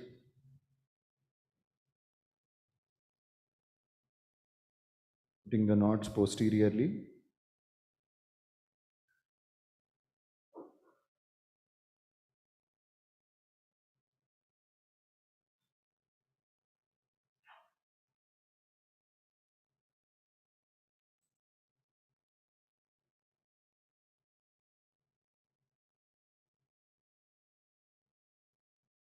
So after I put the knots, I took 4 threads from anterior medial row anchor and 4 threads from the posterior medial row anchor.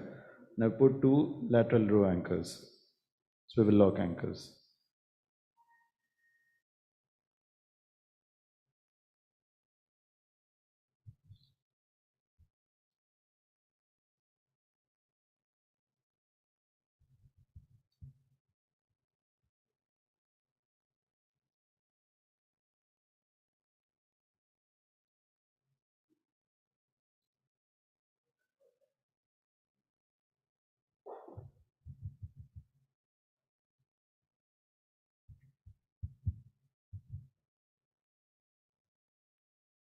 So this is how it looked at the end of my repair.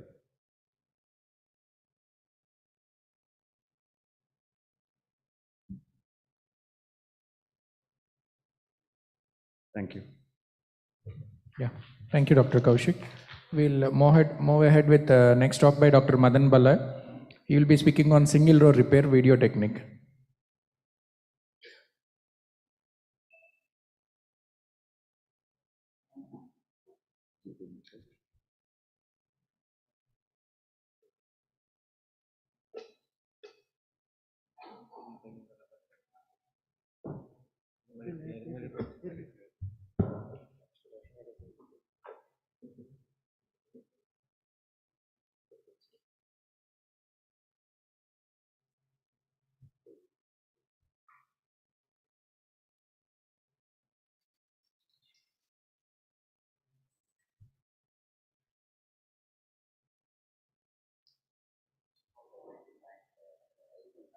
For the invite. My talk is on a novel technique. Since I work both in a government and a private setup, so I thought I'll come up with some technique so I'll reduce the financial burden on the patient. So this technique can be used mainly for this crescent tears, trapezoid tears and massive tears. This is more like a cable bridge technique where you take multiple bites on the rotatory cuff and then you fix it with a single anchor. Usually in this technique, what happens, the tension is bared by both the sutures, all the suture strands, and then it balances the tension on both sides of the anchor. Usually I place the patient in a lateral decubitus position. And this is a small animation video showing the technique. I take multiple bites on all the supraspinatus, infraspinatus and the teres minor. So what I do is I separate the bursal side and the articular side and I get all the articular side strands to one side and I make a knot. And I shift all the bursal side tears to the anterior portal and then I pull and it goes under the cuff and then I use an anchor to fix it.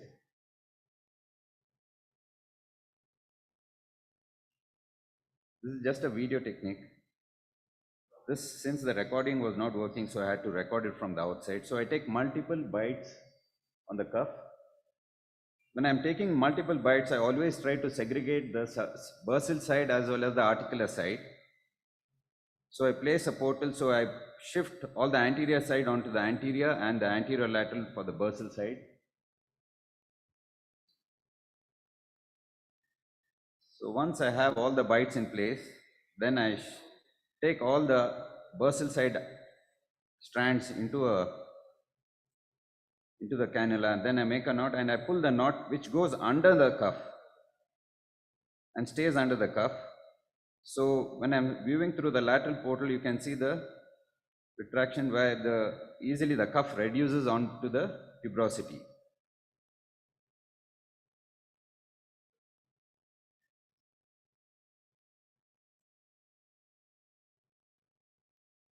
This is the outside picture showing the way I put the knot. I take all the articular side strands onto the one portal, and then I put around 3 knots around it.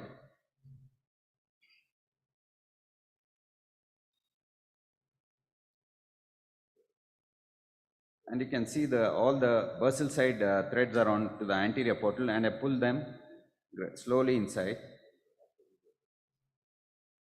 So it is, once it goes below the cuff,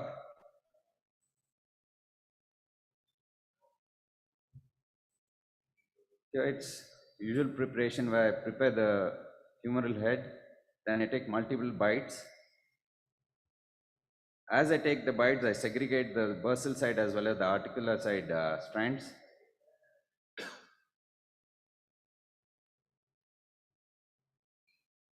So it's always better to have a plan. First take the anterior, then go to the posterior so that you don't get confused with the strands.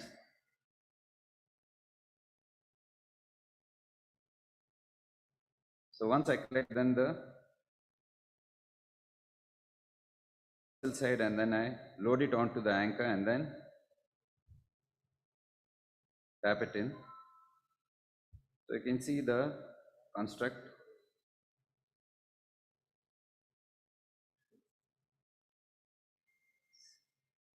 Same here. So once I place the knot is gradually goes under the cuff.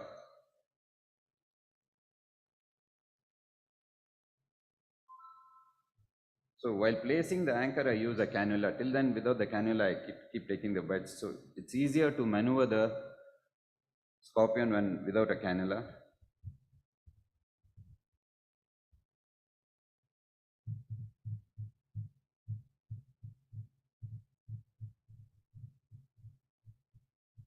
So once it's placed,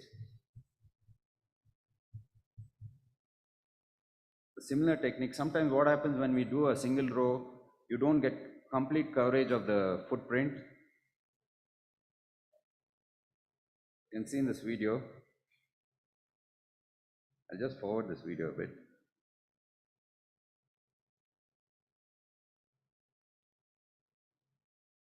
So once I know that I'm not able to get a complete coverage, I use the biceps tendon to augment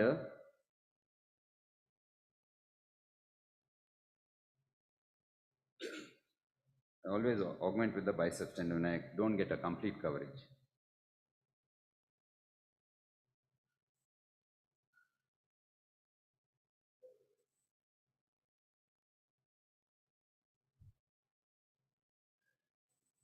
So when I fix it, I always leave one strand so that I can connect the bicep tendon to the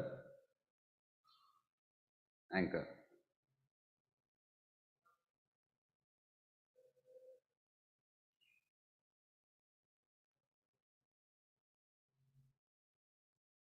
Posteriorly, you have a good coverage. Anteriorly, there's not much coverage. So then I take the bicep tendon and then I knot it onto this anchor.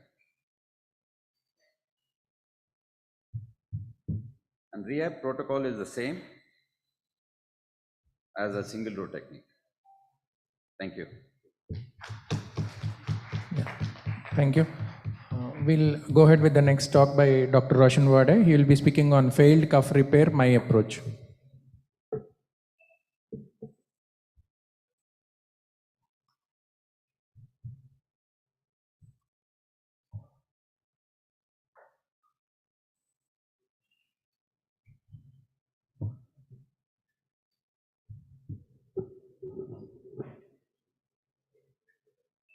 So I'm going to speak on management of failed rotator cuff tears. And friends, whatever is common is always controversial. And of late, the rotator cuff has become a very, very common surgery. In fact, everybody started doing the rotator cuff with better understanding and better arthroscopic visualization. What are the causes of cuff tear? Usually it's a re-tear because of initial tear size, could be fatty infiltration, muscle atrophy, surgical technique if you dissect too much under surface of the cuff, improper tension or a tight repair. Incomplete repair sometimes can lead to a failure, and poor overzealous rehabilitation can lead to early failure, and there could be underlying disease which can cause a failure. Re-tear has been associated with the age as patient who is on older side with fatty degeneration and reduced resiliency to the tissue often sees a re-tear, and this has been reported by many literature that whenever you are operating the rotator cuff tear, you must see this view to find out what is the size and shape of your fatty degeneration.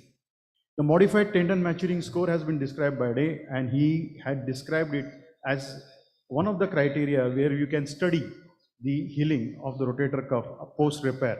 And the tear portion, if it is medial to the glenoid, it's supposed to be the non-operable tear or non-repairable tear.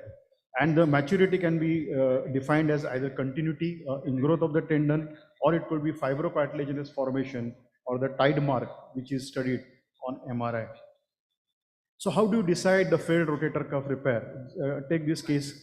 Here is a single row repair, and you can see on the MRI there is complete separation of the tendon from the anchors. And on the Y view, you can see the atrophy of the supraspinatus tendon, which is fatty infiltration. So this infiltration need to be studied, not even for supra, it has to be studied for infra and subscapularis, because sometimes it is associated degeneration of this bigger muscles, which can lead to early failure of the cuff. And even if you do a good repair, you can have a worse outcome. The massive retracted tear, sometimes you do a partial tear, and this tear, if you make it too tight, they can give away, or they can create a re-tear at just musculotendinous junction, and that can be a very difficult thing to manage. So massive retracted tear with partial repair, sometimes it's very difficult to manage because there is a tendon loss. On this loss of the tendon needs to be filled in, either in the form of ligament or tendon or allograft or allopatch. Some kind of technique has to be used. So my approach for the failed rotator cuff tear, especially in a younger patient, is either a complete re-repair or a skillful neglect. Skillful neglect, provided patient is very, very patiently knowing about the disease as well as the outcome. Partial repair or debridement or tuberoplasty is the option. Sometimes patch or graft, allograft. I use few patches, but the results are not very promising. Tendon transfer, yes, it is the time where we should learn all this tendon transfer, the lower trapezius and latissimus dorsi. Superior capsular reconstruction has shown a wonderful result in last 5 years, and it is another technique which can be useful, especially in younger population. Spacer balloon, they are not available, but again, there are conflicting reports which have arrived in last 1 year about spacer balloon. Reverse shoulder arthroplasty remains the mainstay, especially in the older population, where you have a functional rotator cuff arthropathy or degeneration of the glenohumeral joint. So let's take each scenario one by one.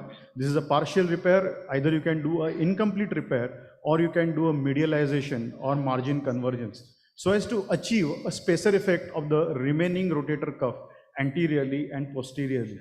So you can create this medialization and margin convergence so as to get a better outcome, especially in failed rotator cuff. Or you can do a bicep augmentation. As you can see in this case, this is a completely failed rotator cuff tear. I'm trying to release this undersurface and oversurface, over which I'm trying to do a partial repair. Sometimes it's very difficult, but sometimes you can get that margin convergence result far better, and you can get a better outcome. You can see a complete tendon where I can get the margin convergence superiorly, and inferiorly I can manage with the anterior rotator interval being left out and with intact subscap. That is very important unless you have a good subscap. So this is a second case where you can see a rotator cuff tear which is operated, and you can see here a complete degeneration of subscapularis tendon on your Y view, and you can see this degeneration leads to utterly bad result in post-op cases. So she's another lady who is operated around 4 years back. She has presented with severe stiffness. You can see the guarding, the amount of guarding she has when she's trying to do the clinical activity, overhead abduction and the other activity. She is unable to use her shoulder because of failed rotator cuff. This is her MRI. You can see a single row repair has been done which has failed, and the cuff is retracted almost up to the glenoid, and one need to re-repair it. On examination, on arthroscopy, there was a subscap tear which needs to be tackled, and after subscap tear has been tackled, I have planned for a double row rotator cuff repair, as I can get the complete cuff back onto the tuberosity, and I can repair it fully with the help of 2 medial anchors and 2 lateral anchors. This cuff can be managed onto the with re-repair of the rotator cuff. Biological enhancement is very, very important because it's a biological failure when you see a rotator cuff being damaged or re-tear, and one can do that either with the margin convergence or biological augmentation of bicep.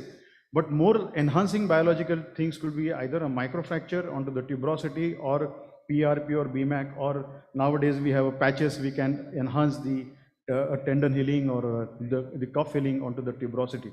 Snyder described this many, many years back, and still it holds true. Muscle tendon transfer, there have been much talk about it, and Gerber, Miniasi, McLeod, Inotti, all these surgeons, they advocated the use of latissimus dorsi for posterior superior cuff, and they have shown wonderful result. Of late, the lower trapezius by the Basim Al Hassan from USA has shown wonderful result for this, the muscle tendon junction tears. Superior capsular reconstruction by Mihata is another technique which everyone has to know in their clinical practice, especially when you are planning to do a rotator cuff, because you are often going to see these rotator cuff tears which needs to be tackled in great detail. Here you can see a double row rotator cuff repair which was failed, and the tensor fascial lata graft has been retrieved, and this graft has been placed inside the joint. On your right, you can see a post-op MRI with almost 6 anchors, 2 on glenoid, 2 on medial row, and 2 on lateral row for SCR. Sometimes the tendon loss is so high that you have to do an augmentation. Augmentation could be in the form of allograft, allo patch, or dermal patch, or porcine patch. Nowadays, we don't have any patches available, but initially we had some synthetic patches which are available. We have used few. The results are not very, very convincing as far as allo patch is concerned, and you can get a better result if you can manage those allo patch to heal, or to manage the rotator cuff to heal at the allo patch end, which is very difficult. The favorite being the irreparable cuff tear, which you can manage, especially in failed scenario, with the help of biological augmentation in the form of bicep. You can use this bicep for repairing your complete rotator cuff, and this acts as a biological scenario for the failed rotator cuff, and which will enhance the healing. Spacer balloons has been marketed by certain companies, and there are conflicting reports in last 1 year, especially from USA, about the use of spacer balloon. But currently they are not available in India, so we can't use it. This was one of the live demo surgery which are done at my institute, was spacer balloon, and it has shown that it can have a very good outcome, especially once you have a failed or irreparable rotator cuff tears, and you can get a better outcome. Even after you are able to repair it, the repair protection can be done as described by Laura LaForce. So you repair the rotator cuff, put a spacer balloon, that will increase the glenohumeral distance or acromihumeral distance, so that it can have a good spacer effect. Sometimes it's unmanageable situation. You will see a patient which has got rotator cuff arthropathy, and the only solution remains the reverse shoulder arthroplasty. And reverse shoulder arthroplasty sometimes at the age beyond 70 is the option for your failed rotator cuff repair. The principle of reverse shoulder is same like centralization and medialization of the head, so as to get better deltoid function, so that you can work it further. Thank you. Thank you, sir. Thank you so much. So we'll go ahead with the other talk by Dr. Pratap Kumar. He'll be speaking on subscapularis repair, my technique.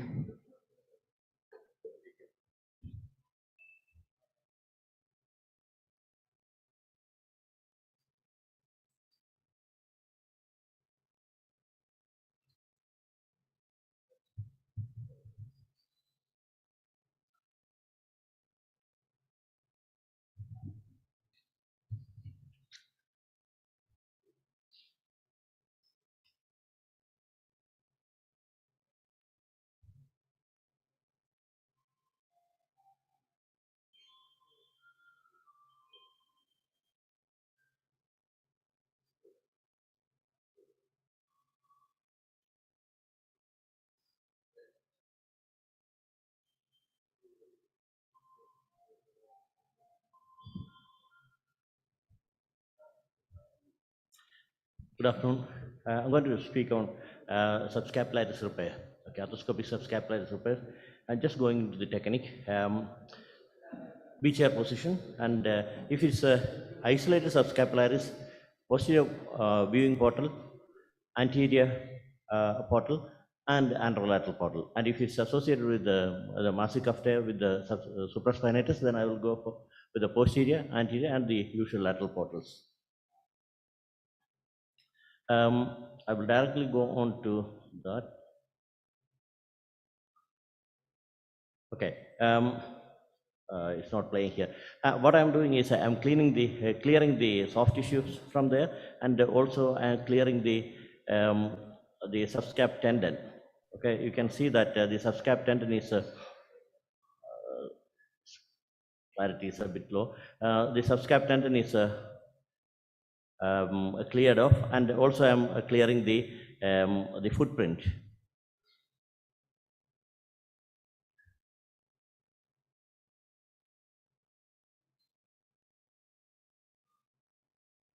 Okay, it's not.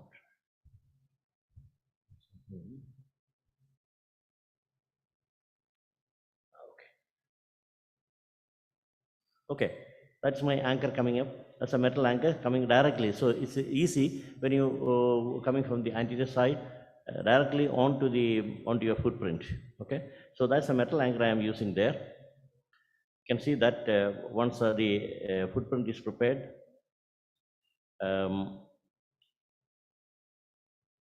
it's fairly easy to put it from the anterior side. Now here, I'm coming above the long head of biceps, because I got it's a part of a massive cuff tear, so I got space.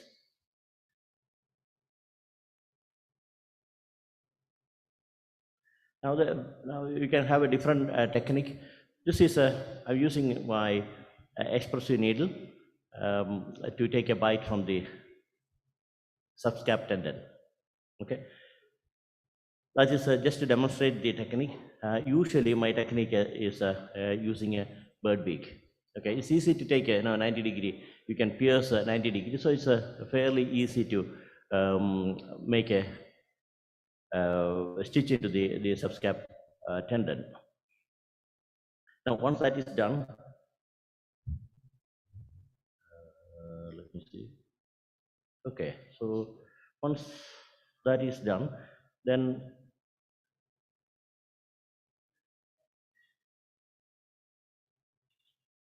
it's a bit of disparity.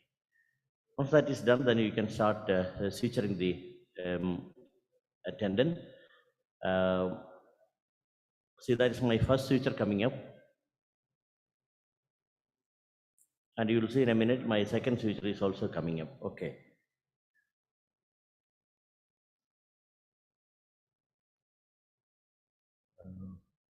Okay. Now we can see that I'm coming from the anterior portal, so I'm going to demonstrate that. As coming from the anterior portal, you can see that it's a degenerated subscapularis tendon. So I'm clearing the end of the lateral end of the subscapularis tendon, and then I'm going into the footprint where I can prepare the footprint. Also, I'm taking all the soft tissues from there. You need a good vision there. Okay, so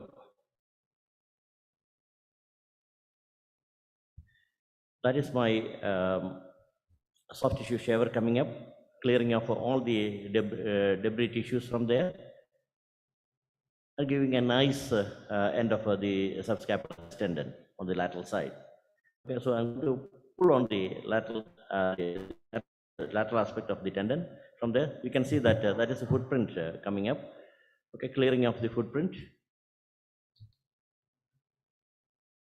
Okay, again, you can see there is a ragged edge of the subscapularis. So I'm clearing the ragged edge of subscapularis.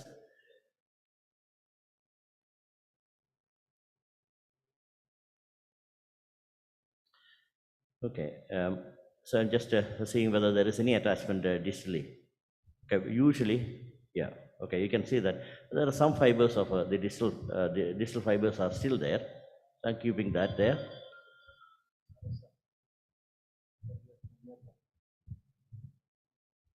Can you come on fast forward a bit?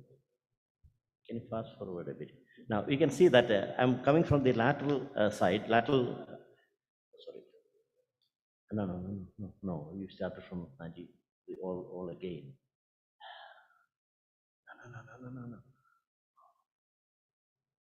No. There's a bit of a mess there. Okay.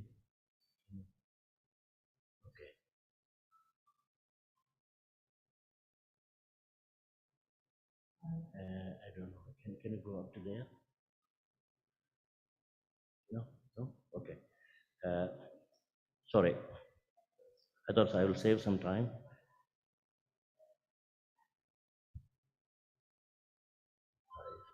Going back again. Can you fast forward a bit? Any chance you can fast forward a bit? No. Okay. I'm sorry, I cannot fast forward on this. Okay. Now we can see. Oh, we're seeing that again and again. Is there any chance I can fast forward a bit on that one?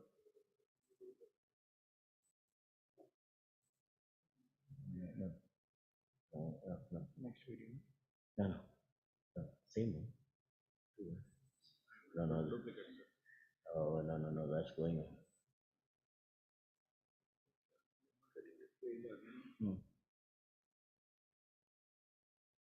Sorry about that.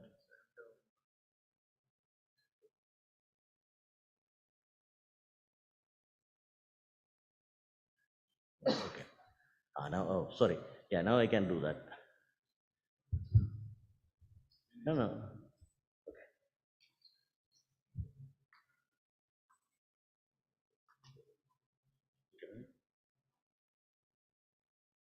Okay. Yes, sir. Okay, sorry.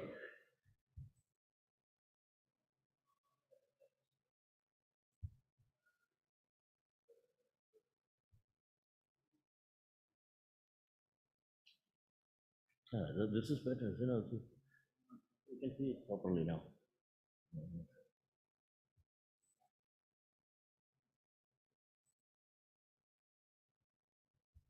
I'm sorry. What I'm doing is I'm pulling from the lateral portal using my soft tissue grabber, and then make from anterior side and anterior portal. I am coming with my bird beak.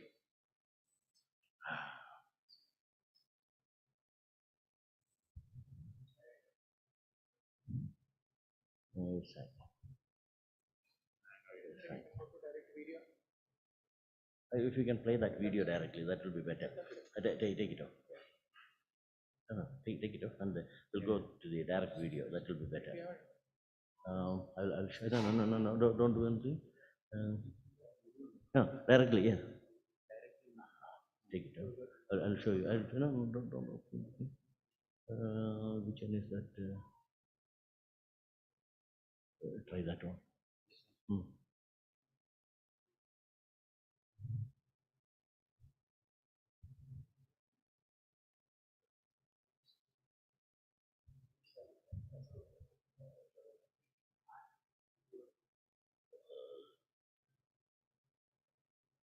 Last one. Last one.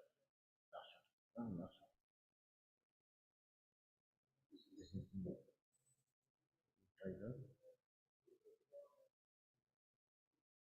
Oh, that's not the one.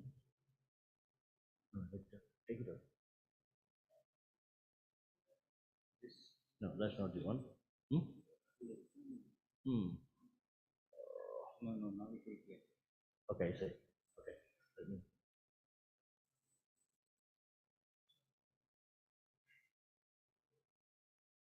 No, not like that. I want the other view. Other.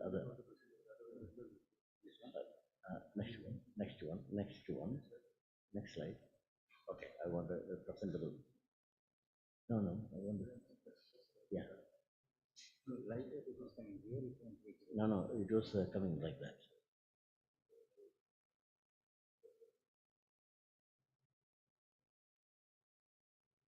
What is that?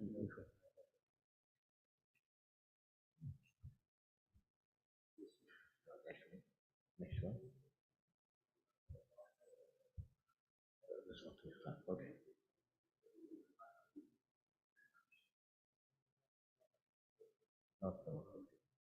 I'm sorry, it's a bit of a technical hitch.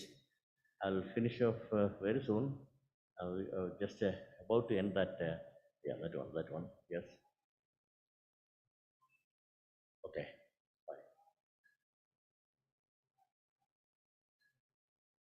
Okay. Now,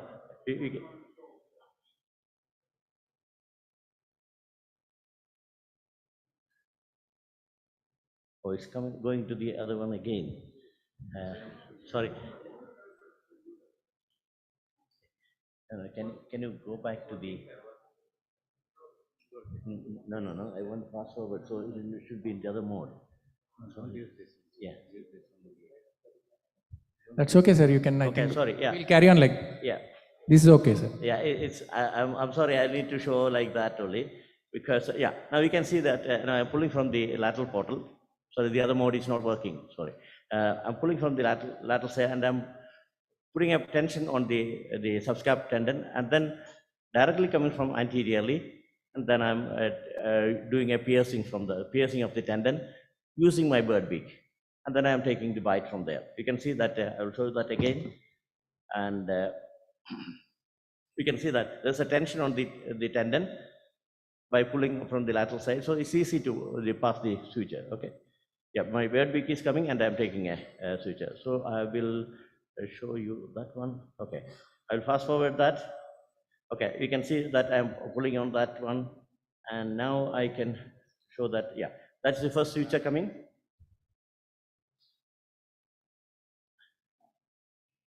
Okay, and that is my second suture coming. Okay, you can see the nice horizontally placed subscapular tendon.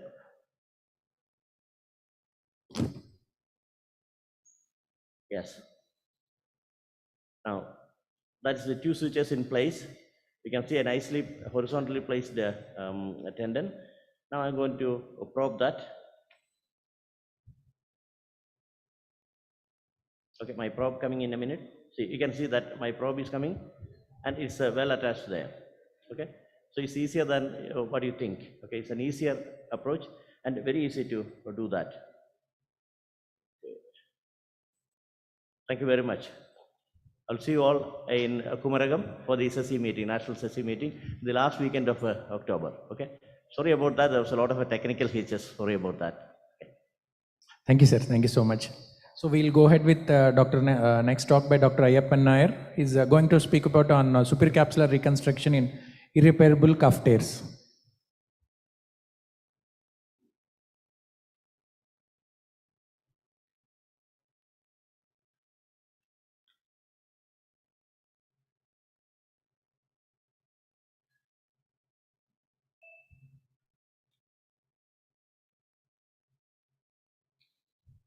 So thank you, Ayyappan. I think we should all congratulate you because it's a very tiring effort at the end of the day. Thank you so much for being here, all of you. Thank you so much.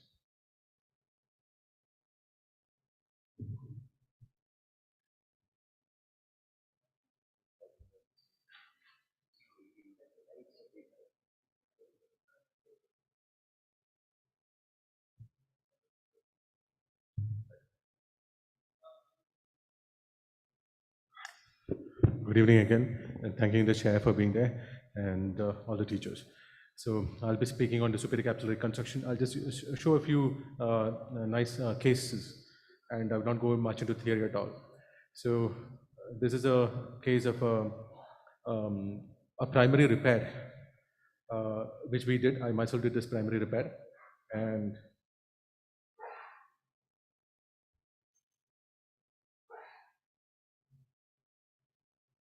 I think this, I think, yeah, we can. Yeah, it's working. And this process.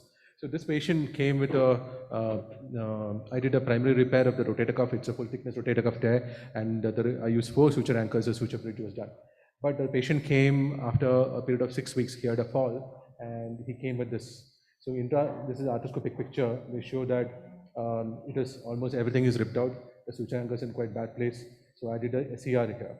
So here the modification which I did was I used suture tapes on the head because it was more important, especially when we have to, because the soft tissue was not so great.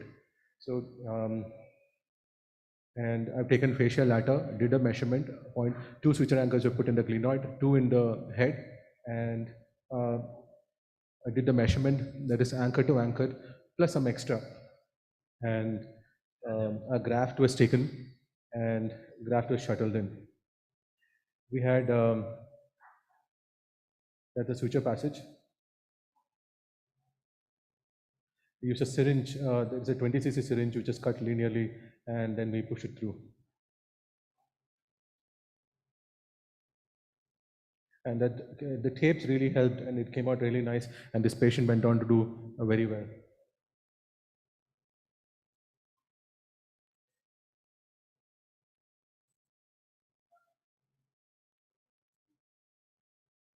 And it's nice to see this patient gradually improving over 16 weeks and you can now see in 18 weeks. So that's a pretty good range we had. So that is one case.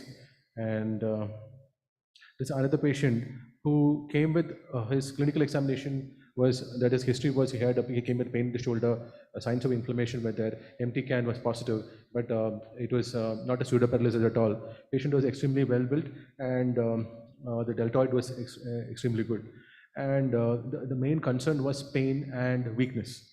So this is the range, preoperative range, and this is the MRI. And this is what we did. I did a diagnostic scopy,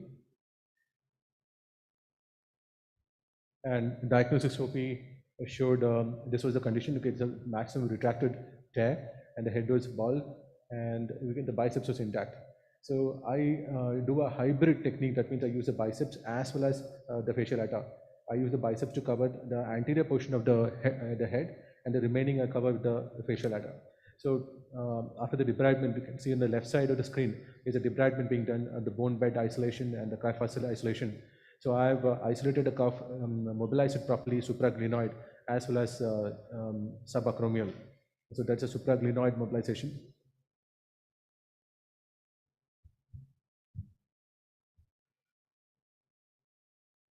And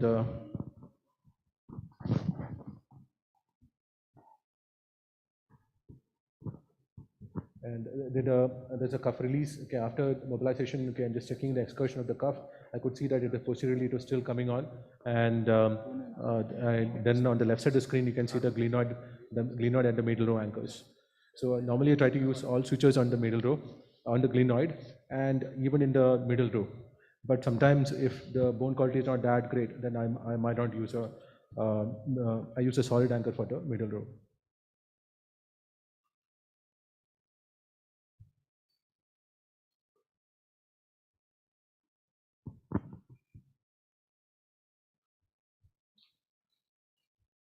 So there's anchors in place.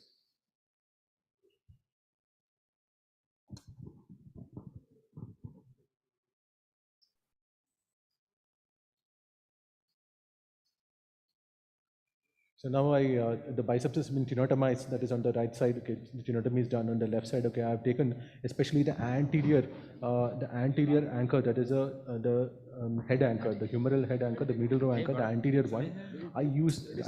So you can see the white fiber wires there. The white fiber wires I use to take on the biceps. So you can see the biceps coming on. So the back, I was not very satisfied with that bite, but the biceps coming on. I take a bite in the biceps in the front. And it covers quite a bit in the front like that. And sometimes I get a little more better bite. So yeah, gradually the biceps are coming on the front, and then I suture it. I suture it there, I fix it, and then that is a posterior anchor.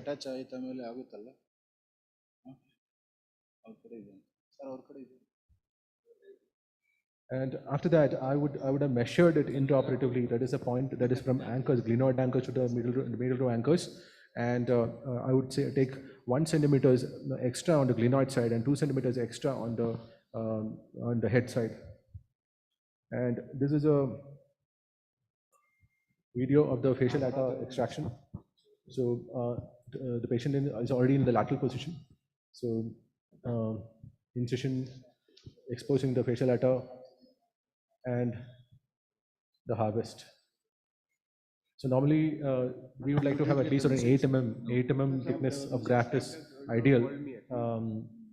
Even though in earlier Dr. Mihata's papers it was like 6, but 8 mm is good. So sometimes doubling is good, sometimes even a tripling. So if you take a small patch of the gluteus, so which is in the proximity we find, so it becomes a little more thicker.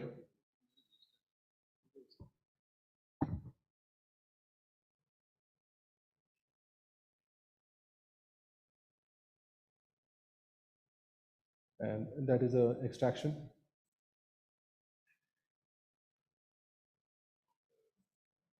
And that's a final suture shuttling and graft passage.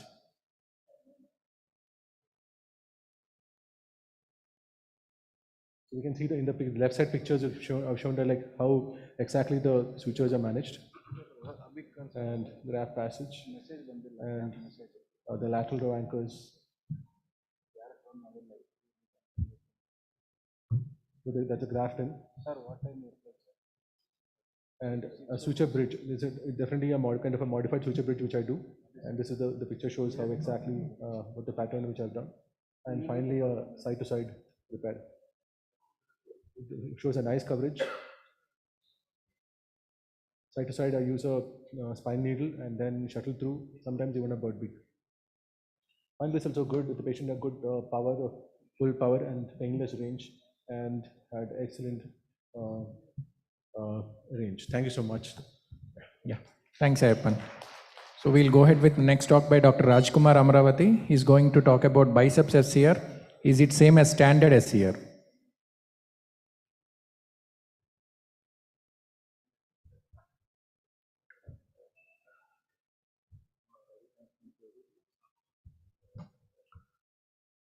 So after this lecture, we're going to have one more lecture by Dr. Sunir Hazra, and then we are going for live surgery.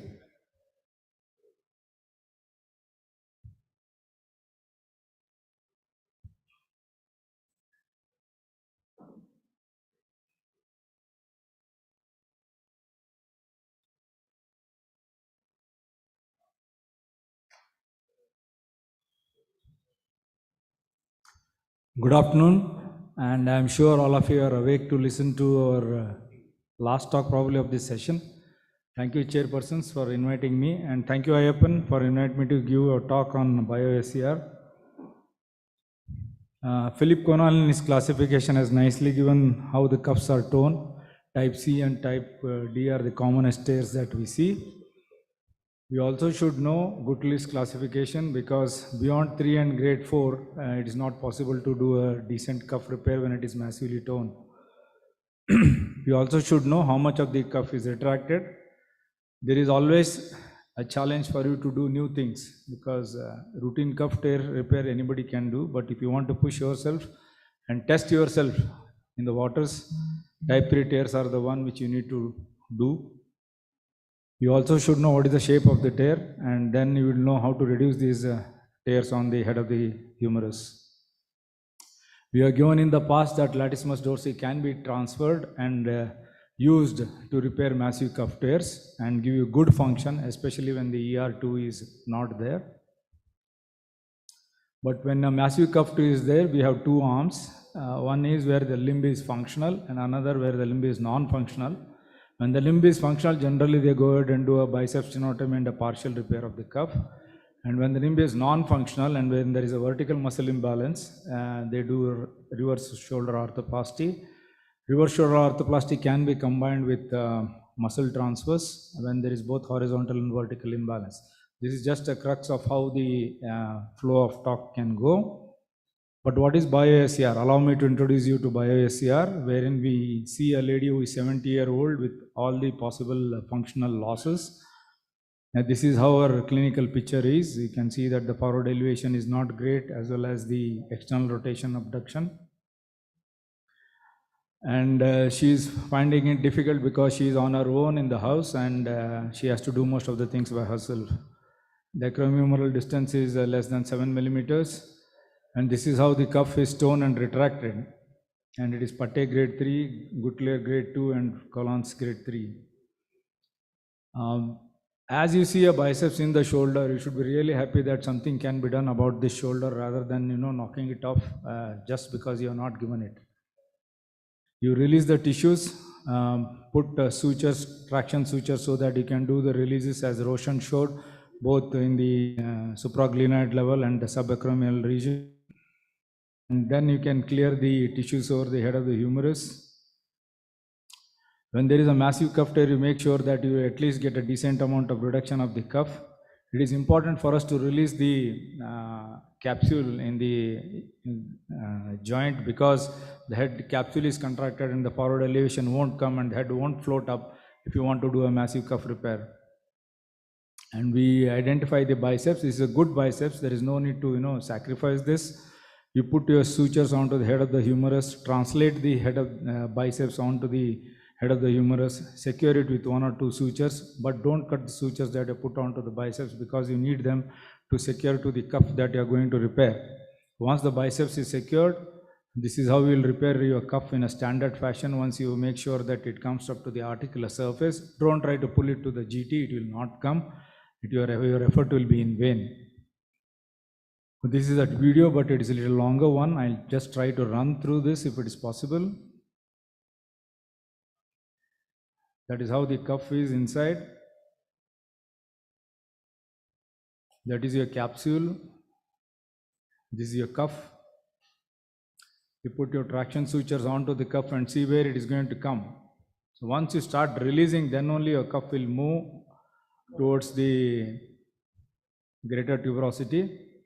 You do your releases. Once you have done your releases, you can see that you will be able to get a decent amount of purchase on the cuff. So then you translate your biceps onto the head of the humerus, secure it in this fashion.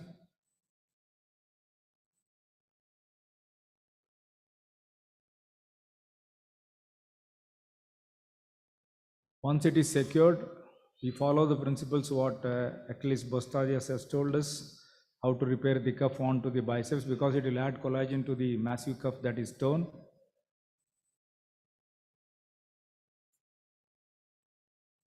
The remaining sutures on the biceps can be secured to the posterior cuff as well as to the anterior cuff, so that you can have a decent coverage of the head of the humerus.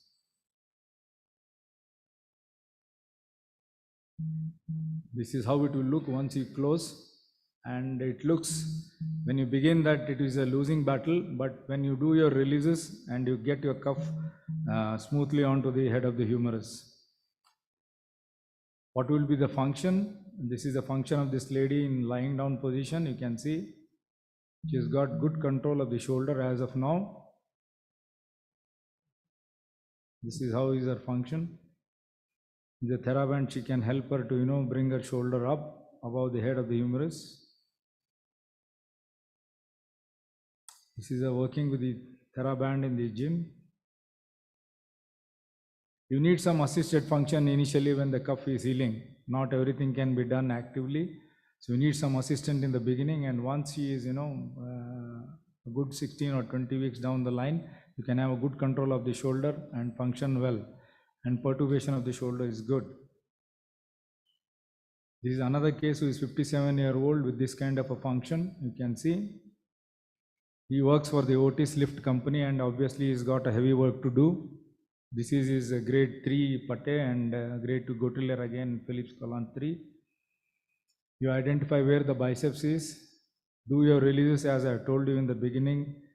Get the biceps onto the head of the humerus in the center wherever possible. Do some microfracture to get pluripotent cells to heal, and this is how your coverage of the head of the humerus will be. You can do a double row repair. This will be his function at the end of the day. You can see that his function is great, and he should be able to do what he is able to do in the beginning. But you need to buy time, and you should remember the tortoise and the hare race, because the tortoise was patient and not only slow. So that is how the moral of the story is with a massive cuff repair when you use biceps as a supplementation. Outcome measures were used to assess the function, and we discussed about how the shoulder pain is overcome and the muscle strength is overcome by the 20th month. And this is a paper that everybody quotes when we repair a massive cuff with the biceps. Rehabilitation is slow. Initially, it is passive and assistive exercises in the first 6 weeks, active functions in between 7 and 12 months, 12 weeks, and strength building will be between 3 to 4 months, and following that only will be your return to sports. Don't be in a hurry to put the patient back to playing because they are not yet there. It is an objective way of assessing the patient and putting them back to playing. Thank you so much. Thank you, sir. Thank you so much. So we'll go ahead with the last talk of this session. It's by Dr. Sunit Hazra. He's going to show us subacromial decompression technique.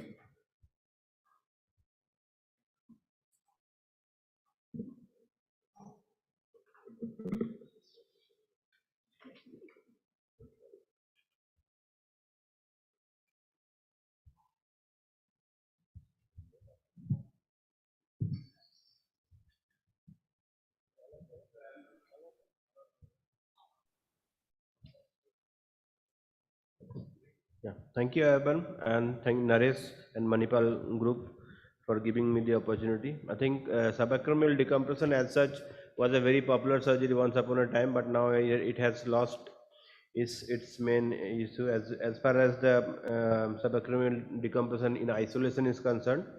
But in majority of the cuff, I think you will probably have to do some sort of subacromial decompression. So.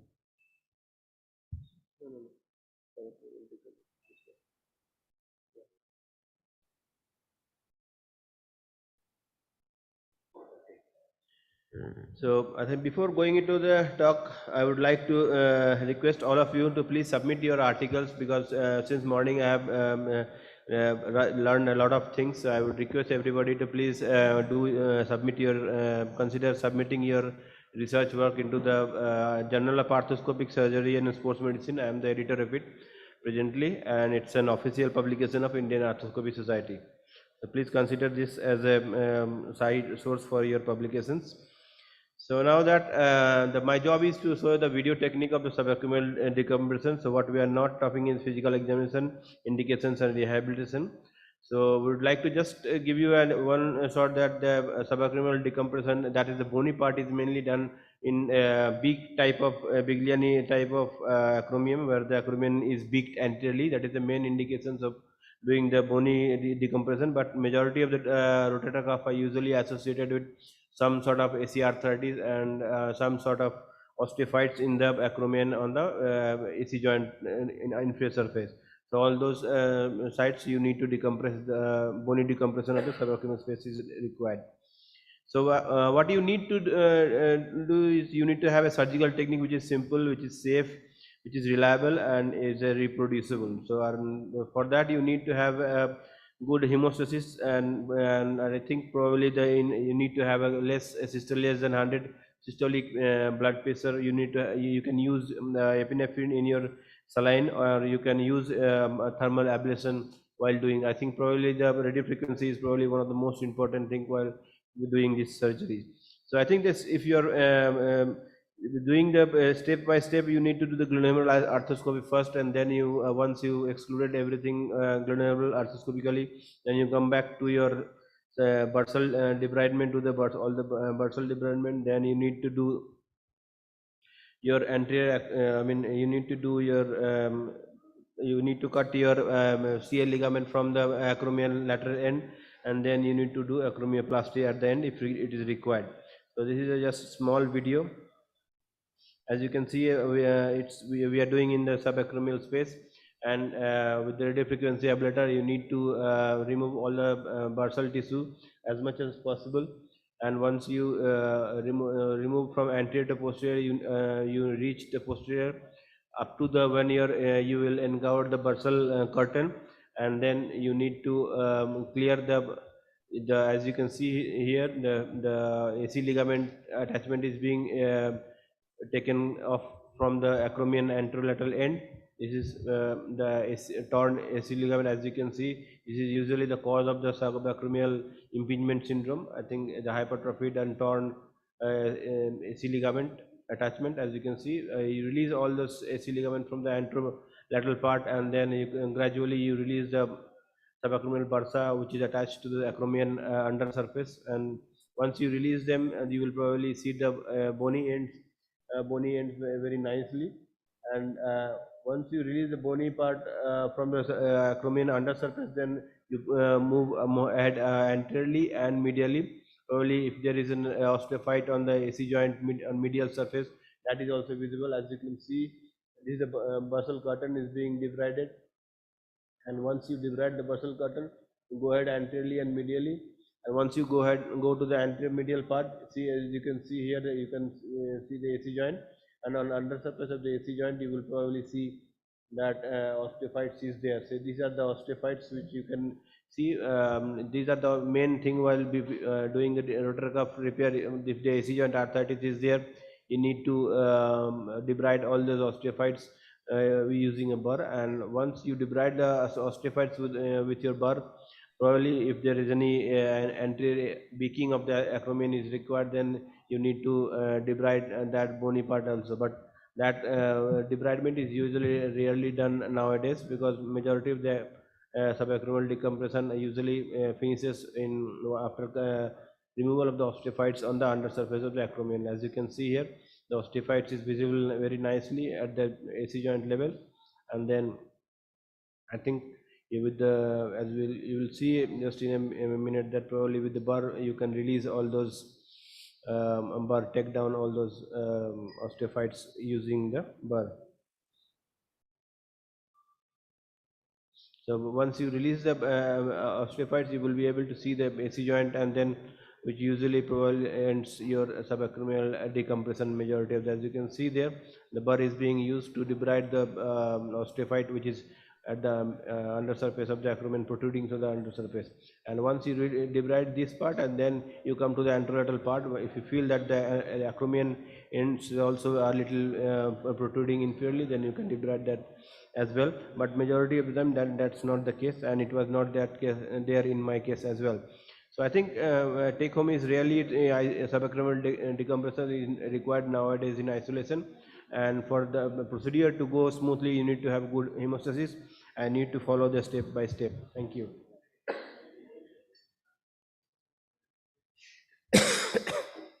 Thank you, sir. Thank you so much. So we'll end the session here, and we'll go back to our live surgery by Dr. Vivek Pandey. Done.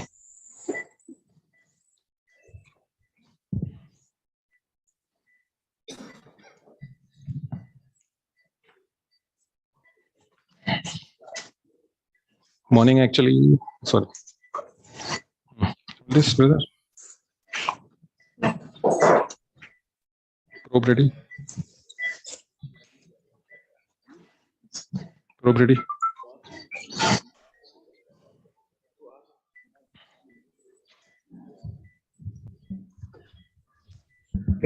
Inviting Madan Balal, sir.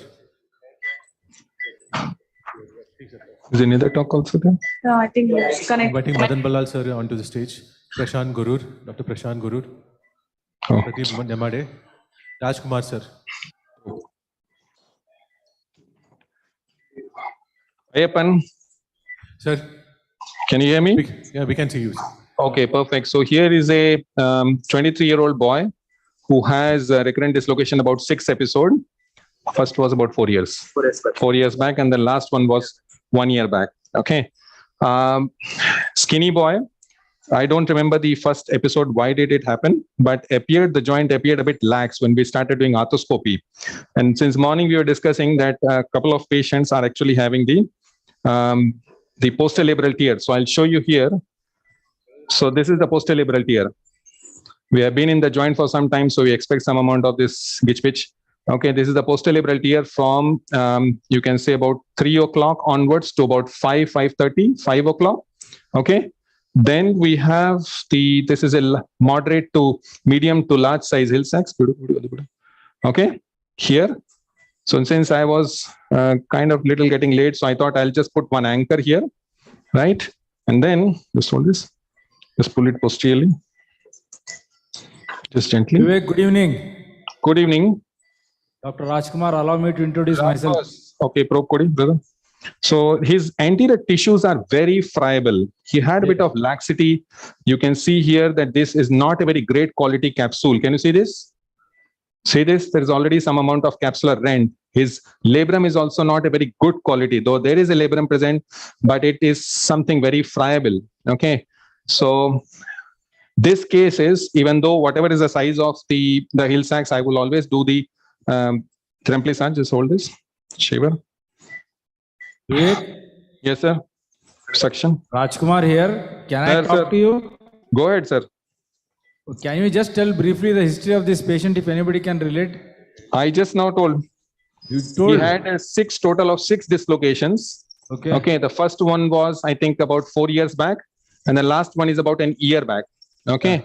I just read that time Ayyappan's note. So he has got all the signs of recurrent dislocation.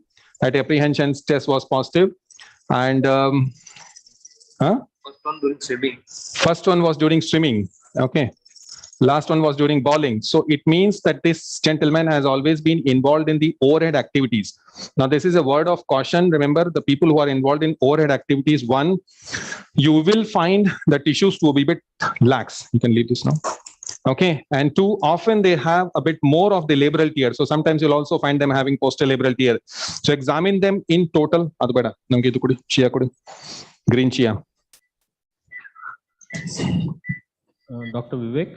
Yeah. Green chia. Yeah. Dr. Prashant Gurur here. Since we got into the surgery in the middle, we would like to see whenever you find time just to show us a diagnostic round so that we get a sense This of is where all we are. we have actually. That's what I showed. See, I'm currently in anterosuperior portal. Okay. This is towards me. That's towards axilla. This is posterior. This is the anterior. Right. So he has a posterolabral tear almost from, you can say, 5 to from 2:30. Right. So I've just prepared it. And the morning, everybody said, and that's what one thing you should remember, that posterolabral tear, unlike the anterolabral tear, will not fall apart. You have to actually look for it. Okay. It will, anterolabral tear will be generally falling apart. Okay. Falling apart, or it will be going down. Whereas the posterolabral tear will be hugging. So you have to, in general, go probe and see. So the posterior attachment of the hammock is also disturbed here.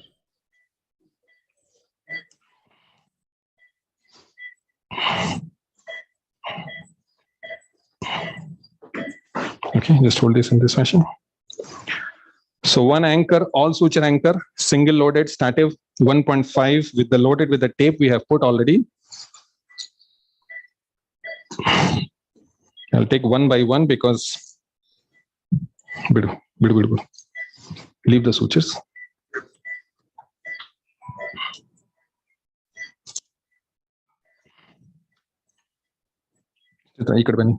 Come here. Hold the camera. So in general, and he didn't have any superior labral tear, just to tell you. Always see there. You are a pilot. Pilot should never see here and there. Don't see here. Don't worry. Okay. So I've just taken one of the limb, and if you have lesions like posterolabral tear, the remplissage or slap to be done, I usually follow a sequence, and that sequence is first finish the superior labral tear.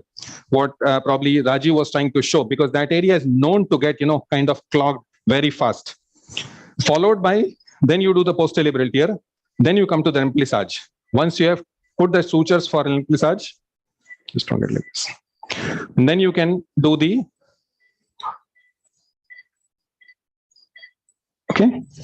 So here you might see that I have not put any cannula, because I usually don't put any cannula here because there are too many cannulas causing damage to the infraspinatus. Everybody's preference, you are free. If you want, you can always put.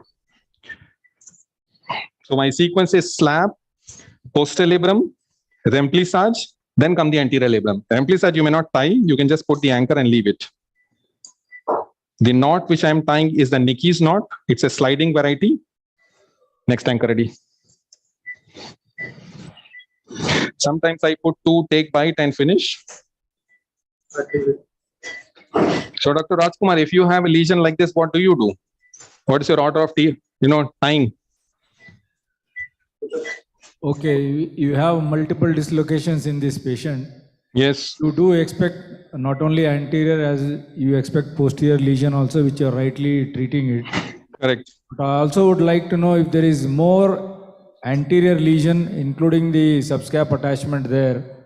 where Subscap the was fine, thoraco- boss, but you saw the quality of capsule was pathetic. Yes. Absolutely pathetic. So these kids have to be guarded.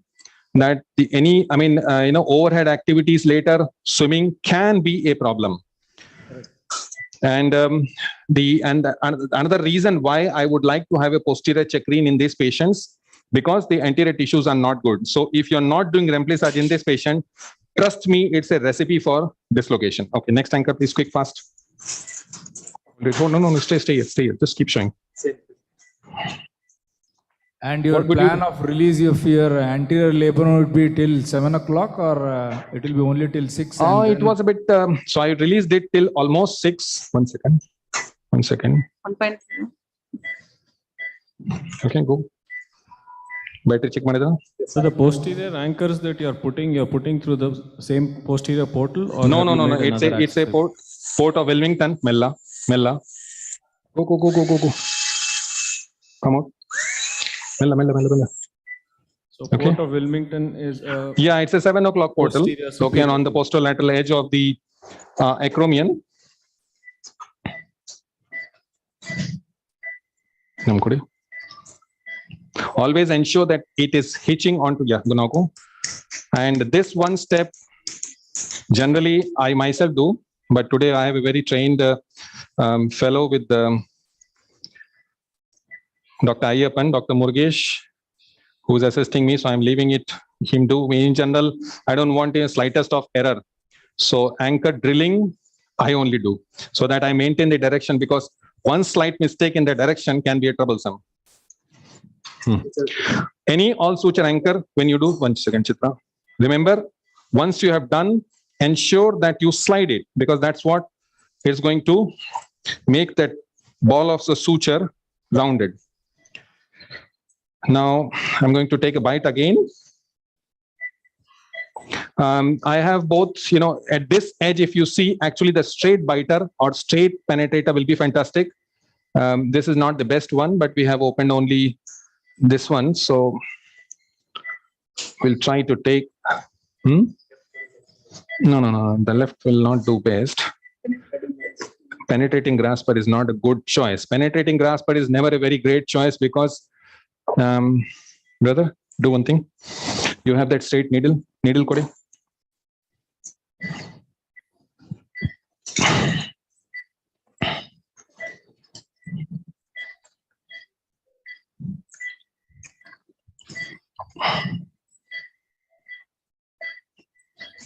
So in general, I have personally all three.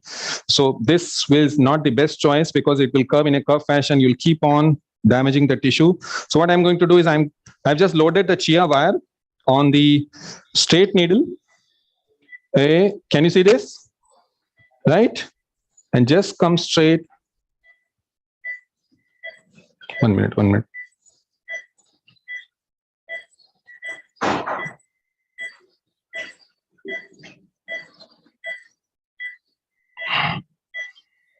That's it. Only problem is sometimes the bone gets stuck inside.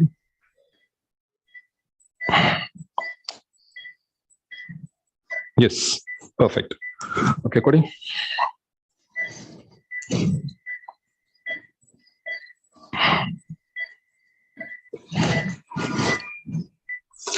One second. No. Don't do anything. Don't do anything.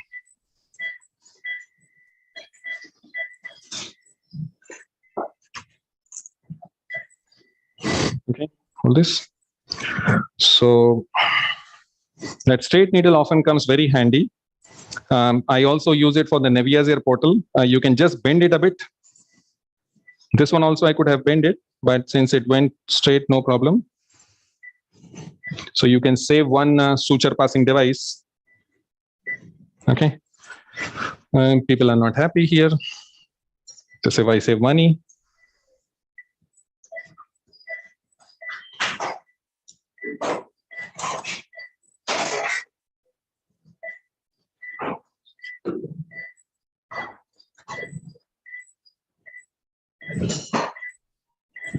So the lower part is best by the that side curve suture. But if you're taking that along the portal, then the best is to take. Okay, take ma, brother. Okay, so we are done with this. Now keep a 4.8 DT ready. Keep a good all. So I'm done with posterior. We'll go quickly with the remplissage. 4.8 DT all anchor and 15-degree upbiter. Ayappan, how much time do we have?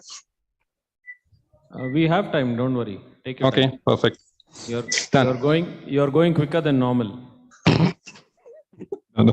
We need to keep a little track because morning also we have done one.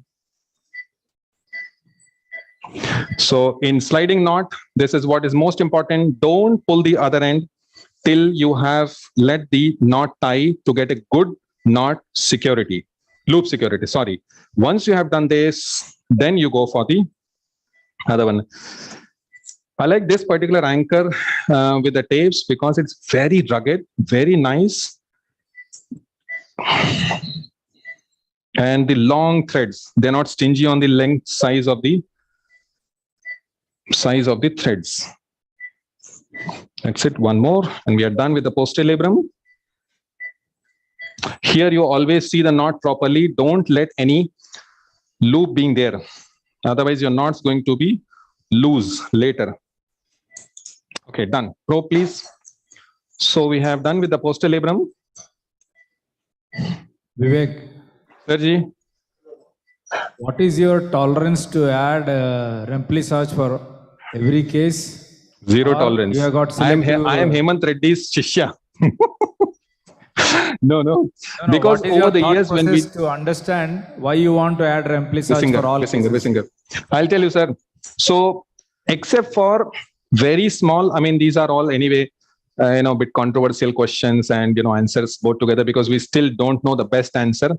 But I'll tell you, when we did our follow-ups, okay, with the paper which was published in 2020 and later, we realized that whatever was the size of the hill sacks, okay, and including on-track lesions, my majority dislocations happen in the patients when we did not do the remplissage. Okay. Then there is I think I forgot the name of the person who has done this major study on the bipolar lesions. According to him, once you have a bipolar lesion, it's like you have a lesion on you have a lesion on the the front and the back. Then if you ignore the backside lesion, the likelihood of dislocation increases. Now in this particular patient, I'm more keen because you saw that the anterior tissue is very bad quality. So if I leave, chance is very high that in 6 months, 1 year time, he'll dislocate. But largely, sir, my this thing is very low. If I'm in doubt, I'll do that. So here I'm going to put only, see, it's a medial lateral large lesion, but superior inferior, it's not very big. So I'm going to put single anchor here. You have to put one hand here just to give a little counter. Okay. And see, the lesion is still here. So I'm going to put it somewhere here. Farther I go, the problem is it will become very stiff. Chalo, go. Go. Hit hard. Not my hand. Keep going. Hudi. Suck. Oh, that anchor is a crazy anchor. You never know. Hudi.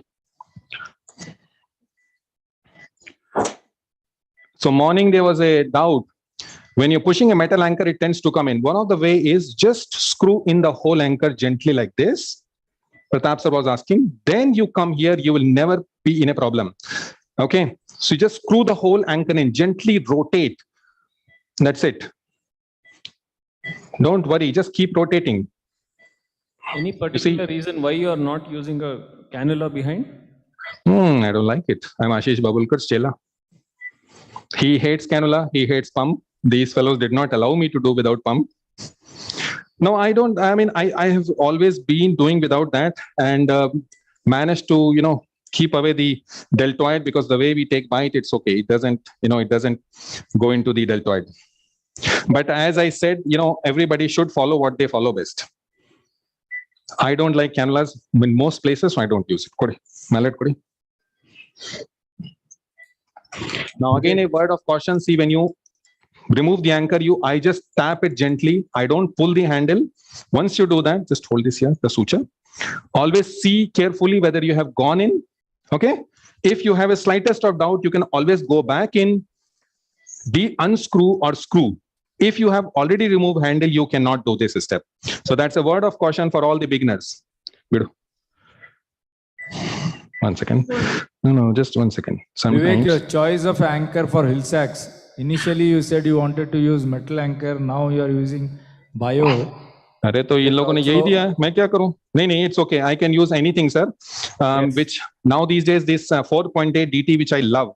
You know, it's one of the major workhorse for the cuff, major workhorse. I also use for amplissage. The cost is almost similar, so you can use either. No difference, brother. Now I'll use the bird beak kind of a device. Does any particular anchor has given you any trouble? Initially, a few years, just hold it here in this direction, brother. Carotid artery readily. Initially, few years, I did use this 3.5 mm anchors of a certain company, and in some cases it came out. Okay, later there was a bit of loosening, so I had to go and remove only one case, actually 2 cases. So since then, I have stopped using anything 3.5. Okay, initially I thought it will work well. Does the bio anchor or a peak anchor that you have used on the you can leave the suture now? Has caused lysis around the never noticed, sir. Have you noticed? No, I think we were discussing about a case a few days back. You were also on that panel. One of our surgeons from Belgium was suggesting that there is an issue with the patient after ill sex, as well as one single mosquito. Wait a minute. I'll just make it short now itself, so later we'll not get confused. So this is like a parachute technique which Bhupesh was talking. So here, if you carefully see the outside image, I've taken the inferior bite. This is the only time in any shoulder surgery I use an artery. I don't like arteries also. Okay. That is kept separate so that by chance also I don't. Now I'll take one more bite here. A little superior, that's it. I can take through the posterior portal. I can utilize this. You can leave that. You relax your hand. If you hold it there, then it comes posteriorly. So the black one we have already taken. I'm going to take one of the whites and spread it like a parachute, and that's it. Leave the suture.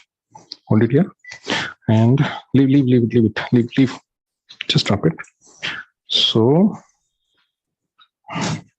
and now I'm going to make it short so that later I will have no confusion that which one was my post and wrapping limb.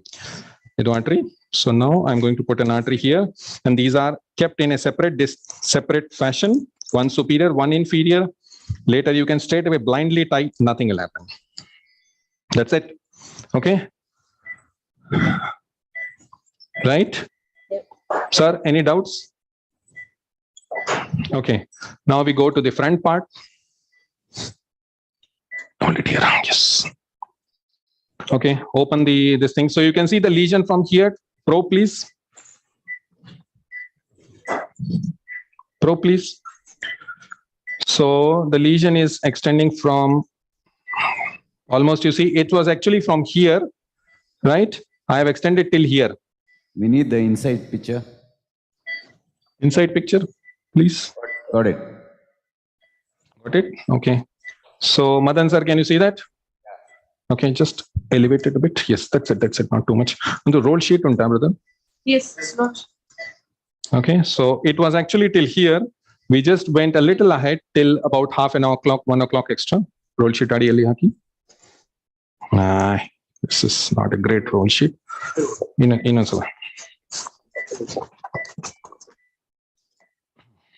Yes. The anterior labrum is poor. Does it help to take bites through the MGHL and the capsule anteriorly? No, I didn't. Okay. If anterior capsule is deficient, Suction okay. Some cases we do that. Take this and open their spike anchor to 1.5 single loaded. You can just put the suction directly down. Don't rely. Otherwise, Allah, just haki. Yeah. Yeah, that's it. Just leave it. Okay, Chitra, hold it here. Hold it here from top. Done. Ready? Are we ready?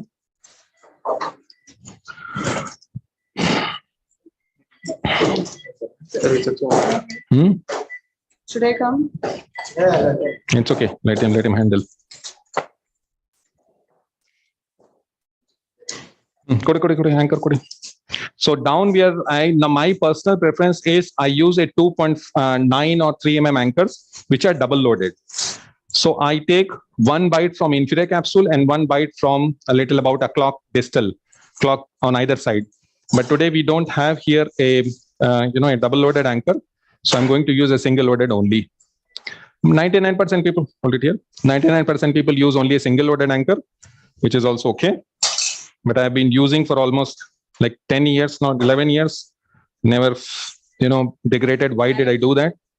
So you see, I have reached almost 637. Can you see that? Yeah.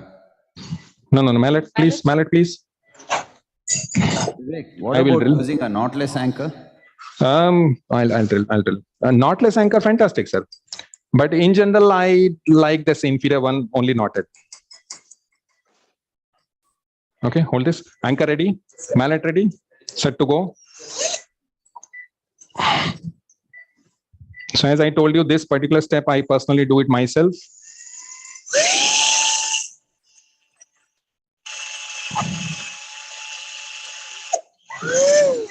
Just hold on, don't do anything, just hold. Anchor code. When I tell you to start, you hit. And you have to go till the white touches the.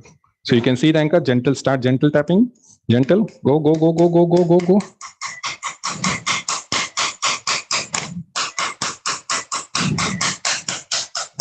Done. Yeah, ma, illi, inu jaga illa. Illi hogbeku. Patala.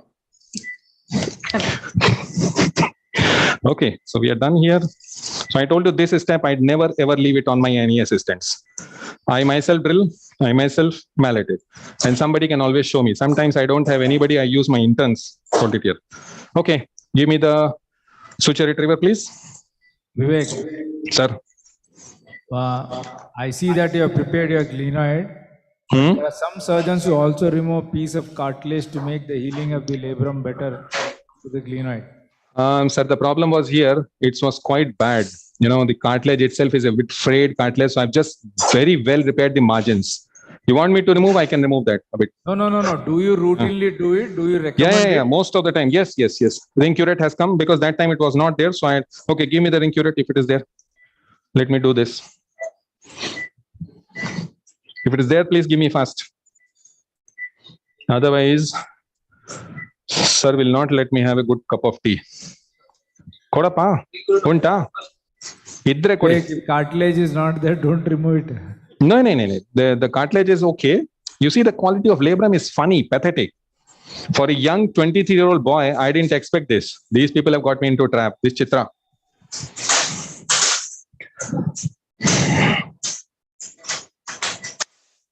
No, we'll just remove gently. Nothing very overt. Actually, it is a described thing, should be done. But I did repair the wall very properly.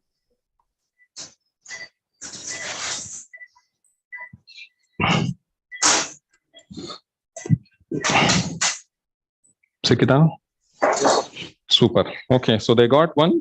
It was there in one of the sets. Okay, so we are going to just use it and remove a little bit of cartilage from the margin.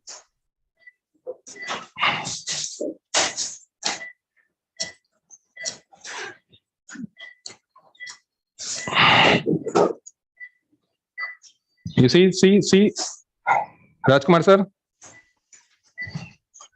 Balal sir, see how bad it is. Let me play the devil's advocate. Is there any evidence that says that this really makes a difference? Sanjay Desai sir's paper. All the doubts are now cleared. Now, boss has, all of us have been doing sounds logical, But there are papers which say contrary, does not make a difference. But Boss has done one randomized trial and he says that it makes a difference. And you don't have to remove a large, huge amount of cartilage, just about 1 or 2 millimeters just from the margin, just to let this sit on the face. There are certain curettes which are more oblong. I prefer them. This is a bit more of a horizontally oblong, not my preferred choice because it will cut more from the face. The one which I use is more of a oblong, so it will not go too much on the face. Okay, so with that caution, I will not do too much thing here.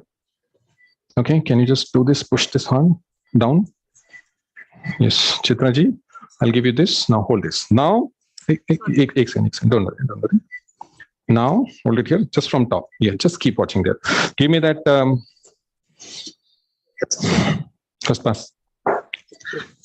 Yes. Chitra, ikkade bani.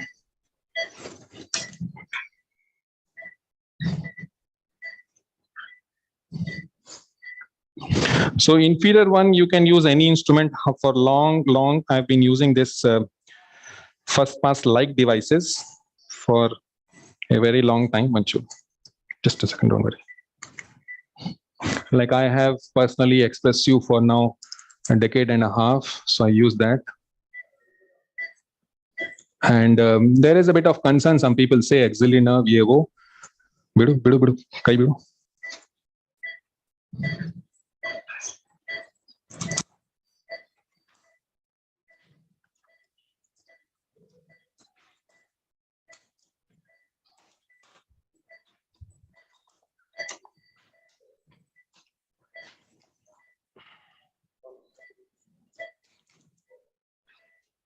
Yes, and the bite is done. It's okay. Don't worry. We can reinsert. Don't worry. Give me the Visinger. Don't worry. Visinger. So my cannula has just come out. Just give me a second. Hold this camera here.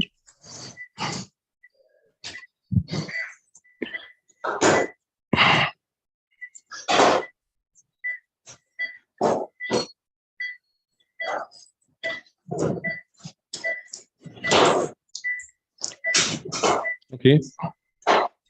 Perfect. Yes. Right. Hold this here. Retriever Kodi, brother. Dr. Vivek. Yep.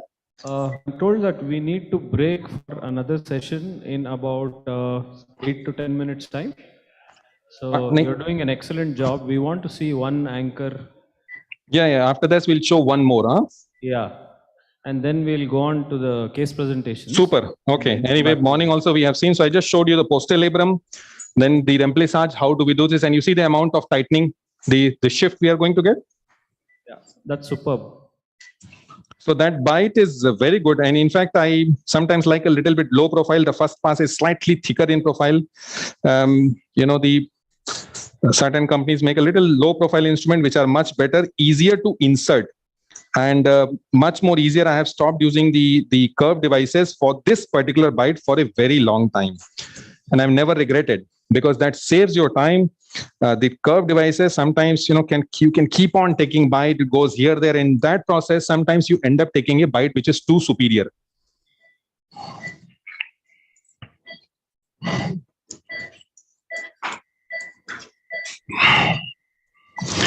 Okay, give me 1.5. Ready? 1.5 single loaded.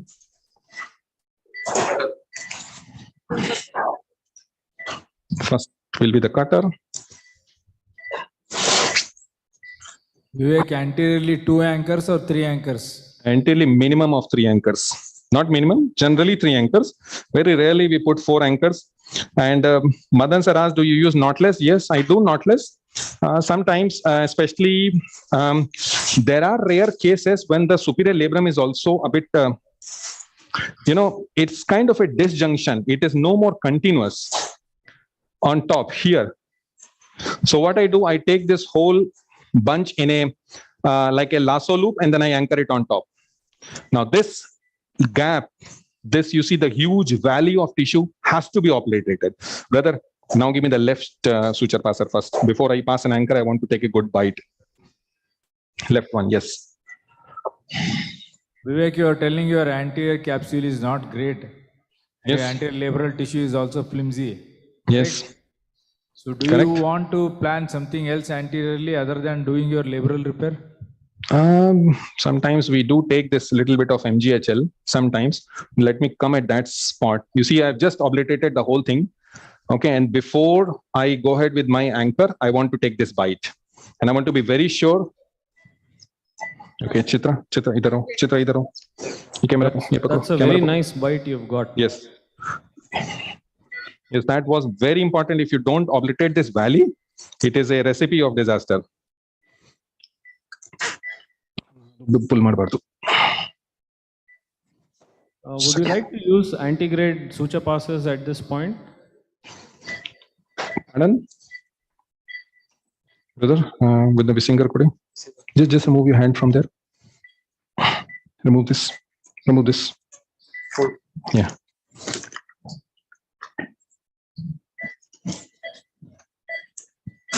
What happens the minute you put those bumps and all now? Okay.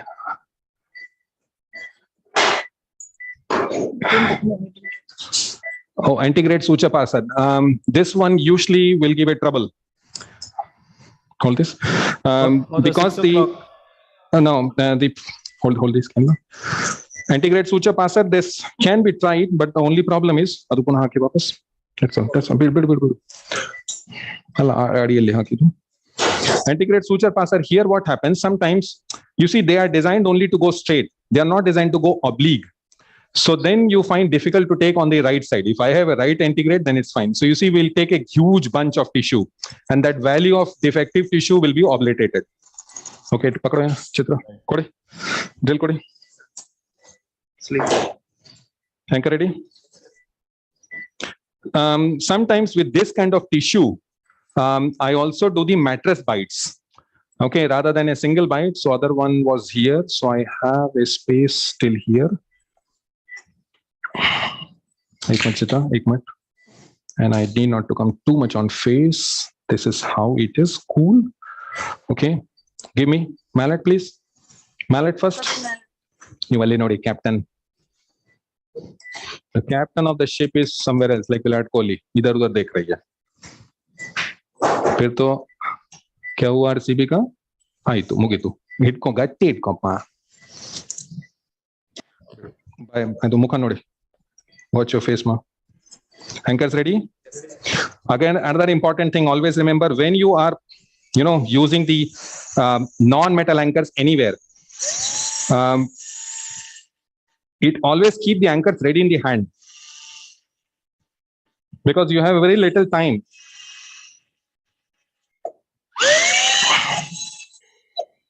Take this, careful.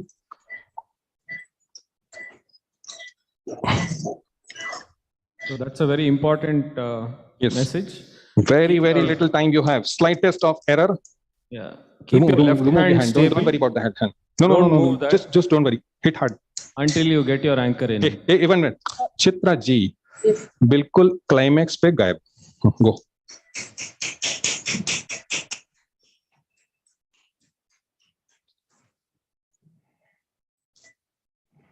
See this. Hold it. That's why like this anchor. See. Okay. Now that's what we were telling, that this is what sometimes happens. Give me the peak anchor. I'm not going to use this anchor anymore here. So we need to remember that the edge of the glenoid always goes inwards. So if you're too much towards the edge and too vertical, your anchor will probably slip off. You see this? Okay, hold this here. Hold this go here. into the fossa.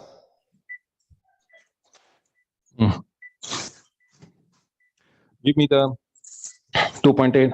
Adu kodi. Yeah. Hey, choker. Adu slip kodi. This one. Yes. Give me the other one. Yeah. Dr. Vivek, I think we'll break for the next talk right now. Yeah. Go ahead. Maybe if you want later, you want to see. Otherwise, it's the same step. Yeah, it's the same steps that we saw. So once we finish Yes. these talks, we'll try to get back to you. Perfect. Yeah. Very nice demonstration. Thank you. Thank you. Thank you, everyone. Requesting the faculty to stay back on the stage. Okay, we'll take the next session, case scenarios. 2.8, Doctor. I told you something there, no? Can you switch off the mic now?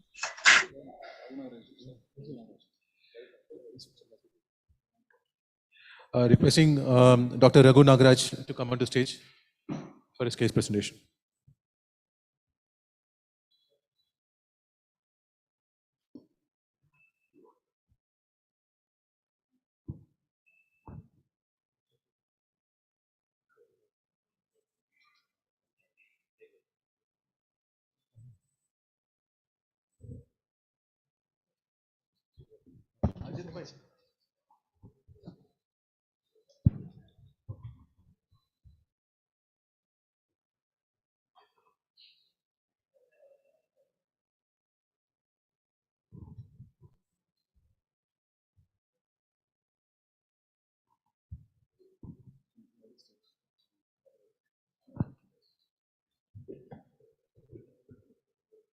Hello, good evening, everyone.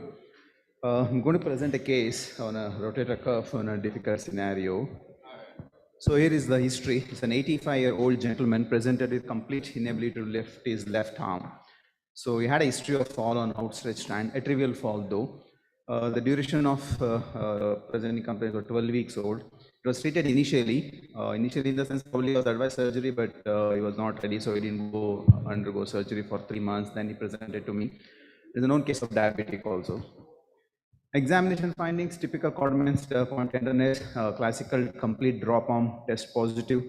Supra and infraspinatus power could not be elicited as he could not move his arm, but maybe around 2 to 3 by 5 though. Passive ROM full, fortunately.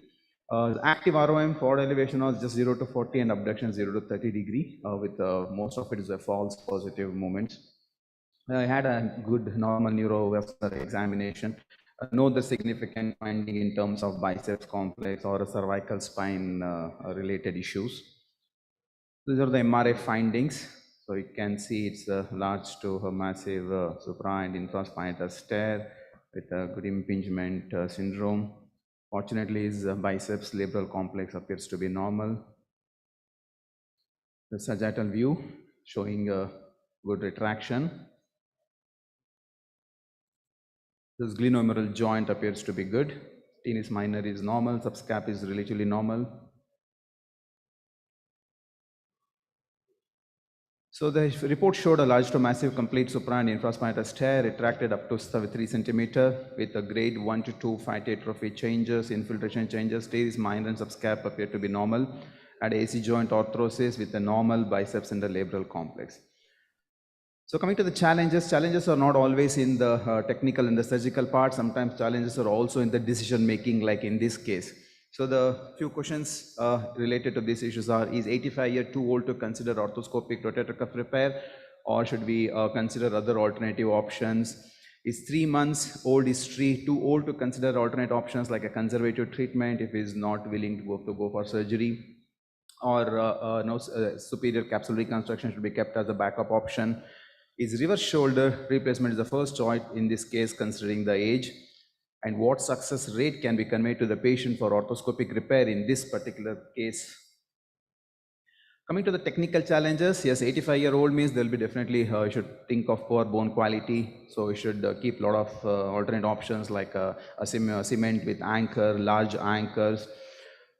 Degenerated and poor quality cuff mandates augments and scaffolds as a backup option, and possibility of a partial repair in case if you have to convey it to the patient beforehand. Requirement of augments or scaffolds, and other comorbid conditions like diabetes and cardiac issues, and also the risk in terms of anesthesia in such age-related people. What I did is I intervened and did orthoscopy considering his 3 months old history with history of fall. So I ruled out the degenerative part. So I took it as a traumatic.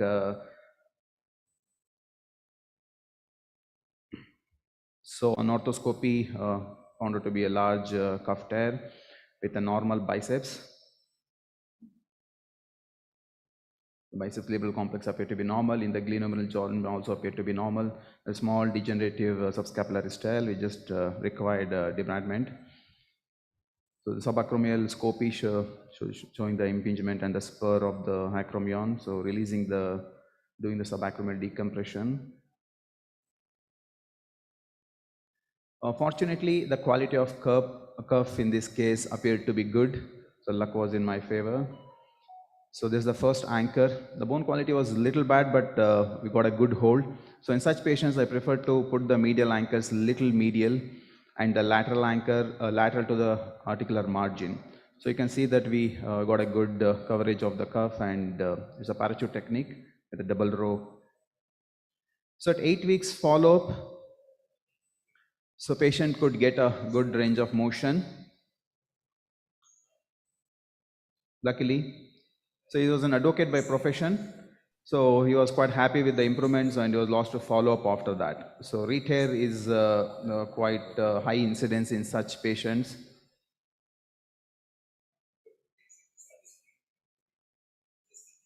So coming to the challenges, the thing I leave it to the panelists to discuss later on. Thank you. Thank you, Raghu. Any questions from the audience? Is being an advocate a relative contraindication? No, we explained everything, so he was ready to take the risk. So what I want to know from the panelists, that 85-year, is it too old to consider arthroscopic primary repair? Or what is the cutoff margin? Is there any cutoff margin like that? Not really the age. If it is repairable, good clear, 2, 1, little bit of retraction, fresh tear within 2 to 3 months with a proper history of trauma. Okay, with history of trauma. Yeah. Okay, so as long as still the helps. history of trauma. It's not with a less- degenerative tear. Okay. The problem is sometimes they have this degenerative tears that has been there for a long time. Acute And on recently the infraspinatus is torn and then given rise to functional issues. Then can you really repair both is the question. Okay. Yeah. Certainly. Yeah. So, Raghu, the report said large to massive. This is less than 3 centimeters. I would consider as large, not a massive. I think it was a grade 1 good. There was no T1 size. So without a T1 size, you can't comment on grade 2. 85-year-old subscap intact. My first preference will be rehab. In fact, as we speak, there are 2 83-year-olds who are being rehabilitated. I have almost 60 patients between 80 and 87 is our eldest patient. But they are not 87, they are physiologically 70. Yes.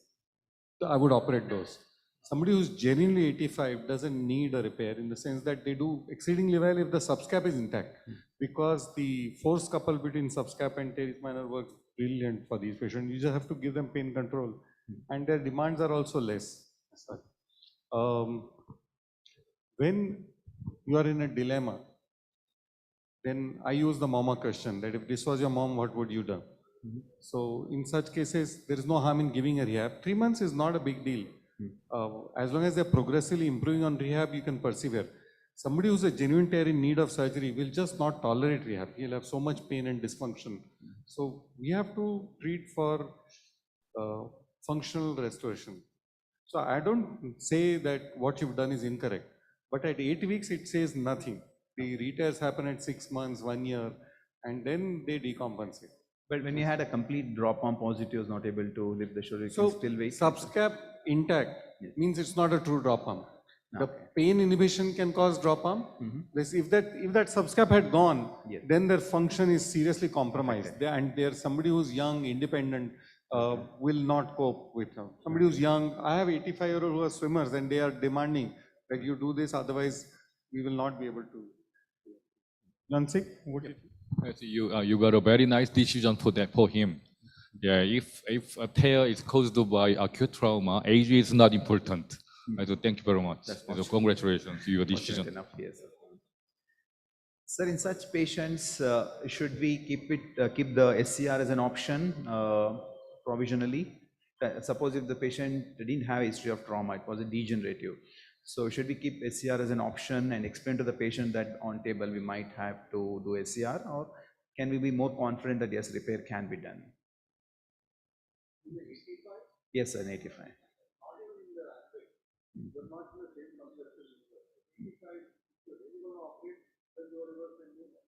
Okay.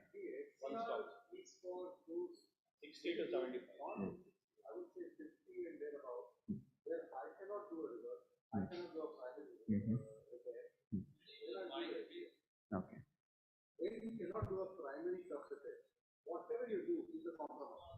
Okay. A primary repair means you're restoring biomechanics and function. So the whole effort for us as surgeons is not the repair, that I did a good repair. It's about restoring function. And it is inconceivable that we can do it in a massive cuff tear. And if you think that this cuff is not reparable, then you are looking at alternatives. Okay. In a young patient, SCR, lat dorsi transfer, lower trapezius transfer, balloon, patch, these are all salvage procedures. They will give him movement, they will reduce the pain, not annihilate the pain. They can't give you the strength. Okay. They can't give you strength. The reverse can. Yes. But that's for 70 and above. Okay. So coming to the technical challenges, suppose if you're considering orthoscopic repair, what are the usual difficulties that you come across in terms of the anchor? So what are the tips that you would like to give, sir? Or should be ready with this? This is eminently repairable. You've done a good job. The only thing is I would keep some 6.5 mm anchors Large. by my side. Okay. So that if I think that then I will do the 6.5 instead of a 5. All right. Thank you, Raghu. Next, I call on Dr. Vinay Kumar Swami to present his case.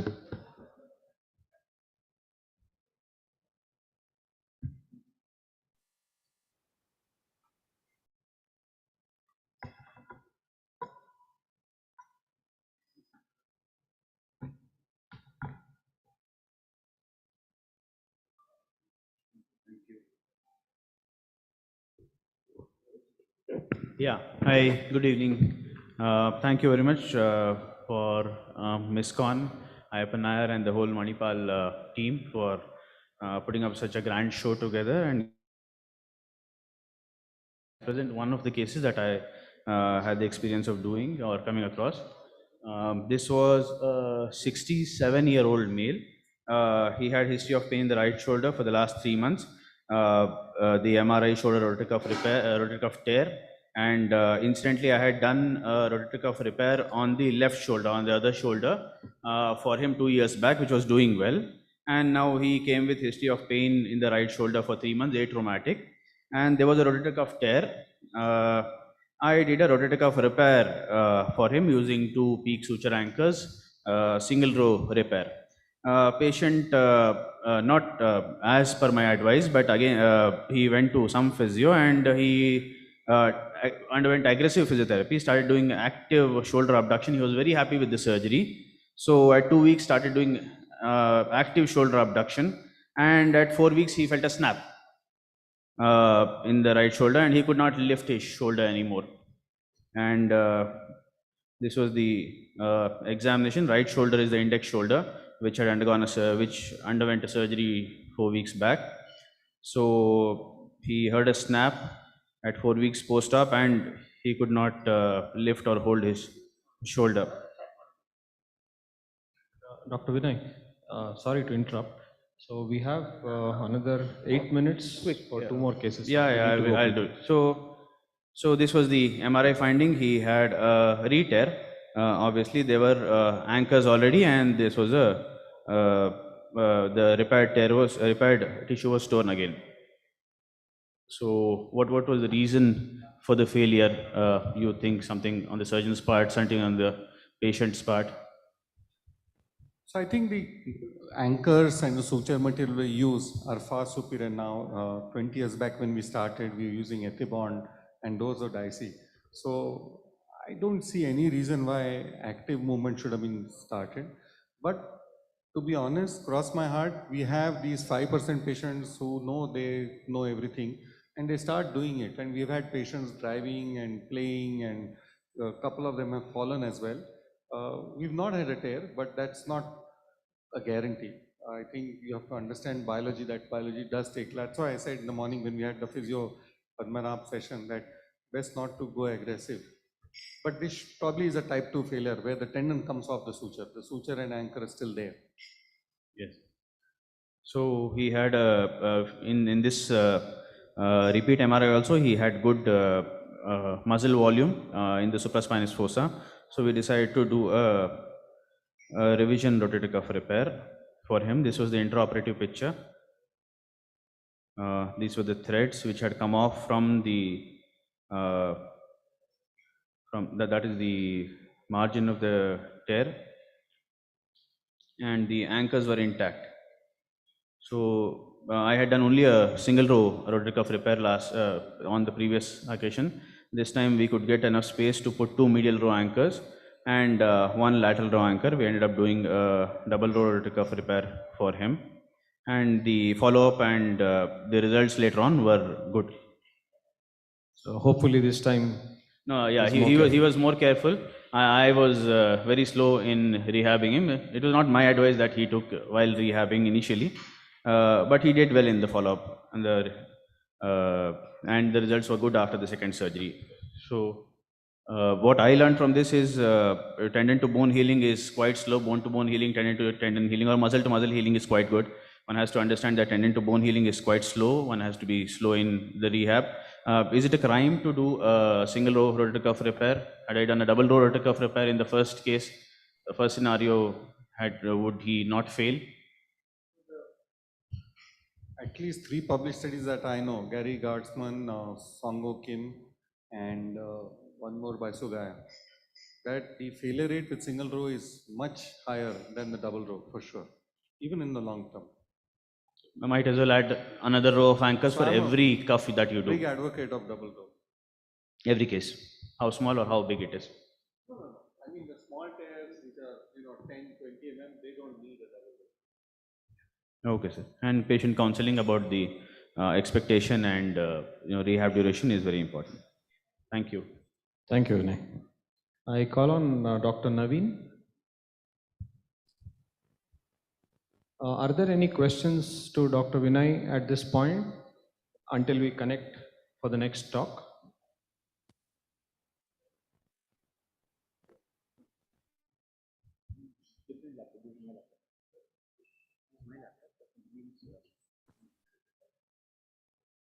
Sir, when would you start your active movements for a patient like that with a moderately bad cuff that you have done a double row repair for?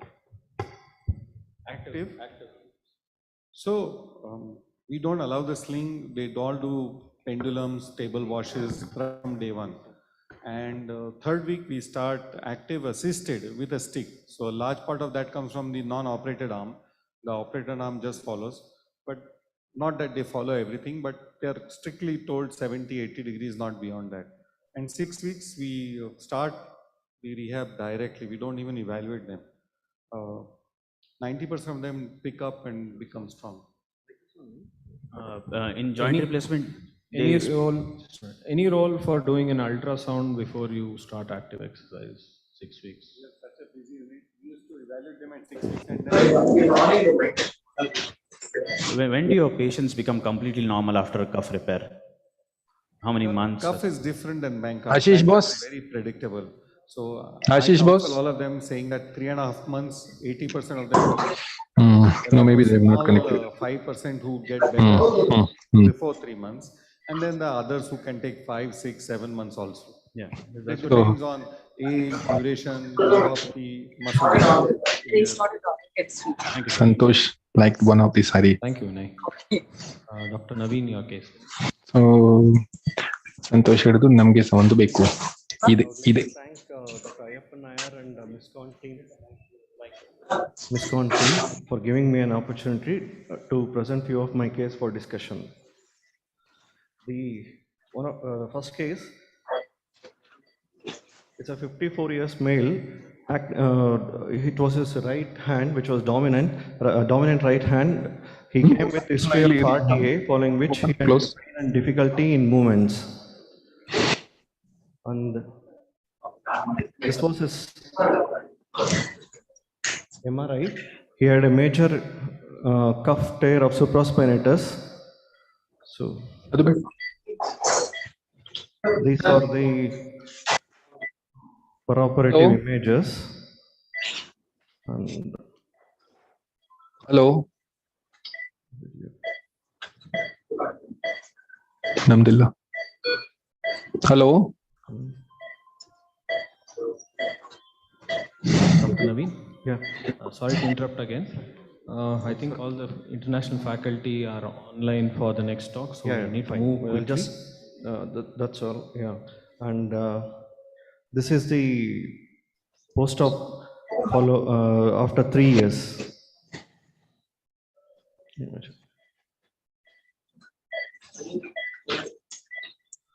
And just want, that was the first case. I just wanted to discuss, ask the opinion of the team regarding this case, which peroperative, this was the image. What should have been the, regarding the delamination, what would be the best method to fix this? I would operate this like It's not any other shown here, huh? software, but ensure that both the lamina is taken either together or hello? do them each separately. Dr. Ashish? And double row, sir. Double row. Hello? And just wanted to discuss the... Hello? Dr. Vivek, Yeah? just give us, say 30 seconds. We'll No get problem. online. So regarding this case, sir, it was 62 years female. She had come with history of shoulder dislocation, which Section. was without Section. having the X-ray before. I had reduced it. Once reduced, I had immobilized her. After starting mobilization, after around 5 weeks, she had difficulty in lifting. So again, I got an MRI done, and MRI showed cuff tear.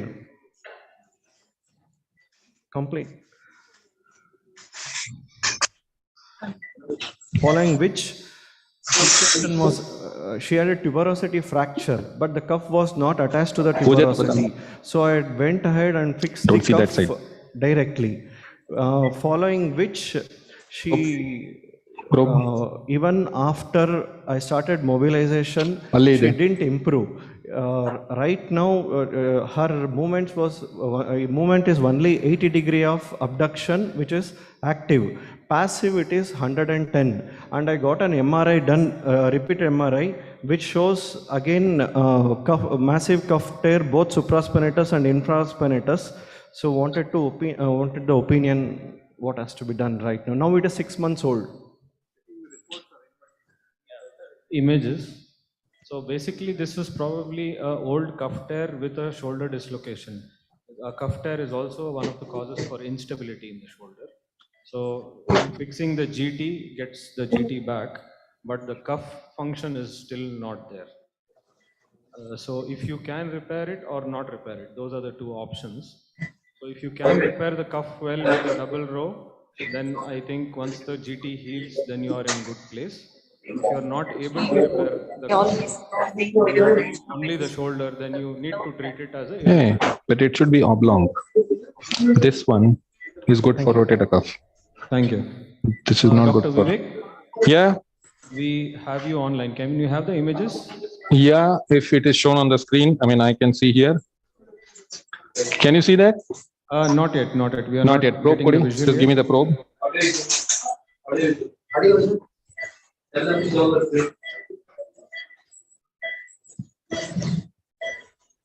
Vivek, we cannot see the artist nor the artwork. Pardon? Yes. Neither can we see the artist nor can we see any artwork. It's always a hidden art.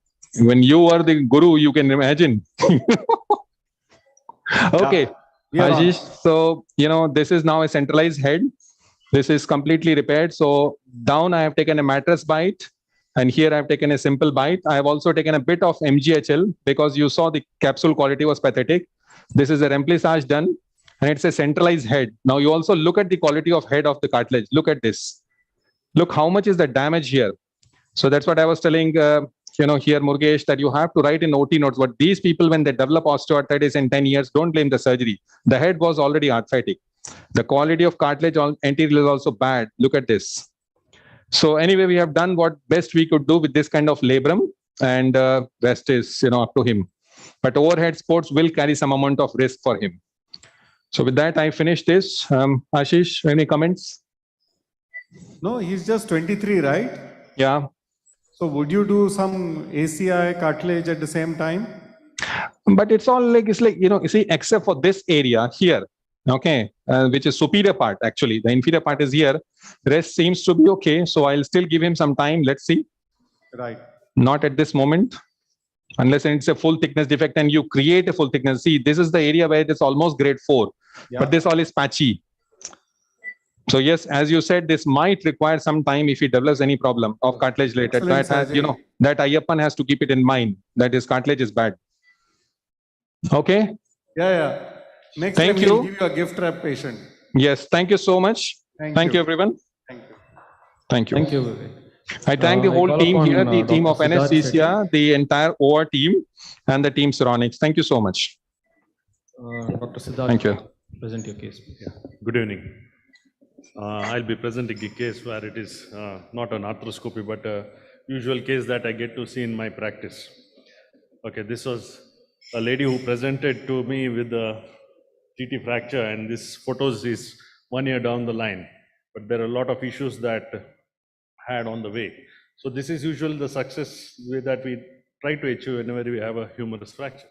So this lady was initially managed in a different hospital for a GT fracture, which was treated. And then when they did a CT scan, they did notice that it was a 3-part fracture, proximal humerus. So she was quite a royal lady from our side at least. So it was managed by the standard technique of Philo's fixation, GT fixed. The OT notes previously showed rotator cuff was intact, but they had put stay sutures into the plate, bites taken with ethibond. And she was on Ampoch for 3 weeks. Rehab was started after that, and she started good recovery. What was the problem that we faced? She comes to me 8 weeks later with sudden loss of abduction and totally flail shoulder. So going into the problems that we see, the cuff injuries in elderly especially, 30% of fractures of proximal humerus do have fractures, cuff injuries, and usually the management is little different when depending on who the surgeon is. The trauma surgeon has a different approach. A plastic surgeon looks at it from a different, so does the arthroscopy surgeon when there's a cuff tear with a proximal humerus fractures. So whenever there is a cuff tear, it's always a poor prognosis with respect to prognostic recovery, even after fracture tends to heal. And usually there is a difference of opinion whether to do reverse shoulder arthroplasty or a non-operative management, especially in a very elderly or those with osteoarthrosis. Now, there was also another group where it suggested that when you fracture humerus with cuff tears, they did one with primary fixation and repair, and another set where they did a cuff repair arthroscopically after 3 months, though the early recovery was seen in single stage surgeries. Now this lady comes to me 8 weeks later, where she is not able to even wear the Indian sari and dress because she was not able to internal rotate or to external rotate her upper limb, and it was totally flail, though it was the left upper limb. Now, what would I have to think and how do I approach? Initially was to do a ultrasound scan, to do an MRI or a CT scan. MRI, my radiologist said, don't do, I will not be able to report. And even I thought, if not for understanding the rotator cuff and the supraspinatus, infraspinatus muscle bulk and the tear or not, they said because of artifacts, we'll not be able to delineate. But clinically, it looked like a frank cuff tear. But I went ahead with an ultrasound, and ultrasound again didn't give me much idea because I'm not good at ultrasound, so I had to rely on my radiologist friends. They said it is a supraspinatus tendon calcification. So I was again left with a dilemma. So I was thinking that this lady must be having a cuff tone. The Philos was in C2, the fracture looked stable. Whether to open, how do I prepare? Whether just go and repair the cuff and come? Should I be ready for a reverse shoulder? Or in case the head all comes out, then even do a hemi. All options were ready, but I'm not an expert in RSA, so I was more towards hemi or a cuff repair. So I was praying that it was a cuff repair. So I went an open procedure. I didn't venture into doing an arthroscopy because it was a very thin flail shoulder, so I was not very comfortable. I found a tear where the supraspinatus had ripped off. The ethibonds were all on the plate, except the ethibond which was tied to the infraspinatus was still with the muscle it had cut through from. And the infraspinatus was the one which had totally retracted. It's almost the red mark showing how bad the infraspinatus had retracted. So I had to pull out sutures and try to approximate the teres minor to the supraspinatus to close the gap of the infraspinatus by gently tugging it forward. That is the maximum I could achieve.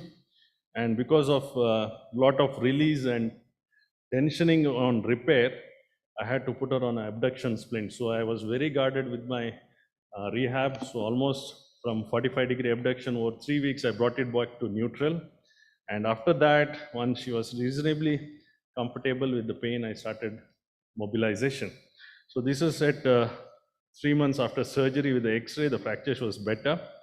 And with long-term rehab, June, I think this is what I could achieve with the rehabilitation, thanks to my physiotherapy colleague. If you just see the external rotation there is little lax, but now she's able to dress, do all her household work, and this is the best. More than that, she's very happy that she's achieved so much, because initially I had not promised her even this much. And that is what I want to present. Thank you. I think it's a very good result considering that there was no GT in the first place. So Yes. what did you repair the cuff onto? I first removed the couple of screws from the pillows first. Then I had a little space to work there. I reverse loaded the fiber tapes through the slots of the pillows and then took the bites into the cuff. So the second thing that we notice is whenever we are using ethibond and using Indian plates, if you pass it through the holes that are made for the fixation, the ethibond will always get cut. Exactly. When you're trying to tie it. Exactly. So either you use a fiber wire or Fiber use wire Evo or a plate. fiber tape, yes, yes. That last picture, how old is that? Since clinical photo? Clinical? No, clinical photo since the first surgery. The first surgery was June last year. This, my surgery was on August last year, and this is 2 weeks back. So watch her very closely, Yes. do serial x-rays. That head is going to go proximally. Yes. And it will continue to migrate. Yes. So conceptually, I could be wrong here, but this was a GT failure. Throughout, I mentioned that when I did my talk, I don't know whether they're there, that there is a default habit of doing AP x-rays and not doing lateral x-rays. Yes. Pre-op and post-op, it should be a habit. Because if that GT has moved posteriorly, which it usually does, you'll never pick it up on AP. When the GT gets detached, yes, it is avascular. And it is inconceivable that an avascular cuff can feed that GT. Progressively undergoes osteolysis and you're left with this. When on It the is CT you very can see that. unusual to have two different injuries on the same patient. Correct. To have a cuff tear and a GT fracture. The moment the GT is fractured, the force has gone off, so it cannot transmit to the cuff. 67-year-old lady, hypothyroid. The worst patients that I'm scared of are hypothyroid patients. Yes. I'm not worried about diabetic patients. They have tons of musculoskeletal problems, including knee pain, SI joint pain. They have osteoporosis and rotator cuff damage, very common. When you have a cuff tear like this, which has, or maybe a GT fracture that has gone on, even considering hemiarthroplasty is heresy. Because hemiarthroplasty without a cuff is again failure. It's just predictably dangerous, sinister. Understand? So watch this very closely. What you're getting now is scapular function. Yes. If your cuff is not attached to bone, it is not going to stay there. It will be on the plate for a while and it will slip off and she'll go into a external rotation lax. Whenever I repair a cuff, I will never put her in this position. It doesn't work. Because the day you remove it, it just pulls it off and just gives off. So your cuff must be stable. That's why in knee arthroplasty, you repair all your quadriceps in complete flexion under tension. Yes. So if it is stable under tension, it is going to hold. If it is stable in this position, the day it comes down, it will just. So this is a lesson to be learned. I told you that GT fractures give me more grief. I can do the best job. I invest a lot of time on GT fracture, not on proximal humerus repair. Even then, 2 out of 10 GTs will slip off. But always do a lateral. You have no idea how much your lateral will help you. And once they've healed up, do a striker notch. That tells you whether GT is there or not. Absolutely. Or a CT scan, yes. Thank you. Thank you, Siddharth. Moving on, we have our international faculty on the Zoom. Can we invite Dr. Sugaya from Japan?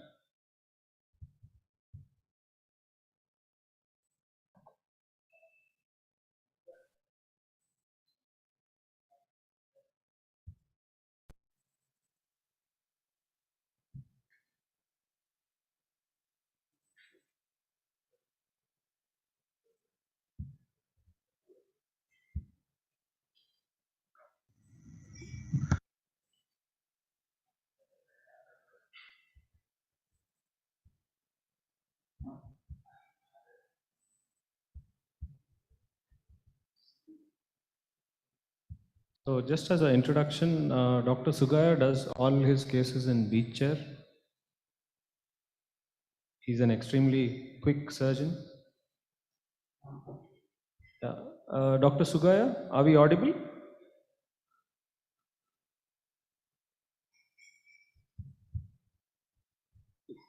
Has Hero checked in? Yeah. Hero, can you hear me? Ashish here. Hero, you need to unmute yourself at your end. We cannot hear you.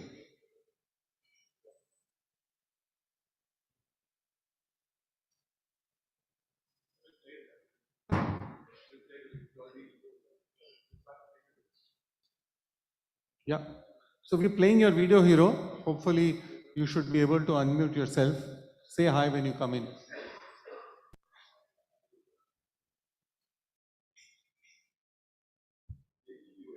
He's checking out and checking in. He stopped his screen sharing.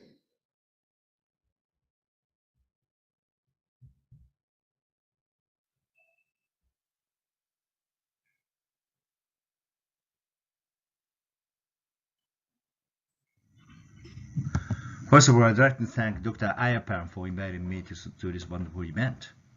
My talk is an arthroscopic soft tissue banquet.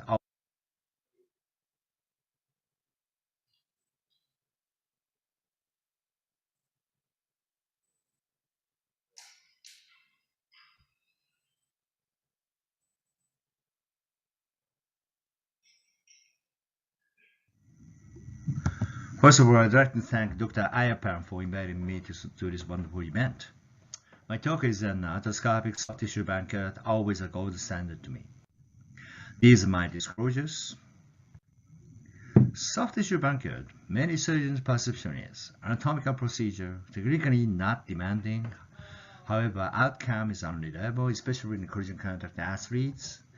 So therefore, the indication is limited to minimum bone loss in a low demand patient. In fact, issue score, according to the issue score, the less than 3 is a very good indication. However, more than 6 is not indicated. Let me introduce our recent published paper, Arthroscopic Soft Tissue Stabilization with Selective Augmentation for Traumatic Anterior Shoulder Instability in Competitive collision athletes. We had 113 shoulders in 100 rugby or American football players. All patients underwent arthroscopic banquet with rotary inguinal closure or rotary inguinal closure plus Hill-Sachs-Ramp procedure as an augmentation. Our average follow-up was 44 months, and we had only 4 recurrence, 3.5% recurrence rate, and a 93% return to pre-injury level. Between January 2012 to March 2017, we had 150 shoulders in 135 consecutive collision athletes with shoulder instability underwent surgery. We excluded the patient who are more than 40 years and also the less active patient, and therefore we had 140 shoulders. And we also excluded the 2 patients who underwent the bony procedure because of the severe bone loss. And also we excluded the 25 patients who lost follow-up less than 2 years. So therefore we have 113 shoulders in 100 athletes, and the follow-up rate was 82%. Regarding glenoid morphology assessed by 3D CT, interestingly, 64% demonstrated bony Banker lesion. And regarding glenoid tract concept, there was only 41% was on track. The rest of the 53% was off-track lesions. Regarding ISI score, we only have 21 patients who are less than 3 points, which is a very good indication of arthroscopic stabilization. On the other hand, we had 34 patients who are more than 7, which is not indicated of arthroscopic stabilization. However, the outcome is outstanding. The recurrence rate was only 3.5% and the 93% returned to pre-injury level. So, Bancat plus augmentation, why so successful? I think that there are 3 factors. Number 1 is the inferior glenohumeral ligament retensioning. Number 2 is rotator interval closure as augmentation, and also Hill-Sachs ramp research. Soft tissue Banker repair is not labor repair. Soft tissue Banker repair is arthroscopic capsular shift. This is my soft tissue Banker repair. I release all the labor all the way down to the 7 o'clock, then remove the cartilage, the face of inferior glenoid, and then insert the twist of anchors, placing suture like this and tie a knot. Then provide tension to the entire ligament. So this is actual video. The Banker region is only seen in the 2 to 5 o'clock, but we need to release the labor all the way down to the 7 o'clock at least. Using scissors like this, and also we're gonna remove cartridge. After releasing that, we're going to remove the cartridge at the face of the inferior glenoid and to maximize the tissue healing. And this is after release. And when we look at from the anterior portal, it looks like this. And finally, we insert the 4 anchors and the repair labor like this. Then providing tension. Then you can see the very nice tension to the entire ligament. Okay, what about bony Banker region? Bony Banker region is normally chronic region. The fragment becomes smaller with time. However, fragment is connected firmly to the ligament, so therefore the arthroscopic bony Banker repair works very well. In fact, we have published back in 2005 and also the 2006 in the EST, JBJS EST and JBJS. In 2015, we reported a longer-term outcome study of the arthroscopic bony Banker repair. We had 38 consecutive shoulders, more than 15% of glenoid bone loss, regardless of the fragment size. Average pre-op bone loss by 22%. However, external remodeling in the bone union was completed, and the recurrence rate was only 2.6%. Okay, let's go back to our AJM study again. And regarding bony Banker region, high prevalence in collision athlete, and we also had the 53% of track shoulders, and all went very well, which means arthroscopic bony Banker repair works for off-track shoulders. Okay, let's look at the anatomical relationship of rotator cuff muscles and the glenohumeral joint capsule. These structures are anatomically very close each other, so the rotator cuff muscles line the glenohumeral joint capsule. This anatomical study investigated capsular thickness of the glenohumeral joint. They found that the inferior pouch, this inferior pouch is very thick because there is no lining rotator cuff muscles outside. This is MR arthrography of the actual shoulder glenohumeral joint.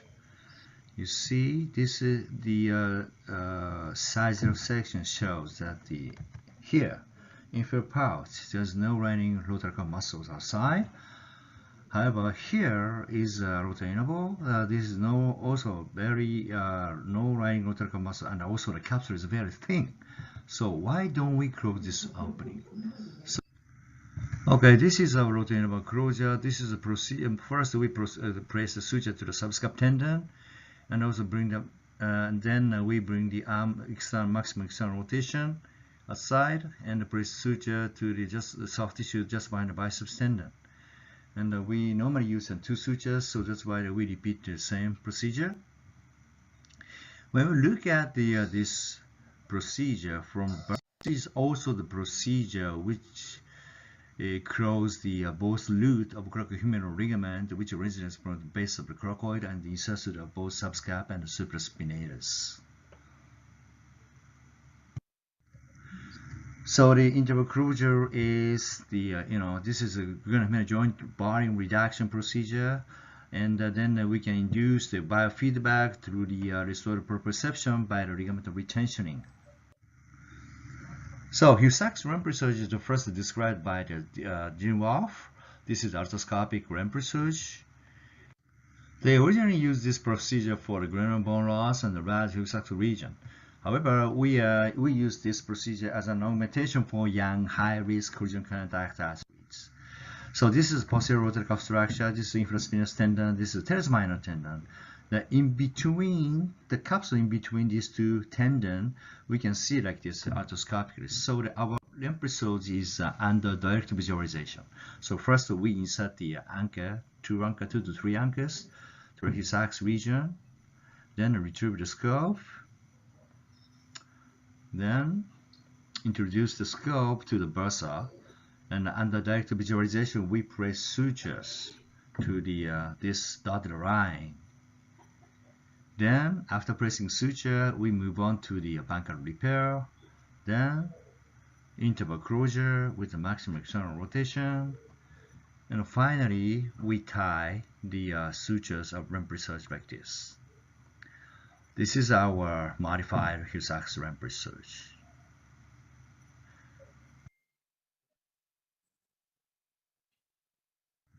Okay, so based on my personal experience, I'm quite satisfied with soft tissue blanket. More than 95% of my cities arthroscopic blanket were bony blanket repair with or without soft tissue augmentation. My less than 5% of my cities which requires bone grafting. The indication is only for severe bone loss without bony blanket region in active patient. Thank you for your attention. Thank you, Dr. Sugaya. Hi.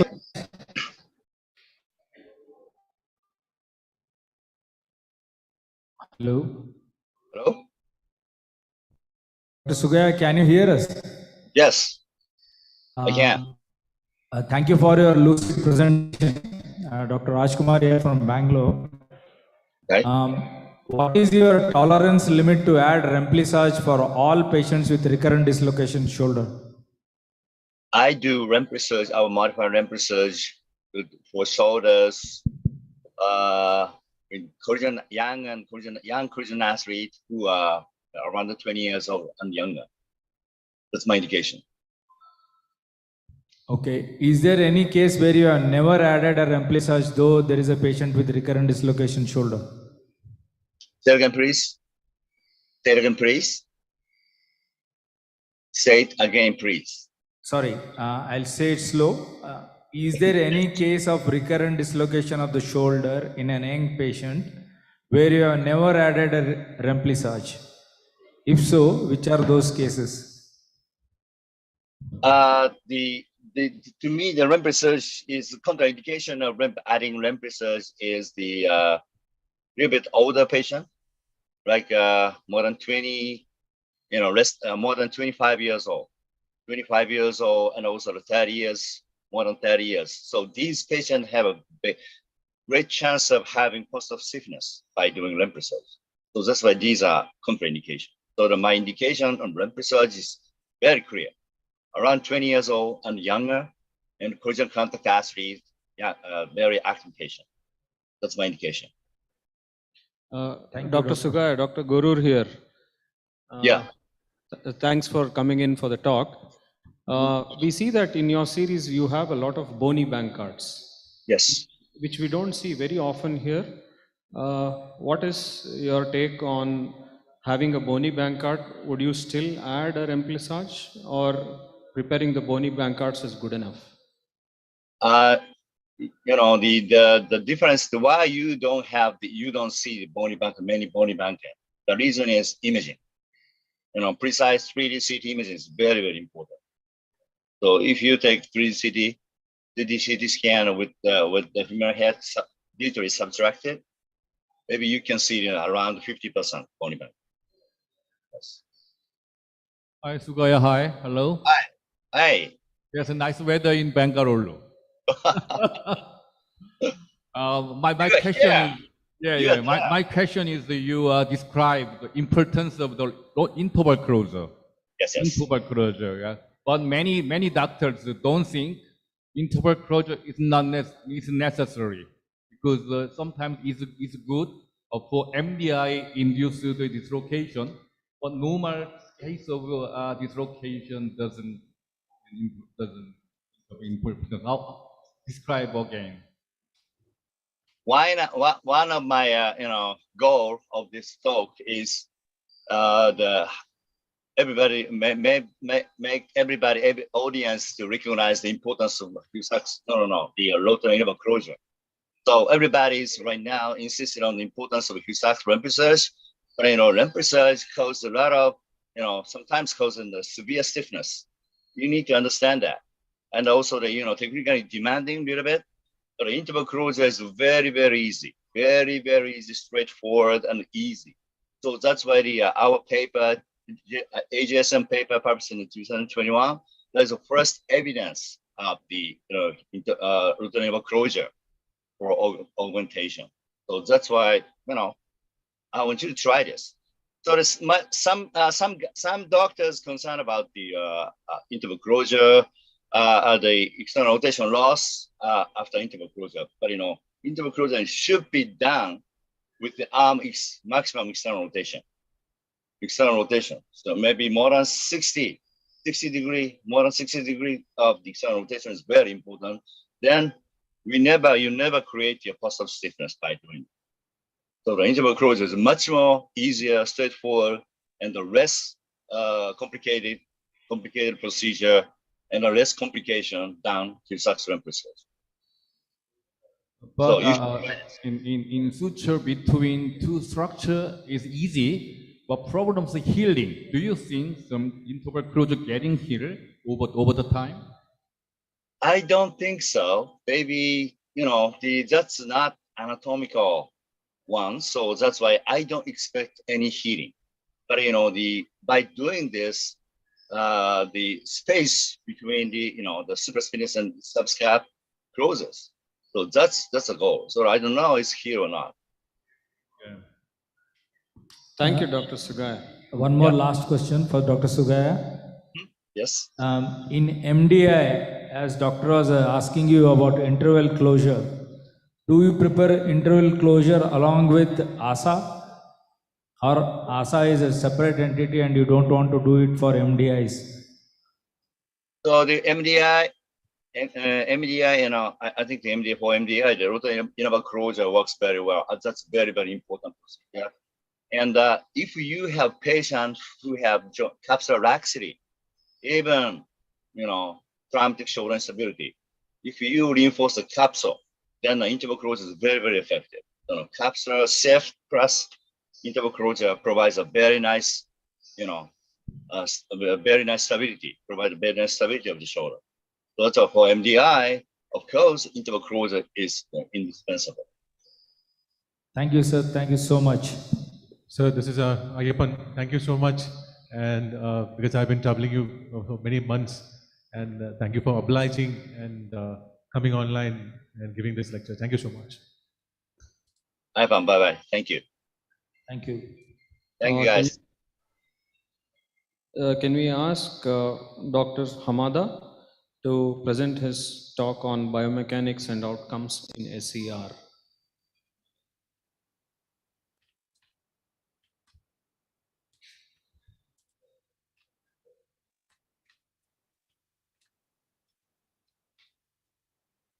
Dr. Hamada?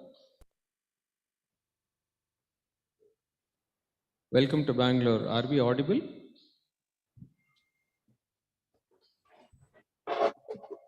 Hello. Hello. Oh, now I'm here. Yeah. So thank you for coming on. We're all waiting for your talk. Okay. Biomechanics in the outcomes in SCR. So your presentation This is my on. great You honor. can start, Dr. I would like to thank to Dr. Ayapan for inviting me this wonderful meeting. I would like to talk about superior capsular reconstruction outcomes in my institute. I have no financial conflict to disclose.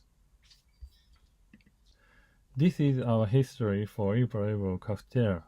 We performed arthroscopic patch with Teflon for irreparable cafeteria since 2002.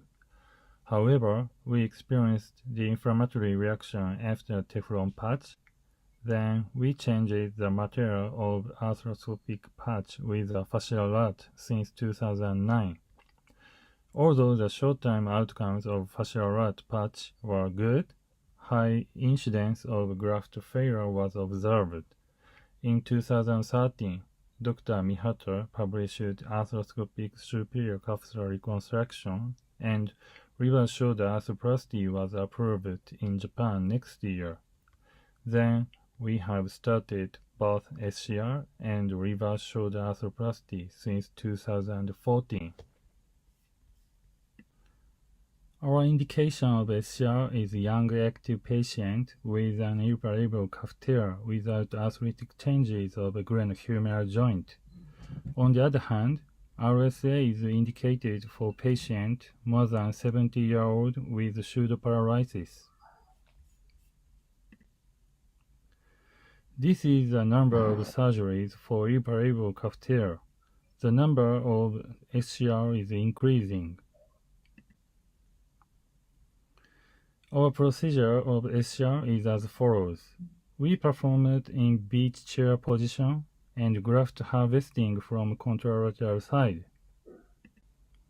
2 or triple fold graft is configured with a thickness of more than 8 mm. We prefer to use a bioabsorbable anchor. All sutures are placed extra-articular fashion. We basically perform acromioplasty and biceps tenodesis. Subscapuloris and posterior cuff are repaired if necessary.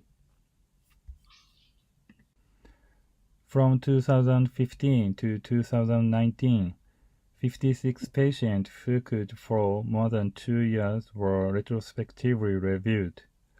There include 42 men and 14 females with an average age of 63 years old. Mean follow-up period were 28 months. Patient with less than 2 years follow-up, Hamada grade 4 and 5, nerve palsy, prior infection, and deltoid muscle dysfunction were excluded. Complications. We experienced 4 infection cases. Graft tear was observed in 13 cases. Retear of subscapuloris was 7 cases. 31% of graft tear was observed in 3 months. And almost 70% of graft tear occurred within 6 months after surgery. We changed rehabilitation program more slowly. We compared with the healed graft group and graft tear group.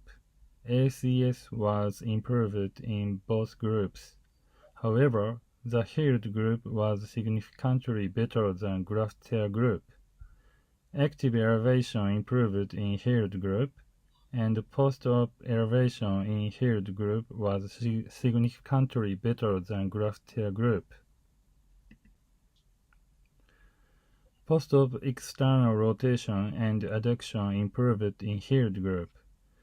Post-op adduction in healed group was significantly better than graft tear group. Regarding fatty degeneration of cuff, post-op gutterier stage in graft tear group was higher than healed group in all cuff muscle. In addition, post-op gutterier stage in graft tear group got worse in subscapuloris and infraspinatus. A fossa type 3 or 4 was included significantly more in graft tear group. Most of subscapuloris retear were seen in Rafossa type 3 or 4. Infection was seen in 4 cases, and 3 cases were revision cases. To prevent infection, We use alcohol to do disinfection, use iodine drape, cover the graft insertion hole, and careful follow-up of revision cases. The time in the hospital after surgery was 6 days, and 57% of patients used walking aids. No one used walking aids by 1 month after discharge. I would like to share one case. The patient was a 61-year-old male, amateur tennis player. Preoperative imaging showed Hamada grade 3, massive rotator cuff tear. Subscapularis was guttural stage 2, supraspinatus stage 3, infraspinatus stage 4, teres minor stage 3. Anterior elevation 150, external rotation 0, adduction lumbar 5 level. He couldn't play tennis due to pain and weakness. We performed SCR with subscap and teres minor repair. 2 years after surgery, the graft healed. He could enjoy playing tennis. This is fluoroscopic images.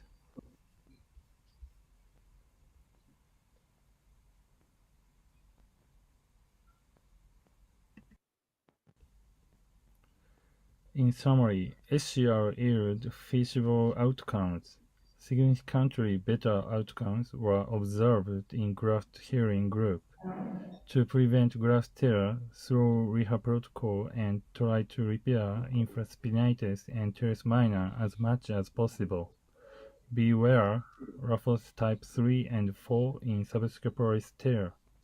To prevent infection, use alcohol and iodine drape and cover the graft insertion hole and beware revision cases. Thank you. Thank you, Dr. Hamada, for that lucid presentation. Okay, thank you. Can we ask you some questions? Hello? Hello? Yes. We understand you do your superior capsular reconstruction for these kind of cases, which are really tough to do. And I congratulate you for doing such wonderful work. Thank you. Having said that, how do you counsel your patients to undergo superior capsular reconstruction? I know there are possibilities that these cases can fail because you have written in your conclusion that beware of revision. So how do you counsel your patients to undergo superior capsular reconstruction? Point number one. Number two, in these kind of old cases, the quality of the bone itself will be poor at glenoid. So were there any instances where your anchors were not able to hold at the glenoid? So, okay. Let me rephrase that. What sir is asking is one, for Yes. how do you select your patient and tell them that they need superior capsule reconstruction? Okay. That's the first question. Okay, one is the reason is irreparable cuff tear and young patient. So we will perform superior capsular reconstruction. And if the patient is very high age, so senior person, I will do the reverse shoulder arthroplasty. Okay. So the second question was, Yes. the bone quality is quite poor. Yeah. Have you had any patients in which the anchors have come out and that being the cause of failure of SCR? Oh, okay. So if the patient has a very poor bone quality, so I will do more big anchor compared with a normal anchor. Normally, we will use 4.7 millimeter, but if the patient has a bad quality bone, I will do 5.5 millimeter anchor. Okay. Thank you, Dr. Hamada. Thank you very much. Hamada, this is Yanjing New from Korea. Okay. For the nice presentation. Thank My you. question is, you describe inferior result. in repair group, then Okay. impact group. Which side of the rupture can occur in humoral side or granule side? Is there any difference between two part in Okay. score? So in my in my understand, so no difference between glenoid great tuberosity side and humeral side. Sorry, glenoid side and humeral side. So no different. I cannot find the difference. So almost same number, 50% and 50%. Sorry. Any difference between two groups in result? Yeah. What I mean is, if tear occurred at the granode side, I Yes. think core will be very fine. So Because- sorry, I'm not assess about that. So I will assess it. Thank you. Hi, Hamada. This is Ayappan. Thank you so much Yeah. for coming and giving a nice lecture, wonderful lecture. Thank you. We'll catch up again. Thank you so much. Okay. See you. Thank you, sir. Can we have the next lecture? It is hybrid repair of the cuff with ADM patch by Dr. J. Chul Yu.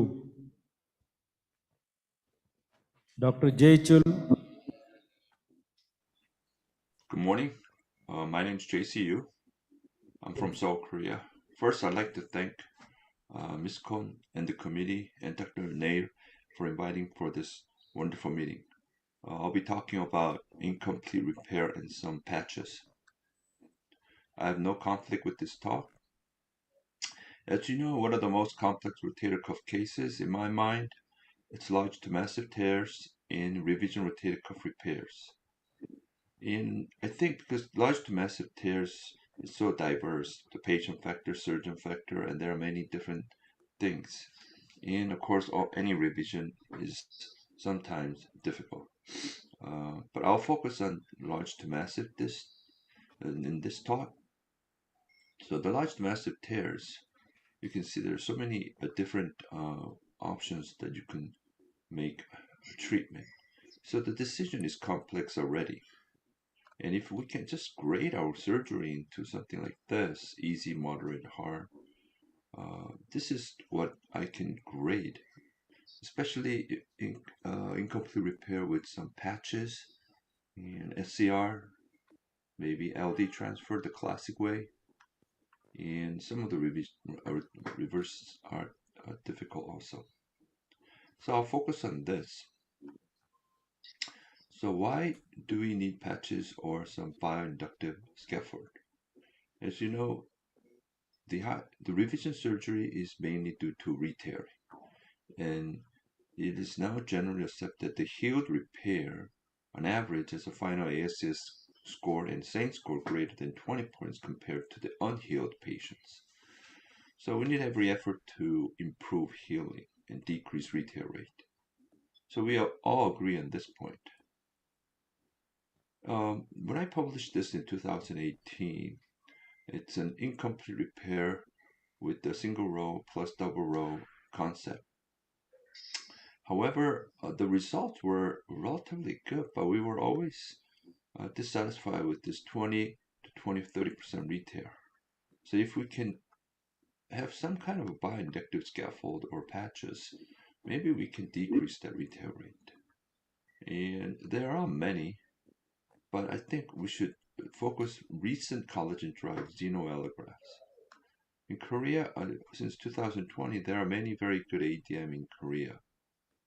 And recently, to that defect, I've been trying to put a patch with this a human acellular dermograft. So basically, it looks like this. And I'm on 31st case right now. So case 1, 55, female 55, you can see a large tear. If you repair and you can see a very good tendon at post-op 6 months. This is female 60, the relatively larger tear. With some patching, you can see there's a good tendon integrity, which is very promising. And the patient is very good if they heal at 18 months. And most of these patients come back very well at 1 or 2 months, 1 or 2 years. And however, if you have female 60 like this, good healing at a good integrity at post-op 2 days. However, at post-op 5 months, you can see there's a re-tear with with the poor compliance, and you can see the patient has less optimal or less score than the previous patients, although it improved from pre-op. And surprisingly, some of the MRI looks very good in post-op MRI at 5 months with patches compared to some of the hybrid without patches. So this is the technique. First, prepare slightly medialized GT. You can see the supra and some portion of infra does not come to over the GT. So this is what I consider hybrid, supra single row, infra double row, and you release everything. You can put 2 anchors, and you do your normal partial repair, or what I call it as incomplete hybrid repair, and then the supra is going to be done with the single row repair. And once you get that thing measured, you have to measure from your infra repair to supra repair, and see the measure with the ruler, and see, and then some of the middle suture limbs are measured also. And then we use this cannula to take out all the suture limbs, and then we pass on to the allograft, and then this is what it looks like, the final. And then we put it in the nut pusher, or you can put the delivery system, and then we sort it out.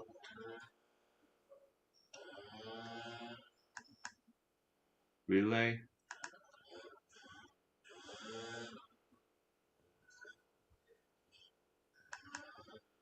Make a knot tying at anterior and posterior there, and the final construct with the lateral row looks like this.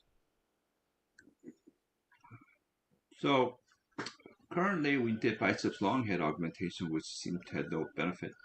The Regen 10 is not in Korea, so it looks promising, but we have no experience. The human ADM is better. We need a better delivery system, but it looks better MRI if they heal. So human ADM patch augmentations is considered one of my becoming more complex surgeries, because sometimes it adds some hours with a lot of water. So I'll ask these 4 questions. Is it worth it? Is it the foreign body reaction, is it gone? Re-tear, is it less than just repair? Clinical outcome issue, is it better?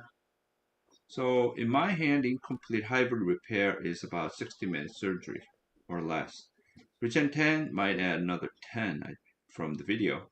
From ADM patch is anywhere from 20 to 30 minutes if you don't get that crazy one-day tangling issues. But I think we need a more efficient way to deliver. And what about foreign residue DNA? Previously, it was awful, especially with the porcine small intestinal mucosa. However, recent bioactive collagen scaffolds seem to be more promising with well-reduced residual DNA. However, you can see that the case report with severe subacromial subdeltoid inflammation after the porcelain xenograft. So I'm sure we will have a better scaffold in the future. What about retail rate? The retail rate is about 51% 10 years ago. Now it's becoming more somewhere between 22 to 30% for large massive tears. In revision case and retearing complex primary case seems to be a little bit worse, but this is single surgeon cases.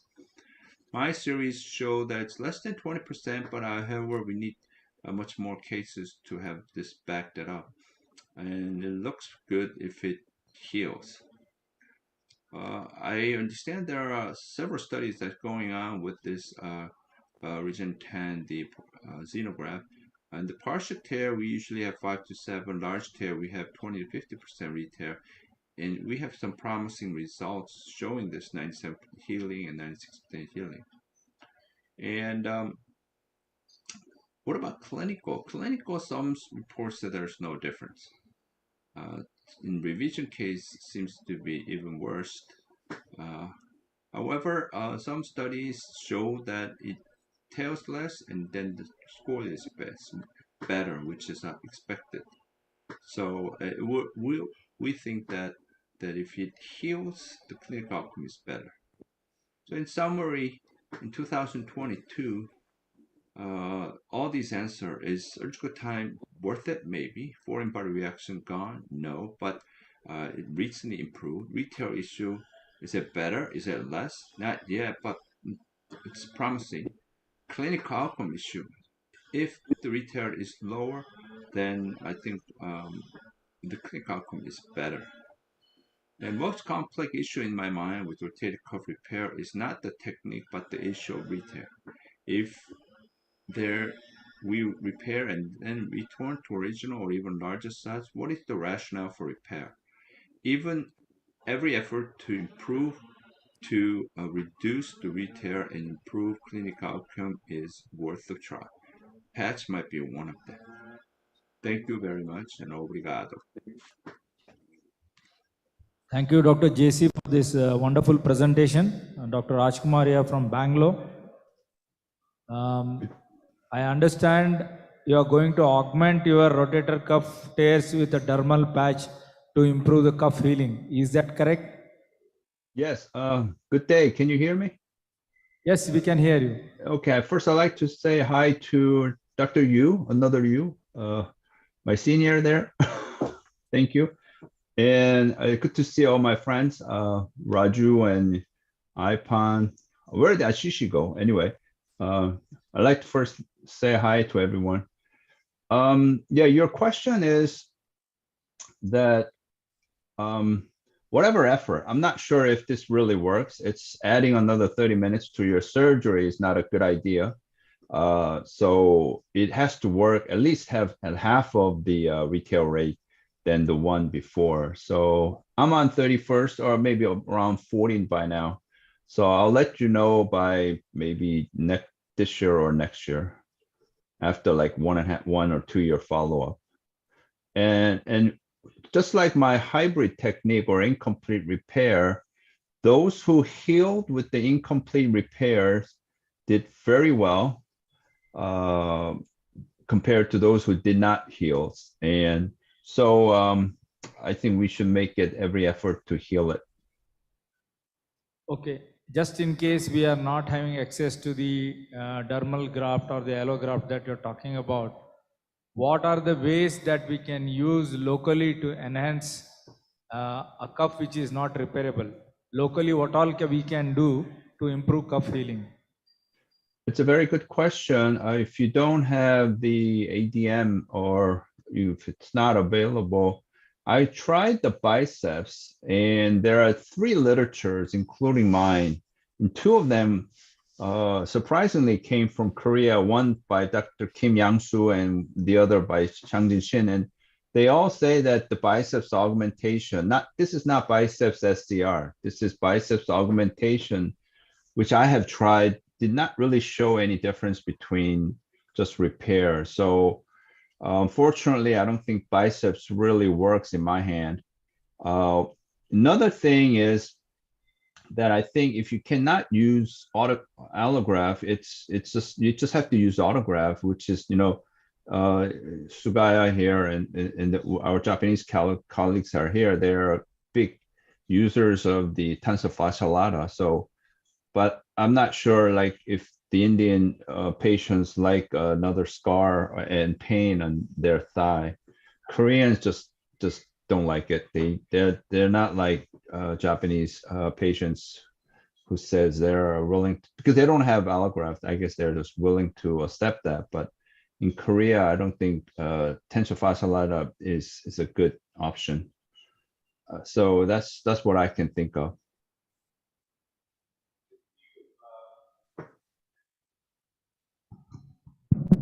Thank you. Thank you for a good presentations. Why this Bangalore is very nice weather and to very amazing hospitality. Why didn't you come with me to I wanted to. I was just asked for a Zoom. So I said, okay, no problem. I'm going, and I just came from New York. I'm going to, and I came from San Francisco. I'm going to New York, and then I'm going to Vietnam. So in between, I can go to India, I guess. I could have. After hearing your presentation, I decided to follow the way you go. This is a very nice concept. So thank you for giving me another different way to go. Thank you. Many doctors supporting some SCR. Sometimes I don't agree with that concept because in shoulder is active joint. So static. Yes, just to tell you that I've been doing this for 30-40 cases, and I have I'm still improvising, so to make it faster. I wanted to get it done within 15 minutes to 20, which is it's like the maximum, like the minimum time required. It started off at like 40 minutes. Now it's gone down to around 20 minutes, but still, I think it's a lot. 20 minutes is still a lot of time for a case, additional 20 minutes. The main reason I support to you is the in massive tear, massive case of tear, maybe tendon can be retracted, can be is badly won, it's gone. That's why putting some tissue between the main tissue and footprint is very essential and important. That's why I'm supporting the JCU. Thank you very much. Thank you, Dr. JC. Thank you so much. Sir, this is Ayappan. Thank you so much. Ayappan, good to see you again. You put on a little bit of weight? A little bit. Okay. Thank you so much, sir. Thank you. Yeah, I remember you still very young, but I remember very young. Yes, sir. But good to see you. Yes, sir. Thank you so much. Okay. Thank you. Thank you for the invitation. And next case, Professor Moon, are you ready? Oh, okay. This is.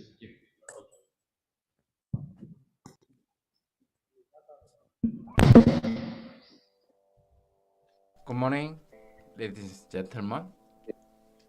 My talk is about the multidirectional instability of the shoulder.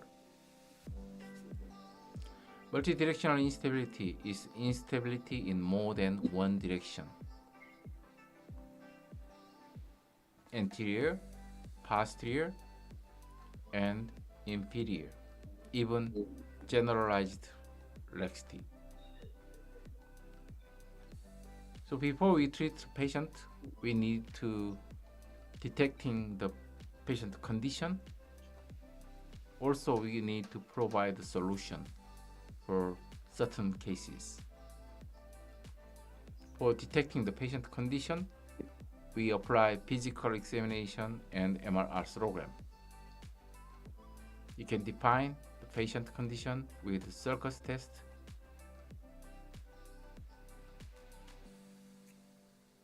posterior, anterior, draw test,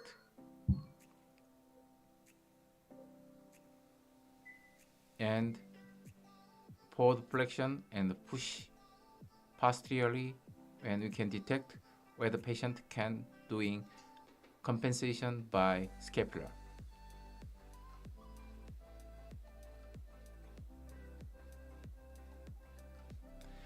Radiologic study, especially MR arthrogram, is most important mandatory step for watching axillary porch. and rotator interval condition. If failed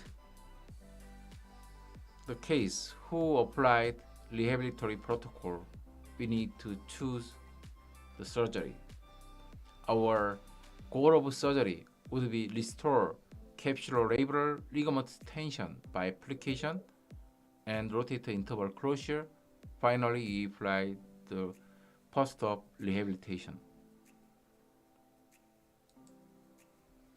The surgery is restriction of the capsule as a normal condition for obtain proprioception and neuromuscular control mechanism. Yes, we can define there is distance in between biceps and rotator interval. The distance in between biceps and rotator interval is quite less. And you can see there's so less rotator interval area, and biceps and capsule distance is a little more widened. So we can see strip-like axillary pouch area.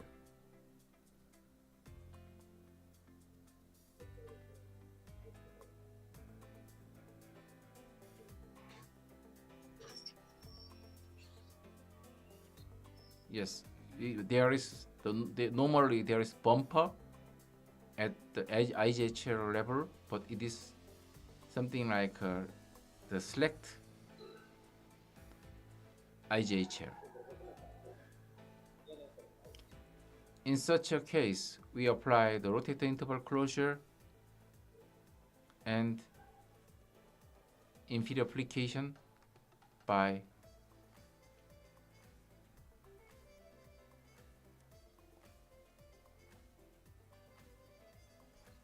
this capsular application surgery.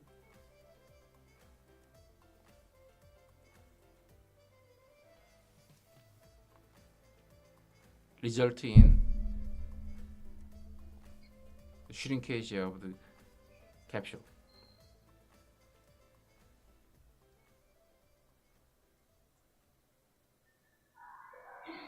If this surgery is failed, we applied open inferior capsular shift surgery. In those cases, the major advantage is the scar formation around the surgery would be provide more stable the stability of the shoulder. We apply the 3 to 6 weeks of immobilization with standard sling with abduction is enough. In conclusion, multidirectional instability is shoulder capsule and neuromuscular control mechanism. So we just obtain proper shrinkage, regain of proprioception and neuromuscular control mechanism, provide proper stability. Thank you. Thank you so much, sir. Doctor is going to ask you some questions now. Professor Moon, are you ready? Yes, I am ready. And so thank you for giving me a nice presentation. Long time no see, Professor Moon. Let's see. You should come here with me. It's very nice weather. I really regret. Okay. One question is surgical indication of the MDI. What is the surgical indication of the MDI to you? Because basically MDI is well known to be a conservative treatment by exercise. Yes, I clearly agree with you. So I am waiting until patient can obtain proper stability with the lifetime, the activity, something modification or rehabilitation program is sufficient. If it does not work, I'm asking the surgery. So I'm waiting at least 6 months. In surgical situation, how do you Yes. know the proper degree of volume reduction?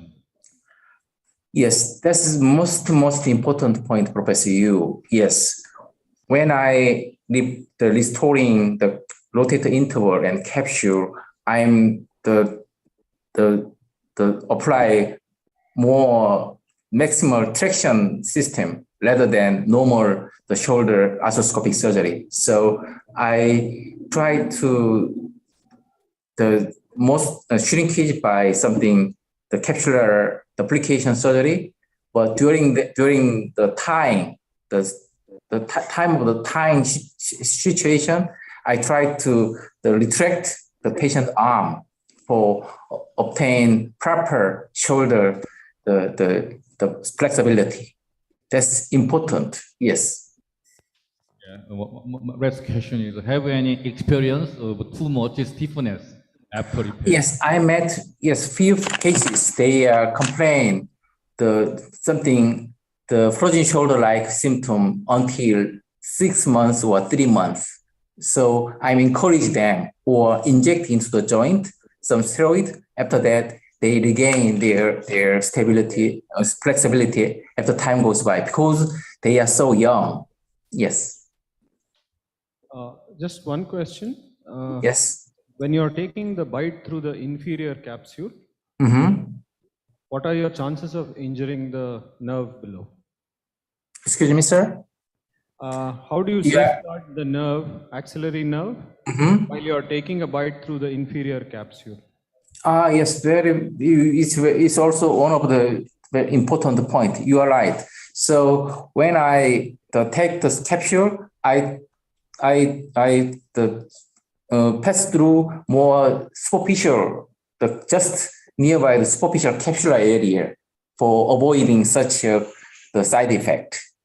Very important. Thank you. In these kind of lax joints, generally the capsule is very, very poor.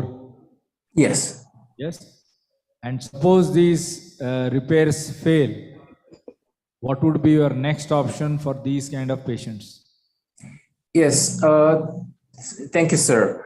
I decided whether before I do surgery, before I decide open or arthroscopy, usually my choice was right. The laxity is so minimal, I apply the arthroscopic capsular application.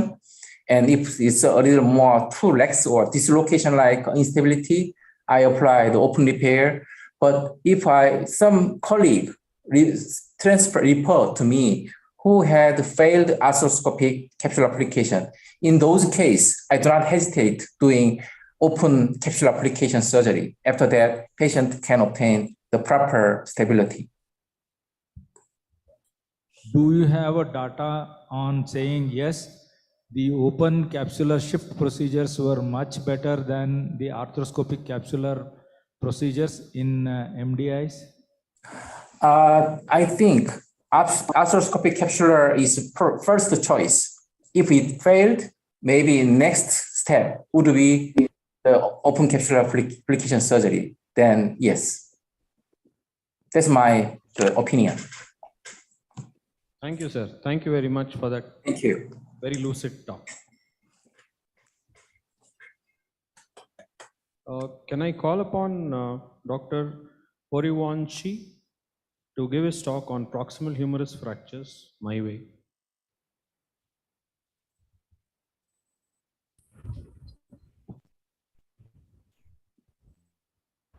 Ladies and gentlemen, สวัสดีค่ะ I'm Dr. Praopanporitwanit from Taksin Hospital, Bangkok, Thailand. Today, I'd like to present a case of 4-part proximal humeral fracture with COVID-19 infection, which resulted in a delayed surgery. I have no financial disclosure. The patient was a 51-year-old Thai male taxi driver who sustained a motorcycle accident while he was on the way to the hospital for COVID-19 tests, and he hurt his left shoulder. The COVID-19 RT-PCR was detected and the X-rays showed 4-part fracture of the left proximal humerus. He was immobilized with an arm sling and referred for treatment of COVID-19. He came back after 2 weeks and we performed CT scan.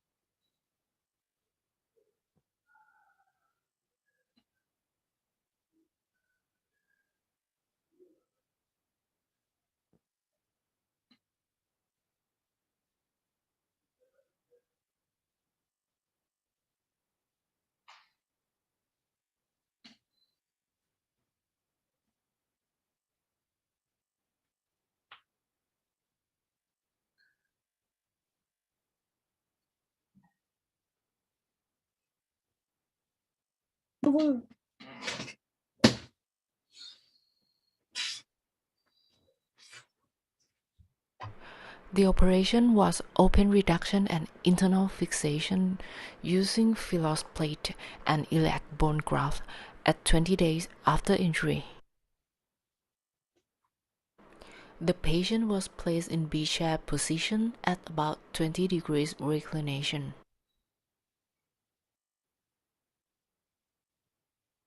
Always check with C-arm before draping. Make sure nothing obscures the X-ray. I used deltopectoral approach and identified the proximal humerus, the coracoid process, and the axillary nerve. I did the blunt dissection of the soft tissue around the fracture. Identify greater tuberosity and suture posterior and superior cuff, then lesser tuberosity, suture the anterior cuff.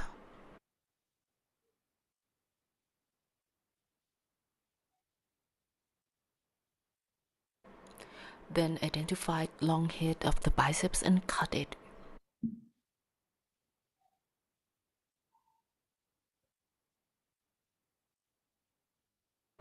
In this case, the head was impacted and partly healed, so I need to break the callus and lift the head up.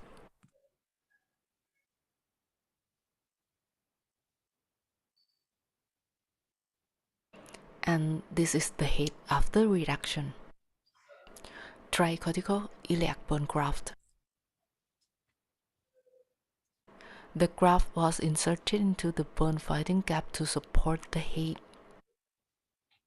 K-wires were also used as joysticks for reduction and also temporary fixation. The plate was placed. It was so sad that I forgot to pass the rotator cuff and bicep sutures to the plate. It was so hard doing this later. I started the first screws to the head. Then I applied a compression screw to the shaft. You can see that after I tightened this screw, the head was reduced. Go on inserting more screws. However, the posterior part of the greater tuberosity was not stable enough, so I add more 3 free screws. 10 days after the operation, the clinical was good. The patient was able to do pendulum exercises. 4 weeks after the operation, still doing well. 6 weeks after the operation, the x-rays were okay. The shoulder was stiff but pain-free. The contour and the function of deltoid and rotator cuff was good. He has returned to work quite well. The 9 weeks post-op visit, he came in taxi driver uniform. From the x-rays, the head and greater tuberosity still survive.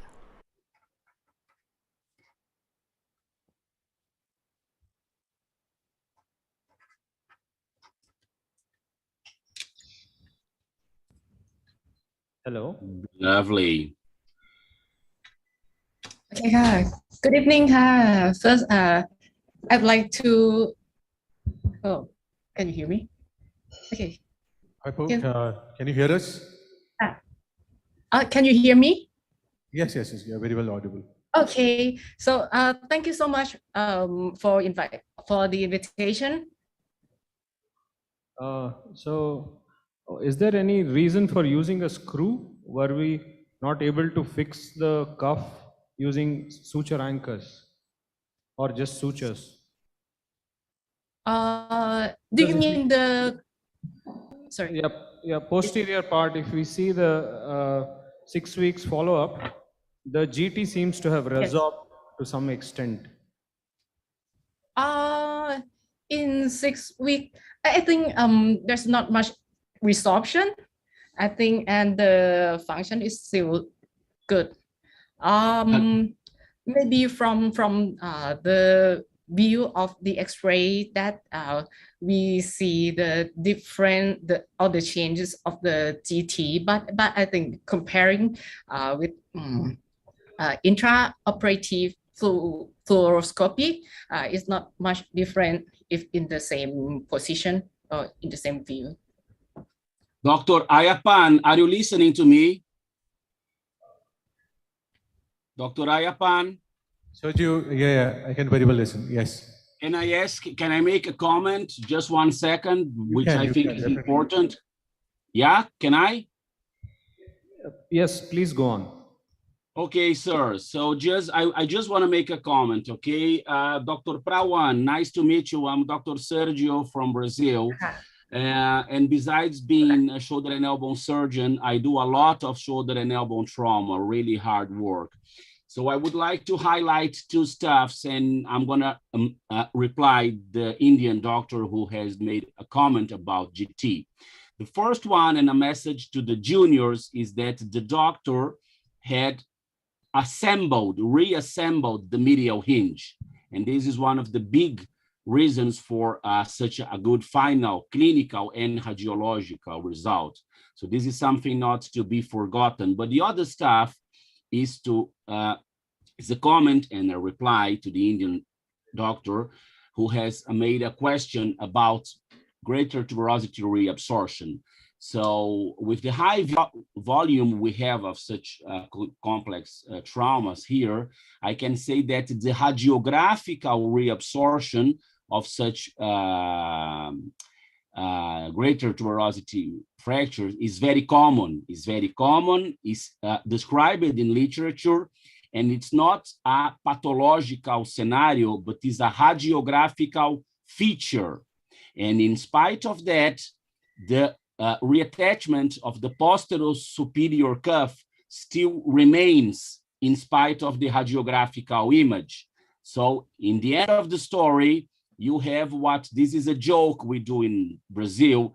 We call it the Apple sign, like the brand of the Apple, of the iPhone. This is a joke we do here because it's like a bite was done on greater tuberosity from a radiographical point of view post-operatively.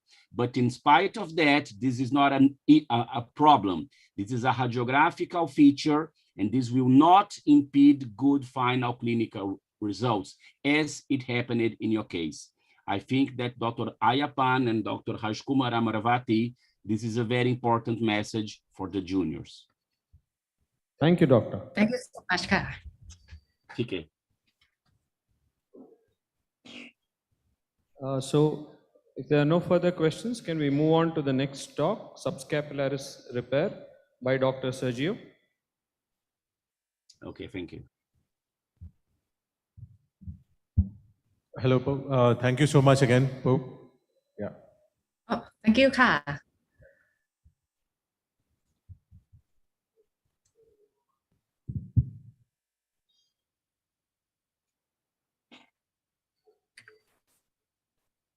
Hi, my name is Bruno Gobato.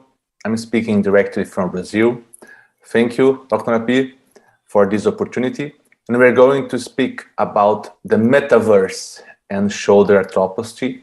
How can we use AR, augmented reality, and virtual reality, and how we are thinking will be the future in the next few years.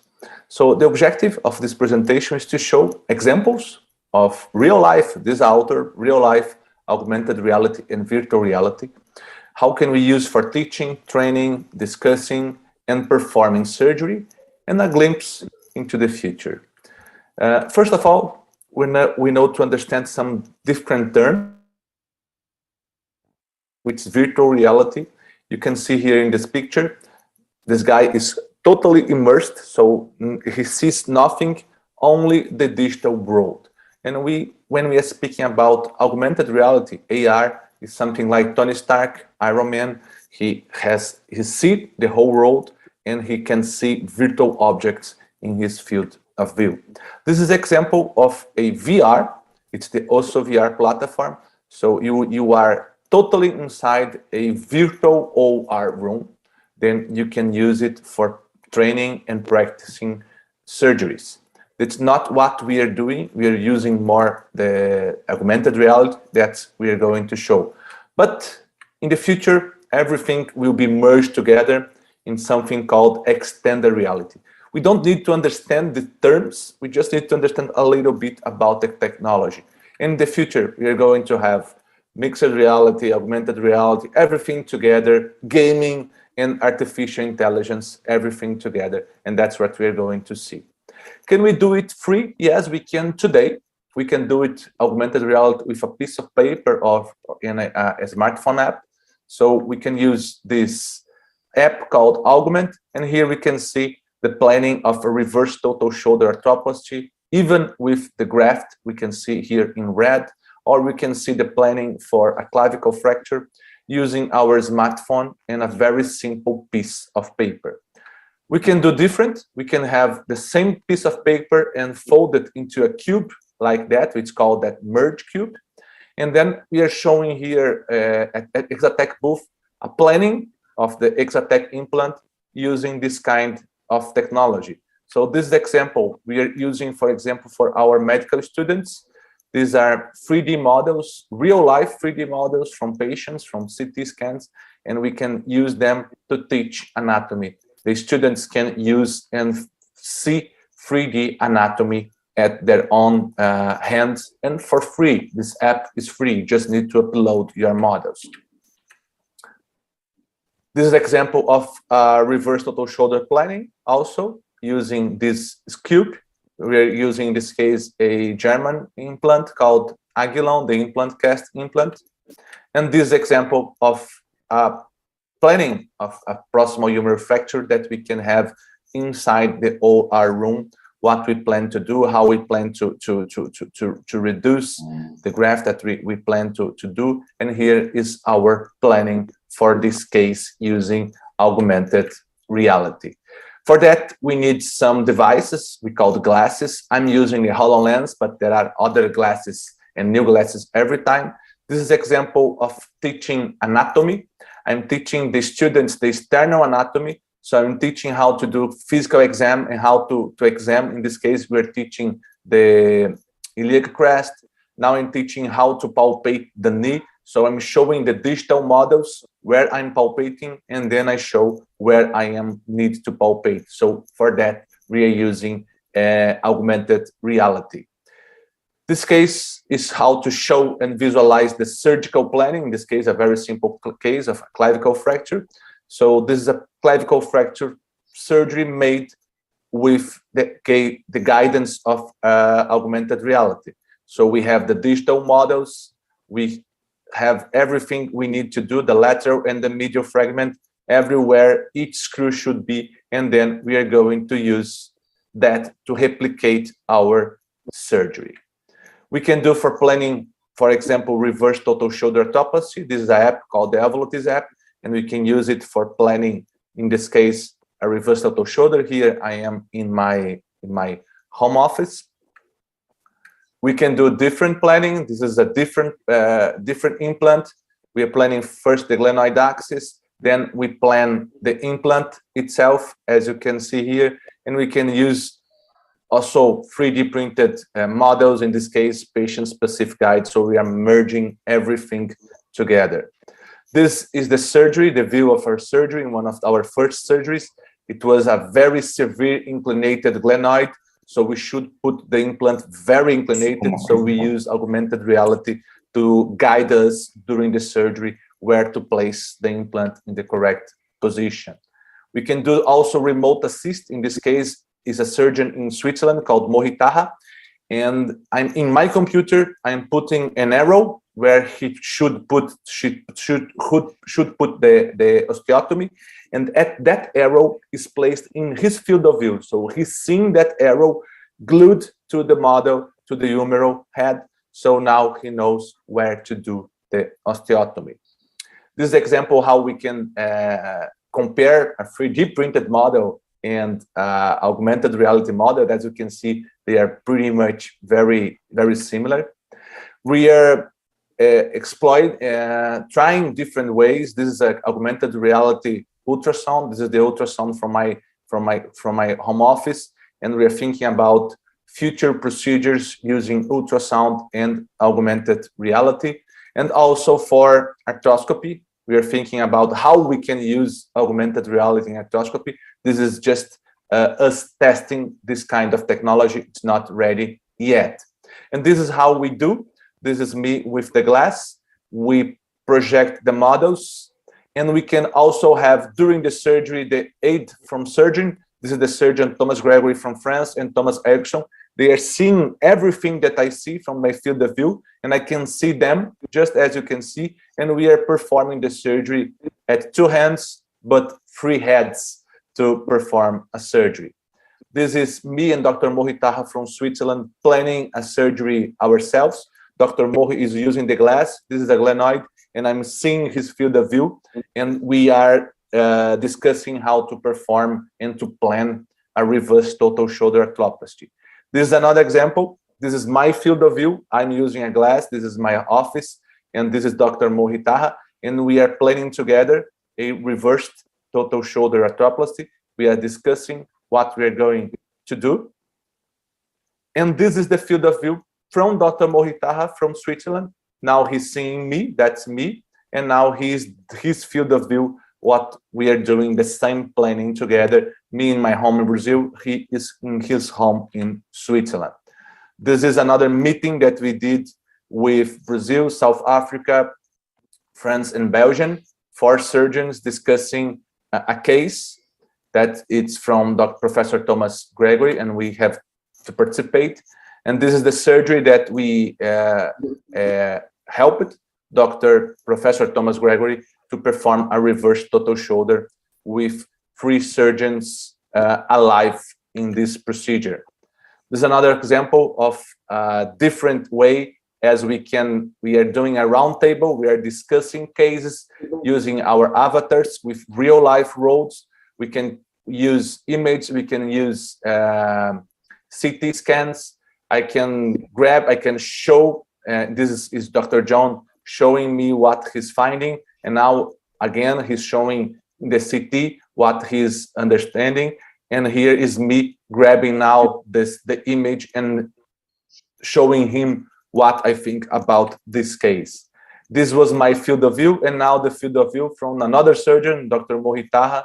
And now this is me, this is my avatar. This is how Dr. Mohitaha in Switzerland see the same planning as we did. So this is how we see how we can merge technologies together. Probably we're going to have artificial intelligence merged with this kind of technology, but that's for another presentation. Thank you very much for the opportunity. Bye-bye.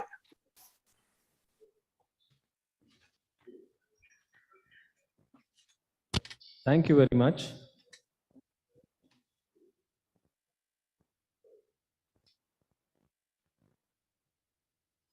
Hello.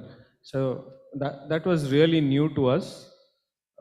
Been a long time since I've played any video games. So I think we should try it out.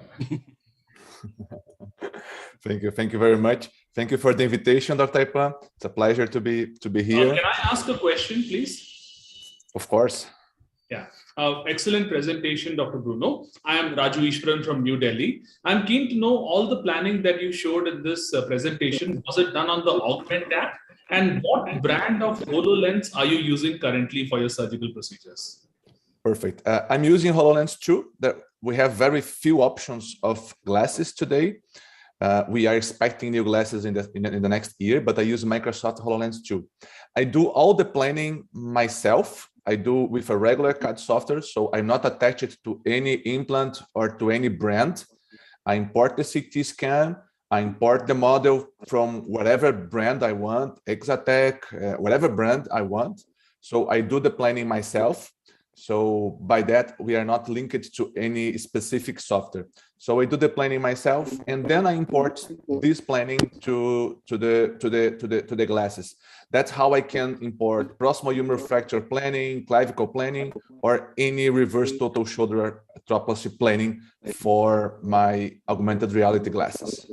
Which software do you use for this planning currently? Yes, I'm using a regular CAD software. For me, I'm using a software called Rhinoceros. but there is an easy software called Mesh Mixer. Mesh Mixer is a free software, very easy to do. And it's very good to start doing your own planning with this kind of software. It's kind of, you know, Mesh Mixer is like the paint software that we have in Windows. Remember Paintbrush that you like to draw? It's like Paintbrush. It's a more simple software. And when we have a CAD software, you have like the Photoshop for editing details. But we can do a lot of stuff with very simple software, and all this planning can do using free software and no necessity to use different brands for your planning. I think that's one of my mission, Doctor, to be open source at the most, or the most part of the most part of I try to do using open source softwares. Excellent. Obrigado. Hi, Bruno. This is Ayappan.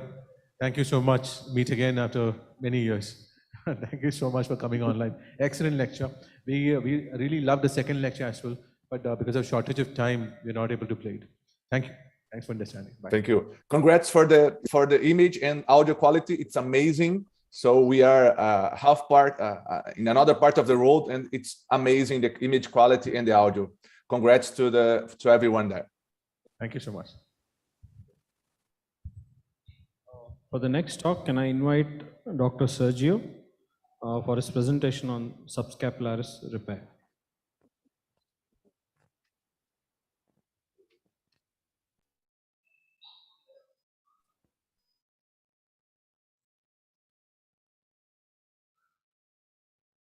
So this is the video. We are starting the surgery, and first of all we have to establish a view in the articular part in the glenohumeral space for us to create a space, and then for us to evaluate the subscap and the long head of the biceps. So just for you guys to understand, this case is about a 72-year-old man, very, very fit man. He goes to the gym all of the time. He had a traumatic tear of the posterior superior cuff, the supraspinatus, the infraspinatus, and on physical exam, he had very typical signs of involvement of the subscap and the long head of the biceps, but the MRI was quite innocent. But what we can see here on this sagittal cut is a quite healthy and innocent subscap, and in spite of that, he had very typical signs of involvement of that tendon, and as I was expecting, we had a lot of things to identify and to fix intraoperatively. So this is a right shoulder. Here we are establishing the anterior portal with spinal needle. Then I enter here with a hemostat, and we have to open that in order to do a big hole here in the anterior capsule for us to enter with the cannula. So this is the glenoid on the left side. Here we are seeing the humeral head. This is here the long head of the biceps, and this is some degenerative tissue in the anterior labrum, and we just have to do a slight debridement of this anterior tissue on the anterior labrum, just to create some space. Obviously, we are not damaging the labrum, but all of this fraying, it has no pathological value. So now we are starting to remove the anterior capsule, and it's very important for us not to lose time, but to invest time doing this procedure. So what we are doing here is an ample release of the rotator interval of the anterior capsule above the rotator interval for us to fully and broadly see the subscap. So we must really spend time. So this is here the anterior capsule, and now we are seeing a very interesting image. So this is here the anterior capsule. The long head of the biceps is here on the right side, and the subscap is here below. And it's only with the removal of all of this structure that we will be able to properly evaluate the subscap and to identify any tear if present. So we really have to invest time. Sometimes it takes 2 minutes and sometimes it takes 15. So this is now another very, very important image. This is here the anterior capsule. This is here the anterior capsule upon the rotator interval. We have to take it all in order to properly see and hence evaluate the subscap. So we are doing this, and at that moment we started to see the subscap. So here we are seeing the insertion of the subscap. There was here, as I was expecting clinically, a significant tear of the upper third of the subscap in spite and innocent MRI. So without an ample release of the anterior capsule, we cannot see it. So if we take a look at this image on the insertion of the subscap, we have a lesion that looks like a letter V. And again, we only can see this with a broad resection removal of the anterior capsule on the rotator interval, together with a dynamical analysis of the subscap with internal rotation and external rotation. If we just make a slight external rotation like we are doing now, we can see the same tear in another way, just looking like a letter U. And so a broad removal and ample removal of the anterior capsule is absolutely fundamental for us to identify this kind of tear. So how to evaluate the long head of the biceps? Well, we must understand this. First of all, we have to come with a probe, and we must put the long head of the biceps inside the glenohumeral joint. So what are we seeing here in aesthetical analysis is a lot of fraying and a lot of degenerative tissue on the biceps. But the thing is that the evaluation of the long head of the biceps is dynamical, is not statical. So what we must do here is to come with a probe, and then we must put the long head of the biceps inside the glenohumeral joint. We generally do this with abduction and external rotation in a way that we can see much more lesion, much more damage than we were seeing on a static view. So when we were seeing the biceps statically, we were only seeing this part of the tendon. But when we put the tendon inside the glenohumeral joint, we can see this part of the tendon, which generally stays inside the bicipital groove. And this is what literature always calls biceps hidden lesions. So this is what we are seeing here. This is a biceps hidden lesion. So first of all, what I do in these cases is that I put an anchor in the lesser tuberosity to fix subscap and to do the long head of the biceps tenodesis in the lesser tuberosity, of course. So the first thing is that I come with a soft tissue shaver. You don't need a burr, and this here is a very, very important image. This is a right shoulder, so this is the long head of the biceps. The subscap is here, and I come with the shaver just above the subscap insertion in order to create a bony bed in which I will put my anchor and fix both the subscap and the long head of the biceps. An important thing is this: you don't have to use an osseous shaver, a burr. You just can come here with a soft tissue shaver. So just after that, here we can see that I have created a very good bony bed here in which I will put my anchor to fix both tendons. And after that, we must put the anchor. We can use a metallic one, we can use an absorbable, it doesn't matter as long as it's double loaded, of course. So just after that, we take off the instruments, we test the anchor, it's in a good place. So after that, what I really like to do in these cases is to create an accessory anterosuperolateral portal, which will help me tremendously to fix the subscap and to fix the long head of the biceps. What is important for us to understand is that this is a super usual portal. We come here as we are seen, and then we will come here with my spinal needle. I'm just opening, and then I'm coming here with a suture manipulation through the anterosuperolateral portal, and I'm gonna isolate the sutures. It's very important for us to isolate the sutures whenever possible, not to make a mess with them. So this is what I'm doing now. I am picking the blue sutures and I am isolating the blue suture in the anterosuperior portal. After that, for the same anterosuperior portal, I am putting one leg of the white suture in front of the subscap in a very elegant way. And after that, with a simple bird beak, I'm coming and I'm going to pick a very healthy bite of the subscap and pick up in a retrograde fashion that leg of the white suture that is passing now through the subscap and out of the shoulder through the anterior portal. At that moment, so we just have to tie the knot in order to fix the subscap. And in these cases, generally, with a simple suture, with a simple knot, it becomes very easy to fix the subscap. So what we are seeing here is a beautiful fixation of the subscap, a beautiful takedown just with one anchor.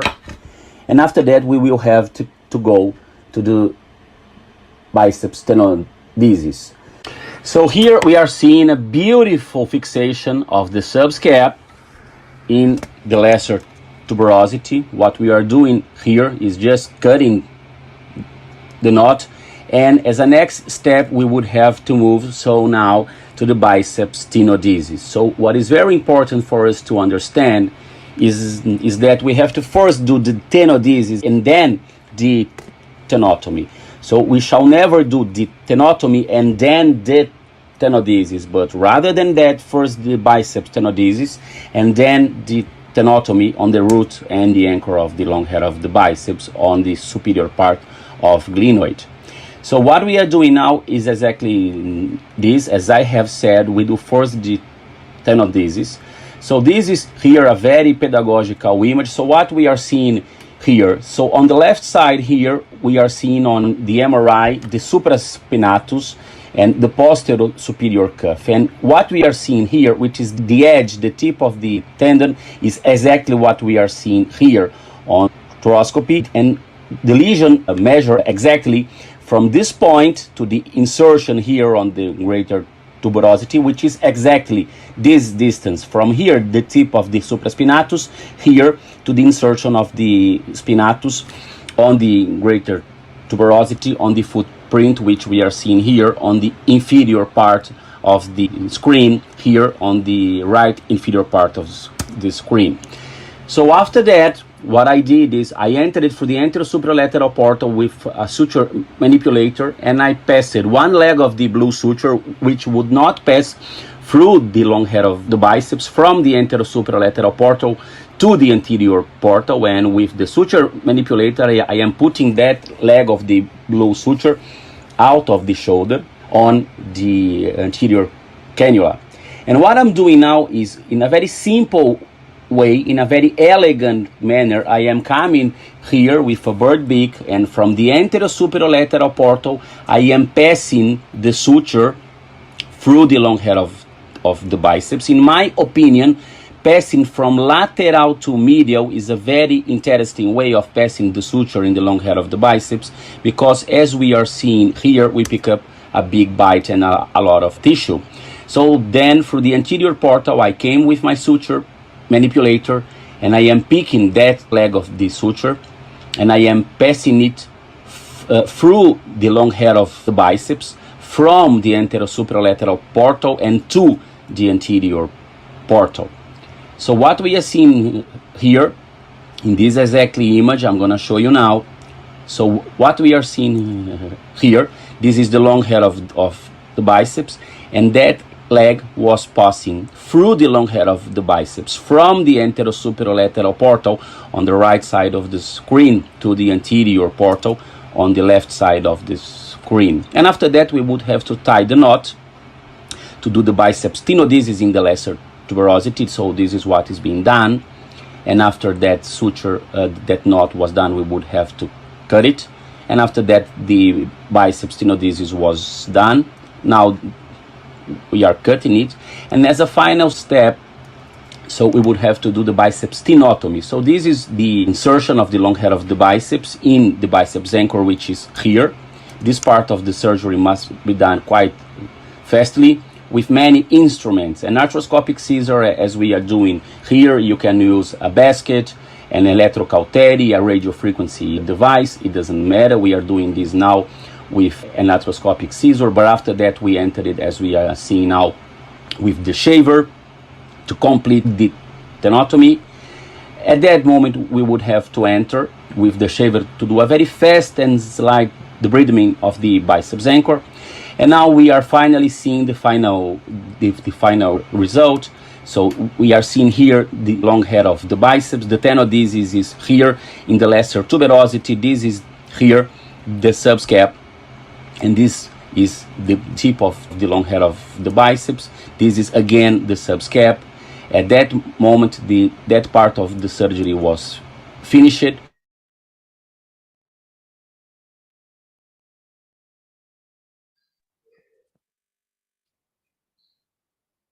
Hello. Hello. Hello. Hello, Dr. Sergio, are we audible? Yes, I just want to highlight that I fixed the supraspinatus in the rest of the surgery, but this part is not in the video, but I think it's a very pedagogical way of showing how to fix the subscap and the long head of the biceps with the anterosuperolateral portal. Thank you, Dr. Sergio. That was very beautiful. My question is, what is the best position of the shoulder to look at the humeral insertion of the subscap? Sir, I assume you're doing it in beach chair? Yes. I think that the answer is, the question is fundamental. Two points. The first is we have to do, my assistant does a maneuver called the lever push, in which I do something like 30 degrees of forward elevation of the arm. And as I have said in the video, the analysis is dynamical, with dynamical internal and external rotation. And then with the camera, you will see the moment of the internal rotation or external rotation in which the tear will be in front of you. So you see, the diagnosis is with dynamical maneuvers, it's not statical maneuvers, both for the identification of a subscap tear and the identification of a long head of the biceps tear. We have to understand, I'm talking to the juniors, of course, that in spite of the clinics and the MRI and the clinical rationale preoperatively, we have something we call the diagnostic role of arthroscopy, which is very important in any cuff repair. And I think that this video shows how important it is to know how to do the diagnostic analysis of the subscap. So, sir, it's with a lever push, 30 degrees of abduction, 30 degrees of elevation, and in that position, internal and external rotation of the subscap. I just want to make something that I have already said 3 years ago in person in Bangalore to Dr. Rajkumar. The juniors, they have a paranoia of learning how to do a double row. And you can do a double row on the supraspinatus, a triple row, or a quadruple row. But if you don't identify a subscap tear and fix it, the patient will never be 100% in the rest of his life. So it's very important to understand that understanding the anterior superior cuff pathological findings is elemental in any cuff repair, in spite of the innocence of the MRI. Just my final phrase. Literature says, and we see this every day, an MRI can fail in showing a subscap tear up to 48%, which means half of your patients are being misdiagnosed by the MRI. So if you don't do what I did arthroscopically, you will miss stuff. I think this is a message for the juniors, sir. Sergio. Sergio, Dr. Rajkumar here. Yeah. Okay. Now, since the diagnosis is being discussed, so we have many juniors here among the crowd. Yeah. So, your diagnosis of subscap tear is a clinical diagnosis, MRI diagnosis, or an arthroscopic diagnosis? This is a must question, and the answer is very easy. It's a clinical diagnosis. The MRI many times just complicates my life. And based on the clinical findings, I will do all of my arthroscopic work. So this is a lovely question, and the answer is very easy.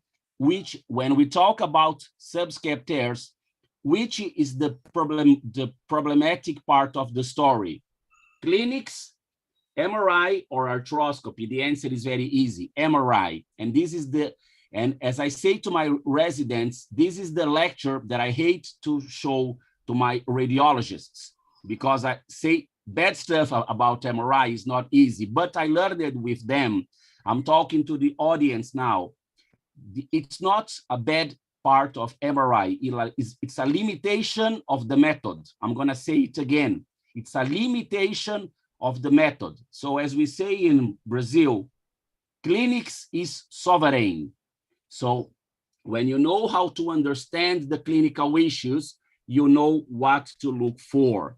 But even, in my opinion, if you have an innocent a physical examination of the anterosuperior cuff in your office preoperatively, even though I think it's worth to look at the subscap with a lot of attention intraoperatively, in spite of an innocent physical examination all of the times. I think that this is a message I want to pass to the audience. Thank you, doctor. Thank you very much for joining with us and enlightening us with that very lucid talk. Yeah. Thanks once again from Bangalore. Dhanyavad. Next, can I invite Dr. Raju Ishwaran for his talk on my technique in cuff repair.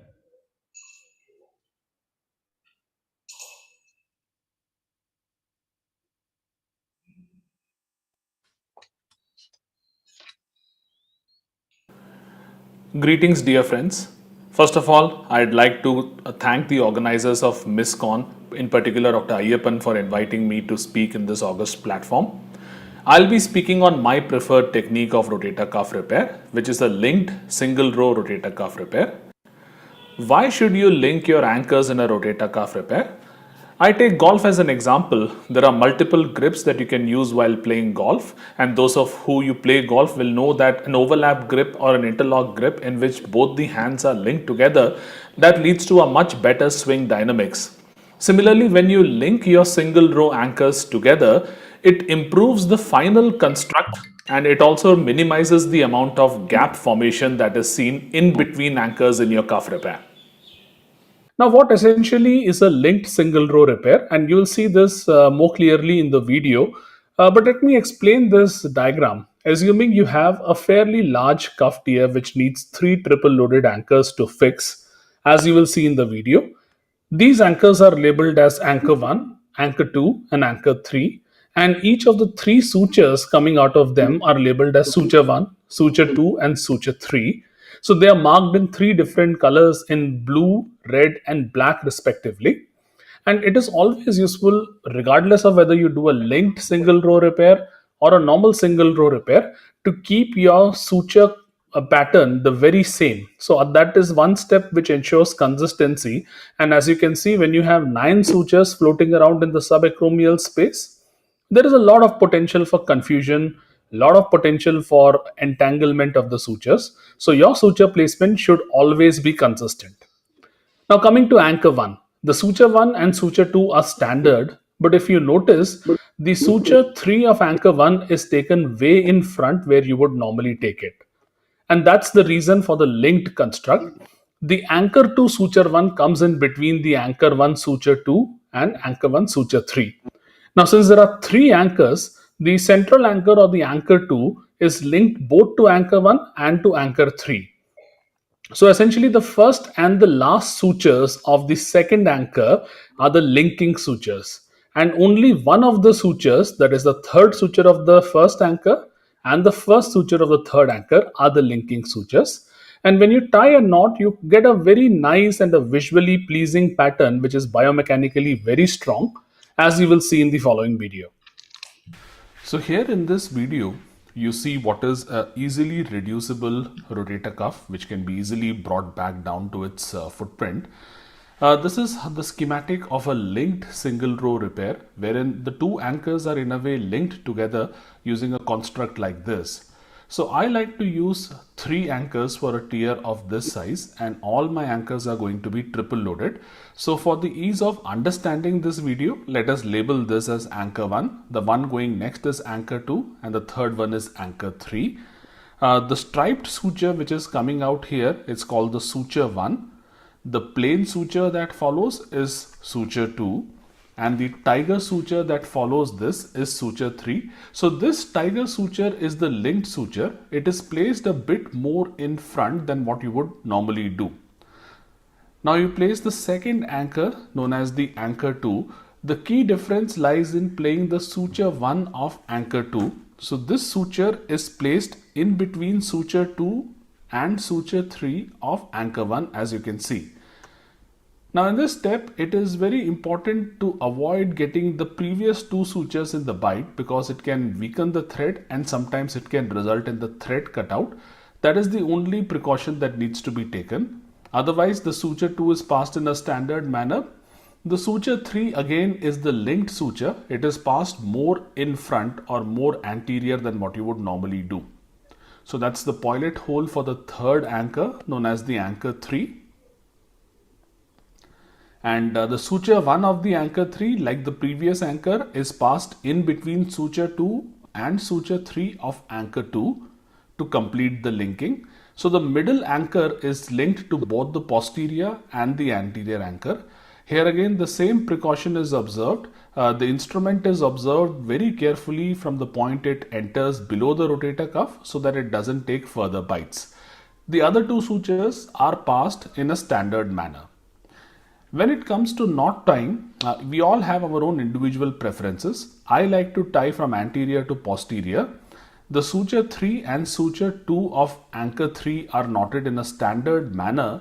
The only difference comes while knotting the suture 1, because its counterpart is found a bit more posterior than what one would normally like. So here you see the suture 1 partner is being picked in between the suture 3 of the previous anchor and the suture 2 of the previous anchor. And once you find the right pair of sutures, the rest is all very similar to what you are doing. There is no great difference in the technique. The only slight learning curve comes in taking the bites and picking the right pair of sutures for the linked suture.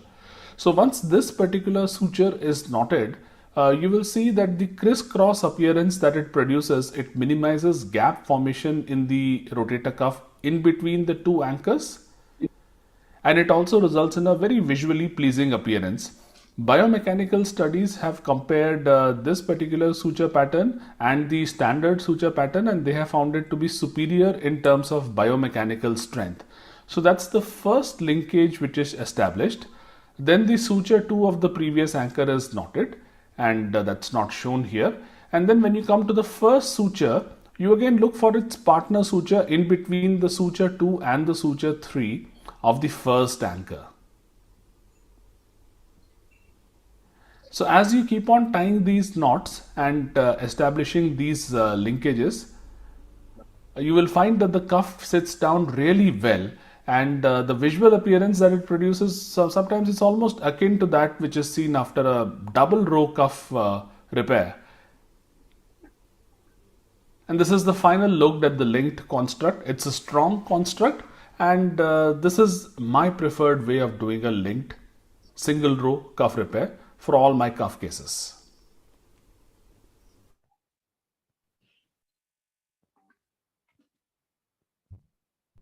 Beautiful. Thank you, Dr. Rajishwan. This is Dr. Rajkumar from Bangalore. Thank you for the lucid presentation. Sir, may I ask you some question? Please, sir. We have some noises in the audience here. Now, if they have to know that they have to shuttle those kind of sutures, they will probably in the beginning of their career, they will entangle themselves.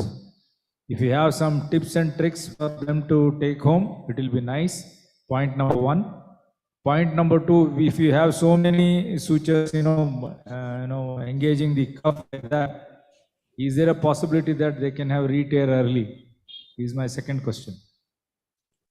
Sir, to answer your first question, a person who is beginning with his rotator cuff repair journey probably should start with a single row standard repair in which the sutures are taken in a standard manner, where you don't have this additional step of going in between two sutures of a previously placed anchor. Because as it is, placing 2 or 3 triple loaded anchors and tying the sutures is not an easy job. The only thing which I will recommend is suture discipline. So one must be very focused, and all companies have anchors in which the sutures have 3 different colors. So be consistent throughout your suturing career, throughout your rotator cuff repair career, that you put the anchors in a particular order. So for the past 8 or 10 years, I have been doing this only. I first put the striped one, and then I put the plain one, and then I put the tiger one, regardless of what kind of a repair I'm doing. And it really doesn't matter the number of sutures. The only thing is to not get bogged down by the total number of sutures that are present in the subacromial space. Because once you have passed a set of sutures of a particular anchor, you are going to retrieve them and park it in some other portal, and they will be out of your way. So you have to learn to mentally subtract these sutures from your mind and go on with the surgery as if there are no other sutures. Now, coming to your second question, placing so many sutures, does it raise the possibility of re-tear? I would probably think no, because these sutures are passed in a single row manner, and they are placed under literally no stress at all. If we reduce the number of sutures, then probably I feel the chances of re-tear exist, because then we are distributing the same load through a lesser number of points. So here we are distributing the load through greater number of points, and therefore I feel that each anchor is relatively unloaded, and probably the re-tear rates from the mechanical point of view are no different from any other technique of cuff repair. I do understand that there are biological factors which control re-tear. They of course don't apply to the suturing technique. So I hope I have answered both your concerns correctly, sir.